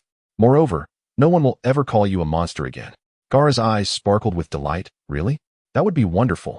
Meanwhile, the spirit of Shikaku, ever observant, sensed an unusual odor emanating from another individual, a foul fox scent. Furthermore, what was Shikaku implying about extracting it from the Jinchuriki?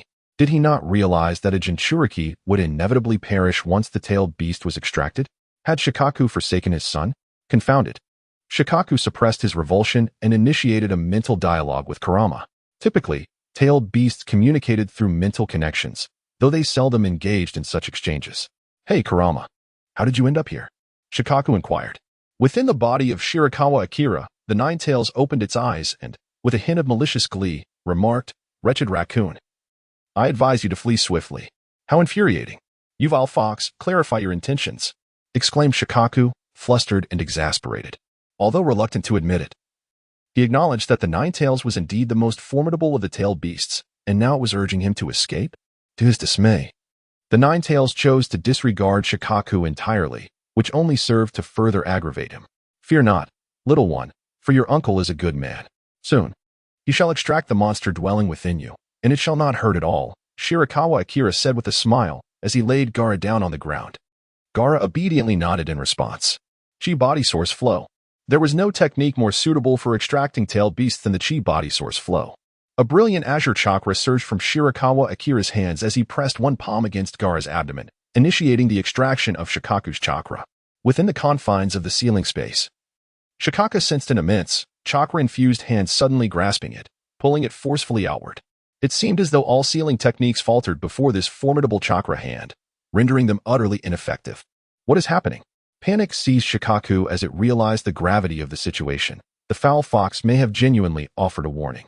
Desperately, Shikaku clung to the ceiling space, having previously yearned to break free, yet now it wished to remain within the confines of Gaara, that little imp. After all, Gaara would not cause it harm. Within Gaara's body, it held dominion. "Come forth, little raccoon." A phantasmal, rotund raccoon apparition was drawn from Gaara's form by Shirakawa Akira. Raza, standing guard nearby, failed to notice the anguish etched upon Gaara's face, feeling a sense of relief wash over him. Previously, he and Shirakawa Akira had agreed not to endanger Gaara's life, and it appeared that Shirakawa Akira was indeed trustworthy. Curiosity piqued within Raza. How did Shirakawa Akira ensure that the Jinchuriki would survive the extraction of the tailed beast? As Shikaku was drawn forth, its immense form began to expand, prompting Shirakawa Akira to immediately employ his binding techniques to control it. "This is dire. Why can't I move?" Shikaku had intended to flee at the first opportunity, yet it found itself firmly ensnared by Shirakawa Akira's will. "Ha ha ha, Shikaku, I'm coming for you," Shirakawa Akira exclaimed with uncontained excitement. Raza swiftly scooped up Gaara to shield him from potential harm. Six paths, Sage Thief. A thick cloud of acrid mist erupted from Shirakawa Akira's mouth, enveloping Shikaku. Shikaku's form diminished drastically, accompanied by a series of agonized cries. It finally comprehended why the Ninetales had urged it to flee. This human is exceedingly ruthless. Chapter 59, The Cycle of Life and Rebirth. Euphoria surged. Shikaku's chakra transformed into a stream of energy mist, being drawn into Shirakawa Akira's mouth. An oddly jubilant smile spread across his face as he intensified his absorption. Shikaku continued to wail, acutely aware of the dire depletion of its chakra. "Stop. I yield. Please. No more." Externally, Shikaku appeared to have dwindled to a mere fifth of its original self. After experiencing an exquisite ecstasy, Akira Shirakawa gradually calmed down. Hearing the pleas for mercy from Shoha, he retracted the chakra acid mist back into his body. It is essential to maintain a steady flow, and moreover, he had already consumed a sufficient amount of energy this time. Akira Shirakawa felt as though his physical form had embarked upon a shortcut. The energies of the two-tailed beasts, upon merging, had undergone a certain transcendence. "Collecting all 9-tailed beasts shall transform me into a sage." Shirakawa Akira recognized the complementary nature of the chakra from the 9-tailed beasts. Indeed, theoretically, by gathering all 9-tailed beasts and incorporating them into the outer path golem to create the 10 tails, one could naturally attain the form of the Sage of Six Paths. Furthermore, by utilizing the Six Paths Sage's technique to absorb the energy of the 9 great-tailed beasts, one could expedite the evolution of their physical form more rapidly and efficiently. Shikaku lay on the ground, barely clinging to life, utterly motionless. Summon the spirit and dispatch the general. With both hands outstretched, Akira Shirakawa grasped at the air, and Shikaka transformed into a stream of pale yellow chakra that flew into his abdomen. Shikaka, may you find solace in the company of the Ninetales. The Ninetales, imprisoned within, gazed at this kindred spirit, feeling a mix of sorrow and a flicker of relief. At last, someone shared the burden of this oppressive torment. Rashi led Gaara towards Akira Shirakawa. In a moment of contemplation, Akira Shirakawa's visage bore an intriguing expression. As he channeled his chakra, countless minuscule grains of sand began to swirl and coalesce in his hand, forming a sphere. Lo Suna, he mused, I shall nurture Gaara diligently. I have not entirely extracted the one-tailed chakra from within him. On the contrary, I have refined this chakra. It shall not hinder Gaara's training, but instead serve as a catalyst propelling him along the path to becoming a formidable warrior. In the process of extracting the one-tail, Akira Shirakawa utilized the chi body source flow to sever a portion of the chakra from the guardian crane, which proved to be the crucial factor in Gaara's survival following the extraction. Furthermore, Shirakawa meticulously reorganized the one-tail chakra within Gaara, restoring it to its original essence, thereby transforming the previously tumultuous beast chakra into a remarkably stable force. This tailed beast chakra would gradually absorb energy from Gaara's body on a daily basis, allowing for its slow accumulation. As long as Gaara refrained from excessive use, this one-tailed chakra would remain within him indefinitely, serving as a source of strength. Moreover, it would create the illusion that the one-tail still resided within Gaara, concealing the truth of its extraction. After a moment of contemplation, Arsuna spoke with composure. Lord Akira, rest assured, I shall lead the sand-hidden village on this journey and support your plans. Arsuna's compliance was not solely due to his inability to resist. It was also influenced by his previous conversations with Minato and Kushina, during which he learned of the secret techniques for resurrecting the deceased. Consequently, Arsuna sought Shirakawa's assistance in the hopes of reviving his wife, Kari Aro, and his mentor, the third Kazekage. Akira Shirakawa acquiesced. It was only then that Rasha genuinely resolved to align with Shirakawa's scheme, and the relationship with Scorpion began to ease somewhat. As for the notions of life and death, the unbreakable boundaries that separate them, Shirakawa paid them no heed. In his perspective, as long as a soul lingers, still residing in the Pure Land, one cannot be deemed truly dead.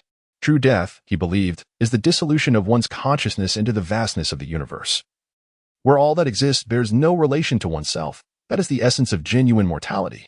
With a swift use of the Flying Thunder God technique, Shirakawa once more transported Rasha and Gaara back to Sunigakure. The village lay in utter silence, with no one aware that the one tail had swiftly fallen into the hands of Shirakawa. The following day, Scorpion approached Shirakawa, tossing several scrolls into his hands. What? Shirakawa inquired with a smile as he received them. Upon unveiling the contents, he discovered a collection of various secret techniques amassed by Sunigakure, including puppet mastery, magnetic release training methods, scorching release training methods, along with an assortment of other miscellaneous ninjutsu. Oh, a reincarnation technique? Akira Shirakawa emitted a sound of surprise.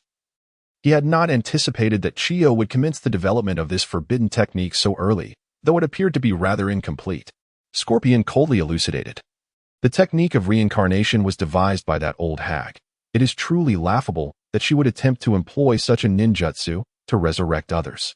However, Akira discerned a complex emotion in Scorpion's tone. Bai Chuan was acutely aware that the technique of self-rebirth was originally developed by Chiyo to enable the resurrection of her grandson Scorpion's parents. This technique employs all of one's chakra as a medium to impart life in its entirety to another. It stands as one of the only two jutsu in the Naruto universe capable of resurrecting the dead. Its essence lies in the ability to convert chakra into life force. This notion is intriguing, reminiscent of the principles found within the chi body source flow, which can revert chakra back to its original form, while self-rebirth transmutes chakra into life energy. Disregarding Scorpion's minor emotional outburst, Bai Chuan pondered deeply. Scorpion, finding the situation rather dull, paid little heed. However, upon observing Bai Chuan's intense focus on self-rebirth, he discerned that Bai Chuan had conceived yet another peculiar idea. His curiosity was piqued indeed. He was fascinated by everything concerning Bai Chuan. As Bai Chuan continuously simulated the application of self-rebirth in his mind, he realized that it was lacking a crucial element. In the original timeline, the only individual resurrected by self-rebirth was Gaara, and at that time, Gaara had only recently passed away. His soul had not yet departed for the Pure Land, and his body was well preserved, thus allowing self-rebirth to successfully revive him. However, what of those who had been deceased for a considerable period? Self-rebirth was missing a vital component, the method to summon a soul back from the Pure Land. In this regard, one could draw parallels with the impure world reincarnation and the rebirth of the samsara technique. The impure world reincarnation invokes the souls from the Pure Land through the sacrificial offering of an individual's life, performed via a ritual. Conversely, the rebirth of the samsara technique operates at a higher echelon, capable of directly transcending the boundaries of the Pure Land through the formidable power of the 6 paths of reincarnation. Akira Shirakawa harbors a profound fascination with the concept of reincarnation, in a world where the art of resurrecting the deceased remains elusive. He seeks clues within the realm of ninjas. Reincarnation is the sole method of reviving the departed that he currently has access to, and he perceives this ninjutsu as possessing significant feasibility and potential. He has envisioned grand aspirations involving figures such as Minato, Kushina, Scorpion, and Rashi, and he recognizes the necessity to take these aspirations seriously. Furthermore, the ninja world is rife with partings and regrets, making the secret art of resurrecting the dead a means to gather formidable allies. Transcending the boundaries of life and death stands on par with the pursuit of immortality, a quest that humanity has sought since time immemorial. Chapter 60. Orochimaru. The puppet mastery of Scorpion. By the way, Orochimaru has contacted me, Scorpion suddenly recalled. Turning to Akira Shirakawa. Oh. Akira's face lit up with surprise. He had previously encouraged Scorpion to keep a lookout for Orochimaru's whereabouts, and he was astonished to receive news so swiftly. Scorpion and Orochimaru had been partners within the Akatsuki organization, yet the two had always held a mutual disdain for one another. Both were in pursuit of immortality. However, Scorpion sought mechanical immortality while Orochimaru aspired to biological immortality. Their divergent paths rendered them incompatible allies. What does he want from you? Akira inquired. Scorpion shook his head. I do not know. He did not specify. Only arranging a meeting at a particular location. It may pertain to some task, or perhaps he requires my assistance. At this moment, although Scorpion had joined the umbrella and betrayed the Akatsuki, neither the organization nor Orochimaru were yet aware of his defection. Akira Shirakawa said, Promise him, I shall accompany you. Scorpio felt a twinge of displeasure. He was acutely aware of Shirakawa's considerable regard for Orochimaru. Yet, now that Shirakawa had established his own path, why did he still hold Orochimaru in such high esteem? Did this imply that he felt inferior to Orochimaru's prowess? By the way, when does our mechanical maze project commence? Scorpio inquired casually. The mechanical maze project was a concept devised by Scorpio himself, envisioning the Sand Village as a sanctuary for puppet artistry. After discussing it with Shirakawa, he found Shirakawa equally intrigued by the idea. Akira Shirakawa pondered, the timing is not quite ripe yet. Focus your energies on cultivating puppet masters, especially in advanced puppetry techniques. Do not hoard them, for they will soon become obsolete. Scorpion nodded, a hint of arrogance in his tone as he replied, I will not hinder their growth. But the art of puppetry relies on talent. How much they learn depends solely on themselves.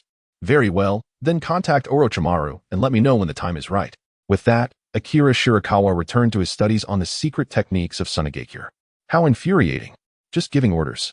Scorpion seethed, feeling disregarded as he departed. In the vast desert, Scorpion made his way toward a secluded valley. Suddenly, a barely perceptible thread shot forth from his hand, and a spray of crimson blossomed from the sand as a venomous serpent emerged from the grains. Orochimaru, such trivial tricks are unnecessary, Scorpion remarked coldly. Scorpion. It has been some time. Your strength has indeed progressed, came the voice from the shadows of the valley, revealing Orochimaru and Kabuto. Scorpion bypassed any pleasantries, directly inquiring, What do you want from me? Orochimaru, unfazed by Scorpion's brusque tone, replied smoothly, Nothing much. Merely a question of whether you are interested in accompanying me to the Land of Water for a mission, while gathering some materials. Understanding dawned upon Scorpion. Orochimaru had set his sights on the Kekkai Genkai of the Land of Water, intending to seize the opportunity amidst its chaos. The thought intrigued Scorpion. The Kekkai Genkai of the Land of Water ranked just below that of the Land of Fire among the 5 great shinobi countries. And with Kirigakure currently in a state of unprecedented weakness, the prospect of acquiring those powerful abilities was enticing. Transforming those formidable individuals into human puppets would be a remarkable achievement. However, he had other matters at hand. A slight smirk graced Scorpion's lips as he posed a question to Orochimaru. I have a proposal of my own. I wonder if you might be interested? Orochimaru's demeanor shifted, his eyes narrowing with curiosity as he replied, "Oh, Scorpion, it seems you have something else in mind. Share your thoughts. I shall judge my interest." Akira Shirakawa suddenly emerged from the shadows behind Scorpion and addressed Orochimaru, saying, "You will find this intriguing, Orochimaru, I assure you." "Who are you?" Orochimaru inquired, extending his tongue to lick his lips. In an instant, a multitude of serpents erupted from Orochimaru's mouth, lunging towards Akira Shirakawa and Scorpion. Serpent's array. With a subtle flick of his fingers, Scorpion released countless fine threads into the air. Cutting threads. Snap. The serpents were instantly severed into countless segments, flesh and blood scattering across the ground. Toby swiftly drew a kunai, positioning himself slightly in front of Orochimaru. Suddenly, he sensed an unusual sensation in his body, and in a moment of terror, he realized he was paralyzed. Not good. Lord Orochimaru, flee quickly. Toby's kunai thrust violently towards Orochimaru, as he found himself unable to control his own body. Thud. The kunai unexpectedly pierced Orochimaru's left chest. Toby's eyes widened in disbelief and panic. Lord Orochimaru had been struck. This shouldn't be possible. Surely he could evade such an attack. Orochimaru's mouth suddenly gaped wide, and a new version of him emerged, covered in an unknown viscous substance. While the original body crumpled to the ground like a discarded skin, Orochimaru's substitution technique. Once freed from control, Orochimaru's body became incredibly supple, slithering through the valley like a serpent. Orochimaru mused, "Have you silently set up these peculiar threads throughout the entire valley? You even managed to control both Toby and me." A Kusanagi sword was expelled from Orochimaru's mouth, and he brandished it, severing the threads surrounding himself and Toby. Once Toby regained his mobility, he immediately stood closely beside Orochimaru, vigilant as they watched Scorpion and Akira Shirakawa. "Lord Orochimaru, I was just controlled," Toby explained. "Indeed," Orochimaru replied, then turned to Scorpion, saying, "Heh, Scorpion. This is quite the impressive technique. Why hadn't I seen you employ it before?" Scorpion scoffed, "Orochimaru, it seems we have yet to engage in a serious battle. I have evolved beyond my former self. Allow me to be the first to showcase my artistry." A white wave. Countless slender threads materialized in the surrounding space of Orochimaru and Kabuto, their sheer abundance causing the ethereal white shadows to faintly overlap throughout the vicinity. Piercing. An innumerable multitude of these threads surged towards Orochimaru and Kabuto, resembling a tempestuous tide, as if aiming to pierce them through with a myriad of arrows. What? Both Kabuto and Orochimaru were taken aback. Faced with such a barrage of threads, even the Kusanagi sword could not defend against them all. Orochimaru's expression turned grave. He harbored confidence in his own escape, yet he could not assure Kabuto's safety. With a swift formation of hand seals, it appeared that he could only resort to that particular technique. Boom. A massive cloud of smoke erupted. Scorpion, without a moment's hesitation, continued to manipulate the threads, driving them into the smoke. Akira Shirakawa did not impede Scorpion's assault, believing it would pose no challenge to Orochimaru. Moreover, Shirakawa possessed the confidence that as long as Orochimaru and Kabuto were alive, or had not perished long ago, he could restore them to their former state. Following Scorpion's attack, the two remained still, attuning themselves to the life signs of Orochimaru and Kabuto. They discerned that the duo's presence had not vanished. Hiss. 8 bloodied white serpent heads emerged from the mist, enduring the sharp threads as they slithered away into the distance. The technique of the 8-headed serpent. The fine threads sliced through the body of the Yamata no Orochi, yet the wounds healed instantaneously. Chapter 61. The Soul Bell. Ha ha ha. Orochimaru, do not think you can escape. A gleeful smile flickered across Scorpion's visage. Having endured considerable setbacks in recent days, he was finally able to unleash his frustrations upon Orochimaru. The air path. Scorpion extended his right hand skyward, countless threads soaring upwards to connect with the clouds. Thus, Scorpion pulled the clouds along, pursuing Orochimaru. These threads constituted Scorpion's first puppet tool, which he referred to as the puppet threads. After mastering the divine technique of meticulous crafting, Scorpion's initial thought as a puppeteer was to forge a thread-like artifact for himself. The results, as it appeared, were remarkably effective. These puppet threads were nearly transparent, exceedingly fine, and difficult to detect, yet remarkably resilient, capable of ensnaring others and exerting control over them. Kabuto and Orochimaru had initially fallen under Scorpion's puppet thread control, but regrettably, they had escaped through Orochimaru's substitution technique. The puppet threads were also exceedingly sharp, easily slicing through flesh. Once Orochimaru evaded the trap set by Scorpion's puppet threats, he was finally free from the agony of being cut. The 8 serpent heads furiously turned around, one of them gaping wide as Orochimaru and Kabuto erupted from its maw. "You insolent fool, you dare to pursue me?" Orochimaru seethed, touching the viscous substance upon his body in a fit of rage. With good intentions, he had sought to invite Scorpion to the land of water to gather materials, only to find himself ensnared. "Lord Orochimaru, perhaps we should retreat for now." Kabuto voiced his concerns. Scorpion proved to be a formidable adversary, having forced Orochimaru to resort to the 8-headed serpent technique. Not to mention that there was a spectator nearby yet to make a move. "No, I shall make them pay dearly." Orochimaru's voice was hoarse as he declared. Under Orochimaru's command, the 8 serpent heads converged, directed towards Scorpion and Akira Shirakawa. A tremendous surge of chakra emanated from the 8 heads, ultimately coalescing into a violet chakra sphere. Scorpion's expression shifted. "I never anticipated that the wretched snake harbored such a ninjutsu. This resembles the tailed beast bomb. I cannot believe Orochimaru possesses such vast chakra, though it may indeed relate to his current state as the 8-headed serpent." Akira Shirakawa hovered in midair, observing from a distance without any intention of intervening in the conflict between Scorpion and Orochimaru. This was Scorpion's battle. Should he falter, Shirakawa would step in. But that moment had yet to arrive. He was also curious to witness the sparks that would ignite when the natives of the shinobi world acquired the techniques of the One World. Swiftly, Scorpion extracted a devouring bag, channeling chakra through it. Moments later, 10 humanoid black puppets emerged from the bag. Crafted entirely from sand iron, they exuded a chilling aura, towering several meters high and instilling a sense of dread.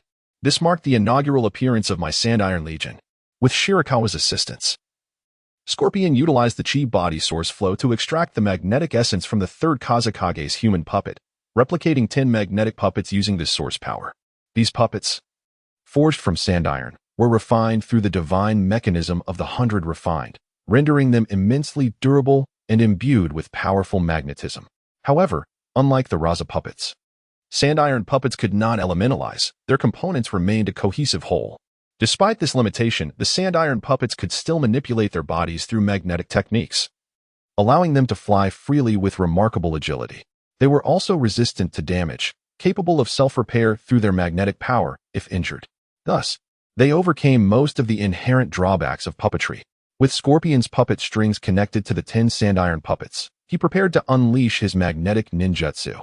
With a rustling sound, countless grains of sand iron converged, forming a colossal screen before him. The combined strength of the 10 puppets amplified the effect exponentially. All the sand iron had undergone special refinement, and Scorpion was confident it could withstand Orochimaru's ninjutsu. Finally, Orochimaru completed his charge, simultaneously unleashing a serpent's head, transforming the purple chakra sphere into a beam of purple light that shot towards Scorpion and Shirakawa with incredible speed, stirring up a whirlwind of sand and dust. There was no escape. Scorpion intensified his chakra output. Even his chakra-storing artifact around his neck surged with energy. The sand iron screen became denser, resembling a solid wall. With a resounding crash, the purple chakra sphere collided with the sand iron screen. A vast expanse of purple light erupted, akin to a miniature sun, accompanied by a thunderous roar. A circular shield enveloped Scorpion, activated by the shockwave from the explosion. "This is bad." Scorpion realized that Orochimaru's attack was surprisingly potent, capable of damaging his sand iron screen. With no other option, Scorpion focused on continuously mending the sand iron screen. As sand iron surged forth, for every inch of the screen damaged, Scorpion diligently repaired it, augmenting its defenses in real time. Boom, boom, boom. At the epicenter of the explosion, an irregular crater formed. The path traversed by the purple chakra sphere also bore a massive tunnel. As the smoke cleared, Orochimaru's gaze sharpened, only to discover that his ultimate attack had failed to breach Scorpion's sand iron defense. The colossal iron sand curtain was marred, leaving behind a gaping chasm, yet it remained unshattered. Infuriated, Orochimaru, upon realizing his attack had been futile, wasted no time and swiftly fled with Kabuto. However, this time, Orochimaru refrained from employing the 8-headed serpent technique and quickly reverted from the form of the Yamada no Orochi. The technique demanded an immense amount of chakra, which Orochimaru could not sustain for long, and its sheer size hindered his ability to conceal himself while escaping. His body became exceedingly supple as he opened his maw wide, swallowing Kabuto whole, and subsequently transformed into a diminutive white serpent, burrowing into the desert. Thus, after lowering his defenses, Sasori found himself unable to sense Orochimaru's presence. Sasori's face turned ashen. He had escaped. Akira Shirakawa instantaneously transported himself beside Scorpion, exclaiming, "Truly, you are the most adept survivor in the ninja realm. What shall we do now? Surely, you cannot merely stand by and allow Orochimaru to escape." Scorpion shifted the burden onto Shirakawa. Fully aware of the myriad peculiar techniques Shirakawa possessed, which would undoubtedly outmatch Orochimaru. Nevertheless, Scorpion silently resolved to create a set of sensing artifacts to prevent such occurrences in the future. Of course, Shirakawa replied with confidence. "To be honest, I am beginning to find it rather tedious. You formidable individuals all possess certain flaws. Once those vulnerabilities are exploited, subduing you becomes an effortless task, devoid of any challenge." Akira Shirakawa, with a leisurely demeanor, slowly extracted a large purple bell from the pouch of his maw. Scorpion's abdomen muttered, "We are not strong enough. We possess flaws. Must we engage in self-reflection? Particularly with someone like Orochimaru, whose shortcomings are glaringly apparent." Akira Shirakawa hurled the purple bell forward, and in an instant, it expanded in size. Subsequently, he struck the bell with a powerful fist. "Soul Bell, resound with your might." The profound sound reverberated across the land. Chapter 62. The Flaw of Undead Rebirth. The resonant chime echoed throughout the heavens and the earth. "Ah, where does this bell sound originate? What kind of ninjutsu is this?" Orochimaru, lurking underground, felt the malevolent sound penetrate his ears as waves of thunderous tolls surged towards his very soul, threatening to shatter it entirely. Within the radius of the bell's resonance, countless small creatures were also affected, succumbing to unconsciousness. Though their souls lacked strength, they were devoid of flaws. They would merely lapse into a brief slumber, their lives intact. The toll of the soul bell constituted an area of effect attack, one which even Akira Shirakawa could not entirely regulate, striving instead to mitigate its impact on others. "This is dire. I must escape the underground." Orochimaru feared that he might be rendered unconscious down below, only to suffocate and become the subject of mockery. Struggling, he endeavored to navigate upwards. Yet, without the earth as obstruction, the bell's power might intensify. How can this be? I cannot control my body. A wave of anxiety washed over Orochimaru, who was currently inhabiting a body seized through the technique of undead rebirth. After enduring the soul-piercing toll, this vessel began to exhibit signs of instability. It appeared that undead rebirth bore significant flaws. As he fought his way toward the surface, despite the mental anguish, Orochimaru relentlessly analyzed his opponent, scrutinizing both himself and the situation, seeking a glimmer of hope. At last, a ray of light emerged, and his avatar, a white serpent, broke through the ground. Before Orochimaru could fully comprehend his surroundings, a massive hand seized his throat. "Caught a little white snake," Akira Shirakawa remarked with a smile. The white serpent writhed in his grasp, its head suddenly elongating, attempting to bite at Shirakawa's neck. Crack! Yet, Orochimaru's fangs shattered upon impact. A faint golden barrier surged around Akira, revealing that the serpent had encountered his protective artifact, the 12 treasures, with 9 more than the 3 treasures. Each layer was increasingly formidable. Of course, even if bitten by Orochimaru, Akira remained unconcerned. The body that had absorbed the immense chakra of two-tailed beasts was no trifling matter. Mere snake venom, cursed seals, and natural energy posed no challenge for him. The white snake underwent a dramatic transformation, gradually assuming the original form of Orochimaru. With long black hair, golden elongated pupils, and purple eyeshadow extending to the nostrils, it exuded an eerie aura.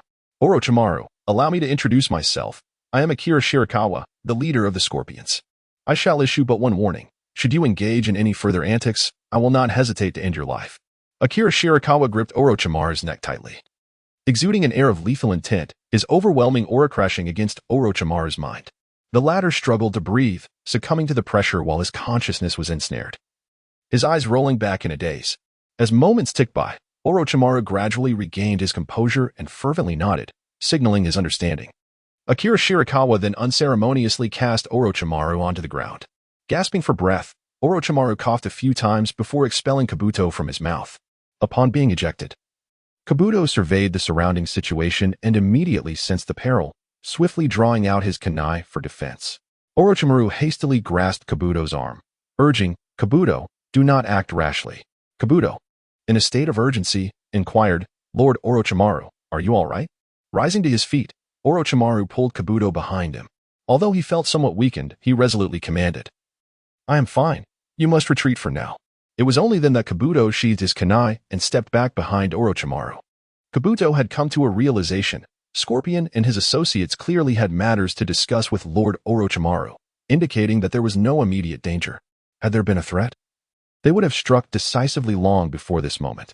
Orochimaru advanced slowly towards Akira Shirakawa, fully aware that he was the true adversary. "So, Lord Shirakawa, what brings you to seek my presence?"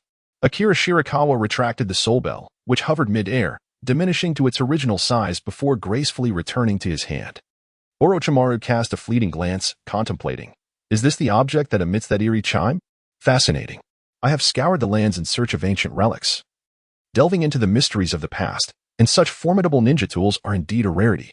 The tapestry of truth unveiled yet another layer to Orochimaru. He was convinced that this man concealed intriguing secrets within.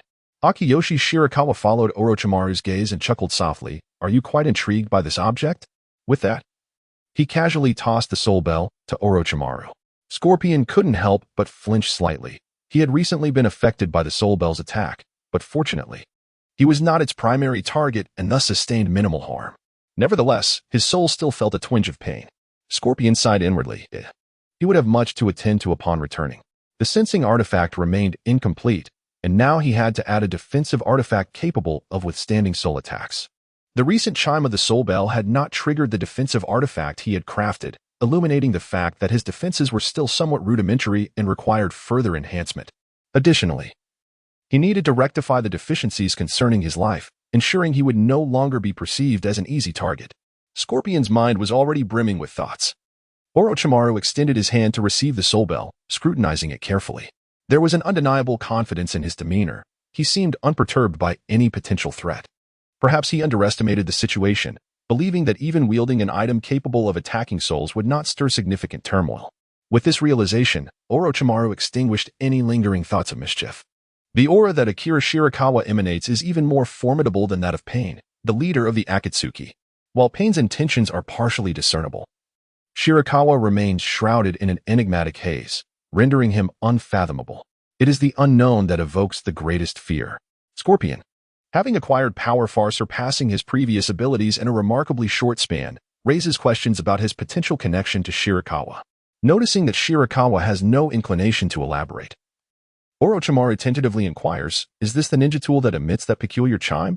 Does the sound invoke a grand illusion?" Akira Shirakawa shook his head and said, "This artifact is known as the soul bell, primarily aimed at the souls of adversaries." Orochimaru felt a stir within. Souls? He was indeed an expert in the study of souls. However, he had always conducted his research in solitude, as there were remarkably few formidable individuals within the ninja realm who delved into the realm of souls. Frowning, Orochimaru pondered incessantly. "Why does it feel as though I am being specifically targeted?" Akira Shirakawa elucidated. "Orochimaru, you have already performed the impure world reincarnation, haven't you?" Orochimaru, taken aback once more, pondered in disbelief how Shirakawa could possibly be aware of such a closely guarded secret of his. Even Sasori would surely be oblivious to it. Shirakawa Akira surprisingly possessed such profound knowledge of him. Indeed, one cannot help but wonder how Lord Shirakawa came to acquire such insights. Orochimaru chuckled sinisterly, licking his lips as he continued to inquire, "Are you aware of the flaws inherent in the reanimation technique?" Ignoring Orochimaru's question, Shirakawa exuded an imposing presence, once more striking at Orochimaru's spiritual realm. Orochimaru felt as though a colossal hammer had forcefully struck his head. Stunned, he stood frozen in place, his mind reverberating. Orochimaru. The absence and chaos of the soul, coupled with the frailty of the spiritual world. These are the shortcomings of the reanimation technique. Chapter 63, The Objective. Renegan, Akira Shirakawa, Orochimaru, and Sasori sat atop the head of the serpent-like creature, Soryu, as they soared towards the land of rain. It had been half a month since the last ambush on Orochimaru. During this intervening period, Orochimaru had been entirely subjugated by Akira Shirakawa. Akira Shirakawa guided Orochimaru through the ancient city of Lulon, unveiling the vast dragon veins and the spirit of the dragon vein, Xianglu. Such a rare treasure, coupled with Akira Shirakawa's remarkable ability to create life, left Orochimaru utterly astounded. The mysteries of time and space captivated him. Orochimaru also encountered the ethereal forms of Minato and Kushina, and Akira Shirakawa even revealed to him the spectral visage of the Shinigami, along with the Ninetales and One Tail. With an abundance of material and secrets laid before him, Orochimaru found it impossible to maintain his defenses. There was simply no way to resist. Akira Shirakawa offered far too much. The presence of the umbrella and the land of waves instilled in Orochimaru a profound sense of security. Through these organizations, he came to realize that while Akira Shirakawa was indeed a destroyer of the old order, he was also a builder of the new. Akira Shirakawa is by no means a reckless individual. On the contrary, through meticulous observation, Orochimaru has come to regard him as relatively trustworthy. Thus, Orochimaru decided to join the Umbrella organization, eagerly integrating his own influence into it, thereby facilitating its rapid expansion. Even prior to his defection, Orochimaru had begun cultivating his own power beyond the confines of Amigakure, and his escape only served to liberate him further. In pursuit of research funding, Orochimaru even orchestrated a revival through the Sound Ninja Village, transforming it into his own domain. Hidden bases scattered throughout the ninja world, countless laboratories, expensive experimental equipment, and various precious materials were all brought into the Umbrella organization by Orochimaru. Naturally, this led to a swift augmentation of Orochimaru's influence within the organization, leaving one to ponder who was truly consuming whom. However, Shirakawa remains indifferent. In the current ninja world, strength reigns supreme, and personal power can overshadow all else. This is the foremost reason for Orochimaru's subservience. It is not that he is merely a devoted follower, rather, he finds himself unable to resist, and thus opts to relish the myriad benefits that Shirakawa offers. Through Shirakawa, Orochimaru perceives the essence of his lifelong pursuits, immortality, and the unending quest for truth. He feels an uncanny alignment of ideals with Shirakawa. At their core, they are strikingly similar. Yet, similarity does not equate to sameness. While they converge in certain aspects, they diverge significantly in others. After revealing his own foundations to Shirakawa, Orochimaru reciprocated by granting Shirakawa a glimpse into his own depths. The array of bloodline limit possessors and secret techniques he showcased truly widened Shirakawa's horizons, revealing the profound depth of Orochimaru's accumulation of knowledge and power. Although Akira Shirakawa is formidable, he has only been in the ninja world for a few short years. Orochimaru inadvertently mentioned that both he and Sasori hail from the same organization, Akatsuki. Orochimaru further elaborated on the objectives of the Akatsuki and the enigmatic eyes of its leader, which are rumored to possess the legendary ocular techniques of the Sage of Six Paths. This revelation stirred a plethora of thoughts within Akira Shirakawa. Despite having been aware of this information for some time, he had not previously contemplated its implications. Before refining the dragon vein, he believed he lacked the strength to overpower the Akatsuki, fearing that Obito and Zetsu, both affiliated with the organization, would become an overwhelming force. However, the present circumstances are markedly different. Bai Chuanming has mastered the divine machine refinement and the source of qi, fully refining the dragon vein. He now believes that there are few in the ninja world who can impede his progress. Even Tsutsuki Ishiki, lurking in the shadows, does not instill fear in him. He regards him merely as a withered bone in a tomb. Thus, he feels emboldened to act with greater audacity and arrogance. The myriad concerns that once weighed upon him have dissipated alongside his burgeoning strength. Akira Shirakawa promptly devised a plan to venture into the land of rain, intending to vanquish the Akatsuki organization and seize Nagato's Renegan. At present, the core members of the Akatsuki are relatively few: Nagato, Konan, Obito, Zetsu, Kanu, Sasori, Orochimaru, and Jago. Including the enigmatic Tobi, there are 9 principal figures within the organization. Notably, both Sasori and Orochimaru have already come under Shirakawa's command. As the wind howled past him, Orochimaru found himself caressing the scales of the creature beneath him, SJB. The intricate scales and the vivid sensation captivated him profoundly. The desire to dissect and study such an extraordinary life form was overwhelming. Alas, it was a pursuit beyond his current capabilities, not in the sense of confronting Shirakawa, but rather in overcoming SJB itself. Orochimaru gazed at Shirakawa's retreating figure, reflecting on his decisive and formidable nature. He had indeed hinted at the Renegan, hoping that Shirakawa would assist him in acquiring it. However, he was taken aback by Shirakawa's audacity, as he directly planned to storm the Akatsuki alongside him and Sasori. After gathering essential intelligence and confirming Nagato's presence in Amigakure, Shirakawa set off with Orochimaru and Sasori aboard SJB toward the Land of Rain. The absence of a flying thunder god seal in Amigakure was the reason for not utilizing instant teleportation. During the Umbrella Organization's expansion, they had deliberately avoided this village. The Akatsuki maintained stringent surveillance over Amigakure, ensuring that any outsiders faced thorough scrutiny. The existence of the Rain Tiger Freedom technique rendered it impossible for any foreign ninja's chakra to evade detection. Nevertheless, SJB's flight speed was remarkable. Soaring through the skies, the primary concern was to remain undetected by the Tsutsuki on the moon, with little else to fear.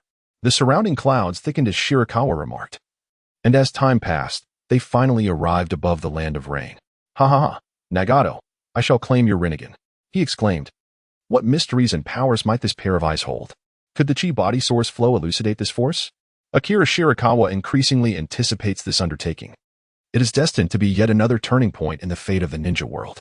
As the malevolent organization in the original timeline, the Akatsuki is intricately linked to numerous events. With Akira Shirakawa's interference, the destiny of the ninja realm is bound to veer in an entirely different direction, diverging completely from its original course. High above the village hidden in the rain, the serpentine figure of Aoi Ryu soared freely, roaring unabashedly, heralding its arrival to the village below. There was no need for restraint. This time, the goal was to suppress the Akatsuki with overwhelming might. It was already sensed that Nagato, Konan, and Kakuzu were present within the village, while Obito and Zetsu remained elusive. The all-seeing eye swept across, instantly revealing the internal landscape of the rain village. The villagers simultaneously looked up. The thunderous roar emanating from the clouds seemed markedly different from the usual sounds of thunder. Yahiko's body, standing atop a building, wore a grave expression as he gazed skyward, seemingly attempting to penetrate the veil of clouds with his Renegan. Meanwhile, Nagato's true form resided deep within the village's base, seated in a wheelchair, murmuring, "Who is it?" Just moments ago. The outer Yahiko sensed an extraordinarily terrifying chakra emanating from the clouds, accompanied by an inexplicable wave sweeping across the rain village. Whoever dared to invade the rain village and challenge the authority of God would not leave unscathed. Nagato's gaze solidified, his voice chillingly resolute. He would not permit anyone to thwart the Akatsuki's plans. Chapter 64. The Super Shinra Tensei Aoi Ryu concentrated chakra simultaneously from its 8 dragon heads, intending to first conjure 8-tailed beast spheres for a preliminary assault on the rain village. This was customary. An aerial bombardment would precede any ground troop maneuvers. Akira Shirakawa harbored no concerns regarding potential casualties in the rain-hidden village. Nagato remained within the village, after all. Was he merely idling away his time? Presently, the sole overt S-class ninja in the ninja world was indeed Nagato, albeit serving as a formidable guardian. The decision to unleash the serpent's attack on the rain-hidden village was strategically calculated to significantly deplete Nagato's chakra, facilitating the subsequent capture operation. As Devapath Pain sensed the terrifying fluctuations of chakra emanating from the sky, his eyelids twitched involuntarily. Countless white scraps of paper danced in the wind, swirling around Devapath Pain. Amidst the gathering of white shredded paper, a young woman with pale blue-purple hair, styled in a bun, emerged. It was Konan, who had rushed over upon receiving a message from Nagato. "What is the situation?" she inquired. The Devapath of Pain remained motionless, gazing at the sky, and replied, "I do not know. However, there is a terrifying fluctuation of chakra in the atmosphere. Even from this distance, I can feel it distinctly." Konan's expression immediately turned grave. "Nagato, dispatch all the pains to confront the enemy. I will protect your true body." In such critical moments, the combined might of the 6 paths of pain was essential for maximum effectiveness. Typically, Nagato refrained from deploying all 6 paths simultaneously, opting instead to keep 3 pains to guard his true form. Though his true body possessed considerable strength, it was not agile and could easily become a target. Moreover, it was rare in the ninja world to encounter an adversary that necessitated the full assembly of the 6 paths. Nagato, controlling the Deva path, nodded in agreement. Noticing the weight of concern on Konan's face, he reassured her, "Do not worry. No one can rival the power of pain." With that, Konan said little more and transformed into shards of paper, soaring towards Nagato's hidden location. Konan was anxious, not only about the disturbances above the clouds but also concerning the 2 treacherous individuals within the Akatsuki. One donned a mysterious whirlpool mask and referred to himself as Obito, a laughable notion, as how could a being of such a caliber be so secretive? The other was a plant-like entity, calling himself Zetsu. His aura suggested he was far from benevolent. Thus, Conan's foremost action upon reaching Nagato was to escort him to a deeper secret base, employing the paper jutsu to conceal both their forms. Regrettably, their every move was detected by Hakayama Akira's all-seeing eye. 8 colossal-tailed beast balls, infused with dragon vein chakra, successfully coalesced. The Serpent of Chaos, with a snap of its jaws, propelled the 8-tailed beast balls towards Amigakure. Boom, boom, boom. This is not good. The Deva path of Pain's countenance shifted dramatically as he sensed the approach of the 8-tailed beast balls. They burst through the clouds, radiating brilliance akin to meteors. Yet the energy they contained was alarming. There was no choice but to resort to that technique. The Deva path ascended, flying towards the heavens. Swish, swish, swish. The animal path, Preta path, Asura path, human path, and Naraka path swiftly arrived in succession. Thus, the 6 paths of pain were fully assembled to confront the formidable foe. In a mere instant, the 8-tailed beast balls hovered above Amigakure, poised to strike.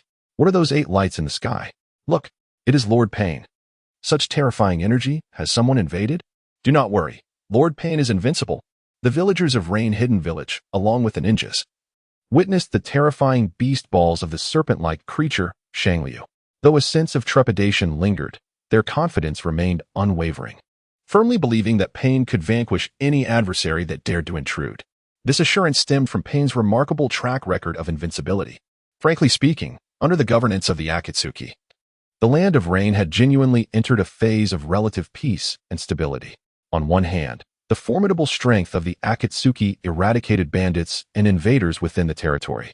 On the other hand, the organization's astute management strategies played a pivotal role. The Land of Rain could be deemed the most technologically advanced nation in the ninja world. Developing such a prosperous state in an environment plagued by incessant rainfall was no small feat. Consequently, the citizens of Rain Hidden Village ardently supported the Akatsuki, affectionately referring to Conan as an angel. Confronted by 8 menacing beast balls, the Deva path of Pain exhibited no fear. Ascending to a safe distance, ensuring the safety of Rain Hidden Village, he raised his hands above his head, embodying a hero willing to shoulder all dangers. A fierce chakra coalesced in his grasp, emanating an awe-inspiring aura. Despite his calm demeanor, he evoked a profound sense of reverence. That was divinity. Oh, divine lord, please eradicate all evil from this world. Countless villagers of Rain Hidden knelt in reverence, gazing up at their guardian deity. Boom, boom. The 8 beast balls loomed ominously close, brimming with destructive energy, poised to annihilate the entire village. Shinra Tensei. The technique not only served as a means of destruction but also as a shield of protection. An infinite radiance emanated from the Deva path of Pain, blindingly bright, compelling one to avert their gaze. In the wake of this brilliance, an immensely powerful repulsive force radiated outward from Pain, expanding towards the heavens. The air was siphoned away from the ground, giving rise to an unending tempest. The relentless advance of the 8 beast balls abruptly halted, as if they had encountered an insurmountable barrier. The terrifying energy coalesced within the beast balls was triggered, leading to 8 even more catastrophic explosions. A light more searing than before burst forth, akin to a transparent umbrella adorned with 8 high-powered luminous bulbs. Even under the protection of Shinra Tensei, the citizens of Rain Hidden Village felt the overwhelming might of the beast balls. As the light dissipated and the explosions subsided, the surrounding dark clouds were entirely swept away. A rare sunlight bathed the earth, yet no one had the heart to revel in its warmth. Pain, enduring a sense of weakness, soared back to the rooftop, rejoining the protective circle of his other forms. Haha, I knew it. He indeed stopped them. No longer concealing his presence, Akira Shirakawa commanded Shangliu to descend to midair above Rain Hidden Village. The 6 paths of Pain gazed solemnly at the 9-headed dragon looming in the sky. This is indeed a grave predicament. The 3 individuals seated atop the dragon stirred a tempest of uncertainty within Nagato. Scorpion? Orochimaru? Were these calamities truly orchestrated by them? An unquenchable fury ignited within Nagato's heart. If indeed these 2 had brought such devastation upon Amigakure, he vowed to ensure they would face dire consequences. However, one of the young men captured Nagato's utmost attention. Subtle nuances indicated that this individual was the true mastermind among the trio. Scorpion and Orochimaru would not attack Amigakure without cause. The root of all this turmoil lay with that young man. Chapter 65. The Ninetales demon god form, do not move. This time, allow me to demonstrate my prowess. At last, Nagato presented an adversary capable of arousing a flicker of interest in Akira Shirakawa's desire to engage. Akira Shirakawa resolved to specifically assess the limits of his physical prowess and the mastery of conventional ninjutsu. He feared that employing other extraordinary powers might reduce Nagato to tears. The current prowess of Akira Shirakawa undoubtedly surpasses the pinnacle of the Super Shadow Realm. However, he does not reach the Six Paths level. Yet he remains unfazed by the might of those who do. His array of techniques is vast, showcasing remarkable adaptability, even when confronted with formidable adversaries that may prove challenging. While Akira Shirakawa may not secure victory, he is equally unlikely to face defeat. Akira Shirakawa leaped from the head of the serpent-like creature, plummeting from a height of 100 meters, charging directly towards the Six Paths of Pain. With a rush, a golden-red chakra cloak enveloped him entirely. His pupils tinged with a vibrant hue of gold and crimson, while his hair shimmered with a hint of the same fiery color, billowing in the wind. At this moment, Shirakawa had mastered the full potential of the Ninetales chakra mode. This achievement was not solely due to his command over the Ninetales, but also the profound understanding gained through the chi body source flow regarding this chakra form. Indeed, Shirakawa had thoroughly grasped the essence of the Ninetales chakra mode through the chi body source flow. Even in the absence of the Ninetales, he was fully capable of converting his chakra into the state reminiscent of the Ninetales. Moreover, not only the Ninetales, but also other spiritual entities he had summoned, such as the Shinigami's Phantom, the One Tail, the Uzumaki clan, the White Zetsu, and the Yin-Yang five-element spirits, had all been mastered by Shirakawa, allowing him to wield their powers without the need for possession. All methods converge into one. The blue is derived from the indigo. Such is the essence of the chi body source flow. Akira Shirakawa swiftly descended upon the Six Paths of Pain. The Deva path sought a moment of respite, while the remaining 5 pains remained taut, ever prepared to unleash their ninjutsu in response. The Azura path was the first to strike, launching a barrage of missiles from its arms toward Akira Shirakawa. Excellent! A wild and unrestrained exuberance danced upon Akira Shirakawa's face. Today shall be a day of unbridled enjoyment. Nagato, Obito, members of the Akatsuki, delight me to your fullest. Akira Shirakawa gazed intently at Six Paths of Pain, his battle spirit surging as all his strength coalesced into one point, high-quality chakra condensing in the palm of his right hand. Pain. Have you ever witnessed a technique descending from the heavens? The surrounding air was suddenly drained, converging at Shirakawa's palm, mingling with the chakra of the Ninetales. With an overwhelming physical force, he unleashed a strike, Dragon's Descent. A golden-red dragon-shaped phantom, imbued with unparalleled power, surged towards Six Paths of Pain. The space around the dragon's path slightly distorted, embodying an invincible might, as if it sought to pierce through everything in its way. The missiles launched by the Azura path stirred not even a ripple, failing to halt the dragon-shaped phantom for even a moment. Not good. Nagato, for the first time, faced an adversary of equal or even superior caliber. The terrifying pressure caused a crack in his facade of composure. Summoning technique. Amplified Hellhound. The beast's path executed the summoning technique, conjuring a 3-headed hellhound. The hellhound spread its wings and charged at the dragon-shaped phantom, attempting to obstruct its path. However, Nagato understood that the hellhound stood no chance of halting the phantom. His only hope was that the hellhound could buy a moment and perhaps split into more hellhounds if injured. Tendo Pain surveyed the large structure beneath him and the dispersing crowd, murmuring, "It seems I must forcibly employ Shinra Tensei to create a barrier." Nagato realized the disadvantage of fighting on home turf. How could he abandon the Hidden Rain village and flee alone? Fortunately, he had already ordered the evacuation of the populace. Nagato channeled chakra to Tendo Pain through a black rod and forcefully activated Shinra Tensei once more. Tendo Pain visibly weakened. This time, the range of Shinra Tensei was far inferior to its previous might. Roar! Roar! The hellhound collided with the dragon-shaped phantom, only to be utterly obliterated by its power. The blood mist of the hellhound spread across the sky, leaving no trace of intact tissue in the wake of the dragon's onslaught. Reduced to such a state, the hellhound could not continue to split and perish completely. The anticipated outcome of the hellhound generating more manifestations did not materialize. After the hellhound's demise, the repulsive force of Shinra Tensei immediately followed. The dragon-shaped phantom, akin to striking a thin membrane, struggled forward, momentarily impeded. Summoning technique, Thunderbird. Z. The beast's path seized this fleeting opportunity to summon a colossal blue bird, occasionally crackling with thunder. Whoosh! The Six Paths of Pain leaped onto the back of the Thunderbird, soaring into the sky. Nagato assessed that Shinra Tensei could only diminish the power of the dragon-shaped apparition but could not fully obstruct it. So he hastily urged the six paths of pain to retreat. Simultaneously, to prevent the battle from affecting the hidden rain village, Nagato resolved to shift the battlefield high above, ideally flying in a direction far from the village. The repulsive shield of Shinra Tensei was pierced as if it were merely a flimsy cover, allowing the dragon-shaped apparition to charge forward fiercely towards the towering structure where the six paths of pain had previously stood. Boom, boom. The high-rise crumbled like a structure made of mere tofu. The ground fractured, unleashing a torrent of dust and debris spiraling outward. A gaping chasm appeared on the surface.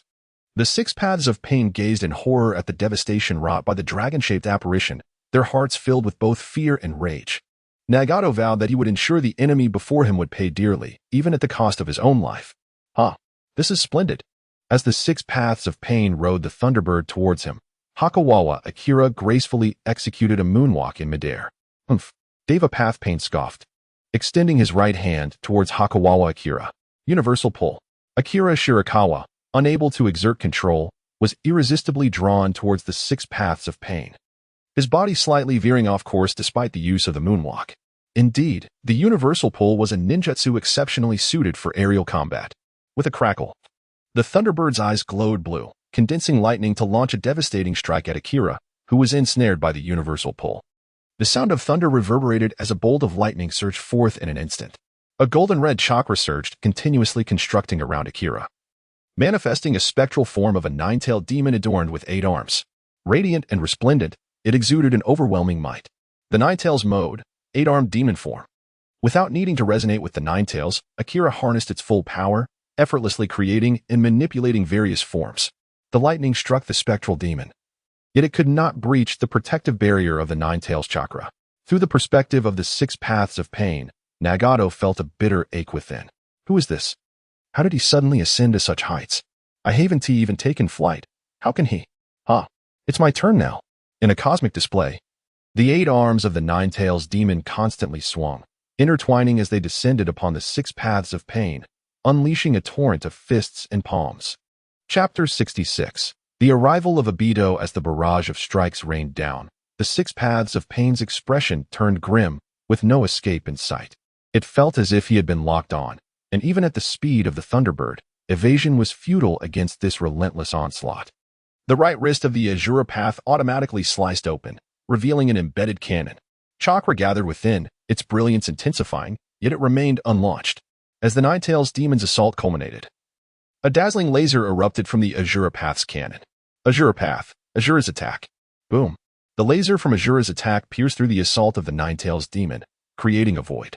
Even after penetrating the 3,000 worlds of the Ninetales, the laser struck the demon's true form, leaving a small hole. However, the right arm of the Azura Path was rendered inoperative, emitting smoke, requiring repairs for future use. With a swift motion, the six paths of pain propelled himself through the void created by Azura's attack, transforming into a streak of lightning as he surged through the air. Now this is intriguing. Akira, undeterred by the ineffectiveness of his attack, found exhilaration in the challenge. Commanding the Ninetales demon, he pursued the six paths of pain. We shall act separately, murmured Deva Path. Summoning technique, Gale Sparrow. The beastly figure pressed both hands upon the back of the Thunderbird, summoning a fleeting conjuration that materialized 5 magnificent azure-feathered birds. The remaining 5 pain figures swiftly leapt onto the back of the Swiftwind Sparrow. Given the rarity of the Thunderbird, Nagato could only command a single one, necessitating the summoning of other ninja beasts. In this current predicament, the Swiftwind Sparrow emerged as the most suitable familiar. Ascending with the winds, it soared with divine assistance. Naturally emanating waves of tempestuous energy, its aerial speed only slightly inferior to that of the Thunderbird. A mere struggle for survival. Akira Shirakawa turned over the 9-tailed demon god, sweeping its 9 colossal tails and unleashing 9 immense slashes of golden red. Nagato hurriedly commanded the summoning beast to evade. Shirakawa Akihito's spirit sank as he personally directed the 9 chakra blades, altering their trajectories to pursue the 6 paths of pain. What? He can manipulate the direction of those chakra blades. Nagato was momentarily taken aback, once again realizing the tenacity of his opponent. Whoosh, whoosh, whoosh. In a brief moment, the Ninetales unleashed 3 more tails, generating 27 additional slashes. Now, there were a total of 36 slashes on the battlefield. The sky was filled with golden red slashes dancing through the air, as Shirakawa Akihito resembled a puppeteer, skillfully controlling these strikes to relentlessly pursue his adversary. Cold sweat trickled down Nagato's forehead. Evading these slashes demanded an immense focus. The slashes varied endlessly, combining in myriad ways to track the 6 paths of pain, leaving Nagato overwhelmed. The summoned beasts controlled by the Renegan could indeed attack autonomously, and Nagato need not direct them himself. However, the battlefield was ever-changing. And once under the control of the Renegan, these summoned beasts became too rigid and lacked agility. Hungry Ghost Path. Sealing Technique. Absorption. Slash. The Hungry Ghost Path opened a shield, attempting to absorb the slashes, but was instead cleaved in two along with the swift wind sparrow. The severed remains plummeted to the ground. Yet, the slashes that struck the Hungry Ghost Path gradually dissipated. Nagato's heart sank. These slashes were not entirely composed of chakra. They contained highly condensed air. Slash. In a moment of carelessness, the human path was also sliced in half by a slash. There was no other option. Attacking the controller was the most effective strategy. Nagato refocused his mind, concentrating on guiding the summoned beast in flight. At this moment, Akira Shirakawa and Nagato appeared as two puppet masters engaged in a fierce duel, yet Shirakawa wielded the blade of slashing strikes, while Nagato commanded the 6 paths of pain. The slashing strikes controlled by Shirakawa were mere consumables, readily deployable at any moment. In contrast, Nagato's 6 paths of pain were singular and irreplaceable. Should he fail to resurrect the destroyed bodies using the realm of hell, his control over the battlefield would dwindle. In such a scenario, no matter how many slashing strikes Nagato expended, it would bear no significance. At this juncture, Devapath Pain regained composure, lifting his right hand to point towards Shirakawa. Shinra Tensei. The ethereal visage of the Ninetales demon was struck downwards, as though hammered by an invisible force, crashing into the ground. In a fleeting moment, Akira Shirakawa found his chakra abilities diminished, causing his slashes to spiral out of control and veer towards their current trajectory. Seizing this opportunity, Nagato successfully evaded all pursuing strikes. With a resounding thud, the ethereal form of the Ninetales demon, employing the moonwalk, mitigated the force of its descent and soared back into the air. Nagato's complexion turned pale. Not solely due to the substantial depletion of his chakra, but also because his invincible conviction had been utterly shattered. Akira Shirakawa, this formidable opponent, resembles a turtle shell. Utterly impenetrable. The entirety of Nagato's jutsu proves ineffectual against Shirakawa, failing to inflict any mortal harm. In contrast, a mere flick of Shirakawa's wrist sends Nagato scrambling for survival. It appears that Nagato has exhausted his options. On a lofty edifice within the hidden rain village, Obito, Kagaya, and Vortex Zetsu stand together, quietly observing the fierce battle unfolding in the sky. Are we truly not going to lend a hand? It seems Nagato is on the brink of collapse, Kagaya remarked ominously. What a disappointment. To possess the legendary Renegan yet fail to unleash its full potential. Obito scoffed. La la la. It seems we have yet another opponent to contend with. Vortex Zetsu danced with excitement. Obito maintained his usual appearance, adorned with an orange vortex mask and clad in the Akatsuki's crimson clouds, exuding an air of mystery. However, unlike before, an overwhelming vitality radiated from him, unmistakably indicating the success of his white Zetsu transplantation. Obito had successfully integrated a perfect white Zetsu clone. Inheriting a substantial portion of Hashirama's would release power. Today marks the moment of my vindication against Shirakawa. In the Ninetales, that too belongs to me. Obito clenched his fists tightly, the immense power within him instilling unwavering confidence. Indeed, Shirakawa's disguise had been unveiled. Obito and Kagaya were now aware of his true identity. Following the Battle of Lulon years ago, Kagaya intensified the intelligence gathering on Shirakawa. Initially, they were at a loss, but as their surveillance of the ninja world intensified, more details caught Kagaya's discerning eye. After all, having lived for over a millennium, Kagaya possessed a keen instinct for various forms of intelligence. Ultimately, Kagaya detected anomalies in the land of waves as the umbrella organization and deep-sea shipping emerged from obscurity. Upon first learning of these entities, Kagaya felt a sense of trepidation. It was astounding that such a formidable power could be established so quietly. While these forces may not wield overwhelming strength, they play an exceptionally crucial role in mobilizing vast resources. One need only observe how even the 5 great shinobi villages are often hampered by financial constraints. Moreover, these organizations operate beneath the surface, prompting Kagaya to reflect on the depths of human depravity. their hearts more corrupt than even his own. Thus, tracing this thread led Kagaya to the actual mastermind behind the organization, Akira Shirakawa. Through the imagery relayed by Vortex Setsu, Kagaya confirmed that Shirakawa was indeed the one who seized the Ninetales, refined the dragon vein, and inflicted injuries upon Obito. In truth, Shirakawa had not placed undue emphasis on concealing his identity. His disguise served as armor during his earlier, weaker days, effectively safeguarding him. However, upon attaining absolute strength, Shirakawa ceased to deliberately hide his identity. Consequently, during his time in the Land of Waves and Lulon, he did not alter his appearance. All of this is predicated on the fact that Akira Shirakawa's power post the Ninetales Rebellion is sufficiently formidable. Why hesitate any longer? Chapter 67. The Celestial Explosion Star. Come, Obito, let us merge into one. Akihiko voluntarily opened his body, enveloping Obito within. Akihiko possesses the extraordinary ability to significantly amplify the strength of the host. In the primordial sky, Yamato, who was originally only capable of construction, astonishingly wielded the technique of the wood clone after being assimilated by Akihiko. Furthermore, he could unleash attacks akin to the ascension of the Buddha and even execute ninjutsu of the 5 elemental affinities. Thus, Obito allowed Akihiko to take control. Intending to harness every possible power at his disposal, Obito deliberately removed his orange whirlpool mask, revealing a peculiar visage. The left side of his face appeared entirely normal, while the right side was devoid of scars, presenting an eerily pure, immaculate white, and unsettling, ghostly pallor reminiscent of white Setsu. Even though he had suppressed the perfect Hashirama clone, it remained a subpar fusion. Akihiko completely enveloped Obito, inundating his body with an immense surge of power. For a fleeting moment, Obito genuinely felt himself to be on par with Shinja Hashirama and Uchiha Madara. Akihiko had thoughtfully left 2 eye sockets for Obito, revealing his 2 Sharingan. The right eye exhibited the dimensional shifting Kamui, while the left was a 3-tomo Sharingan. Having learned from his previous experience, Obito recognized the exceptional utility of the Izanagi technique. Regrettably, he was not sufficiently monstrous to consider the transplantation of Sharingan onto his arm. Otherwise, utilizing Izanagi multiple times would indeed pose a significant inconvenience. In the heavens above, the spectral figure of the Ninetales demon stretched out 8 arms, playfully tossing orbs. Akira Shirakawa did not specifically control the trajectory of the Renegan. Instead, he toyed with pain. Boom. Boom. These Renegans, primarily fueled by Shirakawa's own high-quality chakra and infused with the chakra of the Ninetales, unleashed an explosive power. Above the hidden rain village, bursts of light resembling miniature suns erupted incessantly. These luminous explosions were visible throughout the entire land of rain, with roaring sounds echoing across the nation.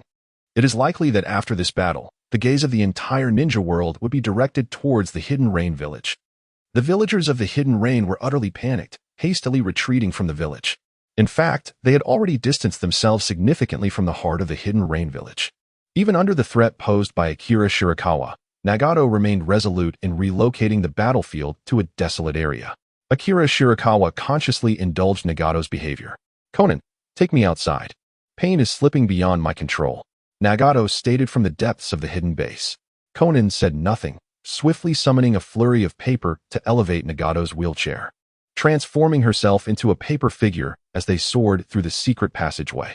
"I will protect you, Nagato," Conan resolutely thought to herself. Boom. The explosive aftermath of the tail beast Renegan obliterated the realms of human and hell. Now, only the realms of heaven and beast remained for the 6 paths of pain. "Oh, accidentally eliminated 2 more, Shirakawa remarked nonchalantly. "Nagato, I have already given you your chance.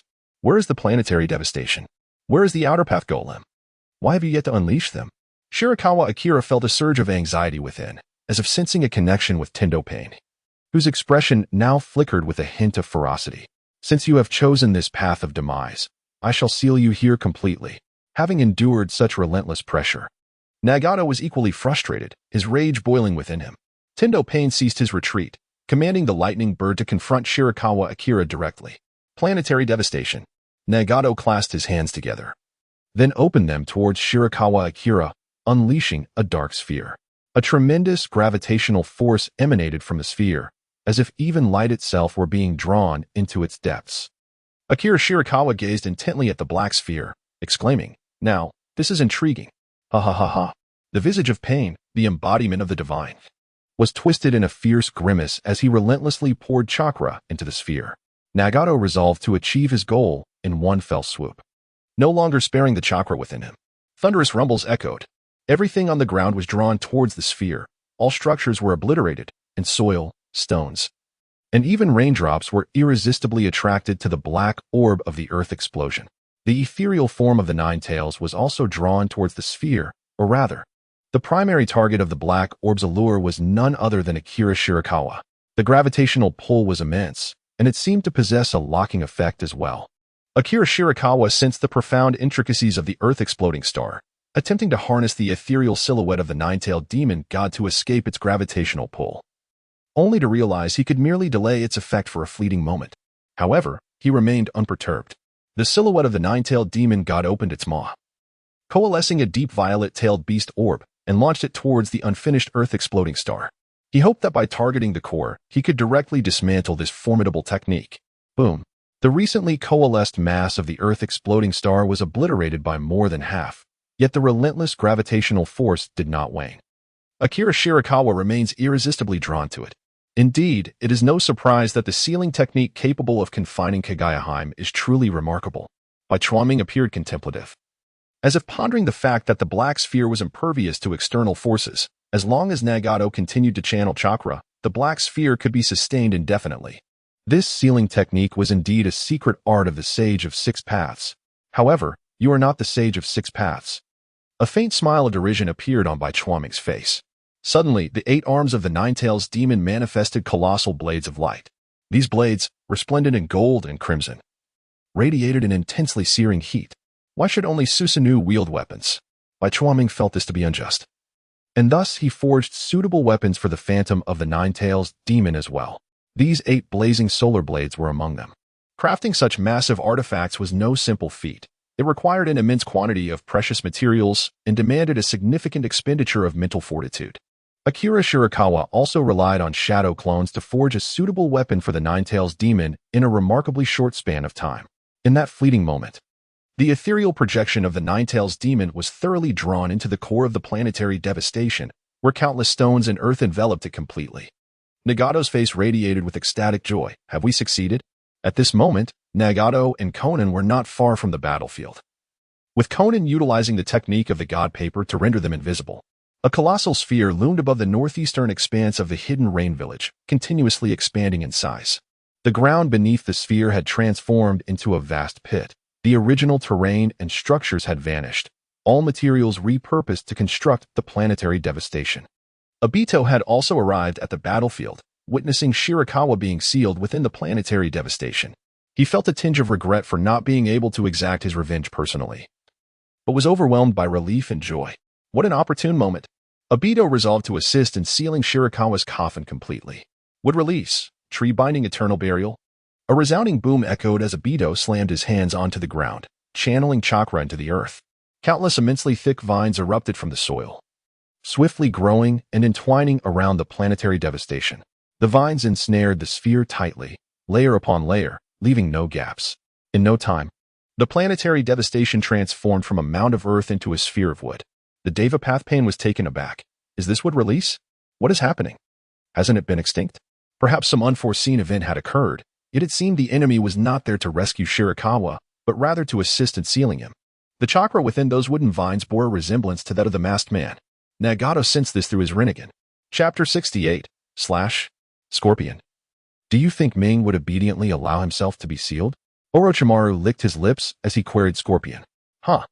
A cold smirk flickered across Scorpion's lips. You underestimate him far too much. Haven't you felt it? The intensity of the heat contained within the planetary devastation. The matter was far from over. Ignoring the wood release, Deva Pathpain turned his gaze toward the high altitude where the serpent, Ayakashi, lingered. There. The traitors Scorpion and Orochimaru awaited. Next, it is your turn. However, they were not easily dealt with either. Nagato remembered the 9 fearsome-tailed beast balls before the battle. Had it not been for the super, Shinra Tensei, the hidden rain village would likely have been obliterated. It appeared those 9-tailed beast balls had been launched by the monstrous 9-headed dragon. The ninja world seemed devoid of such formidable ninja beasts. Was there no beast of that form among the tailed beasts? Nagato pondered in confusion. Now, He not only had to confront them, but also had to guard against their potential to dispel the seal of the planetary devastation. Nagato, be cautious. The one who controls the Ninetales seems intent on breaking the seal. Conan suddenly warned Nagato. Impossible.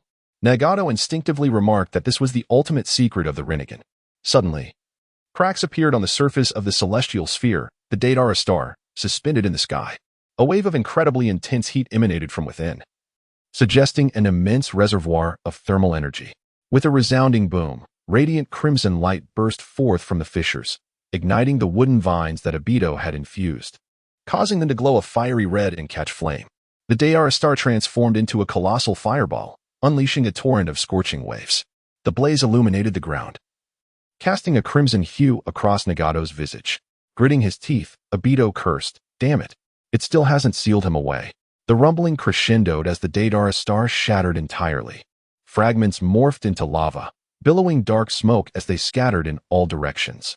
Conan, compelled by circumstance, revealed her form and maneuvered alongside Nagato to evade the chaos. Obito too entered a phasing state, allowing the cascading lava to pass through him. Following the ceaseless conflagration, a spectral visage of a nine-tailed demon emerged, radiating a resplendent golden flame. 8 arms brandished blades of blazing sunlight, striking an eccentric pose. 8 sword style, flame demon. Nagato and Obito, you have truly astonished me, exclaimed Akira Shirakawa, his spirit invigorated. However, it is still insufficient. Akira Shirakawa sensed a subtle shift and realized that Nagato had emerged from the base. Excellent. How could mere underground rodents bear the weight of saving the world? Nagato, now that you have stepped forth, let us engage in a direct confrontation. With that proclamation, Akira commanded the ethereal form of the Ninetales demon god, wielding 8 blades emanating a scorching red glow, and soared towards Nagato. What? Conan had not anticipated that her recent evasion would lead to both her and Nagato being exposed. Swiftly, she waved her hands, unleashing a relentless torrent of explosive tags that surged forth from her sleeves, hurtling towards the Ninetales demon goddess specter. In response, the ethereal blades of the Ninetales demon god sliced through the air, unleashing a towering pillar of flame directed at both Nagato and Conan, incinerating the explosive tags in its wake. Boom. The energy contained within the explosive tags was unleashed in a series of resounding detonations, sending plumes of white smoke skyward. Yet, it inflicted no significant damage upon Akira. The flame pillar continued its advance, and both Nagato and Conan could now feel its searing heat. Should they come into contact, they would undoubtedly be reduced to ashes. Conan gritted her teeth, knowing that fire was her greatest adversary. Nagato's expression remained unchanged. He did not consider employing water release, as the opponent's fire release clearly exceeded the realm of ordinary ninjutsu, rendering typical water release ineffective. Shinra Tensei, a transparent barrier surged forward, dispersing the searing pillar of fire completely. Humming, a vortex suddenly materialized beside Nagato, causing his gaze to sharpen. Obito slowly emerged from the swirling portal. Nagato attentively sensed the chakra emanating from Obito and remarked, "So it was indeed you who utilized wood release just now." He continued, "Are you not Uchiha Obito? How is it that you can wield wood release? That technique belongs to Senju Hashirama." "Humph. My power does not require your baseless conjectures," Obito replied coldly. "Now, let us focus on the adversary before us. Wood release, wood golem technique." Trees erupted from the ground, rapidly growing and transforming into a colossal wooden figure, slightly smaller than the Ninetales demon goddess manifestation. Obito leaped atop the wooden giant, gazing solemnly at the Ninetales demon god. "Are you also coveting the Renegan? Unfortunately, I shall not allow you to succeed." Wood release, cutting technique. The wooden giant extended its arms forward, launching a multitude of wooden branches towards the Ninetales demon goddess specter. Excellent. In the face of the oncoming branches, the Ninetales demon god deftly maneuvered the Qiyong blades, effortlessly severing the incessantly firing wooden projectiles. Akira Shirakawa murmured, "I never anticipated that Obito's mastery of wood release had ascended to such heights. Has he dedicated himself to rigorous training after his previous defeat?" In the original timeline, Obito certainly did not possess such formidable wood release skills. Alas, it is futile. Without the fusion of Sage Chakra, your wood release will never reach the caliber of Hashirama Senju. Wood release, all-encompassing bag technique. Once more, Obito formed hand seals, and from the ground surged countless enormous wooden hands, reaching out to seize the ethereal form of the Ninetales. Akira Shirakawa furrowed his brow. skillfully maneuvering the ethereal form of the Ninetales to evade the impending danger. Shinra Tensei. A powerful repulsive force struck the Ninetales apparition, sending it plummeting toward the ground. It appeared that Deva Path Pain and Animal Path Pain had once again arrived on the scene, riding upon birds, while Konan had assembled a paper bird from her origami, lifting Nagato into the air. What splendid coordination! Akira Shirakawa praised. The hands of the universal pull technique firmly grasped the Ninetales illusion, drawing it closer to the earth. With a resounding thud, the Ninetales apparition crashed to the ground, ensnared by numerous wooden hands. What a splendid opportunity! Observing the Ninetales immobilization, Obito eagerly leaped atop the wooden figure. Ready to strike. Summoning technique. Bull. Nagato, seizing the moment, summoned a colossal spirit beast. Mu. The massive bull charged directly at the Ninetales apparition. Could it be due to the divine tree? Akira Shirakawa pondered, noticing the inexplicable suppressive force of the wood release against chakra. Yet, it was not impossible to break free. This was not the full extent of Kurama's power. Crack. Crack. The wooden hands entwined around the Ninetales apparition were severed. In the face of the oncoming wooden figure and the charging bull, the Ninetales wielded a blade, executing a precise sword technique.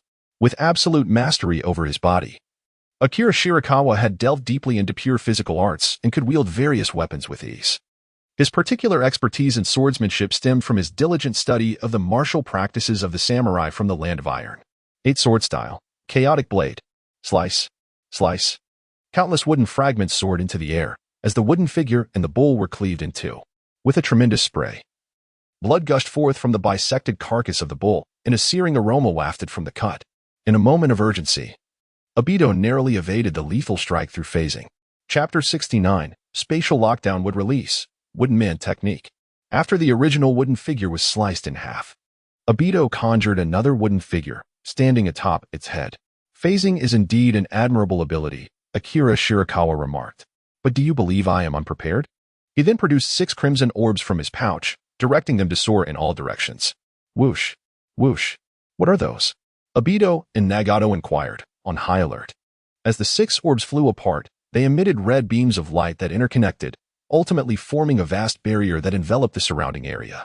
6 Harmonies orbs, spatial lockdown.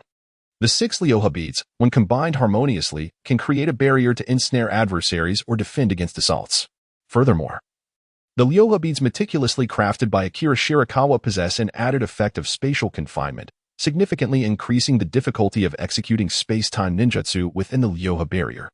This was a delightful surprise specifically prepared by Shirakawa for Obito's Kamui. What? How is this possible? Obito's Kamui keenly sensed the alterations in the surrounding space. He attempted to utilize phasing and teleportation, only to discover that he was unable to activate either technique. A bead of cold sweat trickled down his forehead. His previous arrogance stemmed from the invincible prowess of Kamui's phasing and teleportation. Even if he couldn't overpower his opponent, he could always escape, thus maintaining an inherent advantage. Yet, at this moment, Kamui had faltered, and Obito felt a familiar sense of panic and the urge to flee. Your space-time ninjutsu is no longer available. This time, what will you use to confront me? The spectral figure of the Ninetales demon surged through the air, hurtling towards Obito with a menacing aura, intent on cleaving him to pieces.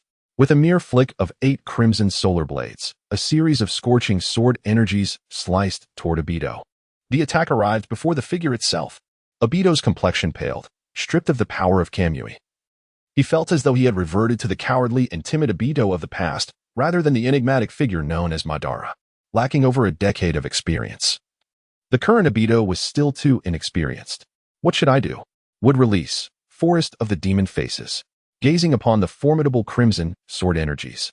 Obito's hands trembled as he formed hand seals, conjuring 5 massive demon-faced shields to stand before him in a desperate attempt to block Shirakawa's assault. Boom, boom, boom. The sword energies collided with the demon-faced shields, unleashing a tempest of force. The 5 shields were progressively cleaved into fragments, igniting with a scorching red glow at the cut edges, yet they successfully blocked all the sword energies. However, accompanying the sword energies was the spectral figure of the Ninetales demon, wielding 8 crimson solar blades, poised to strike at both Obito and the wooden figure. Faced with this overwhelming might, Obito was acutely aware that his wooden technique could not withstand the Ninetales demon's apparition. Even evasion seemed futile against the more agile specter. And with Kamui rendered ineffective, He found himself trapped in a dire predicament. There was no alternative. Gritting his teeth, Obito formed hand seals, and the three tomo of his Sharingan spun rapidly. Meanwhile, Nagato, seated upon a paper bird, observed the swiftly shifting dynamics of the battle. After a brief moment of hesitation, he directed a Shinra Tensei towards Shirakawa's figure. Despite considering Obito an enemy, Nagato believed that saving him was imperative in the face of the formidable Shirakawa. Otherwise, he would be unable to confront him alone. A powerful repulsive force surged towards Shirakawa, seeking to alter his trajectory of attack and rescue Obito. Simultaneously, standing upon the swift wind sparrow, the Deva Path Pain also reached out towards Shirakawa's figure, invoking the universal pull. At this point, the repulsive force of Shinra Tensei and the attractive force of universal pull coalesced into a formidable synergy, indeed altering the trajectory of Akira Shirakawa's assault. However, the extensive slash still struck Obito, inflicting a series of grievous wounds. Additionally, half of the wooden figure was rendered utterly mangled. Shirakawa Akira steadied his form, gazing into the distance at Nagato. Nagato, I never expected you to assist him. Nagato let out a cold snort, replying in comparison to him. I believe it would be a far more prudent choice to eliminate you first. In the sky, Nagato and Conan perched upon a paper bird, while Deva Path Pain stood atop a swift wind sparrow, and Beast's Path Pain rode a thunderbird, all scattered throughout the heavens. After some contemplation, Akira Shirakawa found the configuration rather bothersome. Nagato and Tendo Pain could utilize attraction and repulsion in harmony. Much like before when they treated Shirakawa as a mere ball to be kicked around, they had the potential to draw each other in or push each other away, expertly manipulating the forces of gravity and repulsion. It could be said that when Nagato, the outer path of the six paths of pain, made his move, the margin for error and flexibility of the six paths of pain combination significantly increased. Unfortunately, Nagato had previously avoided employing this strategy to its fullest extent. Should he use that technique? As he gazed at Shirakawa, thoughts of the outer path golem surfaced. However, following the earlier fierce battle, his chakra reserves were considerably depleted, limiting the duration he could sustain the golem. Furthermore, could he still summon the golem within this barrier? Upon sensing the situation, he realized that the summoning technique of the Beast Path Pain had already failed. Yet, due to the profound connection with the Renegan and its elevated power level, the golem could still be summoned, albeit at a significantly higher chakra cost. Meanwhile, the severely wounded Obito and the damaged wooden figure gradually vanished, only to reappear nearby as if they had not been attacked at all. Indeed, you have resorted to that move again. Shirakawa was unsurprised. Upon seeing the three-tomo Sharingan in Obito's left eye, he deduced that Obito had retained this trump card. However, how many Sharingan do you possess to expend?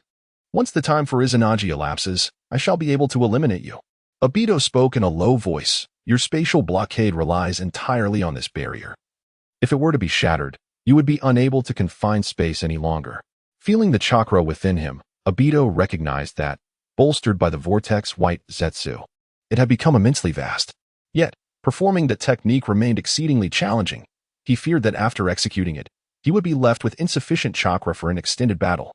Nonetheless, the immediate priority was to break the barrier's spatial confinement and then swiftly escape using Kamui.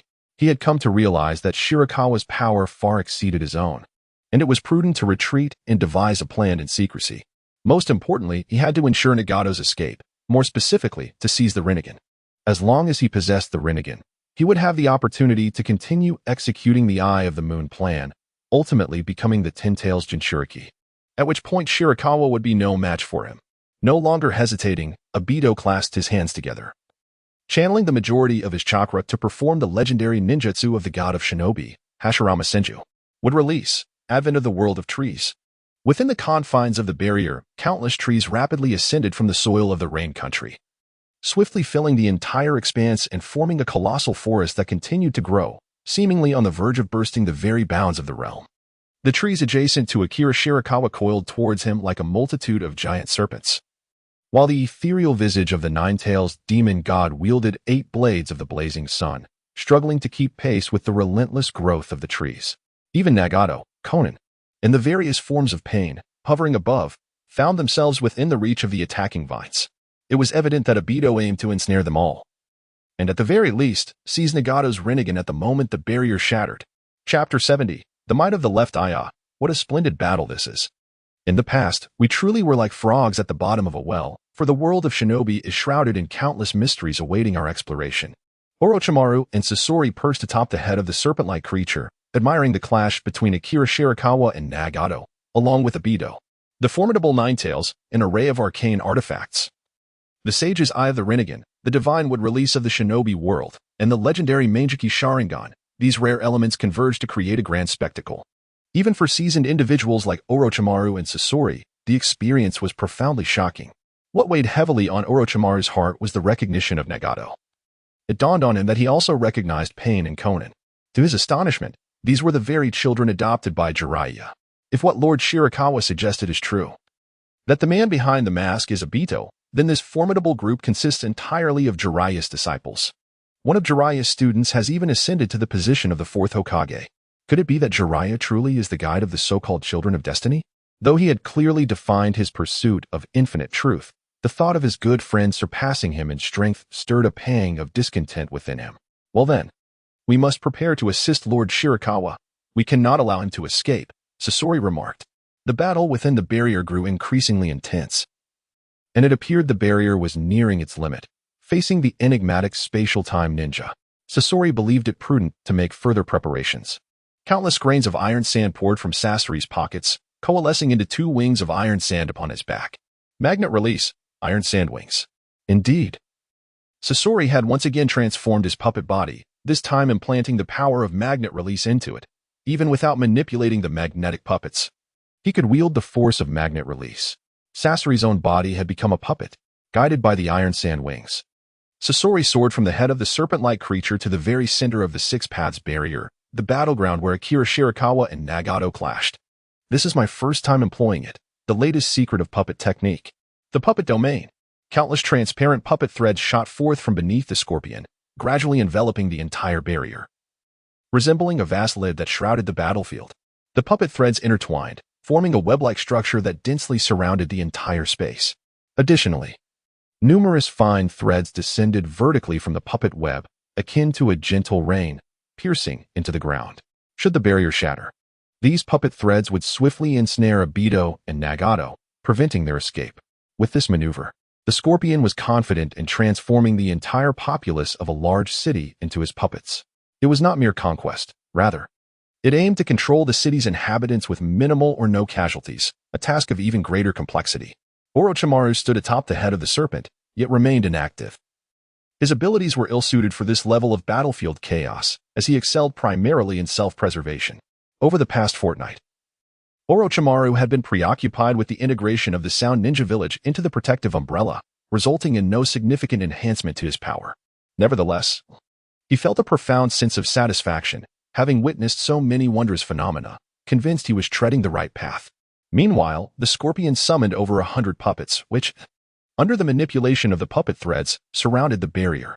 These puppets possessed chakra and could employ ninjutsu. Some were meticulously crafted magnetic puppets, while the majority were ordinary elemental puppets, limited to conventional elemental ninjutsu and incapable of utilizing other specialized techniques. However, the scorpion had equipped these puppets with light blades and protective artifacts, significantly augmenting their combat prowess and defense. The scorpion intended to gather bloodline limits and secret techniques from across the ninja world following this operation, to forge an even greater number of puppets. Indeed, the scorpion felt a sense of gratitude towards Orochimaru, who had already contributed numerous bloodline limits and secret techniques, though time was too short for the scorpion to fully capitalize on them. Meanwhile, after Obito engaged in a struggle, a message was transmitted from the serpent to the rear. The prey had entered the arena, and action could commence. In the hidden depths of Konoha, Minato silently observed Kakashi. Long before the invasion of the Rain Village, Akira had orchestrated Minato's infiltration into Konoha, covertly seeking out Kakashi with the objective of obtaining his left eye, the Mangekyo Sharingan. This was all part of a contingency plan against Obito, for the Kamui technique was indeed a force to be reckoned with. By mastering the space-time ninjutsu that excelled in evasion, one could theoretically match any adversary equally. To prevent Obito from becoming suspicious, Akira deliberately awaited Obito's entry before instructing S.R.I. to relay the message to Minato. After all, Jay's intelligence network was unparalleled in the ninja world, and Kakashi was a primary target of Obito's surveillance. Any hint of disturbance would alert Obito to the potential exposure of his secrets. As for Konoha's protective barrier, it posed no obstacle for Minato, the fourth Hokage, who had mastered the Flying Thunder God technique. He traversed Konoha as if it were his own home. Minato's emotions were tumultuous at this moment. On one hand, he saw a despondent Kakashi, who had sunk deeper into despair following the death of Minato and Kushina. Simultaneously, Minato had come to believe that Obito was indeed the mysterious figure behind the Ninetales rampage. Akira had no reason to deceive him, and after this battle, everything would become clear.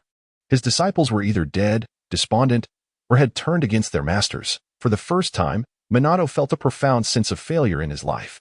On the other hand, after the chaos of the Ninetales attack, Minato returned to Konoha to visit Naruto, and the conditions in which Naruto lived left him speechless and filled with rage. How could anyone treat his child, the son of a hero, in such a manner? All in the name of transforming the Jinchuriki of the Ninetales into a competent weapon of war? Yet, despite these thoughts, all must be postponed.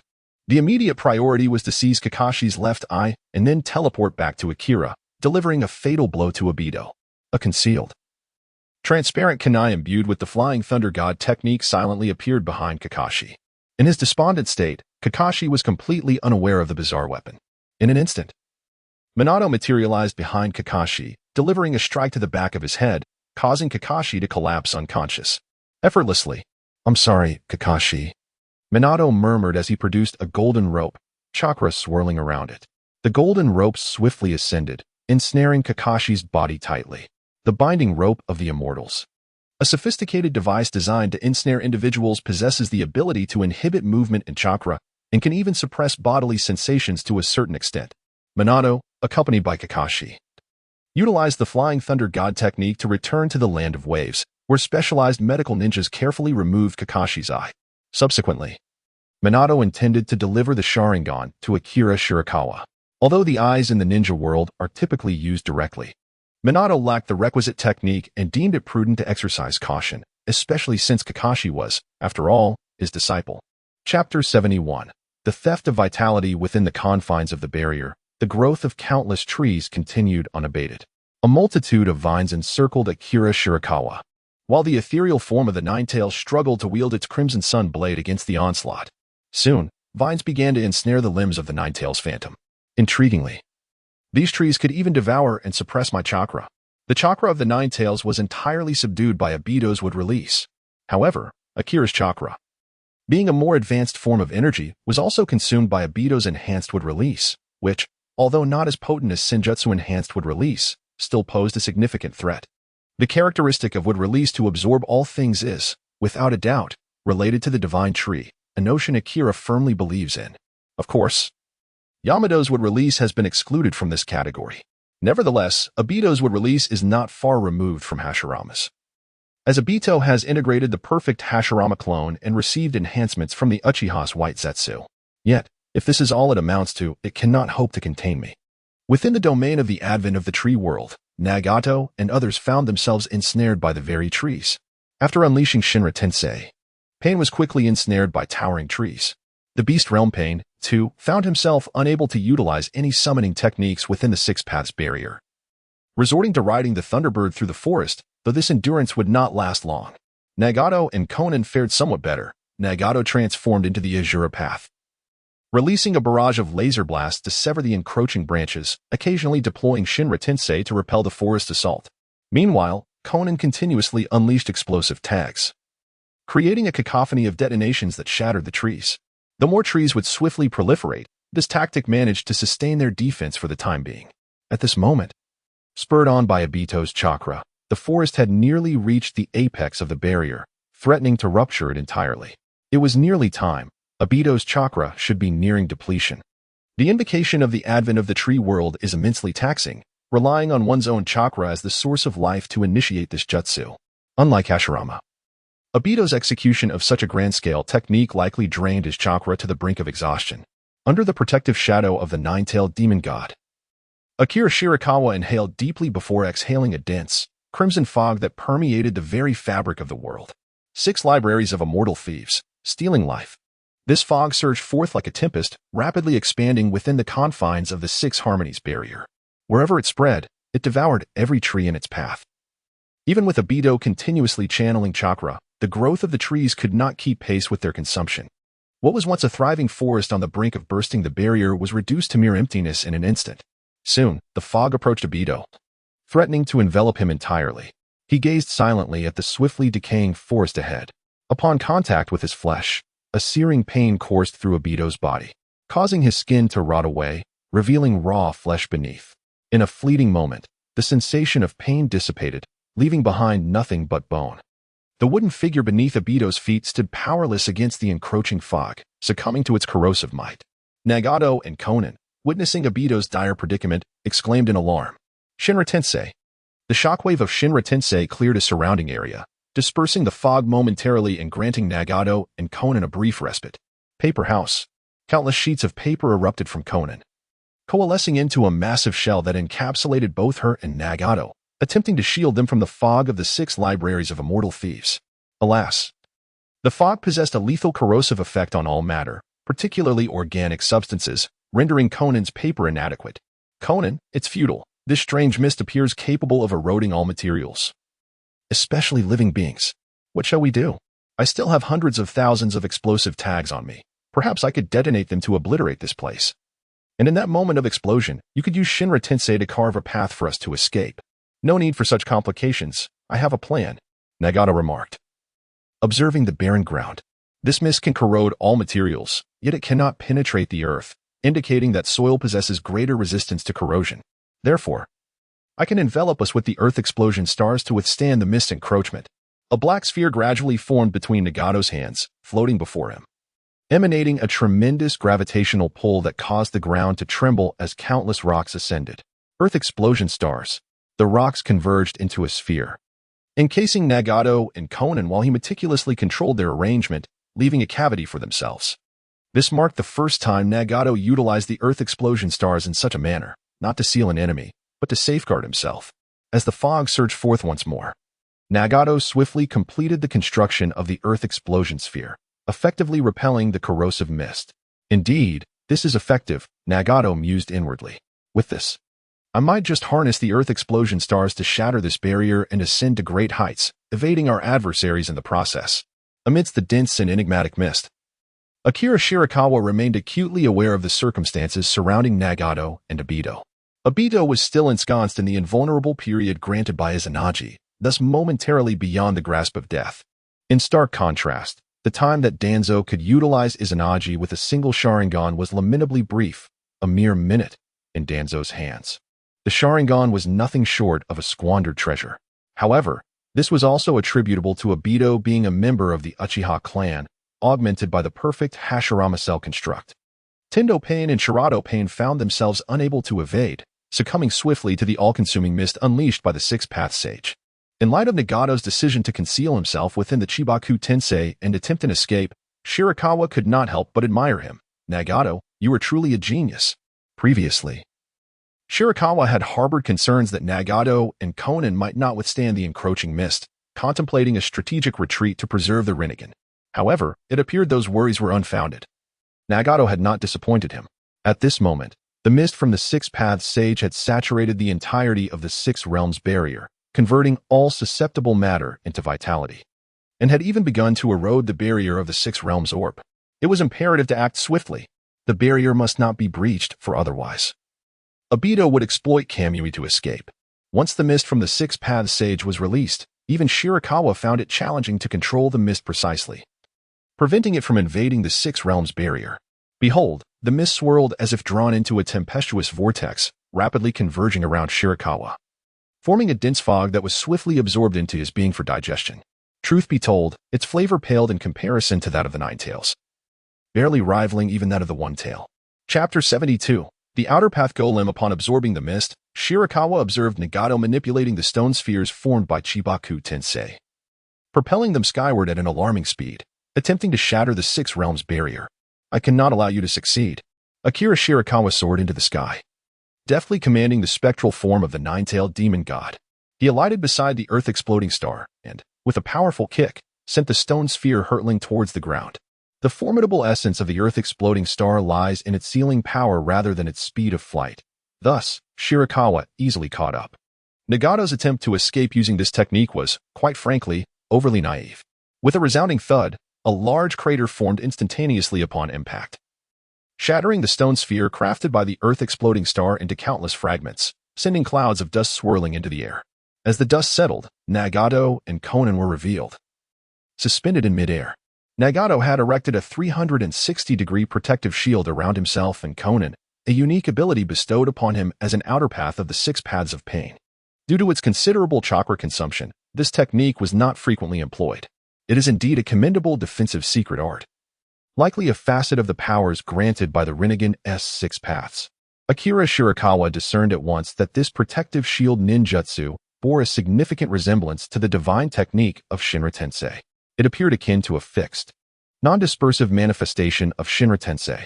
Moreover, as he observed Nagato and Conan ascending slowly without relying on any material support after the shield was removed, he remarked, "Nagato, your mastery over gravity and repulsion has undoubtedly strengthened." Nagato, with an air of indifference, replied, "I owe much of this to you. Were it not for the immense pressure you exerted upon me, I would still be lost in the delusions of divinity, unable to progress at such a pace. The intensity of battle and the pressures of life and death serve as the finest catalyst for a warrior's growth, under Shirakawa's relentless challenges." Nagato had further enhanced his command over the powers of the Renegan. Yet, Nagato felt a twinge of annoyance. Since he had acquired the power of the Renegan and ascended to the role of Akatsuki's leader, he had always perceived himself as a deity judging the world, unmatched by any other. Although he vaguely understood the fallacy of this belief, years of familiarity with an invincible mindset had dulled his awareness, and now he found himself continuously bested by Shirakawa. "You have disturbed the peace of the world, shattered its tranquility, and desecrated the majesty of the divine. Now, in the name of God, I shall pass judgment upon you." With a derisive laugh, Shirakawa retorted, "What a laughable deity. I am eager to witness how you intend to pass judgment upon me." Gathering the remaining chakra within him, Nagato's veins bulged around the pupils of his Renegan as he struggled to sense the presence of the Outer Path's demonic statue within the confines of the 6 paths barrier. Conan, filled with concern, urged, "Nagato, do you truly intend to use that technique? Can your body withstand it?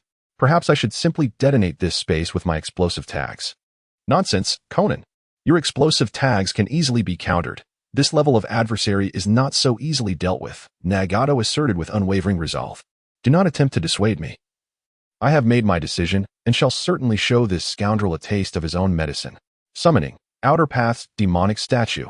With a thunderous roar, a colossal humanoid monster was summoned, rising from the ground and howling to the heavens, manifesting as the Outer Path's demonic statue.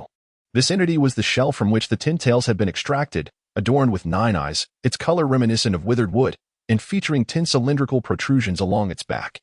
Once the Outer Path's demonic statue emerged, Nagato's aura noticeably weakened, yet he persevered. "You have controlled the Ninetales, and I sense the presence of the One Tail within you. Allow me to demonstrate the might of the Outer Path's demonic statue." Sealing technique. Phantom Dragon 9 Sealing. The Outer Path's demonic statue aimed at Shirakawa, unleashing a fierce torrent of 9 blue chakra dragons that lunged towards him with ferocity.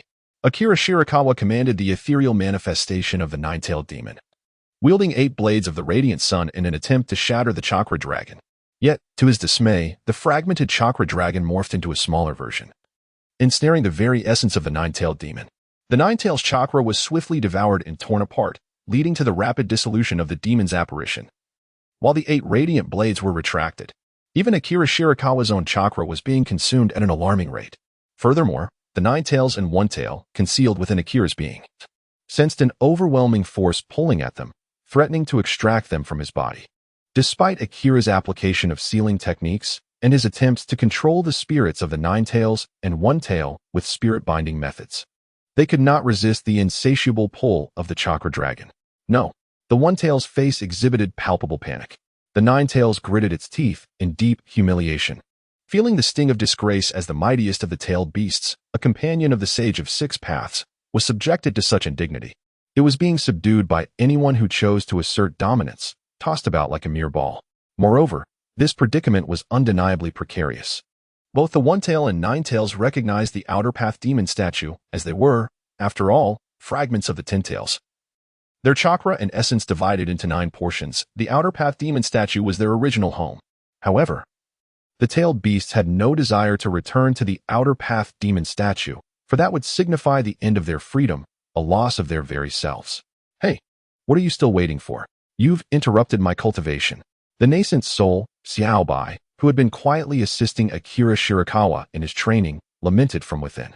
It became evident that the power of the illusory dragon's complete seal was beginning to influence the nascent soul within Akira, creating an overwhelming sensation of impending total chakra consumption. Bai Chuanming found himself in a predicament. He had initially hoped to seize this opportunity to analyze the essence of the outer path's magical statue's chakra through the chi body source flow, thereby grasping some of the profound mysteries of the six paths' power. However, within such a brief span of time, it was indeed impossible to comprehend such formidable energy. After all, this was considered one of the pinnacle powers of the ninja world, a crystallization of the Otsutsuki interstellar civilization's might. Nonetheless, while he could not decipher it in such a short period, he could certainly annihilate it. More accurately, he could restore it. To put it precisely, he would refine it. He aimed to distill all chakra back to its most primordial form. Since you are so fond of my power, I shall bestow it upon you. Bai Chuanming's lips curled into a slight smile. He followed the path of the chakra dragon, willingly infusing his chakra into it. But this was the essence of the chi body source flow.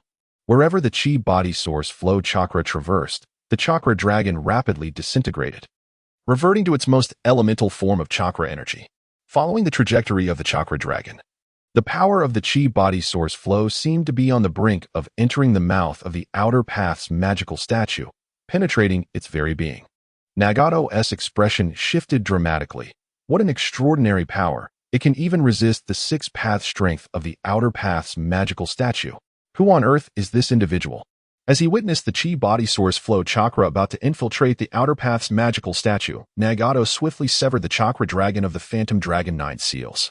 He could not afford to allow this peculiar chakra to permeate the outer path's magical statue. What if it directly usurped his control over it?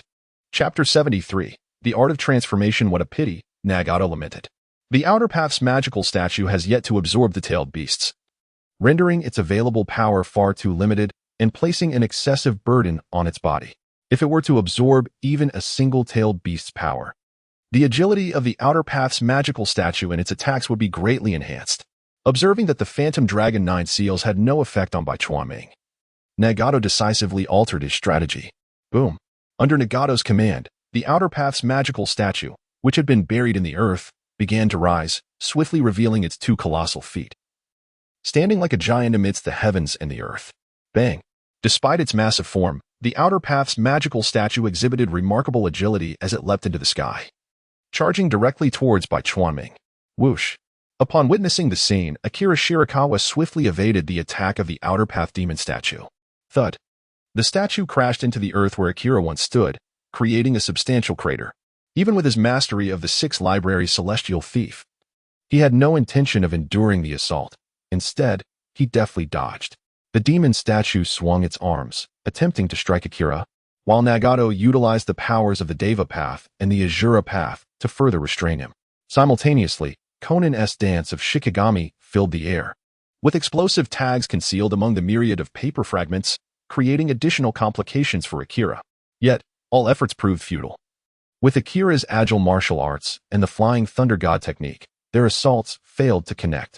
Even if they did, they would first need to breach the protective 12 treasures on Akira, which meant overcoming 12 layers of defense.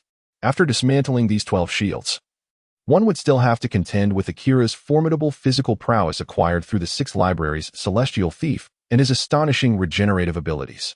Akira Shirakawa posits that instruments of war, such as the outer path's demonic statue, should be utilized on the grand stage of large-scale warfare rather than in mere one-on-one confrontations between formidable adversaries. An exception would be if the opponent were to summon their own formidable entities, such as Hashirama's thousand-handed Buddha or Madara's Susanoo.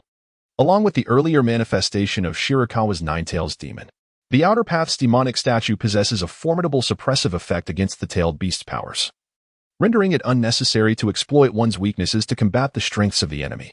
Prolonging this standoff is unsustainable, as Nagato's body cannot endure for much longer. However, Shirakawa is perplexed by Nagato's choice of strategy. It is evident that this approach cannot triumph over him and will only serve to exhaust his chakra in vain. Nagato is not a reckless individual, suggesting that there must be a deeper strategy at play. Akira Shirakawa caught a glimpse of Nagato's battle position drawing ever closer to the periphery of the Six Realms barrier and speculated, Nagato, is this truly your design?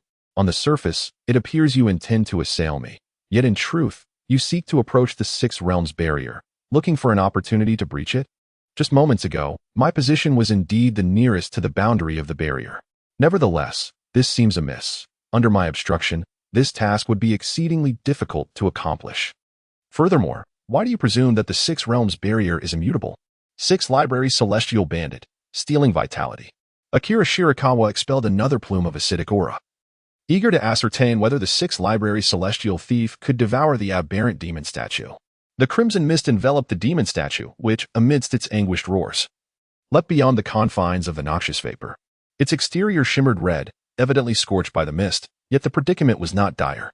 Above the demon statue, a spontaneously blooming flower bud encased both Nagato and Conan. As the bud unfurled, the pair remained largely unharmed.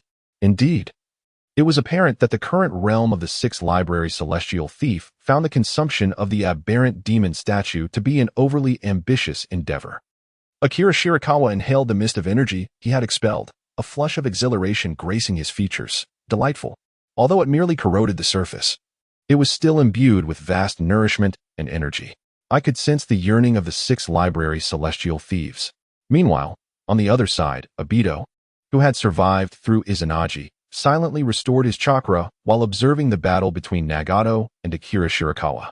The three tomo of his Sharingan in his left eye had gradually closed, succumbing to blindness. Obito, the time for Izanagi has ended. Should you suffer another fatal blow, your demise is inevitable, chuckled the Obito of the Vortex, White Zetsu. Obito nodded silently, then inquired, what news from Nagato? Vortex White Zetsu replied, a consensus has been reached with Nagato and Conan. They have agreed to our plan. The Nagato and Conan currently engaged in battle with Akira Shirakawa are, in fact, mere avatars of the technique of deception. Obito erupted into laughter. Ha ha ha. At last, we've managed to deceive him. However, a frown crossed his face as he glanced at the Six Realms barrier, sensing something amiss, and then at the outer path golem inching closer to the barrier's edge. Gritting his teeth, he exclaimed, damn. This barrier can move. Moreover, this barrier could likely expand further. If we were to follow the original plan, it would be impossible to even touch the barrier's edge, let alone shatter it. Vortex White Zetsu chuckled. Oh, what a delightful opponent. Obito calmed himself, redirecting his gaze to the clash between Akira Shirakawa and Nagato. We must be prepared. My chakra has just been restored, and we have but one chance. On Nagato's side, the earth-exploding stars, which he had once commanded, were struck down by Akira Shirakawa, creating a massive crater in the ground. Now, from this crater, numerous paper fragments soared, revealing the figures of Nagato and Conan. Divine Paper Manipulation Technique. This technique can transform paper into any object, serving the purpose of disguise. So skillfully executed that even the kaleidoscope Sharingan cannot penetrate it. Even Akira Shirakawa, in a moment of oversight, failed to discern the divine paper manipulation technique. Akira Shirakawa keenly sensed the situation at hand, instantly igniting a profound interest within him. How intriguing. If they are Nagato and Conan, then who might you be? Shirakawa inquired of the two individuals engaged in combat with him. Is it a more advanced form of the shadow clone technique? If it were merely ordinary shadow clones, they could never elude my perception. Even a would-release clone would be unable to do so. Akira Shirakawa continuously speculated. Is it the art of the elephant's transformation? Yet, this technique requires a living sacrifice. In a space sealed off, from where could you possibly procure a living offering? The corners of Nagato's mouth curled into a chilling smile as he retorted, take your time to guess. He then turned to Conan and instructed, do not conserve your chakra. Hold him off. Nagato's gaze suddenly sharpened, channeling all his chakra into the outer path's golem. Outer path, lightning, crackle. 10 protrusions on the back of the golem unleashed a torrent of formidable lightning, all directed towards Akira Shirakawa. How swift. Chi body source flow. Return to the origin. Amidst the tempest, Akira Shirakawa confronted the furious thunder, his hands aglow with a flowing azure chakra, absorbing the torrents of lightning and transmuting them into pure chakra energy. Seizing the moment while Akira was ensnared, Conan's body erupted with an abundance of paper shurikens, encircling him completely. The sheer multitude of paper densely populated the space surrounding Akira, ensnaring even the outer path golem, Nagato, and Conan herself, as the area of coverage expanded to prevent any possibility of escape for Akira. You shall descend into the depths of hell, Conan declared coldly. Dance of the Shikigami. Explosive tag formation. Detonate. The sky was set ablaze with the explosive tags, culminating in a resplendent explosion. Well, this is somewhat troublesome, but not insurmountable. Bai Chuanming continued to weave the thunder of the outer path's golem with his left hand, freeing his right hand to form a single-handed seal. Flying Thunder God technique.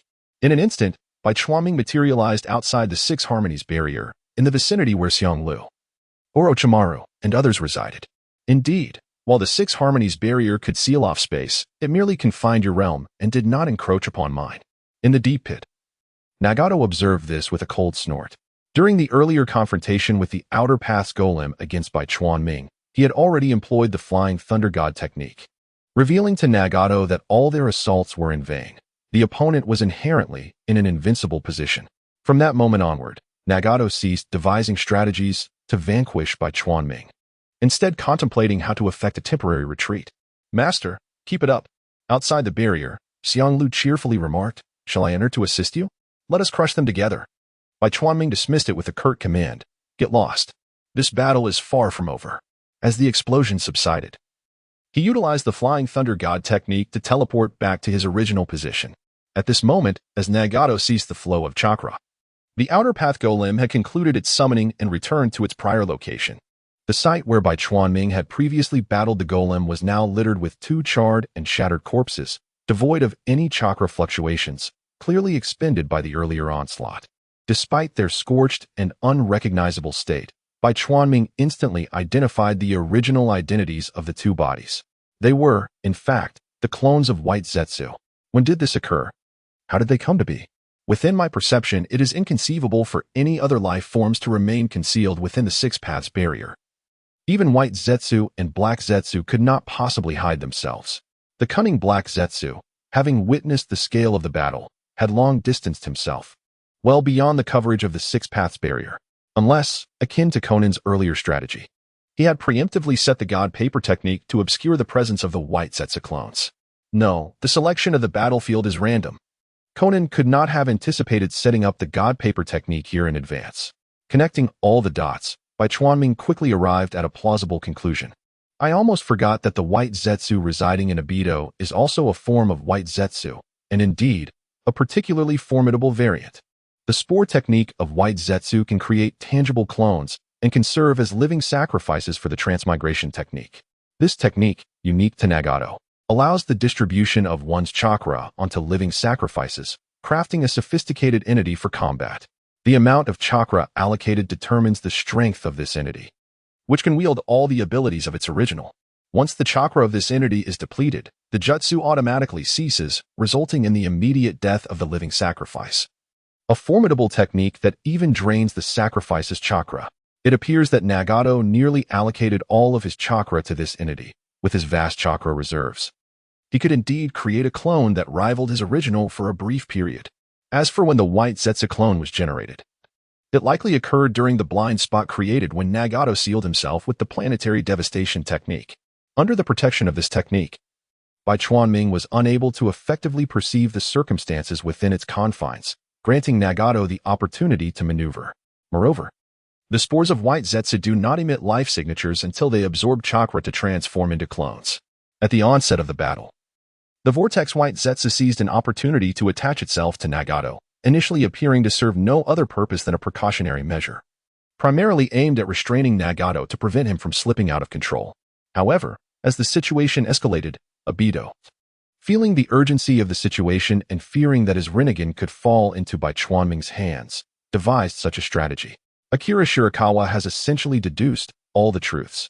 Within the core of the Earth explosion star, Obito employs a unique method to communicate with Nagato, who consents to Obito's plan. This peculiar technique may be the lantern body technique, which allows him to transform his chakra into thought waves, enabling Nagato, as an outer path, to receive these thought waves and thus facilitate their communication. Meanwhile, the spores of White Zetsu begin to grow, absorbing Nagato's chakra, rapidly forming two White Zetsu clones. Nagato utilizes these clones to perform the technique of the shifting of forms, creating two replicas of himself and Conan.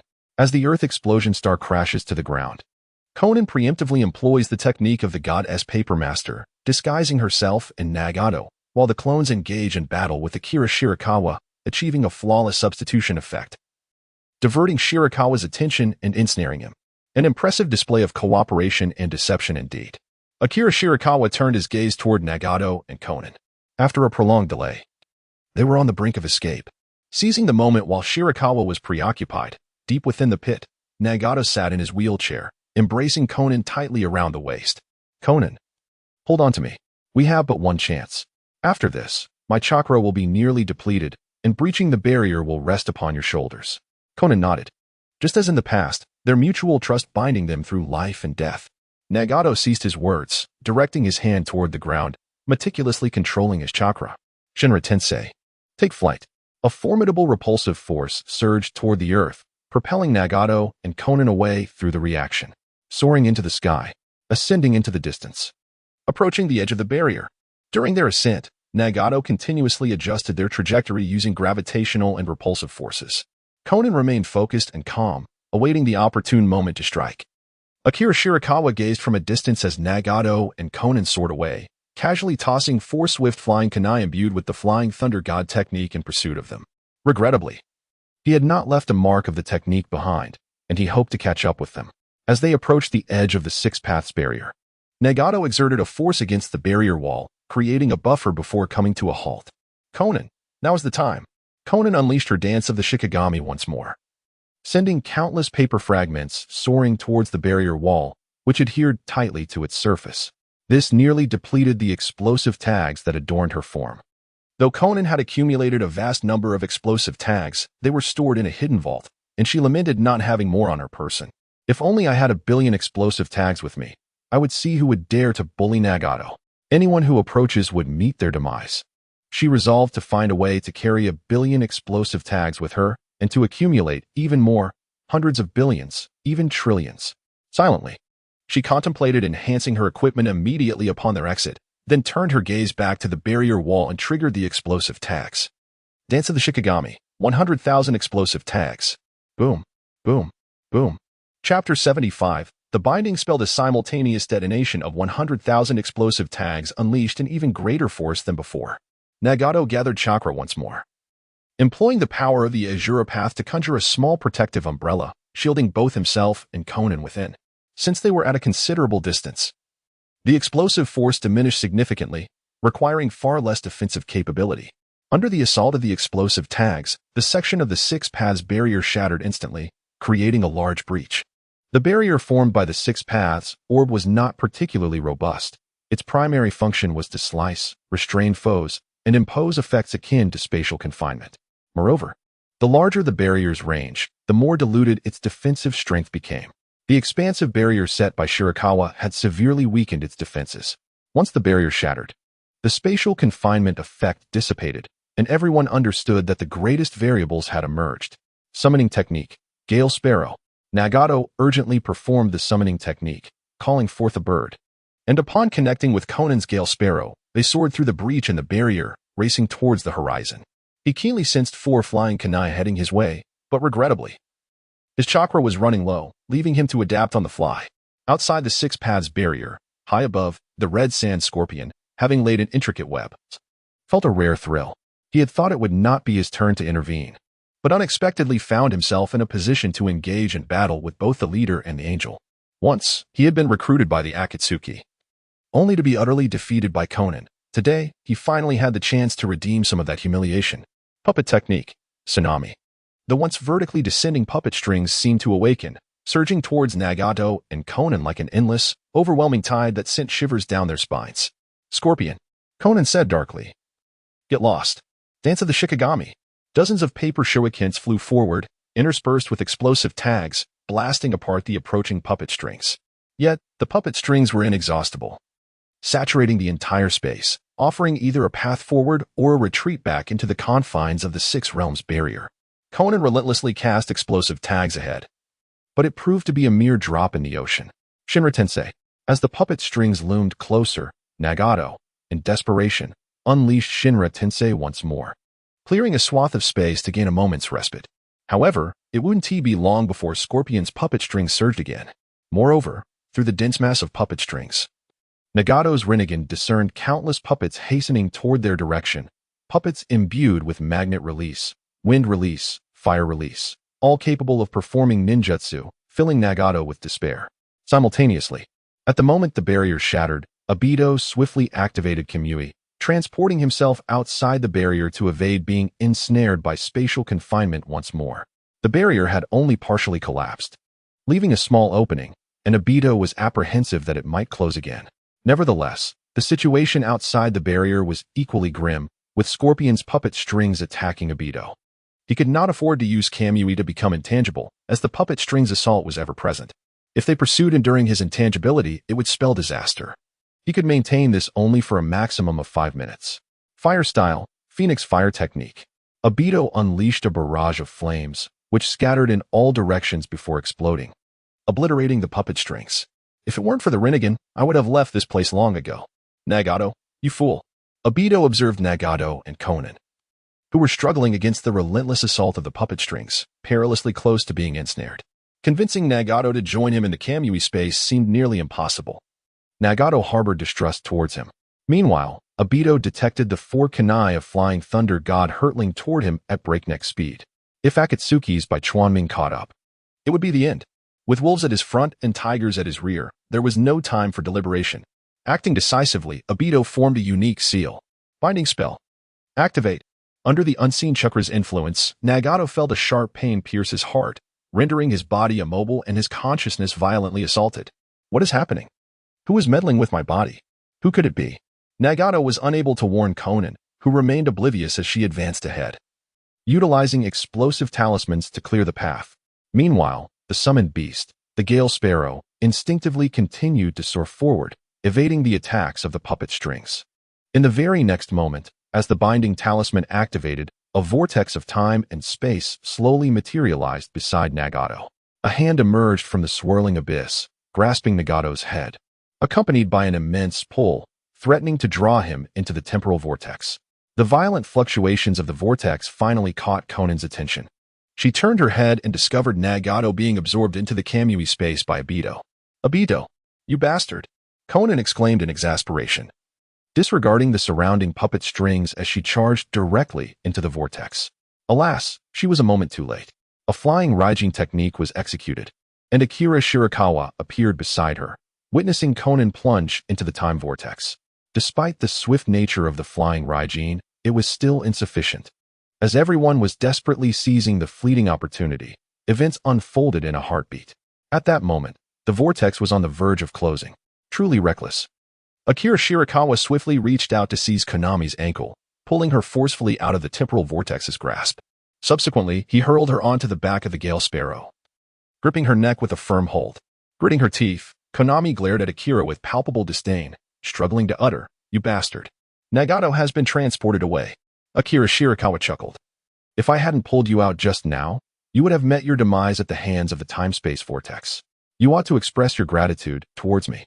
Even if you could transform yourself into paper, rendering you immune to physical assaults, you would still be unable to evade the lethal damage inflicted by time-space ninjutsu." Without further ado, the immediate priority was to reclaim the Renegan. Shirakawa produced a binding rope, ensnaring Konan to prevent any mischievous antics. The surrounding puppet strings surged forth rapidly, encircling the summoned beast, the Gale Sparrow, and seizing control of it. The puppet strings penetrated the Gale Sparrow's body, usurping its autonomy.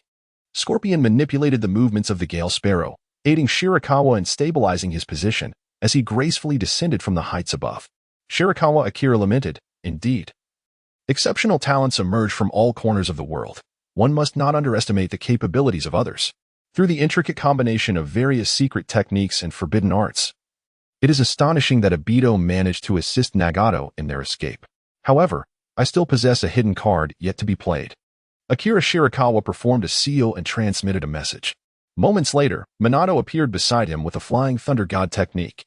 Chapter 76, The Power of Divine Might. He addressed Kakashi's left eye. Minato handed a bottle to Akira, containing a single 3-tomo Sharingan submerged within. However, this Sharingan possessed only 3 tomo and was devoid of the kaleidoscopic form. This discrepancy piqued Minato's curiosity, as it was generally understood that the evolution of the Sharingan occurred concurrently. It was uncommon for one eye to manifest as a kaleidoscope, while the other remained merely a three-tomo configuration. Akira Shirakawa meticulously examined the Sharingan contained within the glass vial and remarked, "No, you simply have yet to perceive the immense potential encapsulated within this eye. In truth, to conserve ocular power, the Manjiki can be deliberately sealed. Now, allow me to unveil the true essence of this left eye. At that moment, you shall inherently comprehend that all I previously disclosed was indeed the truth. The masked man is Obito." Akira Shirakawa retrieved the Sharingan from a glass vial, floating it delicately between his palms. A vast yet intricate chakra enveloped the Sharingan, akin to a seething flame intent on refining the eye. Chi body source flow, analysis. Through this analysis, the mysteries of Kamui were unveiled, empowering him to master its formidable strength. An unending torrent of chakra surged into the Sharingan, and under the stimulating catalyst of this immense energy, the three-tomo within began to whirl with fervor. The spinning intensified, merging seamlessly into a singular entity, ultimately transforming into a distinctive pinwheel design, the kaleidoscopic Sharingan. During the Battle of the Divine Bridge, this very Sharingan had already evolved into the kaleidoscopic form. However, at that time, Obito was gravely injured and too weakened to sustain its state. Subsequently, this Sharingan was bestowed upon Kakashi, remaining in its three-tomo form ever since. The moment Minato beheld this emblem, he realized that Akira Shirakawa had not been deceitful. The enigmatic masked figure was indeed Obito. Despite having mentally prepared himself, Minato was engulfed by profound sorrow and rage, coupled with an overwhelming sense of incomprehension. How could Obito, once so benevolent, commit such heinous acts? Bai Chuanming sensed the ethereal fluctuations of the spirit at the water gate and remarked, "There is no need to overthink it. The Uchiha clan is merely a group of radical fanatics, and those capable of awakening the Manjiki Sharingan are the true elite among them. Rest assured, I shall bring Obito to you shortly for your discretion." After the Sharingan evolved into the Manjiki Sharingan with the power of Kamui, Bai Chuanming found himself able to better comprehend the formidable prowess of Kamui, an incredibly potent space-time ninjutsu that he had long coveted. Gradually, the chakra enveloping the Manjiki Sharingan began to take on a dark crimson hue, its nature shifting more drastically, becoming increasingly extreme, more elusive, and perilously dangerous. Akira Shirakawa is on the verge of fully deciphering the powers of the Shinjutsu Manjiki Sharingan. Concurrently, based on the essence of the Shinjutsu Manjiki Sharingan, he has grasped the fundamental nature of the kaleidoscopic Sharingan, which is the epitome of in release. The essence of the kaleidoscopic power is, in fact, the ultimate in release, or perhaps more accurately, the profound force of emotional and mental energy. In the realms of memory manipulation, psyche, and soul, the master of duality is truly an expert. Previously, in the Hidden Sand Village, Akira Shirakawa extracted the one-tail from Gaara, achieving a new milestone as the one-tailed Jinchuriki. Although the one-tail possesses the least chakra among the nine-tailed beasts, it excels in learning and research, its potential rivaling that of the others. As the wielder of the one-tail's power, in the heart of the desert, you become the invincible Desert Emperor. Later, due to his decision to initiate the Rain Village campaign, Akira Shirakawa chose not to exchange this achievement, but to retain it, pondering what techniques would be most suitable for exchange. At present, it seems feasible to exchange for the mastery of duality, the art of necromancy, manipulation of the soul, and the mastery of the mind and life. Akira Shirakawa contemplated silently. However, there is no rush. For now, he must first master the power of Shinjutsu and capture Obito, to prevent him from utilizing the Renegan to incite further chaos. What a sinister power! Observing the extreme emotional fluctuations emanating from Akira Shirakawa's hand, Minato's eyes were filled with vigilance. It appears that Lord Tobarama's suppression of the Uchiha clan is not without reason. Such extreme emotions indicate instability and a propensity for extremism. In this light, Minato began to comprehend the magnitude of Obito's transformation. Orochimaru and Kei Mori had already flown over. Unlike Minato, Orochimaru's eyes were alight with desire, a yearning for power and truth. How splendid it would be if I could study this phenomenon.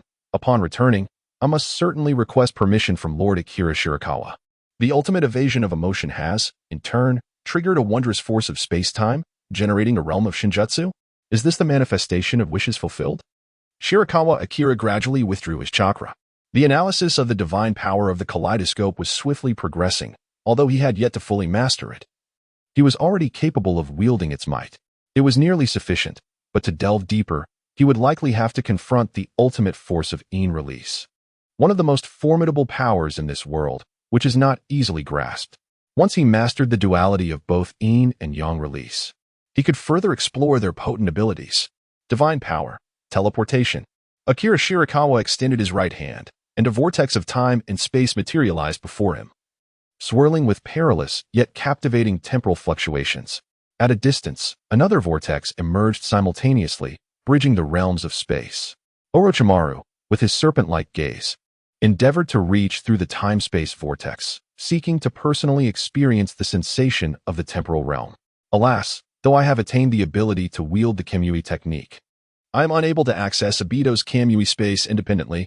I must still rely on the Kamui Sharingan, Shirakawa lamented. The Kamui space is likely nested within the Kamui Sharingan, comprising a unique domain formed by the ultimate power of in release. Without the Kamui Sharingan, no one can enter that extraordinary realm. In simpler terms, the Kamui Sharingan serves as both the key and the gateway to the Kamui space, and indeed, it is the Kamui space itself. Orochimaru continued his analysis. If that is the case, then the technique of corporeal intangibility employed by Obito cannot be performed by you alone. Akira Shirakawa? Akira Shirakawa nodded thoughtfully. Indeed, the essence of the Kamui technique lies in the invasion of an alternate dimension into the realm of reality, causing a portion of the body to be displaced into that otherworldly space, thus rendering attacks in the physical realm to appear as though they have penetrated the caster's form. This phenomenon primarily hinges on one's mastery over the management of the Kamui space, a capability that resides solely within the right eye of Obito. However, for us, possessing merely the left eye of Kamui suffices, enabling us to traverse in and out of the Kamui realm freely, as well as decipher Obito's intangibility. In truth, what I yearn for most is the knowledge of how to wield the power of in release to forge a space that permits the sustenance of life, a fragment of the divine creation force. Chapter 77. The masked Obito within the Kamui space. Obito placed the imprisoned Nagato upon the ground. Despite his overwhelming fatigue, he exhaled a sigh of relief, grateful to have escaped without falling prey to Shirakawa's grasp. Most fortuitously, he had successfully reclaimed Nagato, thereby ensuring a chance for his resurgence. What a terrifying individual. From whence does such strength emerge? The intelligence network of Black Zetsubor scanned information regarding this person, who had displayed an array of bewildering jutsu. Shaking his head, Obito resolved to ponder no further. There remained a pressing matter at hand, returning to the base of the Outer Path Golem to transfer both the golem and the numerous legacies bequeathed by Uchiha Madara into the Kamui space. At this juncture, Obito placed his trust solely in his Kamui space. He was about to utilize Kamui to teleport back to the base of the golem when he hesitated. Glancing back at the confined Nagato, I cannot simply abandon you here. Wood release, cutting technique. From Obito's left hand sprouted countless wooden branches, which shot forth, piercing Nagato's body without inflicting any harm to vital areas. Under Obito's command, the branches continued to flourish, binding Nagato securely, even extending into the ground to anchor him firmly. This was an additional layer of precaution to prevent Nagato from breaking free. Exhausted, Nagato glared at Obito with disdain, struggling to utter, "This is all you're doing." Obito retorted with a cold smirk, "Pitiful puppet, remain here obediently. Rest assured, I shall not kill you. The Renegan requires your body to manifest." After a moment's hesitation, as if a thought had crossed his mind, Obito approached Nagato once more and removed his left eye. Blood tears streamed from Nagato's eye as he fixed his gaze upon Obito, lamenting, "This eye is also connected to you, isn't it?" Obito offered no explanation, simply stating, "I shall be taking this eye for my own use." The mask of the swirling white Zetsu opened of its own accord, as Obito removed the three-tomo Sharingan from his already blind eye and replaced it with the Renegan. A heavy pressure descended upon him. Despite the augmentation from the swirling white Zetsu and the fusion with the perfect Hashirama clone, Obito still found it burdensome. Is maintaining a single Renegan truly such a drain on chakra? It dawned on him that Nagato had always endured this kind of strain. Perhaps my limit is merely to sustain one Renegan, unless I gather all nine-tailed beasts, revive the Ninetales, and become its Jinchuriki. After changing into new attire and donning a white mask once again, Obito's right eye glimmered with Kamui, while his left eye bore the Renegan, radiating an unusual light. A vortex of space-time surged, drawing Obito within.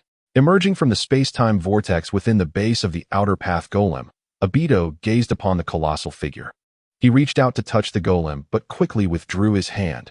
Indeed, Even with the transplanted Renegan and a certain enhancement of ocular power, he still could not draw the golem into the Kamui dimension. The capacity of Kamui to transfer objects has its limitations, as excessively large entities cannot be absorbed. It seems the only recourse is to summon the golem into the Kamui space using summoning techniques. This was the primary reason for Obito's recent Renegan transplantation. At this stage, the enhancement to his power was not as significant as the overwhelming physical toll it imposed.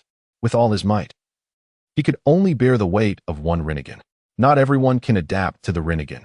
Nagato was a carefully selected individual by Uchiha Obito, possessing a highly pure Uzumaki lineage, abundant chakra, and vitality, yet even he was left in a state of near immortality due to the Renegan's demands. Obito felt a heavy weight upon him. Having endured a fierce battle, his chakra was nearly depleted, and summoning the Outer Path Golem immediately after the Renegan transplantation might drain his body entirely.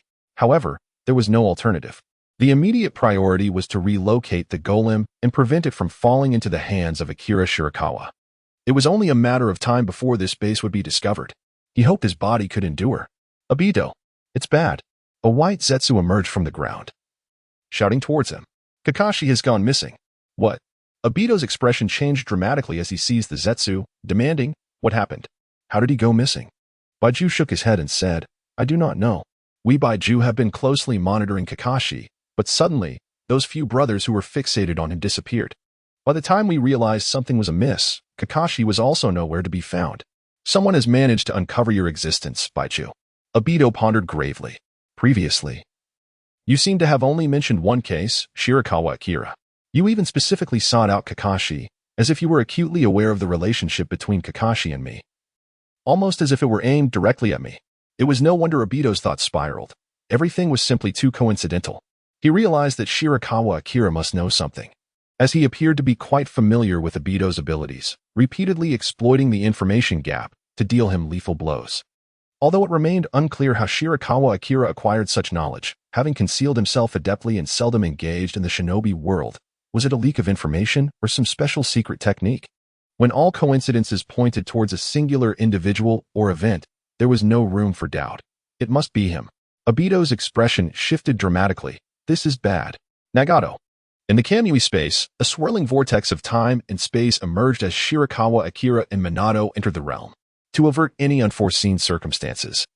Shirakawa Akira brought only Minato, who was well-versed in time-space ninjutsu, into the Kamui space, leaving everyone else in the Land of Rain to maintain the overarching defense. Although Xianglu's power over time and space was formidable, Shirakawa Akira opted to leave this chakra entity in the Land of Rain as a deterrent to any potential threats. The fierce battle between Akira Shirakawa and Nagato, along with Obito, is bound to capture the attention of the entire ninja world. Subsequently, a myriad of individuals will venture into the Land of Rain to investigate the circumstances there. The internal affairs of the Land of Rain can no longer remain concealed. At this juncture, if there exists a formidable weapon like the serpent, comparable to the tailed beasts, it would undoubtedly instill a sense of caution in other nations. Of course, it could also incite covetousness, although the likelihood of such an occurrence is minimal, having just emerged from the Third Great Ninja War. All factions are weary of conflict and are inclined towards recuperation for a period. The Land of Rain will soon become the domain of Akira Shirakawa. Should any major nation dare to invade, he would find it splendid. Regardless of whether they invade or not, Shirakawa intends to extend his greetings to each of these nations. Aside from the Wind Country, which is already under his control, he will spare no one from the Fire Country, the Lightning Country, the Earth Country, the Water Country, and so forth. Whether driven by the pursuit of resources, secret techniques, tailed beasts, or ambitions and ideals, all these motivations propel Akira Shirakawa forward. Chapter 78.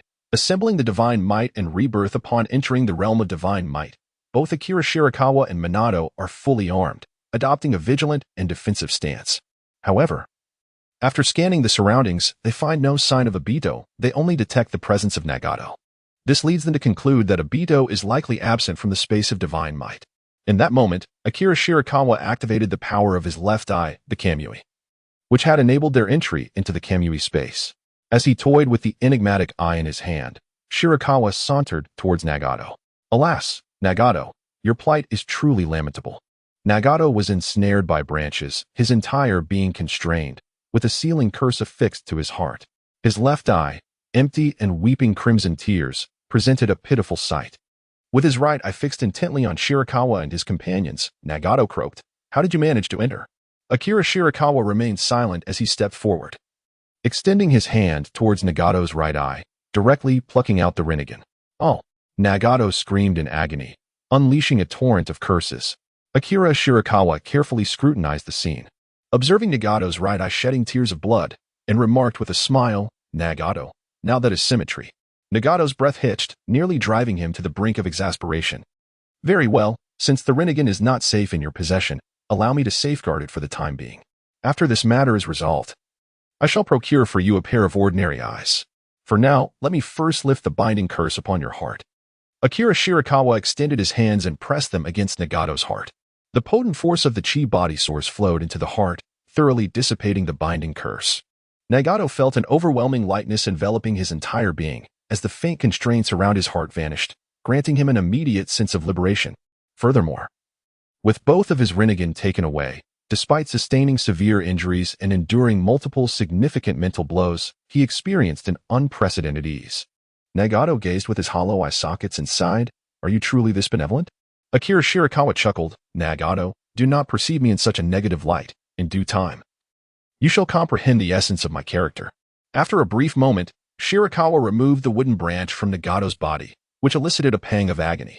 Contemplating for a moment, Shirakawa produced a binding rope and secured Nagato, subsequently employing medical ninjutsu to staunch the bleeding and address his fundamental injuries. Nagato's own Uzumaki bloodline possesses an extraordinary vitality. Thus, these injuries would bear little consequence. In the absence of the Renegan suppression, his body would only continue to improve. Humph. A person who invades the land of rain, seizing others' eyes and acting with impunity, I hardly believe such a person could be virtuous. Nagato scoffed, sensing that Shirakawa harbored ulterior motives. He continued, "It appears you possess a considerable familiarity with me, or perhaps with the Akatsuki organization and the Land of Rain." Akira Shirakawa ceased to offer further explanations and instead inquired, "By the way, where has Obito gone?" Nagato pondered for a moment, realizing without a doubt that he was referring to the masked man. It turned out that the true name of the masked man was Obito. Nagato had a faint recollection of the name. It seemed to belong to a heroic figure from the Third Shinobi World War. How intriguing it was that a hero of Konoha had transformed into Madara, surreptitiously orchestrating chaos throughout the ninja world. Nagato did not conceal the truth and replied to Akira Shirakawa, "Obito has stolen my Renegan and implanted it within himself. I suspect that his intentions extend beyond merely acquiring the power of the Renegan. He likely aims to transfer the Outer Path statue into this alternate dimension." As he spoke, a temporal disturbance manifested within the Kamui space. Looking up, he noticed a vortex of time and space slowly materializing not far away. Akira Shirakawa and Minato Namikaze both wore smiles at the corners of their mouths. In this circumstance, the only one capable of utilizing Kamui to access the Kamui dimension, aside from Obito, was none other than himself. "Minato, proceed as planned." "Understood." Minato nodded, a glint of cold light flickering in his eyes. The deaths of Kushina and himself had rendered Naruto an orphan, all thanks to Obito's machinations. Today, he would finally have the opportunity to repay that debt in full. Obito's figure materialized from the swirling vortex of time and space. Before he could fully assess the situation within the Kamui dimension, he hurriedly exclaimed, "Nagato, we must relocate immediately." As Obito looked ahead, he was taken aback to see Akira Shirakawa waving cheerfully at him. "What?" Obito could hardly believe that Kamui could be activated so swiftly. Kakashi's Sharingan bore only 3 tomo. Even if Obito himself were to undergo a transplant, it would require some time for it to evolve into the Mangeki Sharingan, let alone to wield Kamui instantaneously. Flying Thunder God. Sensing the Flying Thunder God mark behind Obito, Minato's expression grew even more foreboding. Grasping a purple long nail, he executed a Flying Thunder God teleportation to Obito's rear. Stab. This is bad. The moment Minato vanished, Obito immediately grasped the gravity of the situation. Phasing. With no other option available and time pressing, he could only resort to phasing to evade Minato's impending strike. Even if Akira Shirakawa has mastered the power of his left eye, he should still be unable to unravel the phantasm. Yet, he merely smiled at Obito as he formed a hand seal. Dispersion of the phantasm. The illusion enveloping Obito dissipated, allowing Minato to drive a purple spear forcefully into Obito's back, pinning him to the ground. the demon sealing spike, a far more potent sealing artifact than the binding, immortal rope. Blood spilled from Obito's lips as all chakra flow was abruptly halted, rendering him powerless. Firmly affixed to the earth, he lifted his gaze towards the slowly approaching Akira Shirakawa, despair flooding his heart. How infuriating. He had been careless, and they had arrived too swiftly. The Renegan had yet to fully acclimate, preventing him from wielding the powers of the six paths and altering the tide of battle. The swirling white Zetsu, who had been possessing Obito, freed itself from the possession state, struggling to break free from the control of the demon sealing spike. Akira Shirakawa retrieved additional sealing nails from the pouch, sweeping his hand to unleash a barrage that firmly pinned Obito and the limbs of the Uchiha's white Zetsu to the ground, severing any possibility of their escape. Obito, I have exerted considerable effort to prepare for you. Akira Shirakawa approached slowly, casting a glance down at Obito. Obito laughed heartily, exclaiming, "Ha! It is indeed my lack of skill." Shirakawa Akira gazed for a moment, then carefully removed Obito's Sharingan and Renegan, placing them into a specially prepared nutrient vial. Akira Shirakawa gazed at the kaleidoscope of divine power and the eye of reincarnation within the bottle, unable to conceal the excitement brewing within his heart. Thus, the most elusive of the Sharingan in the ninja world had been gathered, alongside the eye of reincarnation, renowned as the eye that governs life and death. These are the two most precious sets of eyes in the realm of ninjas, or perhaps one of them. Intricately woven into the fabric of the fourth great ninja war's conclusion, Akira Shirakawa carefully safeguarded the Renegan, for he had yet to delve into the intricacies of mastering its formidable powers. A far more pressing matter demanded his attention, the retrieval of the Outer Path's golem.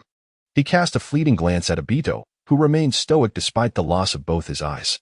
With a casual flick, he activated a space-time vortex, transporting Minato, Obito, and Nagato back to the land of rain, next to the likes of Sai and Scorpion.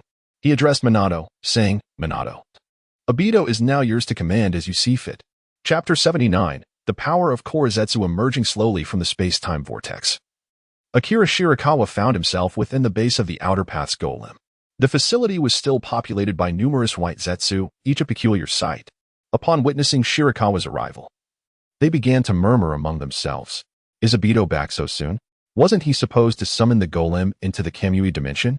Wait, that's not Obito. Obito, why are you using transformation technique to disguise yourself as Shirakawa? Fool, that's not Obito. It is indeed Akira Shirakawa. Impossible.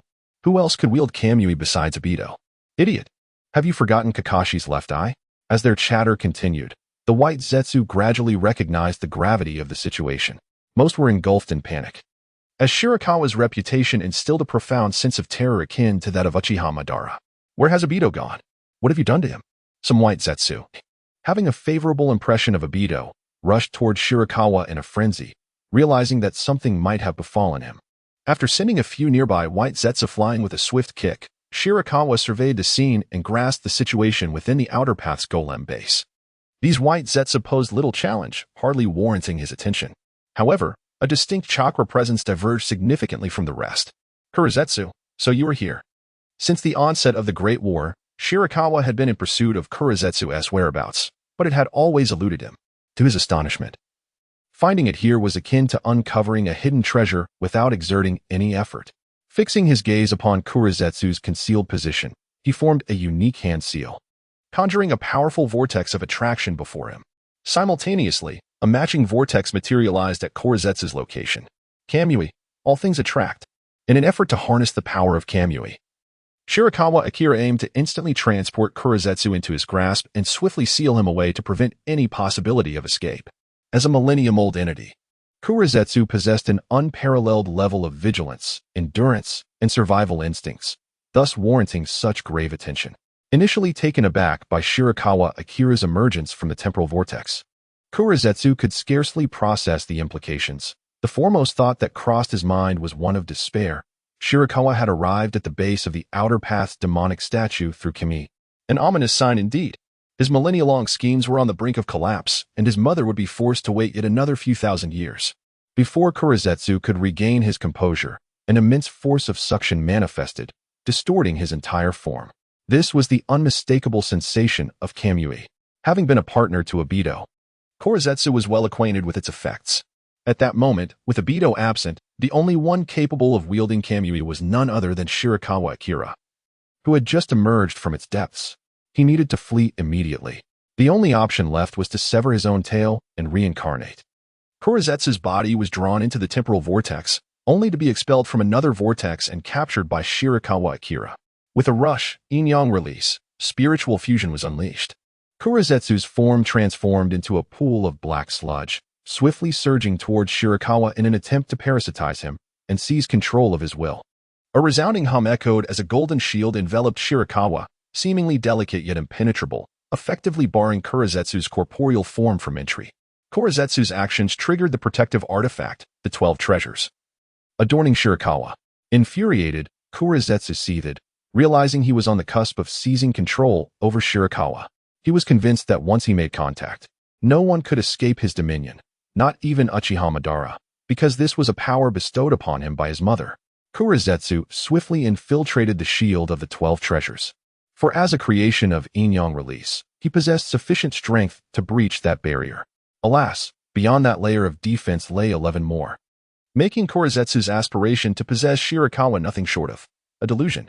Shirakawa Akira's gaze was piercing, and the cerulean aura of chakra surged forth, enveloping Kurizetsu securely, rendering all extraordinary chakra to its fundamental essence, disassembling every technique. In an instant, Kurizetsu withdrew from its original murky state, transforming into a humanoid form. How could this be possible? A look of disbelief and despair clouded Kurizetsu's visage. The adamantine chains. Several chains burst forth from Shirakawa Akira's sleeves, binding Kurizetsu's entire form tightly, leaving only a few narrow gaps. The adamantine chains, a creation of Shirakawa Akira inspired by Kushina's adamantine sealing technique, possessed immense sealing and suppressive power. Akira Shirakawa continued to weave seals, invoking a complementary sealing technique known as the diamond chain seal. The incantation resonated through the air. In a moment, several diamond chains began to glide gracefully, forming a spherical prison that ensnared Kurizetsu at its core. Countless golden runes emanated from Shirakawa, ultimately soaring towards the spherical cage crafted from the diamond chains, where they flowed gently, radiating a resplendent brilliance. Within the confines of the diamond seal, Kurizetsu transformed once more into a viscous black mud, desperately attempting to seep out of the binding. The creature's adeptness at evading the sealing technique was indeed formidable. During the seal's instability, it seemed poised to escape. Alas, as the diamond seal's power intensified, Kurizetsu's chakra and vitality were gradually subdued, compelling it to revert from its muddy state into a humanoid form rendered immobile within the cage. How infuriating! It could no longer move. Kurizetsu struggled to maneuver its body, but all efforts proved futile. Akira Shirakawa drew the adamantine cage before him, scrutinizing Kurizetsu, and remarked, "At last, I have captured you." Kurizetsu retorted, "What do you want with me? I have not provoked you." Akira Shirakawa remained silent, his gaze fixed intently upon Kurizetsu. Furrowing his brow, he sensed something amiss. After a moment of observation, he exhaled slowly and remarked resignedly, "You are merely a doppelganger. When did this happen? I had transferred your entire corporeal form over, logically. You should be the original." Kurizetsu paused for a moment, then responded with a peculiar chuckle, "Keek. You've uncovered my ruse. I initially intended to deceive you. When did this occur?" Shirakawa dismissed Kurizetsu's mockery and pressed on, "Could it be when I employed my divine power?" Kurizetsu offered no explanation, only a derisive laugh. "What can a mere mortal like you possibly comprehend about the magnificence of my true form? You must understand, I am." Seemingly struck by a thought, Kurizetsu fell silent, yet his expression brimmed with self-satisfaction. Although he refrained from divulging the nature of his abilities, Shirakawa, through his keen perception, discerned the critical insight. Upon Shirakawa's mention of divine power, Kurizetsu's demeanor shifted noticeably. It was likely at that moment he had managed to deceive Shirakawa. Such decisiveness, in the face of ambiguity. To relinquish nearly all of his corporeal forms in order to fabricate a deceptive avatar, thereby shrouding his true intentions and facilitating his resurrection. Truly, he was a cunning entity who had survived for a millennium under the watchful gaze of the Sage of Six Paths, with enough cunning left to orchestrate his own schemes. Chapter 80. The body of a sage. Akira Shirakawa toyed with the black Zetsu clone within the adamantine cage, slowly articulating, "Yet, even as but a mere clone, your corporeal form possesses immense research value." The black Zetsu clone before him retained the vast majority of the original Zetsu's physique, rendering it nearly indistinguishable from the true entity. The Black Zetsu clone's expression shifted momentarily before revealing a gleaming smile, exclaiming, "Hee hee. Do you truly believe I would acquiesce to your desires? I would sooner perish. For I am but a mere clone." The clone's body began to swell violently, sprouting countless tendrils that rapidly elongated, transforming into an array of branches that filled the entirety of the adamantine cage. Akira Shirakawa furrowed his brow, channeling chakra to intensify the suppressive force of the diamond cage. Contrary to his expectations, the once immobilizing diamond cage now faltered as the branches continued to grow and compress, seemingly intent on bursting the cage apart. Is this the manifestation of yin-yang release? Truly extraordinary. Akira Shirakawa felt a sense of helplessness as the self-destruction of the Black Zetsu clone became inevitable. Even the adamantine prison could not prevent this self-obliteration. The branches and energy within the prison accumulated relentlessly, although they remained within the pressure limits of the prison. Their presence had become superfluous. The chakra of the chi body source began to ascend gradually within the adamantine prison, enveloping it like a blossoming bud. The power of the chi body source seeped into the prison, returning all chakra and techniques to their primordial state. After a brief moment, silence enveloped the adamantine prison. Release. Akira Shirakawa unsealed the adamantine prison, and several adamantine chains flew back into the sleeves of his robe, leaving behind nothing but a wooden sphere composed entirely of branches and vines. The presence of Kagaya's manifestation had vanished without a trace. Alas, Kagaya managed to escape once again. Shirakawa sighed, acknowledging the difficulty of capturing Kagaya. Having evaded him this time, Kagaya's vigilance would undoubtedly be heightened, making future captures even more challenging. However, as long as Kagaya harbored dreams, sought to rescue his mother, and yearned to continue his endeavors, there would inevitably come a day when Shirakawa would find the opportunity to confront him, even if Kagaya chose to remain hidden. Content to exist like a tortoise for a millennium, Shirakawa could take the initiative to seek him out. The art of Chi-Men, whether through the wind rear Chi-Men or the warrior marquee Chi-Men, could inquire about the myriad affairs of the world. Kagaya, you cannot evade your fate. Meanwhile, in the depths of the earth, far from the outer path space, a minuscule fragment of Kagaya was fleeing frantically. Despite having distanced himself significantly, Kagaya remained uneasy, feeling it was insufficient. Even in the presence of Yui, he had never exercised such caution. To a certain extent, Yui was oblivious to his existence and could not constantly monitor the ninja world. However, Shirakawa was different. Kagaya could distinctly sense the malice directed towards him. After fleeing for some time, Kagaya finally halted, resting within the earth's depths, absorbing its energy and nutrients to restore himself. Having run so far, this should suffice, he thought wearily. In truth, he had reached his limit. Even though he felt the distance was still inadequate, Kagaya had no choice but to pause, for his chakra could no longer sustain the use of the mayfly technique for travel. Damn Shirakawa. This time, I truly suffered a great loss.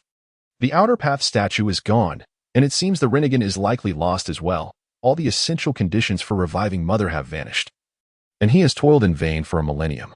To await the next opportunity may take another 1,000 years. Very well, I shall outlast Shirakawa. I refuse to believe he can endure much longer. Black Zetsu, filled with indignation, contemplated that he believed he possessed no significant advantages. The sole merit being his ability to endure. The passage of time could transform the impossible into the possible. Meanwhile, within the outer path's golem base, Akira Shirakawa ceased to dwell on Black Zetsu's matters. From now on, as long as he could exchange for the wind after wonder, he would be able to ascertain Black Zetsu's location within the inner realm. A precise location was unnecessary. A general direction sufficed.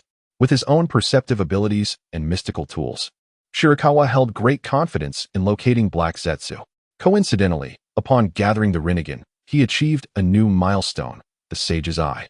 The Sage's Eye, possessing the Renegan, one masters the powers of life and death, as well as the dualities of yin and yang, granting the potential to be either a deity of creation or a deity of destruction. Furthermore, with the previously unutilized achievement of the one-tailed Jinchuriki, Shirakawa now held 2 accomplishments, allowing him to exchange for 2 techniques, which sufficed for the time being. Should this prove inadequate, he could exert effort to capture the remaining tailed beasts and accumulate additional achievements. From the 2 tails to the 8 tails, he could still attain 7 Jinchuriki achievements, thereby qualifying for 7 technique exchanges. Alas, it was regrettable that the outer path's golem had not provided him with an achievement. Shirakawa Akira gazed intently at the outer path demon statue, his mind consumed entirely by it. The insatiable hunger incited by the 6 library's celestial thieves surged within him, more intense than ever before. Previously, during the battle with the outer path demon statue, such a yearning had not been so pronounced. However, with the conclusion of the fight and the acquisition of the statue's allegiance, his body could no longer contain itself. This was not a matter of the spirit, but rather a primal craving emanating from the very essence of his flesh. There was no denying that, in comparison to devouring tailed beasts, the enhancements gained from consuming the outer path demon statue were simply monumental. Akira Shirakawa felt that refining and devouring a portion of the outer path deity statue should be sufficient to elevate his physical form into that of an immortal. With the accumulation of the One Tail and Ninetales, his foundational essence as a 6-ku immortal thief was already profound, and upon encountering the outer path deity statue, it was as if a complete eruption had occurred. Truly, the shell of the Ninetales possessed such immense and high-quality vitality. This is where the true essence of the Ninetales resides. It stands to reason that without a formidable physical body, one could not fully contain the vast chakra of the 9-tailed beasts. The outer path deity statue serves as the very foundation of the Ninetales. Even in the absence of chakra, the outer path deity statue, due to its inherent strength, wields formidable power and can even nurture countless white zetsu. Simply by becoming the Ninetales Jinchuriki, one can transform their body into that of an immortal, endowed with robust vitality and regenerative capabilities, impervious to general ninjutsu damage. If I were to devour the outer path deity statue, I would undoubtedly be able to evolve my physical form into that of a permanent immortal. Moreover, it would be a lasting transformation, unlike Obito, who, after losing the Ninetales, could no longer maintain his immortal state. The only aspect to bear in mind is that the difficulty of refining and devouring the outer path deity statue is considerable. Previously, during the battle with Nagato, Akira Shirakawa had exhaled a mist of chakra at the outer path deity statue, only to inflict damage upon its surface. No matter, I can take my time. This is already the most promising shortcut to achieving the immortal body. It is unlikely that one could find sustenance of higher quality than the outer path deity statue in the entire ninja world. Chapter 81. The plunder base. Despite his insatiable hunger, Akira Shirakawa restrained his desires. Now was not the opportune moment to consume the outer path deity statue. First, he needed to tidy up the space. The primary task, naturally, is to transfer the outer path golem into the Kamui space. In the hands of the enemy, Kamui represents an exceedingly repugnant ability. However, in the hands of Akira Shirakawa, it can only be described as exquisite. Even Shirakawa himself feels an immense sense of security within the Kamui space, akin to a world entirely his own, capable of isolating the presence of all outsiders. Regrettably, Obito had not properly developed the Kamui space. Nevertheless, the mere essence of Kamui cannot facilitate the transfer of the outer path golem into this realm. Obito's intention in implanting the Renegan was to eventually summon the golem directly into the Kamui space after a period of adaptation. Obito's right eye can only transfer objects of a certain size, such as those comparable to a human, and requires direct contact with the object. Kakashi's left eye, on the other hand, can transfer larger objects over a distance, yet it still falls short of accommodating the massive size of the outer path golem. Should Obito manage to synchronize both Kamui abilities, he might be able to create a vortex of greater spatial range, but by his own means. He would undoubtedly be incapable of transferring the golem into the Kamui space. The limitations hindering Obito's ability to transfer objects are twofold: mastery over spatial forces and chakra. Creating a vast spatial vortex necessitates a substantial amount of chakra, and with Obito's reserves, he could not support such consumption. Furthermore, constructing an expansive spatial vortex requires precise control over time and space, demanding considerable effort, as these vortices are notoriously unstable. The larger they are, the more unstable they become. For Akira Shirakawa, his expertise in the realm of time and space far surpasses that of Obito, and his chakra reserves are sufficiently immense. Should he choose to forcibly utilize Kamui to transfer the outer path golem, he could indeed accomplish it. However, such an endeavor is unnecessary, for he possesses a superior method. This method involves employing a combination of Flying Thunder God and Kamui for extensive interdimensional transportation.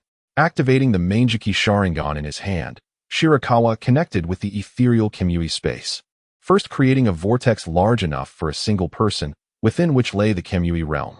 In this manner, the ninja world and the Kamui space were linked. allowing Shirakawa to distinctly perceive the flying thunder god markings within the Kamui space, significantly reducing the chakra expenditure required for cross-dimensional usage of the flying thunder god technique. Subsequently, Shirakawa placed his other hand upon the outer path golem, enveloping both himself and the golem in an indescribable temporal membrane. Flying thunder god, temporal barrier. With a surge of formidable chakra, a powerful force of time and space acted upon the outer path golem as Shirakawa transported it into the Kamui space. With a resounding thud, the outer path golem descended into the Kamui space, its immense bulk stirring up plumes of dust. Akira Shirakawa caressed the desiccated form of the external demon statue, marveling at its exquisite craftsmanship, a truly perfect creation, worthy of being the pinnacle of biological weaponry from the Tsutsuki clan. Stay here with ease. I shall return shortly. With that, the vortex of time and space swirled, and Akira Shirakawa found himself back within the confines of the base. This establishment still harbored numerous precious resources, remnants of the Akatsuki's years of accumulation, as well as the legacy left by Uchiha Obito, much of which had been stored in this very base. The all-seeing eye. The eye pendant around his neck gradually opened, emanating a resplendent golden light, its perceptive power sweeping across the entirety of the base in an instant. The layout of the entire facility materialized within Akira Shirakawa's mind.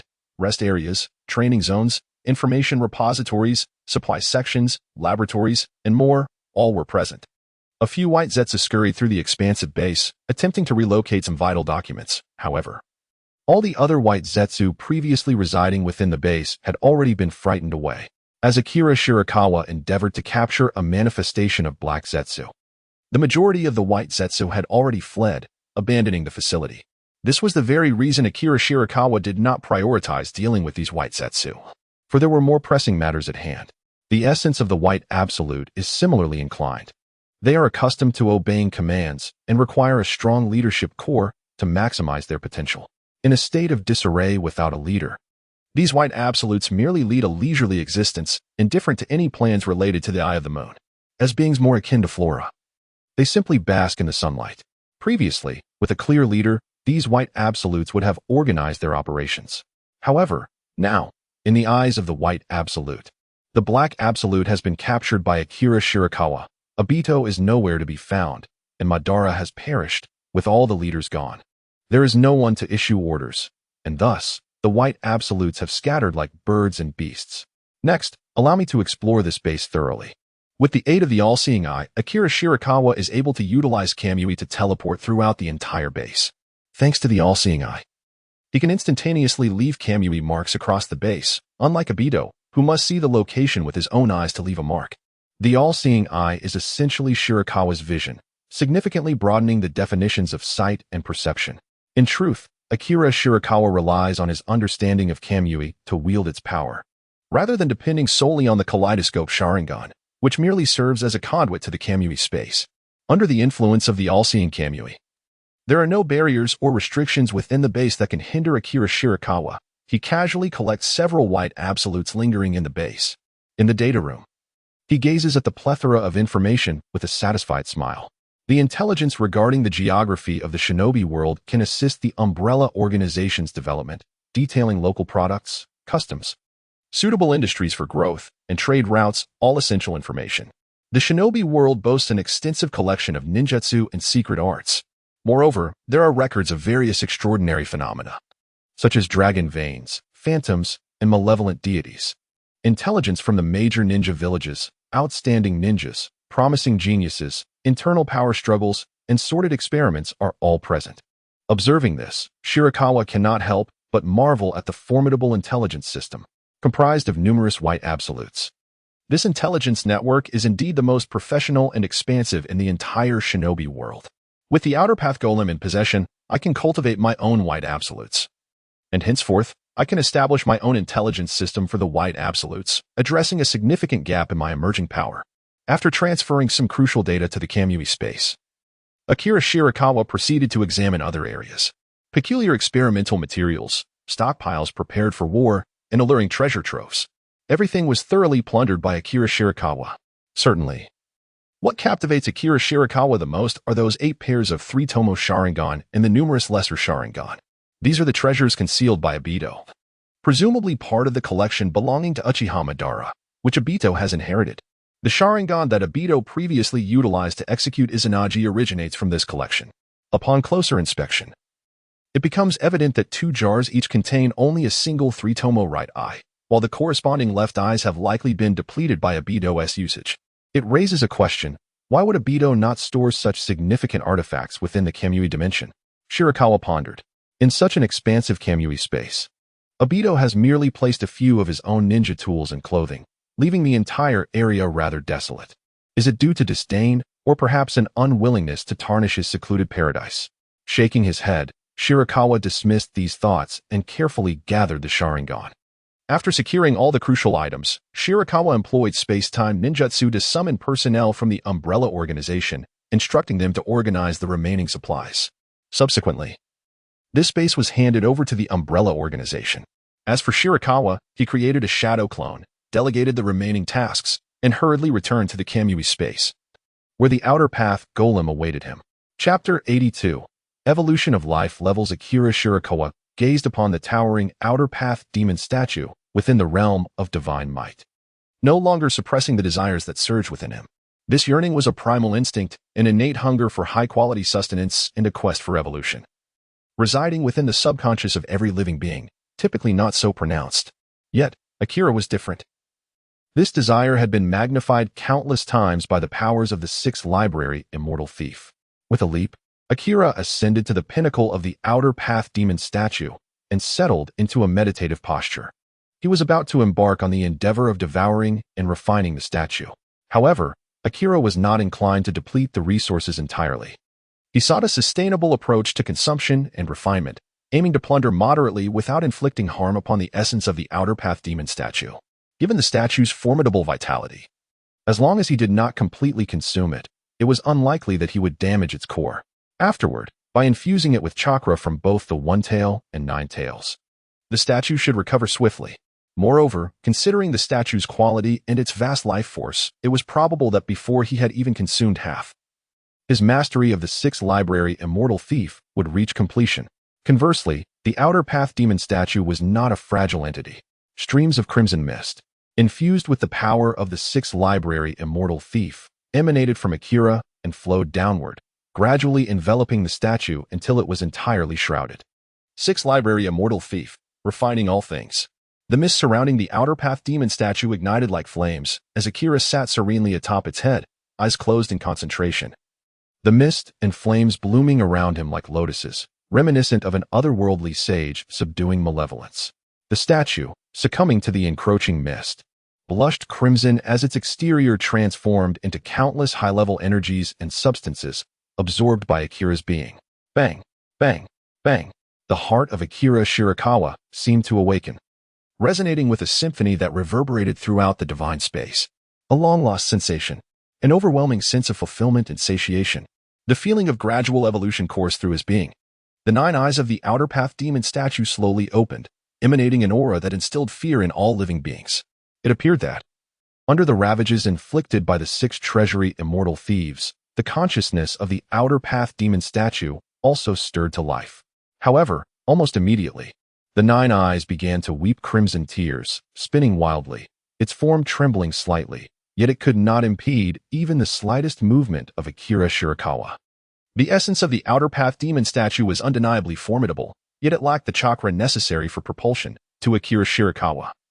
It was merely a fish awaiting slaughter upon the chopping block. Nevertheless, this dish proved to be quite tough to chew.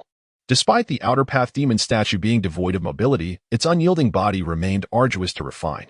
After being subjected to Akira Shirakawa's efforts for such an extended period, a typical creature would have long succumbed to the corrosion of the 6 treasury immortal thieves, dissolving into blood and vapor. Yet, the outer path demon statue remained resilient, and Akira Shirakawa's encroachment had not penetrated its core. It seemed that this period of cultivation would not conclude so swiftly. In a state of profound concentration, Shirakawa Akira devoted himself to the consumption of the malevolent outer path avatars. He had anticipated this moment, the matters requiring his attention had been duly addressed, allowing him to immerse himself in seclusion. Essentially, the Umbrella Organization, the Kingdom of Waves, and the city of Lulon, among others, were all entities crafted by Shirakawa Akira for the purpose of his own cultivation. They served as instruments of his empowerment rather than constraints upon him. Under Shirakawa Akira's meticulous design, even in the event of his temporary disappearance, these factions would continue to operate autonomously, possessing the capability to manage various unforeseen circumstances. Thus, Shirakawa Akira gradually assimilated the essence of the Outer Path avatars, while his physical form underwent rapid evolution. As time swiftly passed, half a month elapsed. Within the divine space, Shirakawa Akira sat cross-legged atop the Outer Path avatar, experiencing a profound transformation both externally and internally. Although his appearance did not undergo drastic alterations, he exuded a more natural and flawless aura, evoking an immediate sense of admiration. His temperament underwent a remarkable shift, radiating an ethereal elegance intertwined with an imposing presence that commanded reverence. These seemingly contradictory qualities harmoniously coalesced, imbuing Shirakawa Akira with an enigmatic essence, the unmistakable aura of a high-level life form. Shirakawa Akira has transcended the boundary between mortals and deities, achieving a pivotal evolution of his physical form, thus attaining the body of an immortal. Bai Chuanming slowly withdrew his energy, retracting the mist of qi that had been continuously refining the aberrant demon statue. As he opened his eyes, a brilliant light flashed, captivating all who beheld it. This radiance was the manifestation of the essence and spirit he had cultivated. Although Bai Chuanming had attained the body of an immortal, he still required time to acclimate to his newfound powers. Indeed, he found himself unable to fully harness his own strength. Ultimately, while the pinnacle of body refinement is extreme, it is an extremity that borders on obsession. The 6 vaults of the celestial thieves may have enabled me to achieve the form of an immortal, yet they cannot grant me the essence of an immortal soul. The 8 extraordinary techniques are merely the zenith of certain skills, regarded as arts of chaos. For they allow one to wield formidable power but fail to cultivate the mind capable of mastering that power. In simpler terms, they cannot achieve the dual cultivation of life and death, leading to an imbalance. In the present day, Akira Shirakawa finds himself in a remarkable situation. Due to the presence of the otherworldly demon statue, he has gained early access to extraordinarily high-level nutrients and energy, enabling his physical form to evolve at an astonishing rate, propelling his existence far ahead of conventional boundaries. It matters not, for I possess the qualifications to harness this power and the assurance to wield it effectively. In no time, Akira Shirakawa's gaze transformed once more, becoming both unassuming and profoundly deep, as if it concealed boundless strength and unwavering will. The mysteries of the are infinite, and he requires further time to delve into its depths. Is this truly the? More precisely, it is a higher echelon of life itself. At last, he has completely crossed a threshold, ascending to a superior realm of existence. The distant goal has finally been approached, marking a significant step forward. Inside Shirakawa Akira, a profound joy burgeoned. Although the evolution of the sage body may lead to a perilous imbalance of life, it simultaneously catalyzes a metamorphosis of his soul. Through the nourishment of the physical form, the spirit accelerates its own evolution, ultimately culminating in the transformation of his chakra. All of Shirakawa Akira's abilities are ascending at an astonishing pace. The sage body resembles a powerful locomotive, relentlessly propelling everything forward without pause. A critical point to note is the avoidance of derailment. However, Shirakawa Akira, with his profound foundation, possesses the capability to master this surging power. Akira Shirakawa rose to his feet, feeling as though the world had transformed dramatically. From this moment on, the vast sea welcomed the leaps of fish, and the high sky invited the flights of birds. Beneath him, the demonic statue of the Outer Path had shrunk considerably, its body riddled with countless wounds from the corrosive mists of the 6 library celestial thieves. It resembled a withered tree, even more desiccated, with its eyes completely shut, and its arms had vanished without a trace. The word tragic alone cannot encapsulate the extent of this devastation. Akira Shirakawa's lips curled slightly, and a gentle yet powerful golden light emanated from his palm, slowly pressing against the Outer Path demon statue. Rest assured, I shall restore you. Ultimate Power of Yang Release. Chapter 83. The Mystique of the Sage Body. Yang Release, derived from the life-managing energy of the physical body, bestows vitality upon form. The 6-path sage propelled Akira Shirakawa's flesh to its zenith, transforming it into a sage body, which allowed him to master the ultimate Yang Release power. Much like how the Sage of 6 Paths imparted Yang Release to Naruto, Akira too has acquired a similar, if not more potent, force. Due to the gradual nature of his cultivation, Akira possesses a more profound comprehension of this power. Although he has yet to grasp the concepts of the all-phenomena power and cannot synthesize the truth-seeking balls, he has comprehensively surpassed Naruto in yang release and other aspects. Just as Naruto was able to revive the near-death Might Guy, Akira believes he too can hasten your recovery with his prowess. As the ultimate yang release power flowed into the battered and pitiful outer path demon statue, it trembled slightly, and numerous wooden tendrils sprouted from its wounds, continually growing to expedite the healing process. The once shriveled statue gradually became moist and plump. Thus, the life force and energy that had been plundered from the outer path demon was returned in a different manner and proportion. However, the impact of the statue's power would forever remain within Akira Shirakawa. The sage body has been achieved. With the infusion of yang release chakra, the outer path demon statue gradually restored itself, even exhibiting signs of awakening as its eyes flickered open slightly. Sensing this, Akira ceased the infusion of yang release power. He could hasten the statue's recovery, which was crucial for his future plans, yet he did not desire the statue to regain its mobility just yet. The moment it could act, it would undoubtedly target Akira, the usurper.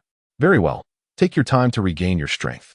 The outer path demon statue had nearly restored itself, and apart from having shrunk slightly, it bore no difference from its original form. Akira Shirakawa contemplated the profound nature of his immortal form, beyond the power of solar escape. This celestial body harbored numerous mysteries and untapped potential awaiting his exploration. His astonishing regenerative abilities allowed him to heal from injuries autonomously, without the need for any incantations. Even if he were to be bisected or decapitated, his remarkable healing prowess would enable him to restore himself instantaneously. Even if only his head remained, his vitality would sustain him for a while, potentially even allowing for the regeneration of lost limbs.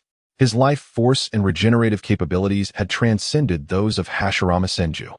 Akira Shirakawa twisted off his left arm and held it up with his right hand for inspection. Even detached from its host, the mere limb retained an astonishing vitality. It seemed as though this arm could give rise to another life form. Was it a physical doppelganger, perhaps akin to the prolific spores of white Zetsu? This reminded Akira of the Hashirama cells, which, despite Hashirama's demise decades ago, continued to exhibit remarkable vitality and the ability to proliferate indefinitely, rendering them a priceless treasure. Enhancing chakra, fortifying life force, would release ninjutsu, transplanting Sharingan, strengthening Edo Tensei bodies, and creating white Zetsu. All these human experiments relied on Hashirama cells. A mere sage body could never achieve such a level. No matter how vigorous its life force, pure human cellular tissue lacks the structure to absorb external energy in abundance. And over time, its life quality inevitably diminishes. In contrast, the condition of Hashirama cells resembles that of a plant, capable of asexual reproduction. Considering the unparalleled would release of Hashirama, along with the fact that failure to transplant Hashirama cells would result in the encroachment of trees, Akira Shirakawa gazed at the outer path demon statue. Pondering deeply, the formidable wood release of Hashirama is not solely derived from the power of yang release and sage techniques. It likely bears a profound connection to the divine tree. Throughout the process of refining the outer path demon statue, I have been tirelessly employing the chi body source flow to analyze the essence of the statue. The outer path demon statue did not exhibit any unusual chakra patterns, and I had initially assumed there would be little to gain. However, during the evolution of my sage body, I unexpectedly integrated the power patterns of the outer path demon statue. Wood release, technique of the wooden man. Shirakawa Akira endeavored to wield the wood release technique. He had long since mastered the nature transformation of wood release chakra from the essence of white Zetsu. However, the manifestation of this technique was rather lackluster, lacking in formidable strength. Yet, at this moment, the trees before him burgeoned with astonishing rapidity, swiftly transforming into a colossal wooden figure, towering majestically. Akira Shirakawa stood atop the wooden figure, arms crossed, exuding an entirely different aura than before. Furthermore, my chakra level has ascended to a significantly higher tier. Akira Shirakawa was engulfed in a surging sea of chakra, radiating a peculiar luminescence. He summoned the 5 elemental spirits he had previously nurtured and commanded them to unleash their ninjutsu, urging them to attack him with unrestrained vigor. The wind spirit, fire spirit, lightning spirit, earth spirit, and water spirit exchanged glances, a silent understanding passing between them. They had not anticipated such a directive from their master. Resolutely, they decided to join forces and execute a combined ninjutsu. Wind release, Pressure damage. Fire release. Great fire extinguishment. Combined ninjutsu. Great fire explosion. Lightning release. Thunderous strike. Water release. Water dragon bullet technique. Combined ninjutsu. Water dragon thunder bullet. The wind and fire spirits positioned themselves to the left, casting the great fire explosion, while the lightning and water spirits took their place on the right, executing the water dragon thunder bullet. The earth spirit hovered centrally, preparing to utilize earth release to harmonize the forces from both sides for maximum effect. Earth release, silent dust. A cloud of dust was unleashed towards Akira Shirakawa, enveloping him completely. In an instant, the combined might of fire and thunder converged upon him, igniting the dust cloud in a magnificent explosion. Boom. A cataclysmic eruption of thunder and flame surrounded Akira Shirakawa, emitting a blinding radiance. After a prolonged moment, the scent of charred earth wafted through the air. As the dust settled, Akira Shirakawa stood unscathed amidst the remnants, chakra pulsating throughout his being, quietly reflecting on the recent events. Not a hair out of place. No. His attire had suffered a minuscule tear. The 5 elemental spirits gaped in astonishment, their eyes wide with disbelief, despite knowing that their master had transcended a pivotal threshold and advanced significantly. They were taken aback to discover that their combined efforts had failed to inflict any harm upon Akira Shirakawa, even in the absence of his defenses. So this is why the sage body is immune to the vast majority of ordinary ninjutsu? His formidable regenerative capabilities, defensive prowess, and terrifying physical constitution rendered the impact of conventional attacks virtually negligible. In truth, Akira Shirakawa did not possess immunity to ordinary ninjutsu assaults. Rather, any damage inflicted was instantaneously healed. Even when struck by the 8 gates of Duinjia, the 6 paths Obito, who claimed to be on the brink of death, still retained a reserve of strength. Disregarding the astonishment of the 5 element spirits, Akira Shirakawa commanded them to unleash their full assault upon him, seeking to investigate the efficacy of the sage body in withstanding conventional ninjutsu attacks. After Obito and Madara became the Ninetales Jinchuriki, ordinary ninjutsu proved ineffective against them. Only sage techniques, physical prowess, and the power of the 6 paths could inflict damage upon the Ninetales Jinchuriki's form. Previously, Shirakawa believed that this was solely the result of the truth-seeking orbs, which rendered one immune to all standard ninjutsu, while any ordinary individual lacking the power of the 6 paths would be instantaneously obliterated upon contact with the orbs. However, following his recent experiment, Shirakawa's perspective shifted. Even in the absence of the truth-seeking orbs, conventional ninjutsu struggled to deliver substantial blows to a sage body. In addition to the innate formidable defense, recovery, and resilience of the sage body, it is likely that an exceptionally high level of chakra exerts a powerful suppression over lower-tier chakra. From this standpoint, the truth-seeking orbs are a product of yin-yang release, encompassing the forces of all creation, and represent a form of highly advanced chakra conglomerate capable of swiftly dismantling techniques composed of inferior chakra. Chapter 84. The Limitations of the 8 Gates. Akira Shirakawa observed the chakra in his hands, which was already a manifestation of exceptionally advanced energy, and at this moment, it underwent a remarkable transformation. The evolution of his sage body elevated his chakra to a significantly higher level, endowing it with a potent suppressive effect against ordinary chakra. Furthermore, as the Ninetales serves as the source of chakra in the ninja world, it inherently possesses immense control over it, a capability that Shirakawa inherited during the process of refining the outer path golem. In the past, he had distilled his own energy, eliminating the interference of foreign chakra, thereby mastering his destiny, ensuring that he would not succumb to unconsciousness without resistance during the infinite Tsukuyami. Now, with the evolution of his sage body, the essence of his chakra reached the same caliber as that of the progenitor of chakra, signifying a genuine possibility of standing on equal footing. The Otsutsuki clan regards the ninja world as a hunting ground. However, the identities of hunter and prey are not fixed. It is uncertain who truly plays which role. The Otsutsuki clan, being the only known advanced cosmic civilization that has engaged with the ninja world, represents both a peril and, in Shirakawa's perspective, a tremendous opportunity, an occasion to comprehend the vast cosmos and rapidly advance his own civilization.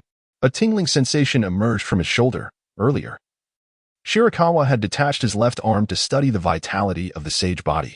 In a mere moment, his body's subconscious began to rapidly regenerate a new arm. Had he not consciously suppressed this instinct, the severed limb would have already reformed. However, such a necessity was unwarranted. He could simply reattach the original severed arm. A single drop of blood from Shirakawa Akira harbors immense power, not to mention an entire arm. It must not be squandered. He reattached the severed limb to the wound, and a surge of vitality emerged as muscles and bones began to mend and realign on their own, swiftly returning to their original state.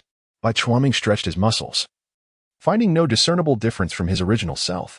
Once I master the duality technique and achieve the harmonious unity of spirit and flesh, I fear that even if I were left with but a single drop of blood, I could resurrect from it. At that point, my immortality shall ascend to an entirely new echelon.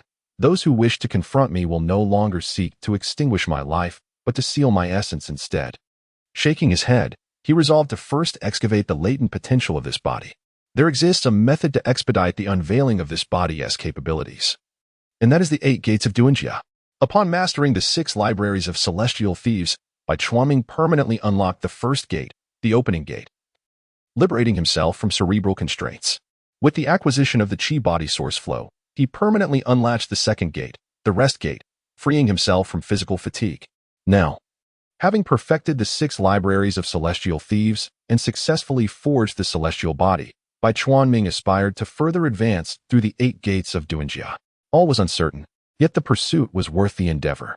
He summoned his chakra, commencing vigorous attempts to breach the 3rd gate, the rest gate, the final bastion of safety within the 8 gates of Duanjia. Waves of verdant chakra emanated from Bai Chuanming, a manifestation of unshackled corporeal limitations and the frenzied circulation of vital energy. In this state, he could distinctly perceive an enhancement in both his offensive capabilities and speed.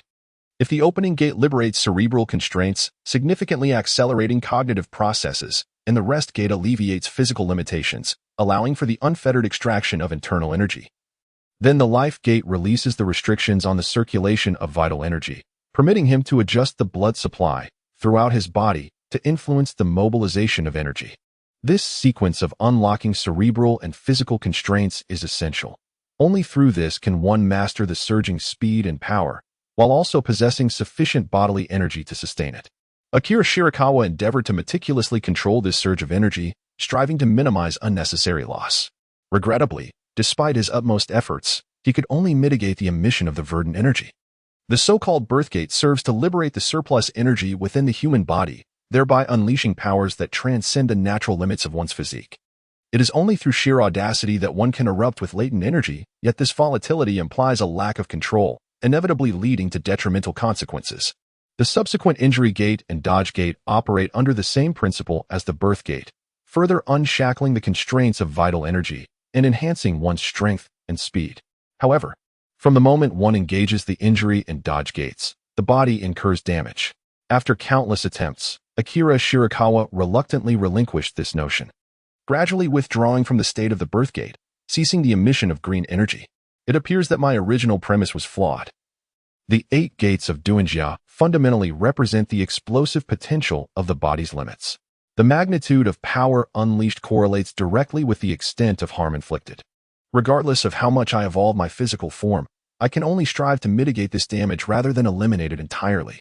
Initially, he envisioned a gradual enhancement of his capabilities, continuously unlocking the body's constraints on chakra to harness its potential. However, through further investigation, he realized that permanently activating the birth, injury, and dodge gates would be detrimental to his current physical state. Akira Shirakawa can sustain the opening of the 3rd, 4th, and 5th gates for extended periods, thereby lifting the restrictions on his vitality. However, such an endeavor is unnecessary, as it would lead to a depletion of life energy without fostering physical development. Despite possessing remarkable regenerative abilities to mend the damage inflicted by the opening of these gates, it is akin to living a lifetime burdened by an iron ball, which inevitably impacts one's spirit and essence. Nevertheless, the mere permanent removal of limitations on cognitive and physical capabilities has already bestowed upon me immense benefits. As for the subsequent 6 gates, there is no pressing need to strive for permanent liberation at this moment, but should it pertain to that particular technique. Akira Shirakawa contemplated the technique of reverse triple life, which would allow him to transform his own body into pure energy. Should he successfully cultivate this technique, converting his physical form into chakra, he may continue to explore the possibility of achieving eternal liberation from life, particularly concerning the injuries known as the harm gate and doom gate. For the time being, He primarily regards the 8 gates of Duanjia as a means of explosive power. The 8 gates formation is a mystery. He wonders whether his body could activate it without succumbing to death. The leader of the Sky Ninjas, Shinobi, has mastered the art of physical activation and regeneration, coupled with the dark chakra of the Zero Tail, enabling him to convert physical injuries into regeneration, thus attaining the so-called ultimate physique. He can fully unlock the 8 gates of Duanjia and maintain this state for an extended period without perishing. Given his mastery of Yang Duanjia, he should be able to mend the damage inflicted by the 8 gates formation. However, damage remains damage. No matter how formidable his recovery abilities, he cannot sustain the activation of the 8 gates for long. The 8 gates formation is an art of forbidden nature, consuming the body's energy entirely. Shirakawa suspects that Shinobi's prolonged activation of the 8 gates may be linked to the dark chakra of the Zero Tail, which arises from the darkness within the hearts of men and is profoundly connected to human emotions and psyche. Is this Duanjia? The medical forbidden techniques of physical activation and regeneration, representing Yang Duanjia, combined with the dark chakra of the Zero Tail, symbolizing Duanjia, suggest that Shinobi fortuitously achieved the configuration of Yin and Yang Duanjia, enabling him to maintain the 8 gates for an extended period without facing death. It appears that he must seize the opportunity to visit the Sky Ninjas. Akira Shirakawa concluded his training in the 8 gates of Duanjia and emerged from the divine space of seclusion after more than half a month, returning to the shinobi world. There remained numerous matters requiring his attention. Had it not been for the tantalizing allure of the Outer Path Golem, he would not have been so eager to retreat into isolation. Chapter 85. The North Water South Transfer. Following the battle at Rain Hidden Village, the village was also incorporated into the sphere of influence of the Umbrella Organization. The ruins left by the fierce battle between Akira Shirakawa and Nagato, alongside Obito, have now transformed into a vast construction site.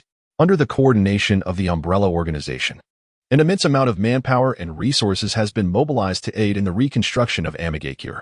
Particularly noteworthy is the Puppet Master Corps from Sunigakure, which, through their manipulation of various puppets and machinery, has significantly accelerated the pace of construction. Initially, both Amigakure and the Akatsuki were quite resistant to these outsiders. However, Konan intervened. She possesses immense prestige within both Amigakure and the Akatsuki. Following Hanzo's demise, Konan emerged as the de facto leader of Amigakure, transmitting commands on behalf of Pain, earning her the title of Angel. As one of the founding members of the Akatsuki, Konan wields considerable power and strength.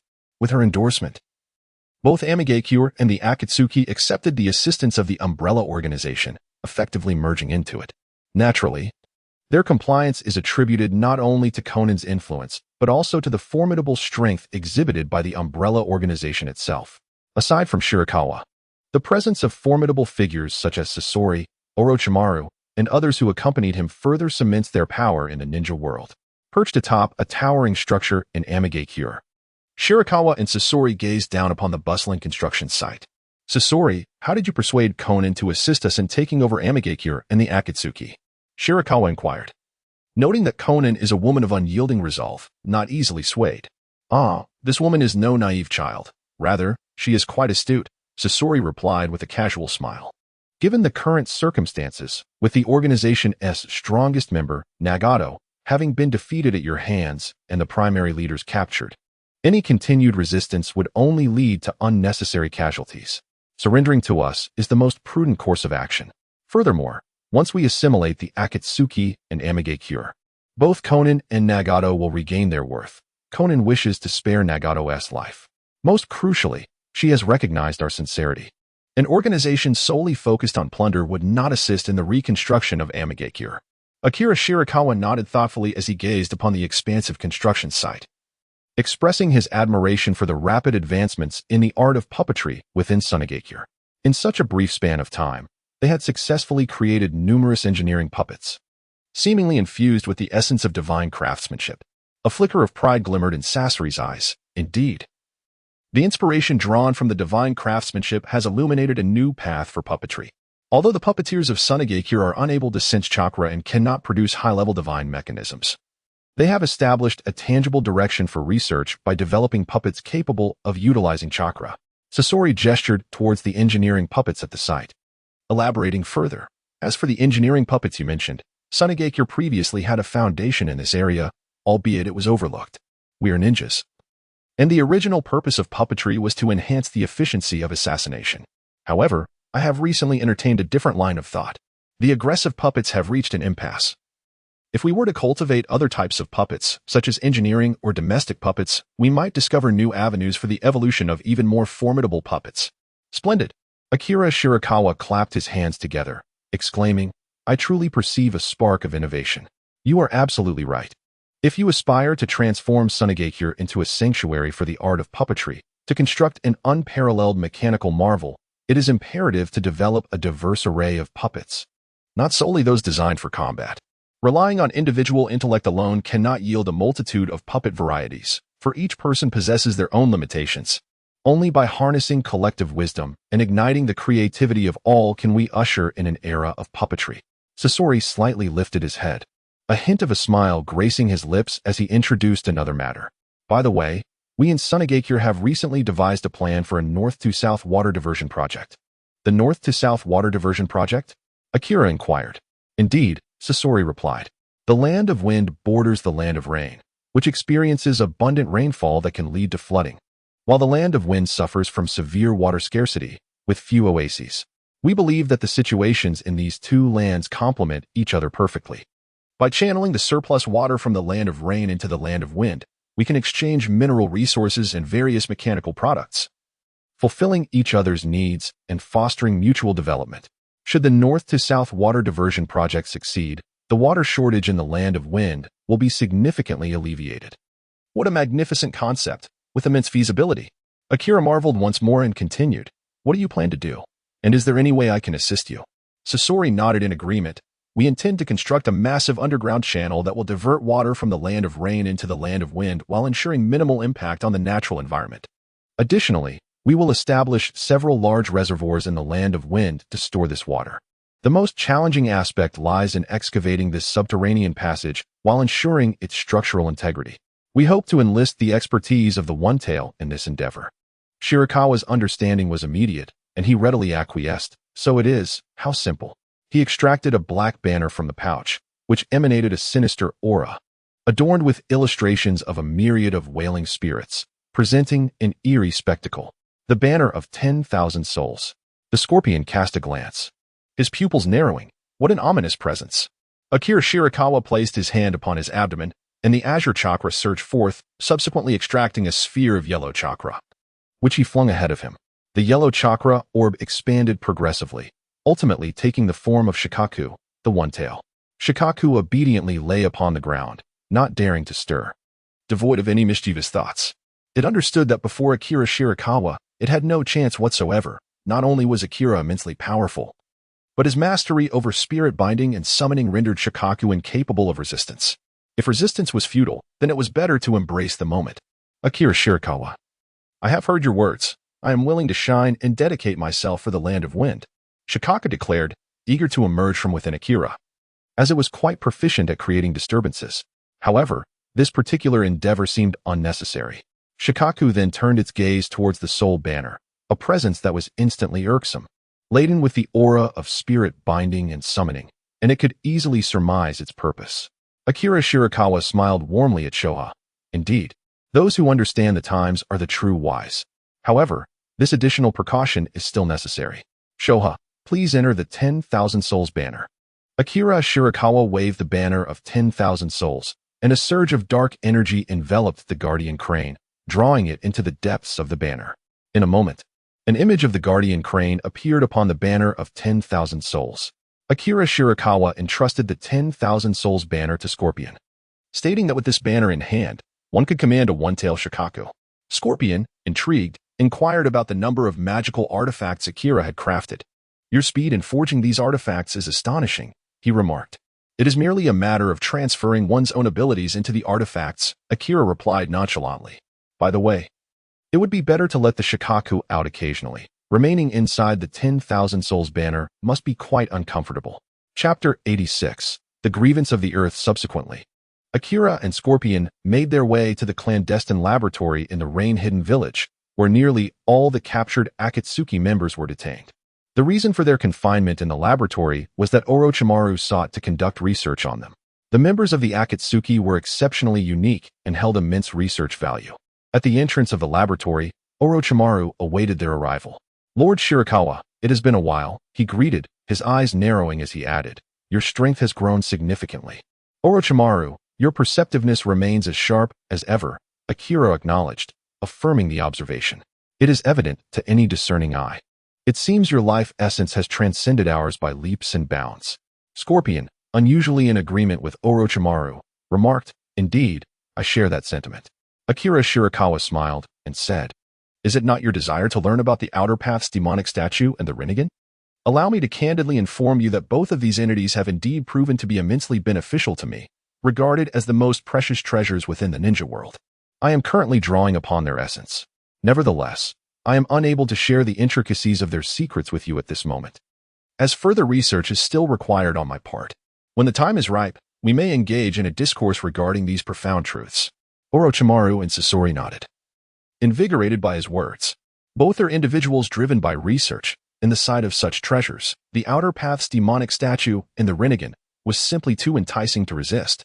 "Let us proceed to Kakuzu's location," Shirakawa suggested. Nagato, Obito, and Kakuzu were all confined within the laboratory, and Shirakawa wished to visit Kakuzu first. Indeed, Kakuzu had joined the Akatsuki. During the battle between Shirakawa and Nagato and Obito, Kakuzu had observed from a distance in the Rain Village. Upon witnessing the formidable leader Pain struggle against the enemy, Kakuzu immediately contemplated fleeing. However, he was subsequently captured by Sasori. Under the command of Akira Shirakawa, there remains a vacancy for a financial officer. Given Kakuzu's adeptness in managing finances and generating revenue, the inclusion of Kakuzu into his ranks would undoubtedly yield considerable profits. As the group traversed the corridor, they arrived at the entrance of a laboratory. The door to the laboratory creaked open, revealing Kakuzu seated on a bed, meticulously counting his money, an arrangement he had specifically requested. Beside him lay several books. 13,000, 14,000, 15,000. Sensing the presence of newcomers, Kakuzu lifted his gaze, scrutinizing Shirakawa for a moment before remarking, "The main person has finally arrived. I trust you will not require any of my bodily tissues this time." It was evident that Kakuzu harbored a significant amount of resentment. Akira Shirakawa observed Kakuzu and noticed that he wore a collar around his neck, which appeared to be a magical artifact. Scorpion explained, "That is a restraining artifact I crafted, which limits mobility, seals chakra, and allows for real-time tracking. Should the bound individual stray beyond the designated area, such as this laboratory, the collar will administer an electric shock.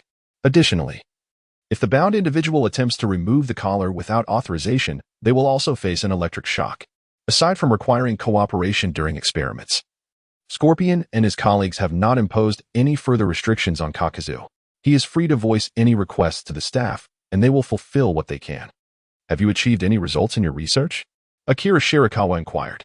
Orochimaru handed him a research report and replied slowly, "We have sampled the Earth Grudge Fear black threads within Kakuzu's body and conducted genetic testing.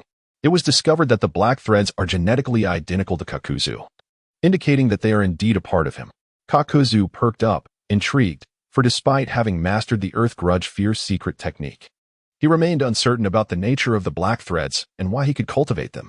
In essence, the Earth Grudge Fear technique altered Kakuzu's physical structure, transforming his blood vessels and even muscle tissues into black threads, Shirakawa summarized.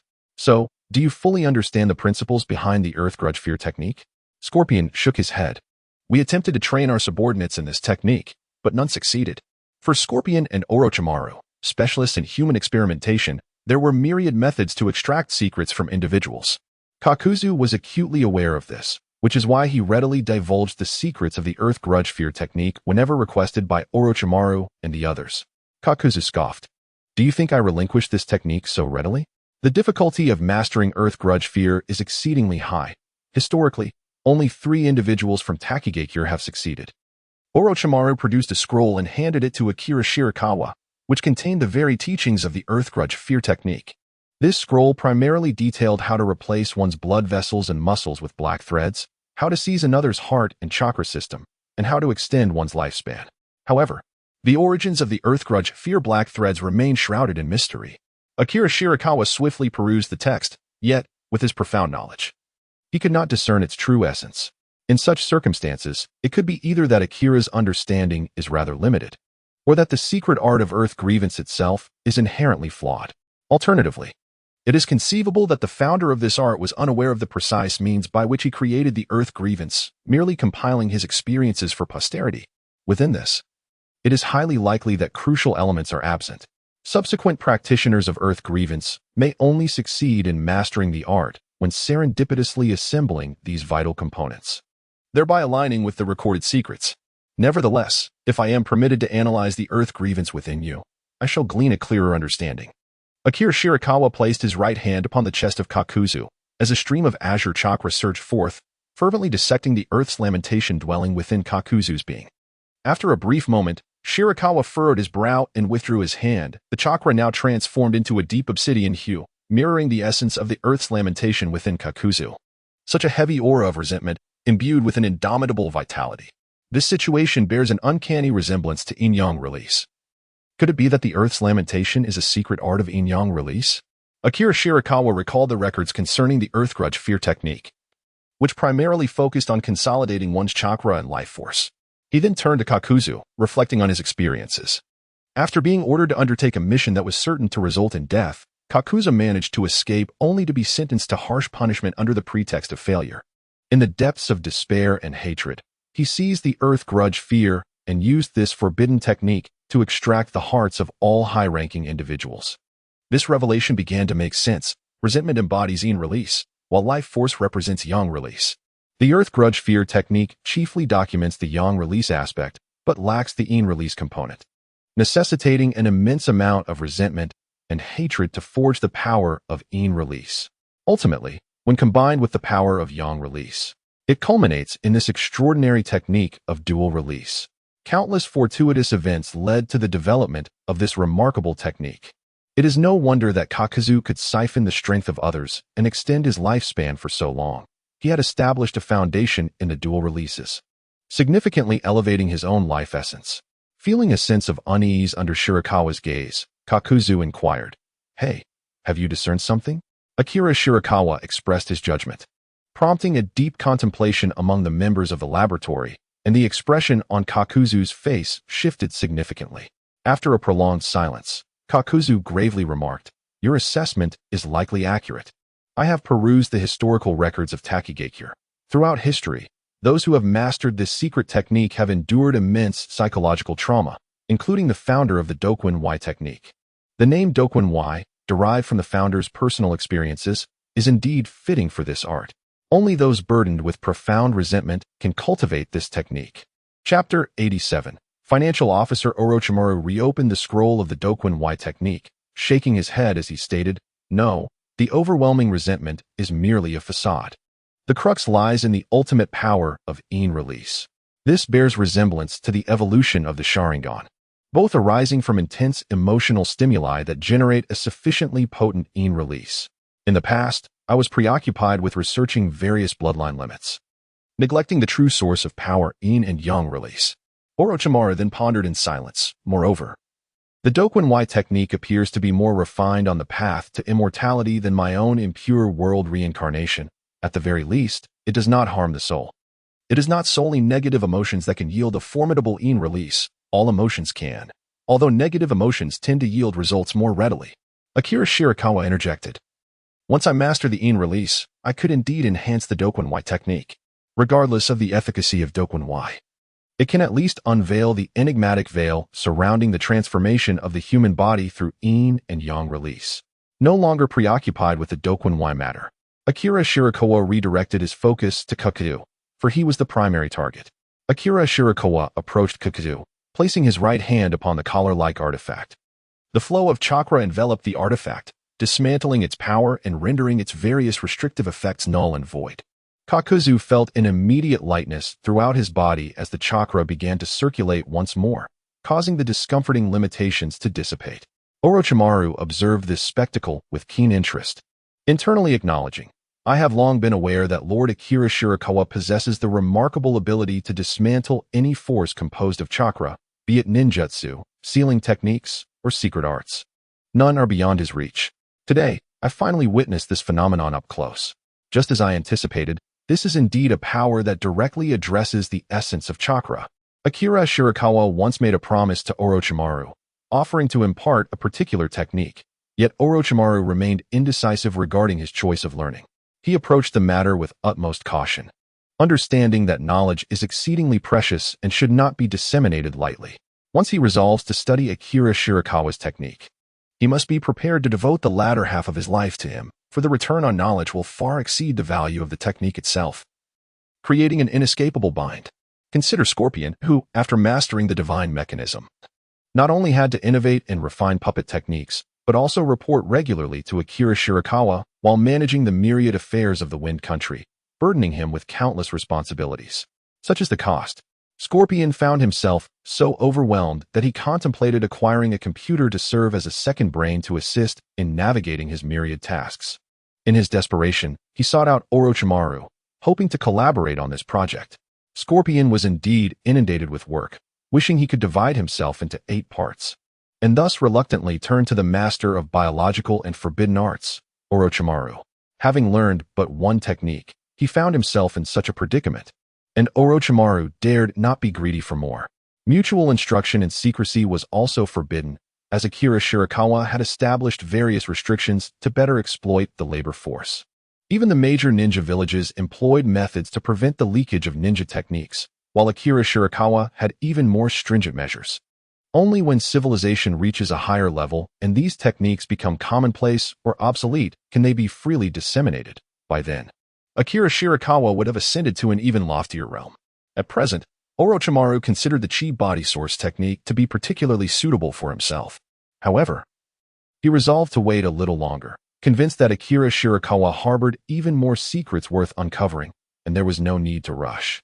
Moreover, the diverse materials he had recently encountered, such as spiritual entities, magical artifacts, tailed beast chakra, secret techniques, Sharingan, and even the future outer path golem and Renegan, were sufficient for extensive research for a considerable period. After the effects of the collar wore off completely, Akira Shirakawa removed it and returned it to Scorpion. Scorpion accepted the collar with a furrowed brow, thinking that if he wished to remove it, he could simply ask. He was not one to shy away from it. Kakuzu, feigning confusion, inquired, "What is this?" "You should grasp my meaning, Kakuzu. Join us," Akira Shirakawa invited. "Certainly," Kakuzu promptly replied. "So straightforward," Akira Shirakawa remarked. Kakuzu laughed heartily. "I am, after all, a mercenary. I care not who my employer is." Then, a glint of sharpness flickered in his eyes as he emphasized, "However, you must pay me, and it must be a satisfactory price, at the very least. Not lower than what the Akatsuki offers. Otherwise, I would rather die than yield." "Haha. Very well. I accept. What kind of remuneration did the Akatsuki provide you?" Akira Shirakawa inquired. The corner hesitated slightly. Although he was the treasurer of the Akatsuki organization, most of the money earned was utilized to sustain its operations. The remaining funds were often appropriated by Conan under various pretenses, leaving him with little for himself.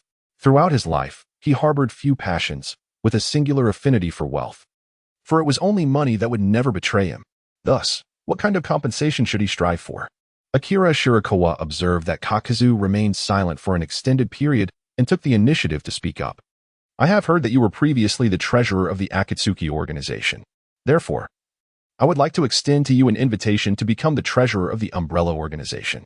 The influence of the Umbrella organization encompasses the land of waves, the land of wind, the land of rice, and the land of rain, with its operations spanning commerce, intelligence, transportation, manufacturing, and more." Upon hearing the information revealed by Shirakawa, Kakuzu's breath quickened. He had not anticipated that Shirakawa possessed not only formidable personal strength but also commanded such an immense power, particularly with the capital involved amounting to a staggering sum. This astronomical figure could not possibly be earned even if he were to kill for a lifetime. Had he known sooner, he could have assumed his position earlier. The thought of entrusting such vast wealth to another caused him great distress. "Rest assured, leader, I will ensure that the financial management is conducted meticulously, and I will not allow anyone to embezzle a single penny from the organization," Kakuzu vowed, his gaze resolute. As for the remuneration, that was merely a jest. He would be satisfied with any small amount. What need did he have for lavish rewards? With the vast financial resources of the Umbrella organization, Kakuzu need not be greedy. He could effortlessly amass wealth simply by harnessing this favorable wind. Crucially, what Kakuzu valued most was not the amount of money he could earn, but rather the ability to control such substantial sums. He relished the sensation of wielding wealth, utilizing it, and generating more from it. Excellent. Kakuzu, welcome to the Umbrella Organization, Shirakawa declared, shaking Kakuzu's hand firmly. Kakuzu had amassed a staggering 600 billion explosive tags for Konan, demonstrating his exceptional earning capabilities. Although Konan's paper jutsu significantly reduced the production cost of explosive tags, the cost of other raw materials could not be overlooked. 600 billion explosive tags, what a formidable figure, even during wartime. The entire ninja world might not consume even 100 million explosive tags in a year, yet Konan had 600 billion at her disposal. Regrettably, not a single one of those explosive tags had claimed the life of Obito. One could only wonder how Kakuzu would react if he learned that the wealth he painstakingly earned had been squandered in such a manner. Now that Kakuzu had become the treasurer of the Umbrella Organization, with its scale, he would undoubtedly be able to accrue even greater wealth. After all, the wealthier one becomes, the easier it is to generate more wealth. Chapter 88. Spirit and Flesh. After handing Kakuzu over to the staff of the Umbrella Organization, Akira Shirakawa proceeded with Scorpion and Orochimaru to the laboratory where Obito was imprisoned. Indeed, the Minato couple had not killed Obito. Initially, Shirakawa had entrusted Obito to Minato, allowing him and his wife to decide his fate. Whether to kill or to spare him was entirely their choice. Yet, it seemed that the Minato couple had shown restraint. They were hypocritical, seemingly wishing for Obito's swift demise, but ultimately leaving the decision to you, Lord Shirakawa. Orochimaru chuckled sinisterly. However, this aligns perfectly with my intentions, as I am keen to delve into the mysteries of the kaleidoscopic Sharingan, particularly since Obito possesses ocular techniques of space-time manipulation. Akira Shirakawa nodded, stating, "Return and inform Minato that I shall deliver the appropriate punishment to Obito. Perhaps, death would be his most fitting end." Akira Shirakawa harbored no concern for Obito's life or death. There existed no bond between them. His sole interest lay in the prospect of extracting further utility from Obito. Indeed, a living Obito proved to be far more advantageous than a deceased one.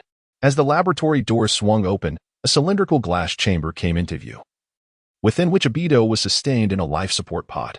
Akira Shirakawa gazed into Obito's eyes, which appeared to be unremarkable and devoid of any extraordinary qualities, merely ordinary eyes. Even somewhat vacant. He inquired, "Have you transplanted 2 eyes into Obito? What is your intention?" Orochimaru replied, "I wish to investigate whether, after the loss of the Sharingan, it is possible to restore its power by implanting a pair of ordinary eyes into Uchiha." Regrettably, no matter how I stimulated Obito, his eyes did not metamorphose into the Sharingan. Not even the most basic of the Tomo could evolve, let alone the Manjiki. "How did you stimulate Obito? What methods did you employ?" asked Shirakawa. Orochimaru enumerated his techniques. "I utilized Jinjutsu to evoke the deepest memories within Obito's heart or to fabricate a false scenario. I am well acquainted with Obito's past. Kakashi's act of killing Rin remains in eternal anguish within him. In light of this, I relentlessly employed Jinjutsu to agitate Obito's psyche, combined with hallucinogenic agents to induce a state of mental collapse." After a brief pause, Orochimaru sighed. "Alas, this most promising approach has also failed. I had intended to borrow Kakashi to deeply provoke Obito, but Watergate had already sent Kakashi back to Konoha. He was whisked away before even regaining consciousness from the anesthesia. Subsequently, I could only resort to secondary methods, such as inflicting extreme pain or verbal provocation, yet none yielded success." After listening to Orochimaru's account, Shirakawa Akira analyzed. "It is quite understandable. Your methods are rather superficial, failing to delve into the depths of Obito's consciousness. Thus, how could they possibly yield any effect? Obito is a formidable individual endowed with the Manjiki Sharingan, possessing an indomitable spirit and unwavering willpower. Your Jinjutsu will prove ineffective, even when combined with pharmaceuticals. Given Obito's robust physique, augmented by the integration of Hashirama's cells, it would be of little consequence. As for your other techniques, they are even less likely to succeed." Akira Shirakawa circled around the glass chamber containing Obito, assessing his condition. Obito had been ensnared in a deep slumber, and given his constitution, enduring such relentless torment from Orochimaru was indeed a considerable strain. "Orochimaru, after subjecting Obito to so many experiments, he must absolutely detest you," Shirakawa jested. Orochimaru chuckled softly. I harbor no fear. Barring any unforeseen circumstances, Obito will remain in our grasp for a lifetime. Even if he were to escape, I am confident he would be no match for me. As Orochimaru perused the experimental records in his hands, he paused at a particular entry. However, I have stumbled upon an unexpected discovery that I wish to inquire about, my lord. What discovery? Shirakawa asked, intrigued. Could it be that these two had indeed made a significant breakthrough? Orochimaru exchanged a glance with Sasori and continued. I instructed Sasori to create a probing device capable of meticulously analyzing an individual's chakra. Within Obito's body, we detected a unique chakra of in release, which should be associated with the power of the Manjiki Sharingan. Similarly, within Nagato, we identified a distinct chakra that is even more formidable and domineering than Obito's Manjiki power, which must pertain to the Renegan. Curiously, it appears that the abilities of these two individuals have been sealed. Aside from their formidable mental prowess, they exhibit no other capabilities, and their original ocular techniques remain dormant. Akira Shirakawa activated the all-seeing eye upon his neck and observed for a while, indeed discovering the chakra concealed deep within the essence of the soul. Although he was already aware that ocular power lingers within the depths of the soul, he was still taken aback by the profoundness of Orochimaru and Scorpion's research. It seems that their meticulous efforts to recruit these prodigies were not in vain. The physical form serves as both the vessel and the constraint of the soul. If I were to extract Obito's spiritual entity, his ocular prowess would be unveiled. Akira Shirakawa, drawing upon his extensive knowledge, which encompasses the 8 extraordinary techniques and various ninjutsu of the ninja realm, pondered deeply and articulated his insights. The interplay between the physical body and the soul is reciprocal. Take Obito, for instance. The stimulation of his soul engendered a formidable power of in release, which facilitated the evolution of his Sharingan. The evolution of the physical body leaves an imprint upon the soul, yet the two remain distinct entities. In simpler terms, although Obito's Sharingan was taken from him and the ocular power within his body dissipated, the changes in his physical form have yet to affect his soul, which still harbors a fragment of that ocular power. Our task, therefore, is to harness this residual ocular power within the soul to promote the re-evolution of the physical body, rather than allowing the alterations in the body to encroach upon the soul, leading to the gradual dissipation of the ocular power within. So what precisely should be done? Akira Shirakawa contemplated the concept of the dual complete technique, envisioning a profound modification of the soul's essence. Coupled with the illusionary arts of the shinobi realm, it could potentially realize Orochimaru's initial scheme of crafting an exceedingly vivid dreamscape, conjuring various scenarios that incessantly invigorate the spirit, akin to the infinite Tsukuyami, yet far more profound. It was indeed time to acquire new knowledge. Both Orochimaru and Sasori appeared pensive, deliberating on how to resolve this conundrum. Each bore their own imperfections. Sasori, encased in a puppet body, theoretically possessed only a chakra core, while Orochimaru, through numerous instances of forbidden reincarnation, found his soul irreconcilably at odds with his physical form, even inflicting damage upon the very essence of his spirit. They remained engrossed in contemplation, pondering whether Obito's research might yield some semblance of resolution to their plight. Shirakawa Akira resolved firmly, stating, I have conceived some new ideas. Entrust Obito to me, and I should be able to make this critical advancement. Orochimaru and Sasori nodded in agreement. Having studied Obito for an extended period without substantial progress, they found themselves at an impasse. Perhaps allowing Shirakawa Akira to take the helm might yield significant breakthroughs. The trio promptly began preparing the experimental materials, and once everything was in place, Shirakawa Akira transferred Obito into the Kamui space. Chapter 89. Mastering one's fate at last. Only Nagato remained. Nagato's situation was considerably more favorable than Obito's, thanks to Konan. He had endured little torment, merely adorned with a collar-like jutsu similar to Kakuzu's. Orochimaru also performed a procedure on Nagato, implanting a pair of ordinary eyes, hoping, like with Obito, to see if he could undergo a transformation into the Renegan. However, Orochimaru's approach to Nagato's experimentation was markedly more gentle. Within the confines of the laboratory, Nagato was engaged in conversation with Konan. As Akira Shirakawa entered, Nagato regarded him with a gaze filled with complexity. He had learned everything about Shirakawa from Konan, understanding the current transformations within Amigakure, and even the disheartening truth that he was merely a puppet of Uchiha Obito and Uchiha Madara. This revelation shattered Nagato's convictions. He had once believed himself to be a god of salvation, only to discover that he was but a pawn, a vessel destined for resurrection. The beliefs that had sustained him throughout his early life had crumbled. Apart from Conan, he felt little attachment to this world. Weary, he longed for destruction. With a deep exhale, Nagato expressed his thoughts to Shirakawa. I am aware of everything. Take whatever you desire, whether it be Amigakure or the Renegan. I relinquish them to you. Although I am still unaware of your ultimate intentions, based on my observations alongside Conan, it appears you are not a malevolent individual. Your endeavors are grand and ambitious, surpassing my own. Perhaps you are indeed the prophesied child of legend. Upon hearing the final words, Akira Shirakawa could not help but chuckle. Nagato, even to this day, still believes in the notion of a prophesied child? Have you not gleaned any wisdom from your own experiences? There is no such thing as a prophesied child. Everything has its origins. Nagato's countenance fell, his spirit despondent as he remarked, no matter what you say. I have already become a mere husk. Let you all reshape this world. Having lost the formidable Renegan and enduring a level 10 disability. What else could he be but a shell of his former self? Are you referring to your physical state? That is rather simple. Allow me to assist you.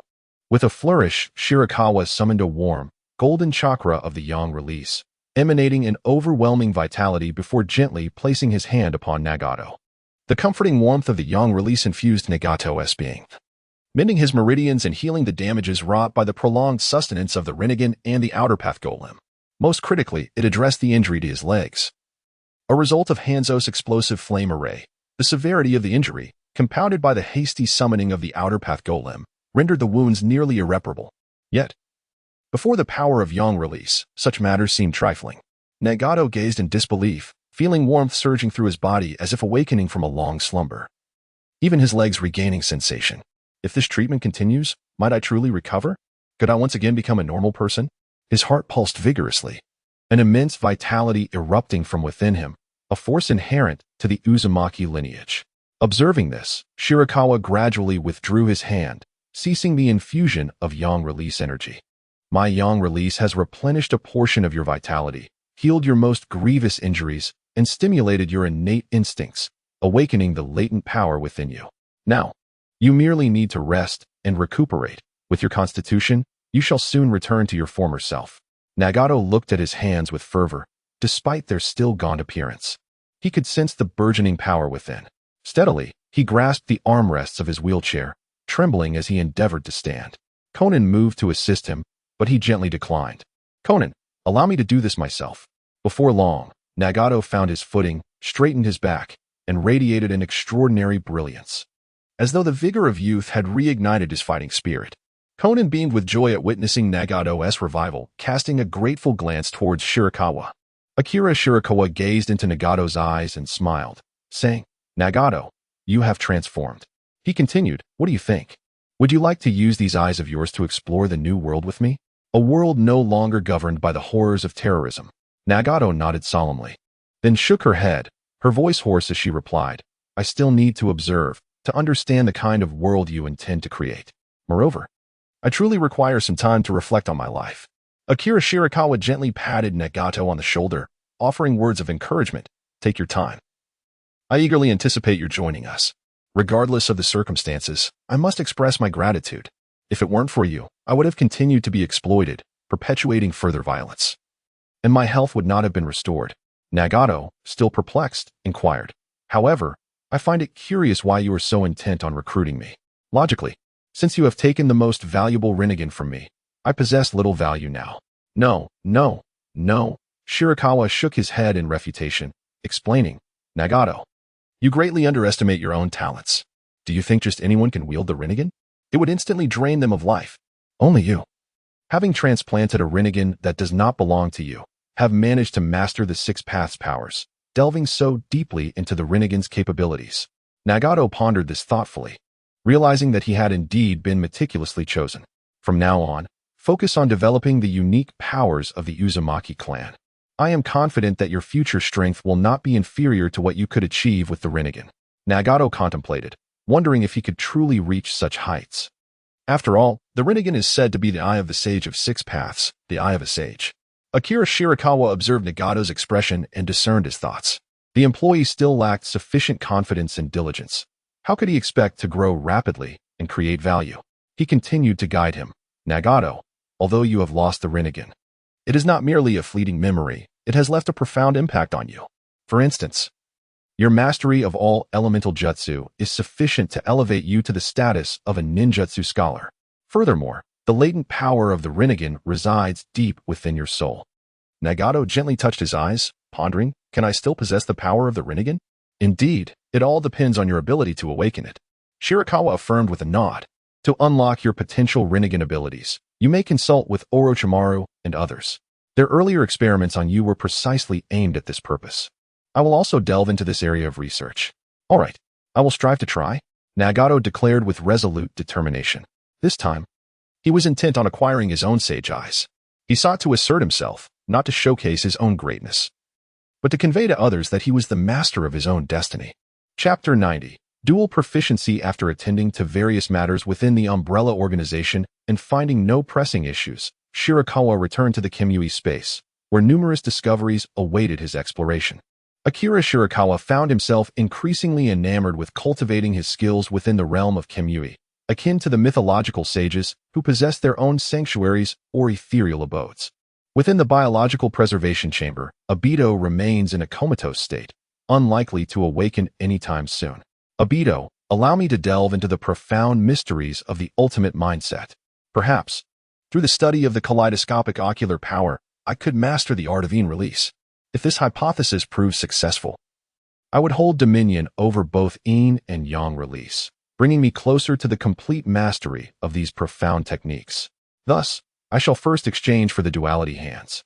Duality hands, the pinnacle of medical prowess. 1. The blue hand, also known as the soul technique, possesses the ability to detect falsehoods, read, erase memories, and even alter perceptions and souls, controlling others. 2. The red hand can modify appearances, heal disabilities and ailments, revive the deceased, and restore skeletal remains, reaching a capability that transcends even genetic levels. Previously, Shirakawa had 2 achievements remaining, the one-tailed Jinchuriki and the Sage's Eye. Now, he shall exchange the one-tailed Jinchuriki achievement for the duality hands. Upon acquiring the dual mastery, Akira Shirakawa was inundated by an overwhelming torrent of information that permeated every aspect of his being. This vast stream of knowledge was so immense that even Shirakawa found himself momentarily lost within its depths. Within this flow resided not only countless mysteries pertaining to the mind, spirit, emotions, cognition, and soul, but also profound insights regarding the physical body, vital energy, genetics, and the essence of life itself, seemingly boundless in nature. Within the body of Akira Shirakawa, the infant spirit resembling an 8 or 9-year-old gradually opened its eyes. Akira transferred his consciousness to this infant spirit, briefly extricating himself from the vast ocean of information flow. This allowed him to observe closely the transformations that chakra, body, and soul would undergo under the impact of the Shuangquansha technique. The complexity of mastering Shuangquansha far surpassed his expectations, with its information density eclipsing all the techniques he had previously learned. Who could possibly comprehend such an ability, attainable only through genetic inheritance? Indeed, Shuangquansha is not merely a technique, it lacks instructional manuals and resembles an innate supernatural power. There are 2 pathways to acquire Shuangquansha. One is to have parents with the genetic information for Shuangquansha, thus providing a chance for awakening. The other is to have a master adept in Shuangquansha alter one's genetic information to attain mastery of the technique. The origins of the Minghun technique in Lulon remain uncertain, as it is unclear which method was initially employed. Under the legacy of Shuangquansha, the first aspect to undergo change was a portion of Akira's chakra. The chakra, influenced by Shuangquansha, became more agile, beginning to resonate with the mind and soul, as if it could sway one's emotions and perceptions. This blue chakra began to migrate towards the brain, a surge of seemingly innate ability flooding Akira's consciousness. There was no discernible reason for it, as if he had been born with this capacity to alter cognition.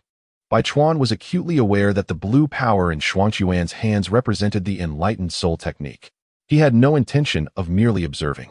The opportunity to comprehend the birth of Shuangquan's technique was rare. Thus, Bai Chuan promptly activated his chi body source stream, swiftly analyzing the evolution of the enlightened soul technique. This immediately maximized the analytical capabilities of the chi body source stream.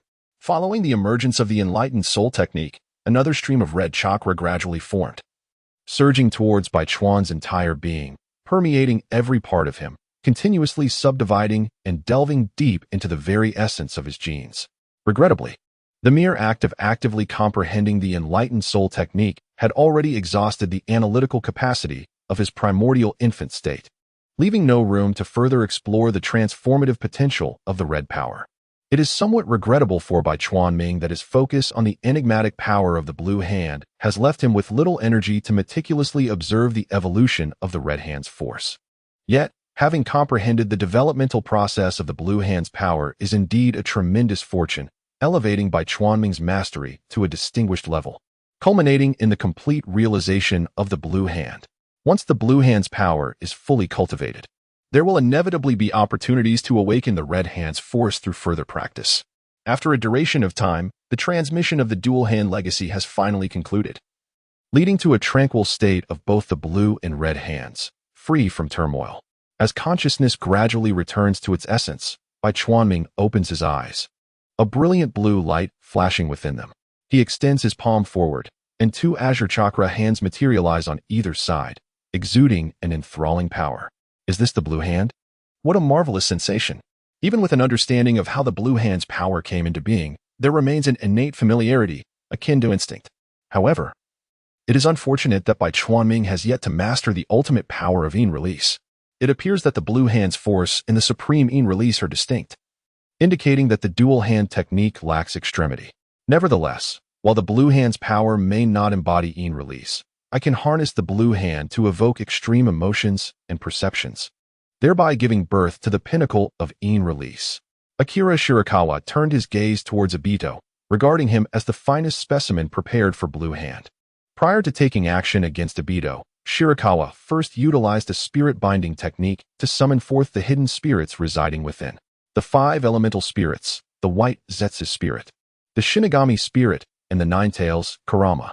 The Ninetales spoke in a deep voice. What are you planning to do this time? Bai Chuanming chuckled softly. It's nothing. Merely a desire to examine your physical condition.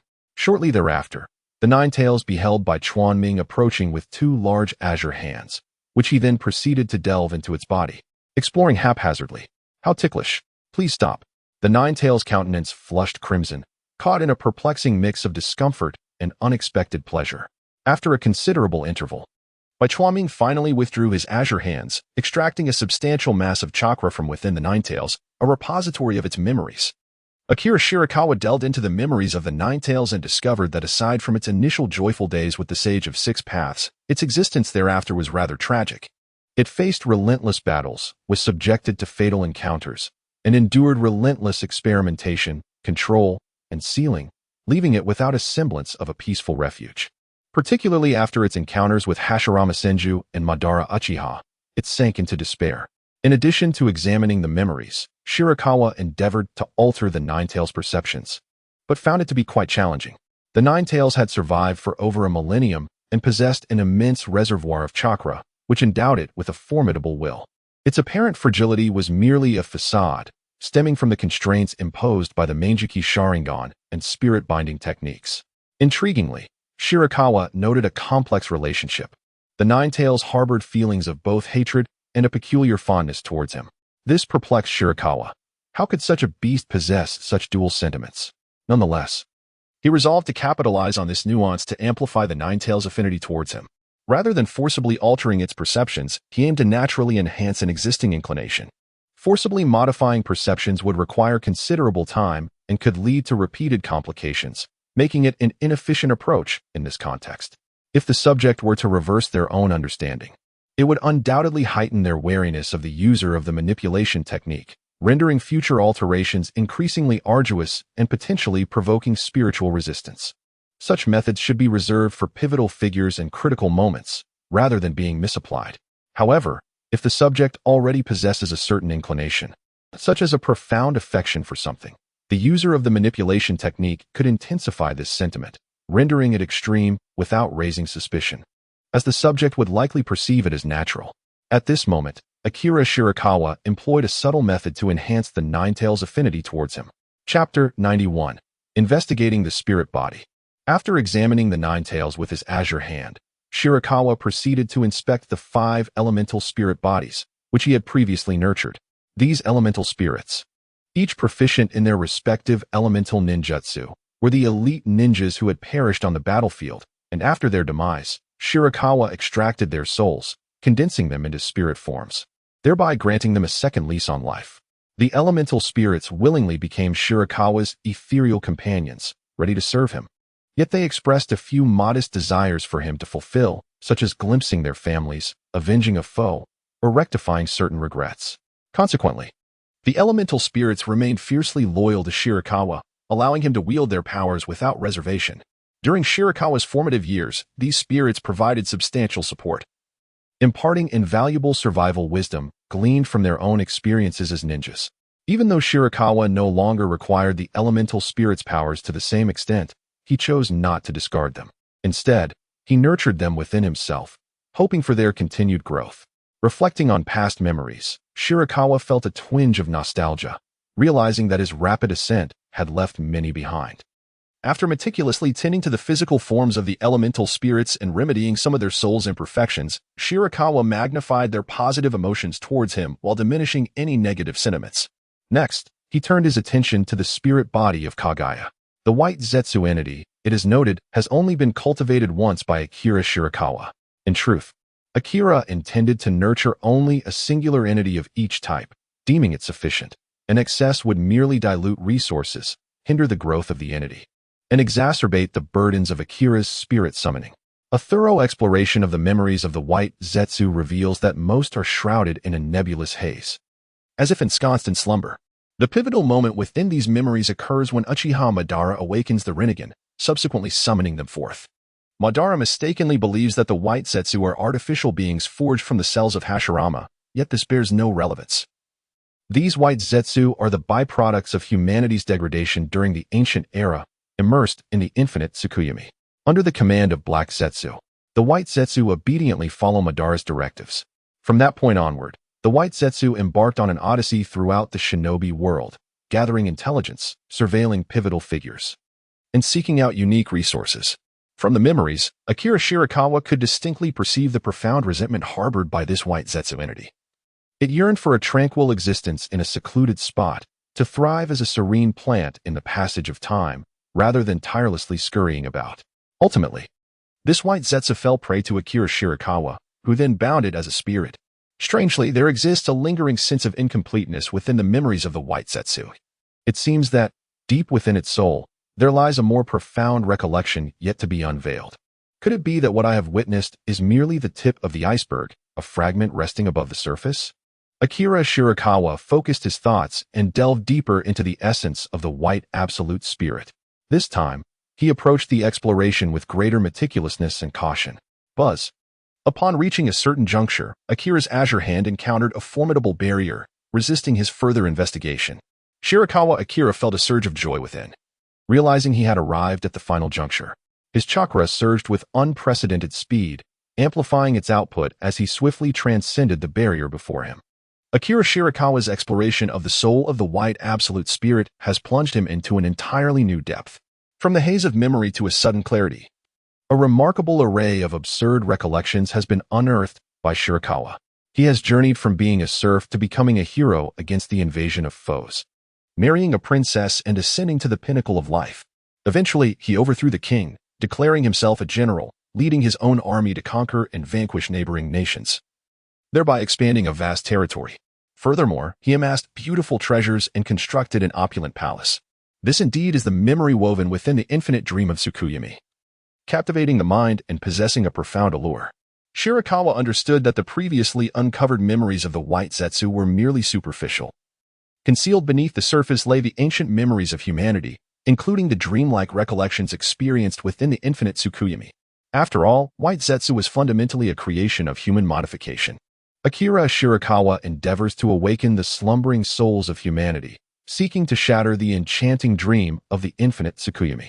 Yet, he discerns subtle signs of disintegration within the white Zetsu essence. This endeavor proves futile, as the corruption of the god tree has penetrated too deeply, merging with the very essence of human souls. From another perspective, what remains can no longer be deemed human. It has been irrevocably transformed into white Zetsu through prolonged erosion. If one were to employ a meticulous and dual-handed approach to gradually reverse this trend and eliminate the aberration, it might be possible to restore humanity. However, the magnitude of this undertaking is staggering, akin to an elaborate surgical procedure. Through this observation, Akira Shirakawa gains a deeper understanding of the nature of the infinite Tsukuyomi, which ensnares humanity within dreams, stripping them of the will to resist. This state allows the Ninetales to effortlessly siphon human vitality, chakra, and spiritual energy, while simultaneously amassing an army of white Zetsu. Humanity, entrapped in the infinite Tsukuyomi, essentially becomes a collection of biological batteries and processors, capable of dispersing the will of the outer path-s golem, thereby aiding Kagaya Otsutsuki in exerting greater control over it. Remarkably, those immersed in the infinite Tsukuyomi can still engage in autonomous cultivation, functioning as countless self-sustaining training devices. Akira Shirakawa could not help but marvel at the exquisite intricacies of the design, truly a testament to the artistry of Kagaya Otsutsuki. Setting aside the white Zetsu, Akira Shirakawa approached the Shinigami spirit. The chilling aura emanating from the Shinigami's form still caused his heart to race with trepidation. Even after mastering the dual techniques, this sense of peril only intensified. Although he had managed to control the Shinigami's spirit through the use of spirit manipulation, an abundance of enigma still surrounded it.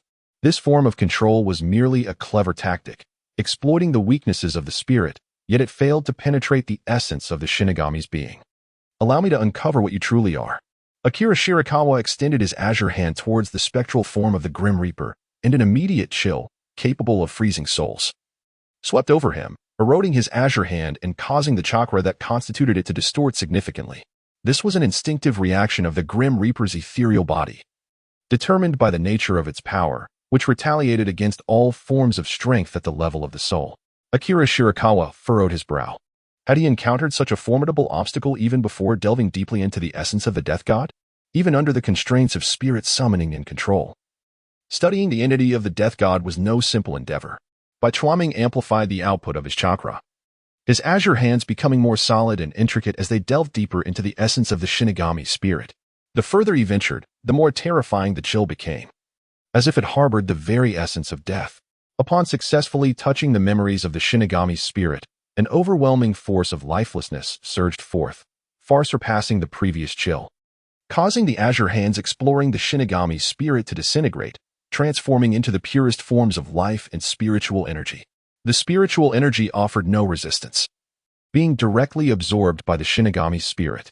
Meanwhile, the life energy lingered for a moment before being assimilated by the deathly force and subsequently consumed by the Shinigami's essence.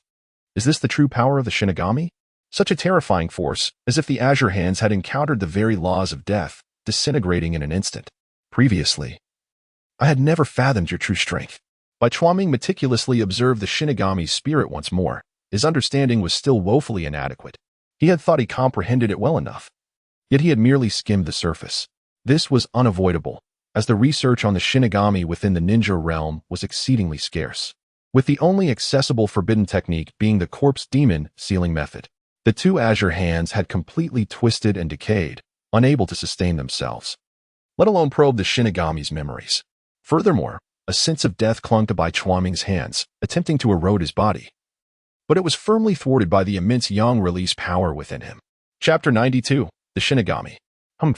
My capabilities extend far beyond this. Bai Chuanming was not limited to the duality technique. It could not penetrate the Shinigami spirit. However, with other methods, success should be attainable. First, he would attempt to wield the power he had learned from the Shinigami spirit, the Shinigami mode. A chilling aura emanated from Bai Chuanming, causing his hair to grow rapidly until it reached his waist, turning an eerie white. His pupils darkened, seemingly capable of ensnaring the souls of the living, reflecting the essence of mortality.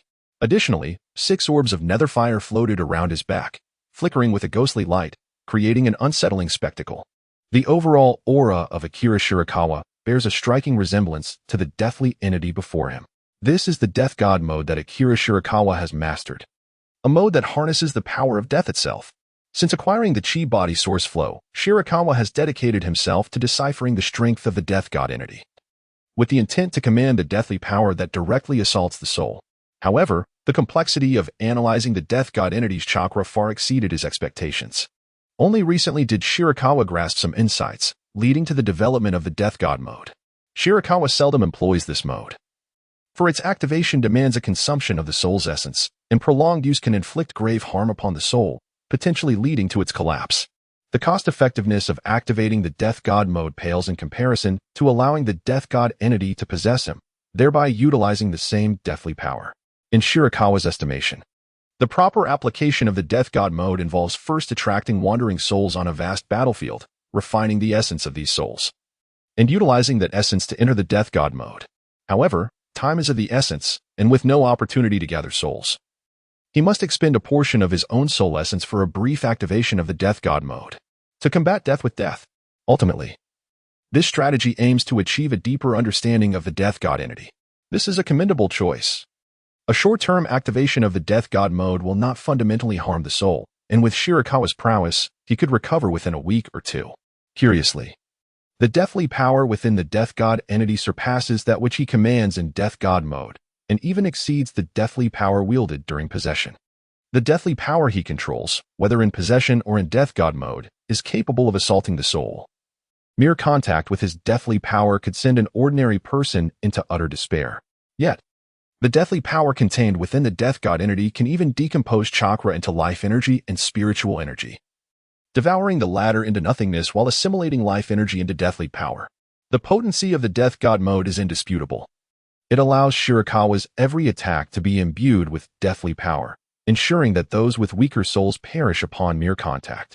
Even those with resolute wills and robust souls would sustain grievous injuries upon being struck. However, when juxtaposed with the deathly power within the Death God entity, it is but a mere shadow of its true might. The ability to decompose chakra found within the entity far surpasses Shirakawa's chi body source flow. While the chi body source flow can only dissolve all special chakra into its fundamental essence, the deathly power within the Death God entity can directly break down chakra into life energy and spiritual energy, as if it can directly assault the very essence of all being spirit and life. Although Shirakawa's own deathly power may not rival that of the Death God entity, a modicum of resistance is still feasible.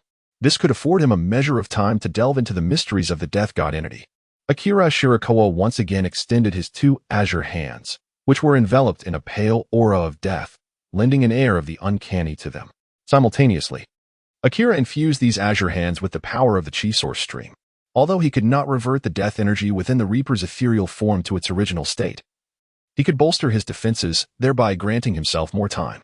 Furthermore, Akira sought to decipher the death energy residing within the Reaper's essence, aspiring to harness even more formidable power.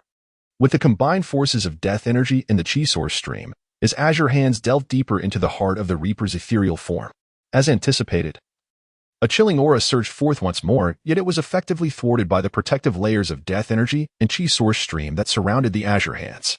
Under this dual shield, the progress of the azure hands was remarkably smooth, swiftly arriving at the pivotal juncture previously encountered, the retrieval of the Reaper's memories. As Akira endeavored to access these memories, the formidable death energy that had previously manifested surged forth once again, immediately impacting his azure hands. Shirakawa Akira tightly closed his eyes, his expression serene as he summoned the formidable powers of death and the energy of his chi body to counteract the overwhelming force of death. The chi body struggled to revert the death energy within the deity's spirit to its original state, meticulously analyzing the essence of this power. However, a greater portion of the chi body's chakra was being dismantled by the death energy, transforming into life energy and mental prowess. The results were insufficient.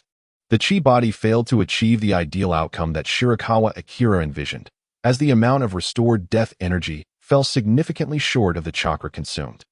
Akira Shirakawa could only amplify the influx of chakra from the chi body source, exchanging quantity for quality, engaging in a war of attrition, floating aimlessly like a rootless duckweed. I wonder how much of your death energy you can expend. The Death God's spiritual body is merely a summoned avatar, possessing limited energy at its disposal.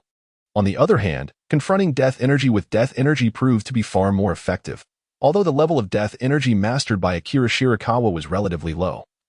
It significantly hindered the death energy of the Death God's spiritual body, delaying the collapse of the blue hand and granting Akira some precious time.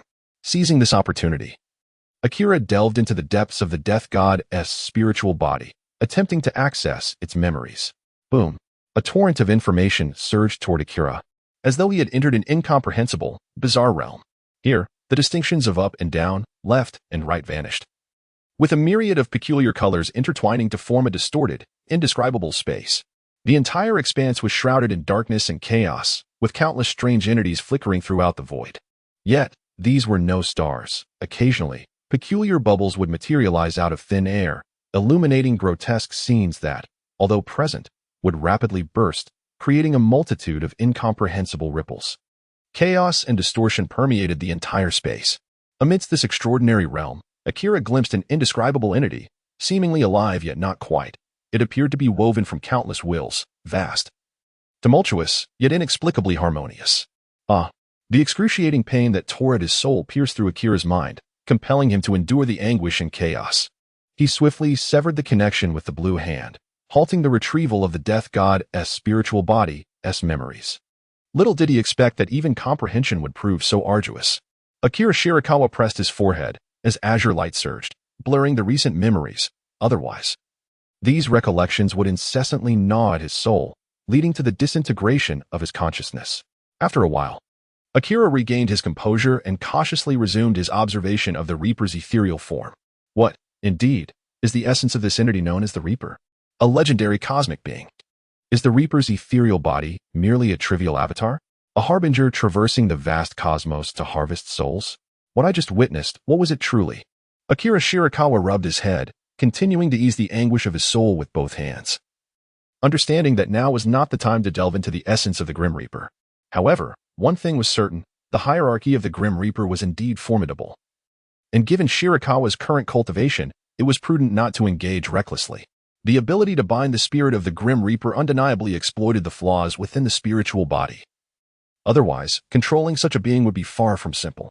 It appears that the art of spirit binding and summoning still holds many untapped marvels, having long been underestimated. Indeed, the ninja world conceals numerous secrets. Some of these mysteries remain beyond my grasp, yet I shall one day seek the truths that pervade the universe. Chapter 93. The Cycle of Dreams. Having recalled all spirits into his being, Shirakawa breathed a sigh of relief and turned his gaze toward Obito. Within the life support chamber, Obito's complexion began to soften, indicating signs of awakening. It seemed that the hallucinogenic serum previously administered by Orochimaru had nearly been metabolized. Akira Shirakawa approached the control panel, adjusting the dosage, and administered another portion of the hallucinogenic drug to Obito. Soon, he would perform surgery on Obito with the intention of further awakening the ultimate power of his in release, specifically, the kaleidoscopic ocular prowess. It was preferable for Obito to remain in slumber during this process. Time was of the essence, having been injected with such a significant quantity of substances by Orochimaru. Obito had begun to develop a resistance, diminishing the drug's efficacy as time progressed. Akira Shirakawa produced 2 godly kaleidoscope Sharingan. Whether they can continue to evolve hinges on whether Obito can summon his strength. The evolution of the kaleidoscope Sharingan culminates in the eternal kaleidoscope Sharingan. Within the realm of ninjas, there are few reference cases for the eternal kaleidoscope Sharingan, with the known bearers being Uchiha Madara and Uchiha Sasuke. Theoretically, a possessor of the kaleidoscope Sharingan can awaken the eternal version by transplanting the kaleidoscope Sharingan of a blood relative, thereby merging their ocular powers.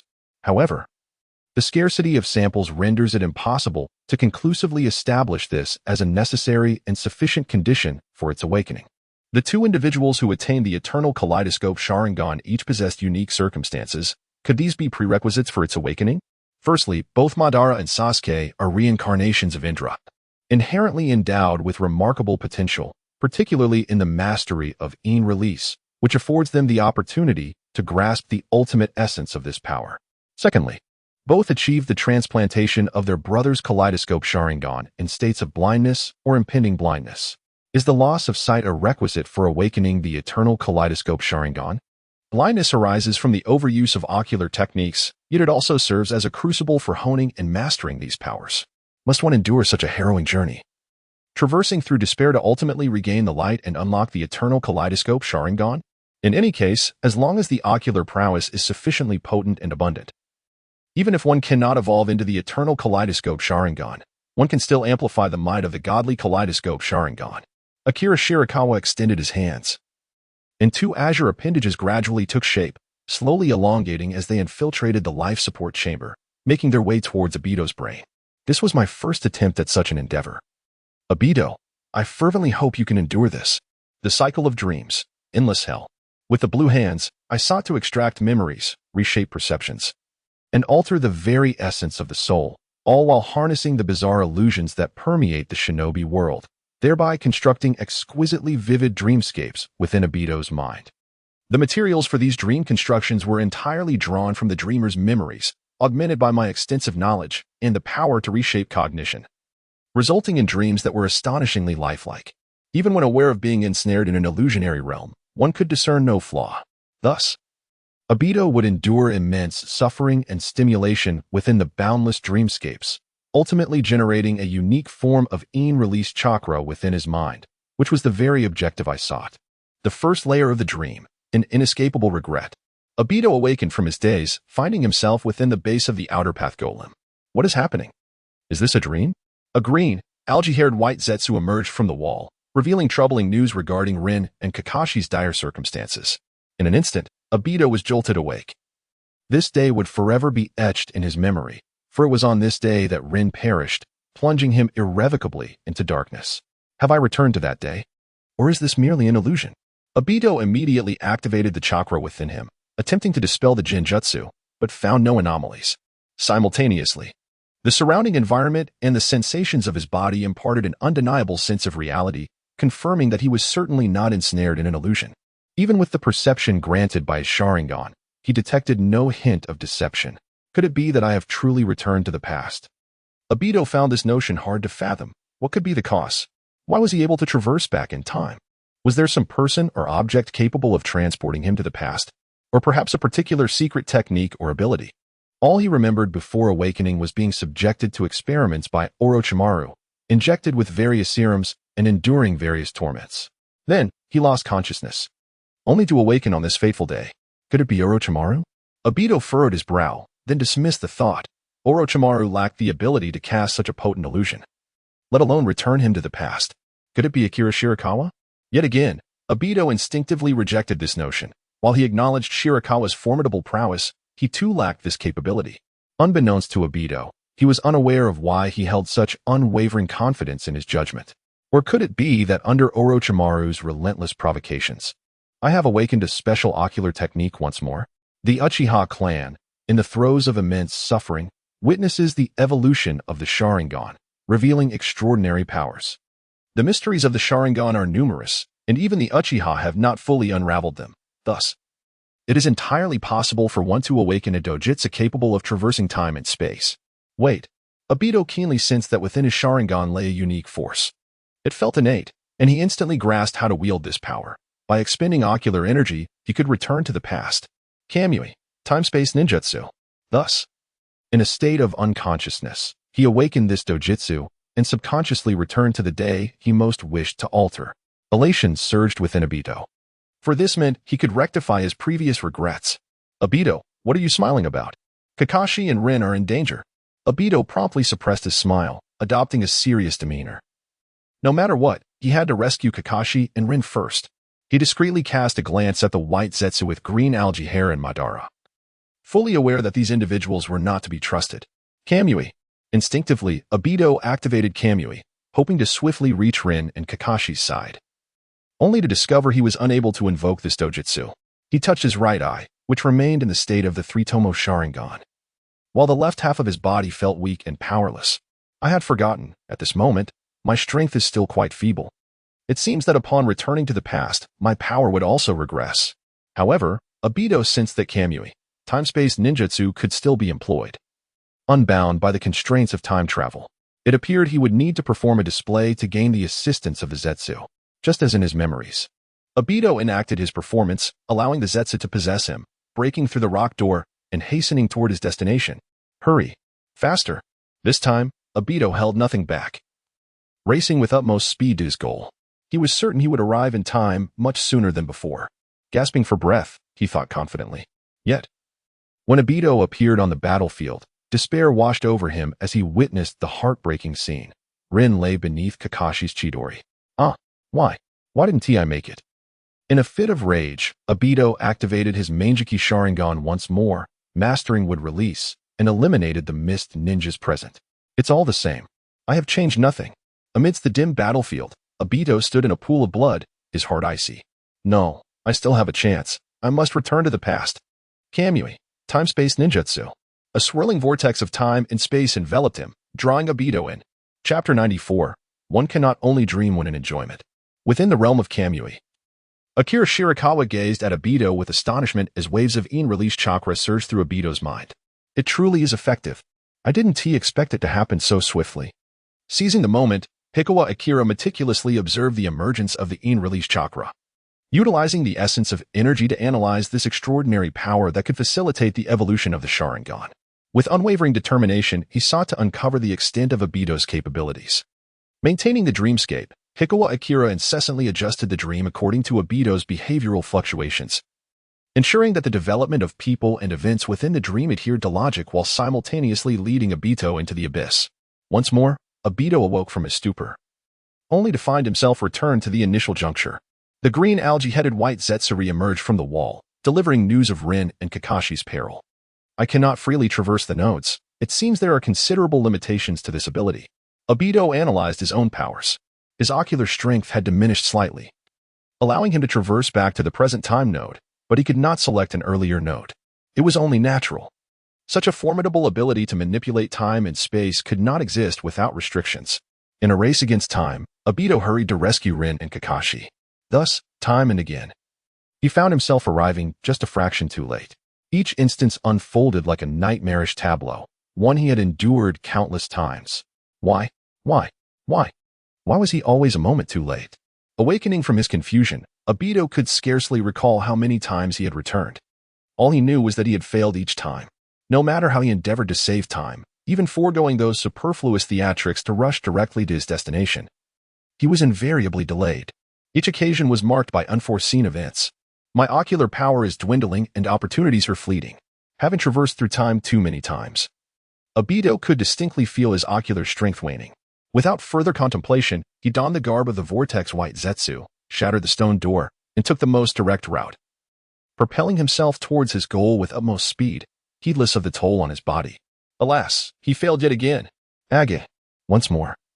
He was cast back into the past, clutching his right eye in despair. His ocular power was exhausted, which meant he could no longer return. If he failed this time, he would never have the chance to mend his regrets. And did he possess the confidence to save Rin? The answer was painfully evident. He lacked that confidence. No. My power. Return to me. In the depths of despair, Obito's right eye underwent a rapid transformation, evolving into the kaleidoscope Sharingan. Feeling the familiar surge of power, Obito wore a look of astonishment as he regained the Manjiki Sharingan, signifying that he could swiftly traverse to his destination using space-time ninjutsu. Even the artificial body crafted by Hashirama to repair his left half had been nearly integrated, although his current self had not yet inscribed a space-time coordinate at his destination. He could hasten his journey using Kamui, circumventing certain geographical obstacles. Wherever his gaze fell, he could instantaneously reach the farthest point. Thus, Obito immediately employed Kamui to hasten his travel, neglecting to don the cloak of white Zetsu. With his powers restored, he felt no need for the cloak, and he harbored distrust towards both Madara and white Zetsu.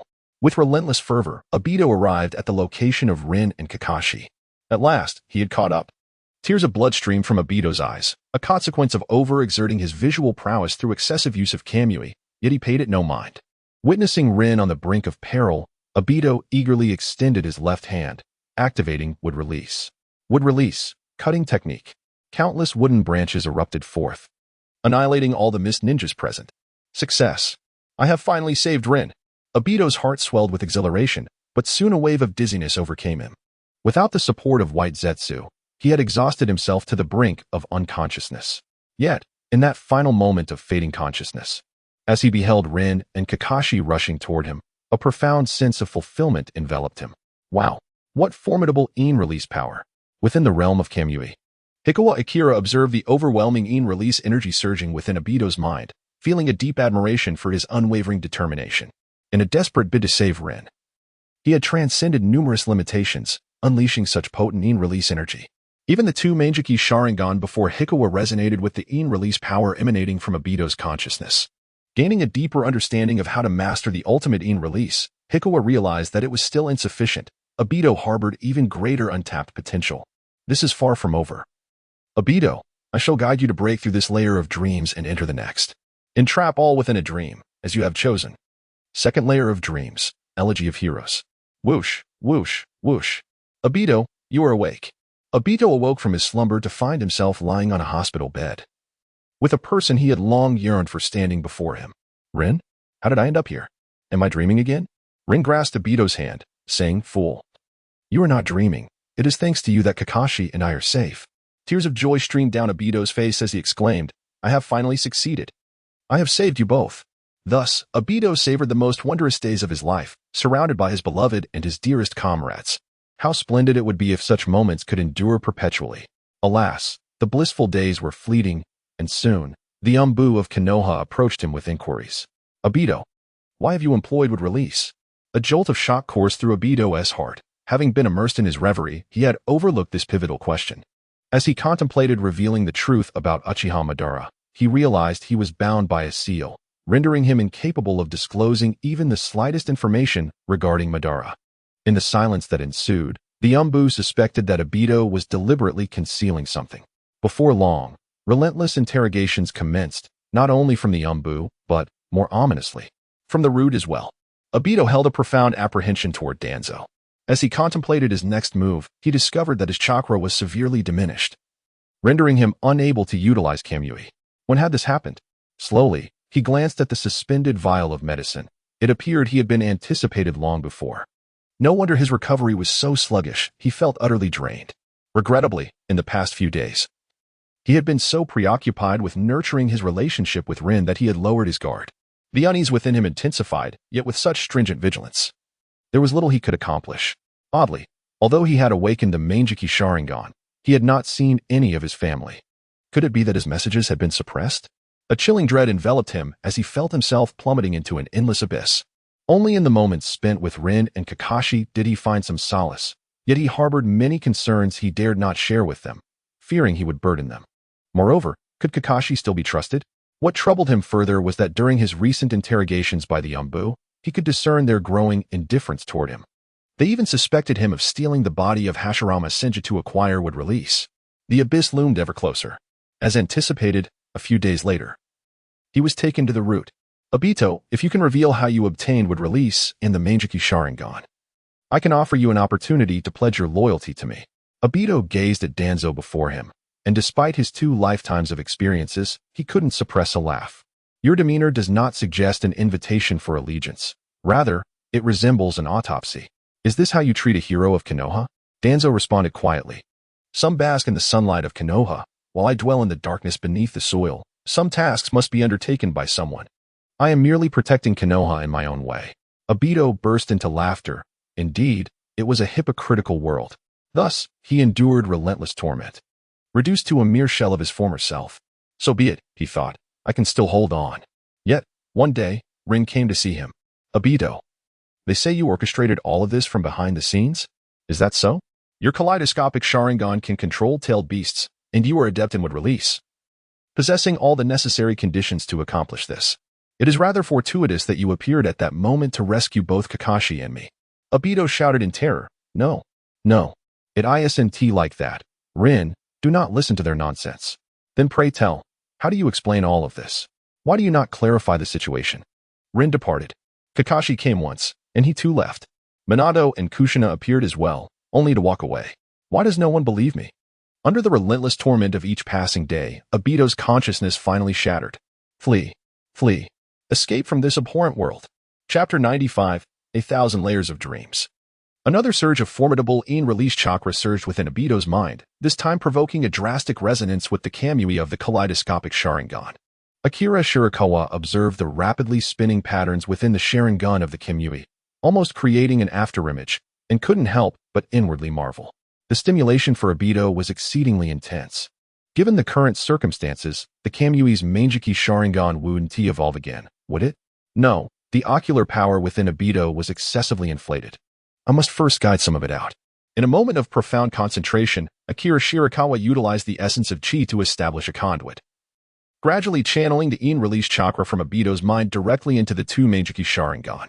He earnestly anticipated the continued evolution of the Manjiki Sharingan. In the depths of a third dream, he awoke with a start, gasping for breath. Obito, you're awake. He heard Rin's gentle voice. Relieved, Obito sighed. What a close call, it was merely a dream. Yet, anxiety soon enveloped him. The dream had felt strikingly vivid and aligned with reality. With the possession of would release and the Mangeki, the denizens of Amigakure would undoubtedly investigate him. Seizing the moment before they could constrain him, he resolved to flee. As he attempted to activate Kemui, Obito suddenly froze. He touched his right eye, only to discover he had lost his sight. His left eye had been replaced by a mundane one through surgery, and he had been perceiving the world solely through it. Moreover, what has happened to the left side of my body? He pondered. Lifting his left hand, he noticed it was the artificial body of Hashirama, bestowed upon him by Madara. Now withered and lifeless like a desiccated tree. As he traced the contours of his left cheek, he was met with the same grotesque, wrinkled texture. Rin, sensing Obito's confusion, grasped his hand and comforted him. Obito, the doctor said your body has suffered severe depletion, resulting in irreversible damage. Subsequently, the events unfolded as they had in his dream. The Umbu and Root began their investigation. Yet, this time, he was able to articulate Madara's existence, albeit the people of Konoha dismissed him as merely a pseudonym. A formidable figure versed in would release and medical ninjutsu. In the vast expanse of the ninja world, it was not uncommon to encounter extraordinary individuals. Danzo conducted experiments on Obito but soon released him, as his would release had completely failed, rendering him devoid of value. Out of respect for Minato, Obito was set free. Due to his extensive injuries, he could no longer serve as a ninja, leading a life of aimlessness and solitude. Until one fateful day, Kakashi wed Rin. On another day, Obito, yearning to see Rin, unwittingly overheard a conversation between her and a close friend. Rin, do you think Obito will still visit you and Kakashi frequently? He seems to have feelings for you. Please, do not jest. He and I are not suited for each other. Indeed, his appearance is quite unappealing. Yet, why do you treat him with such kindness? I merely pity him. No. Snowflakes drift gently, and the north wind howls. Obito's consciousness shatters once more. The fourth dream, powerlessness, yet another dream. In this iteration, Obito truly emerges as a hero of Amigakure, earning Rin's admiration. Alas, this success renders him a thorn in the side of other ninja villages. An opportunity arises when the hidden mist village kidnaps Rin. Obito sets off alone to rescue her. Confident that with his Kemui, he would be invincible. However, he falls into a trap that seals him in time and space. Ultimately, he succumbs to the onslaught, witnessing Rin suffer and perish before him. I could not protect you, Obito laments, collapsing under despair. The fifth dream, betrayal. Fortunately, it is but a dream. In this cycle, Obito returns to the Uchiha clan and becomes its leader, endowed with the power of the Mangeki Sharingan. He marries Rin and seemingly achieves the pinnacle of success. Tragically, the ambitions of the Uchiha grow insatiable, and they incite Obito to rebel. If Kakashi can be Hokage, why can't you, Obito? Despite his opposition, the Uchiha clan's pressure brands him a target for the higher-ups of Konoha. One fateful night, Rin plunges a dagger into Obito's heart. Stunned, he questions, Rin, why? With tears streaming down her face, she confesses, I'm sorry, Obito. I was an undercover agent. In a moment of despair, Obito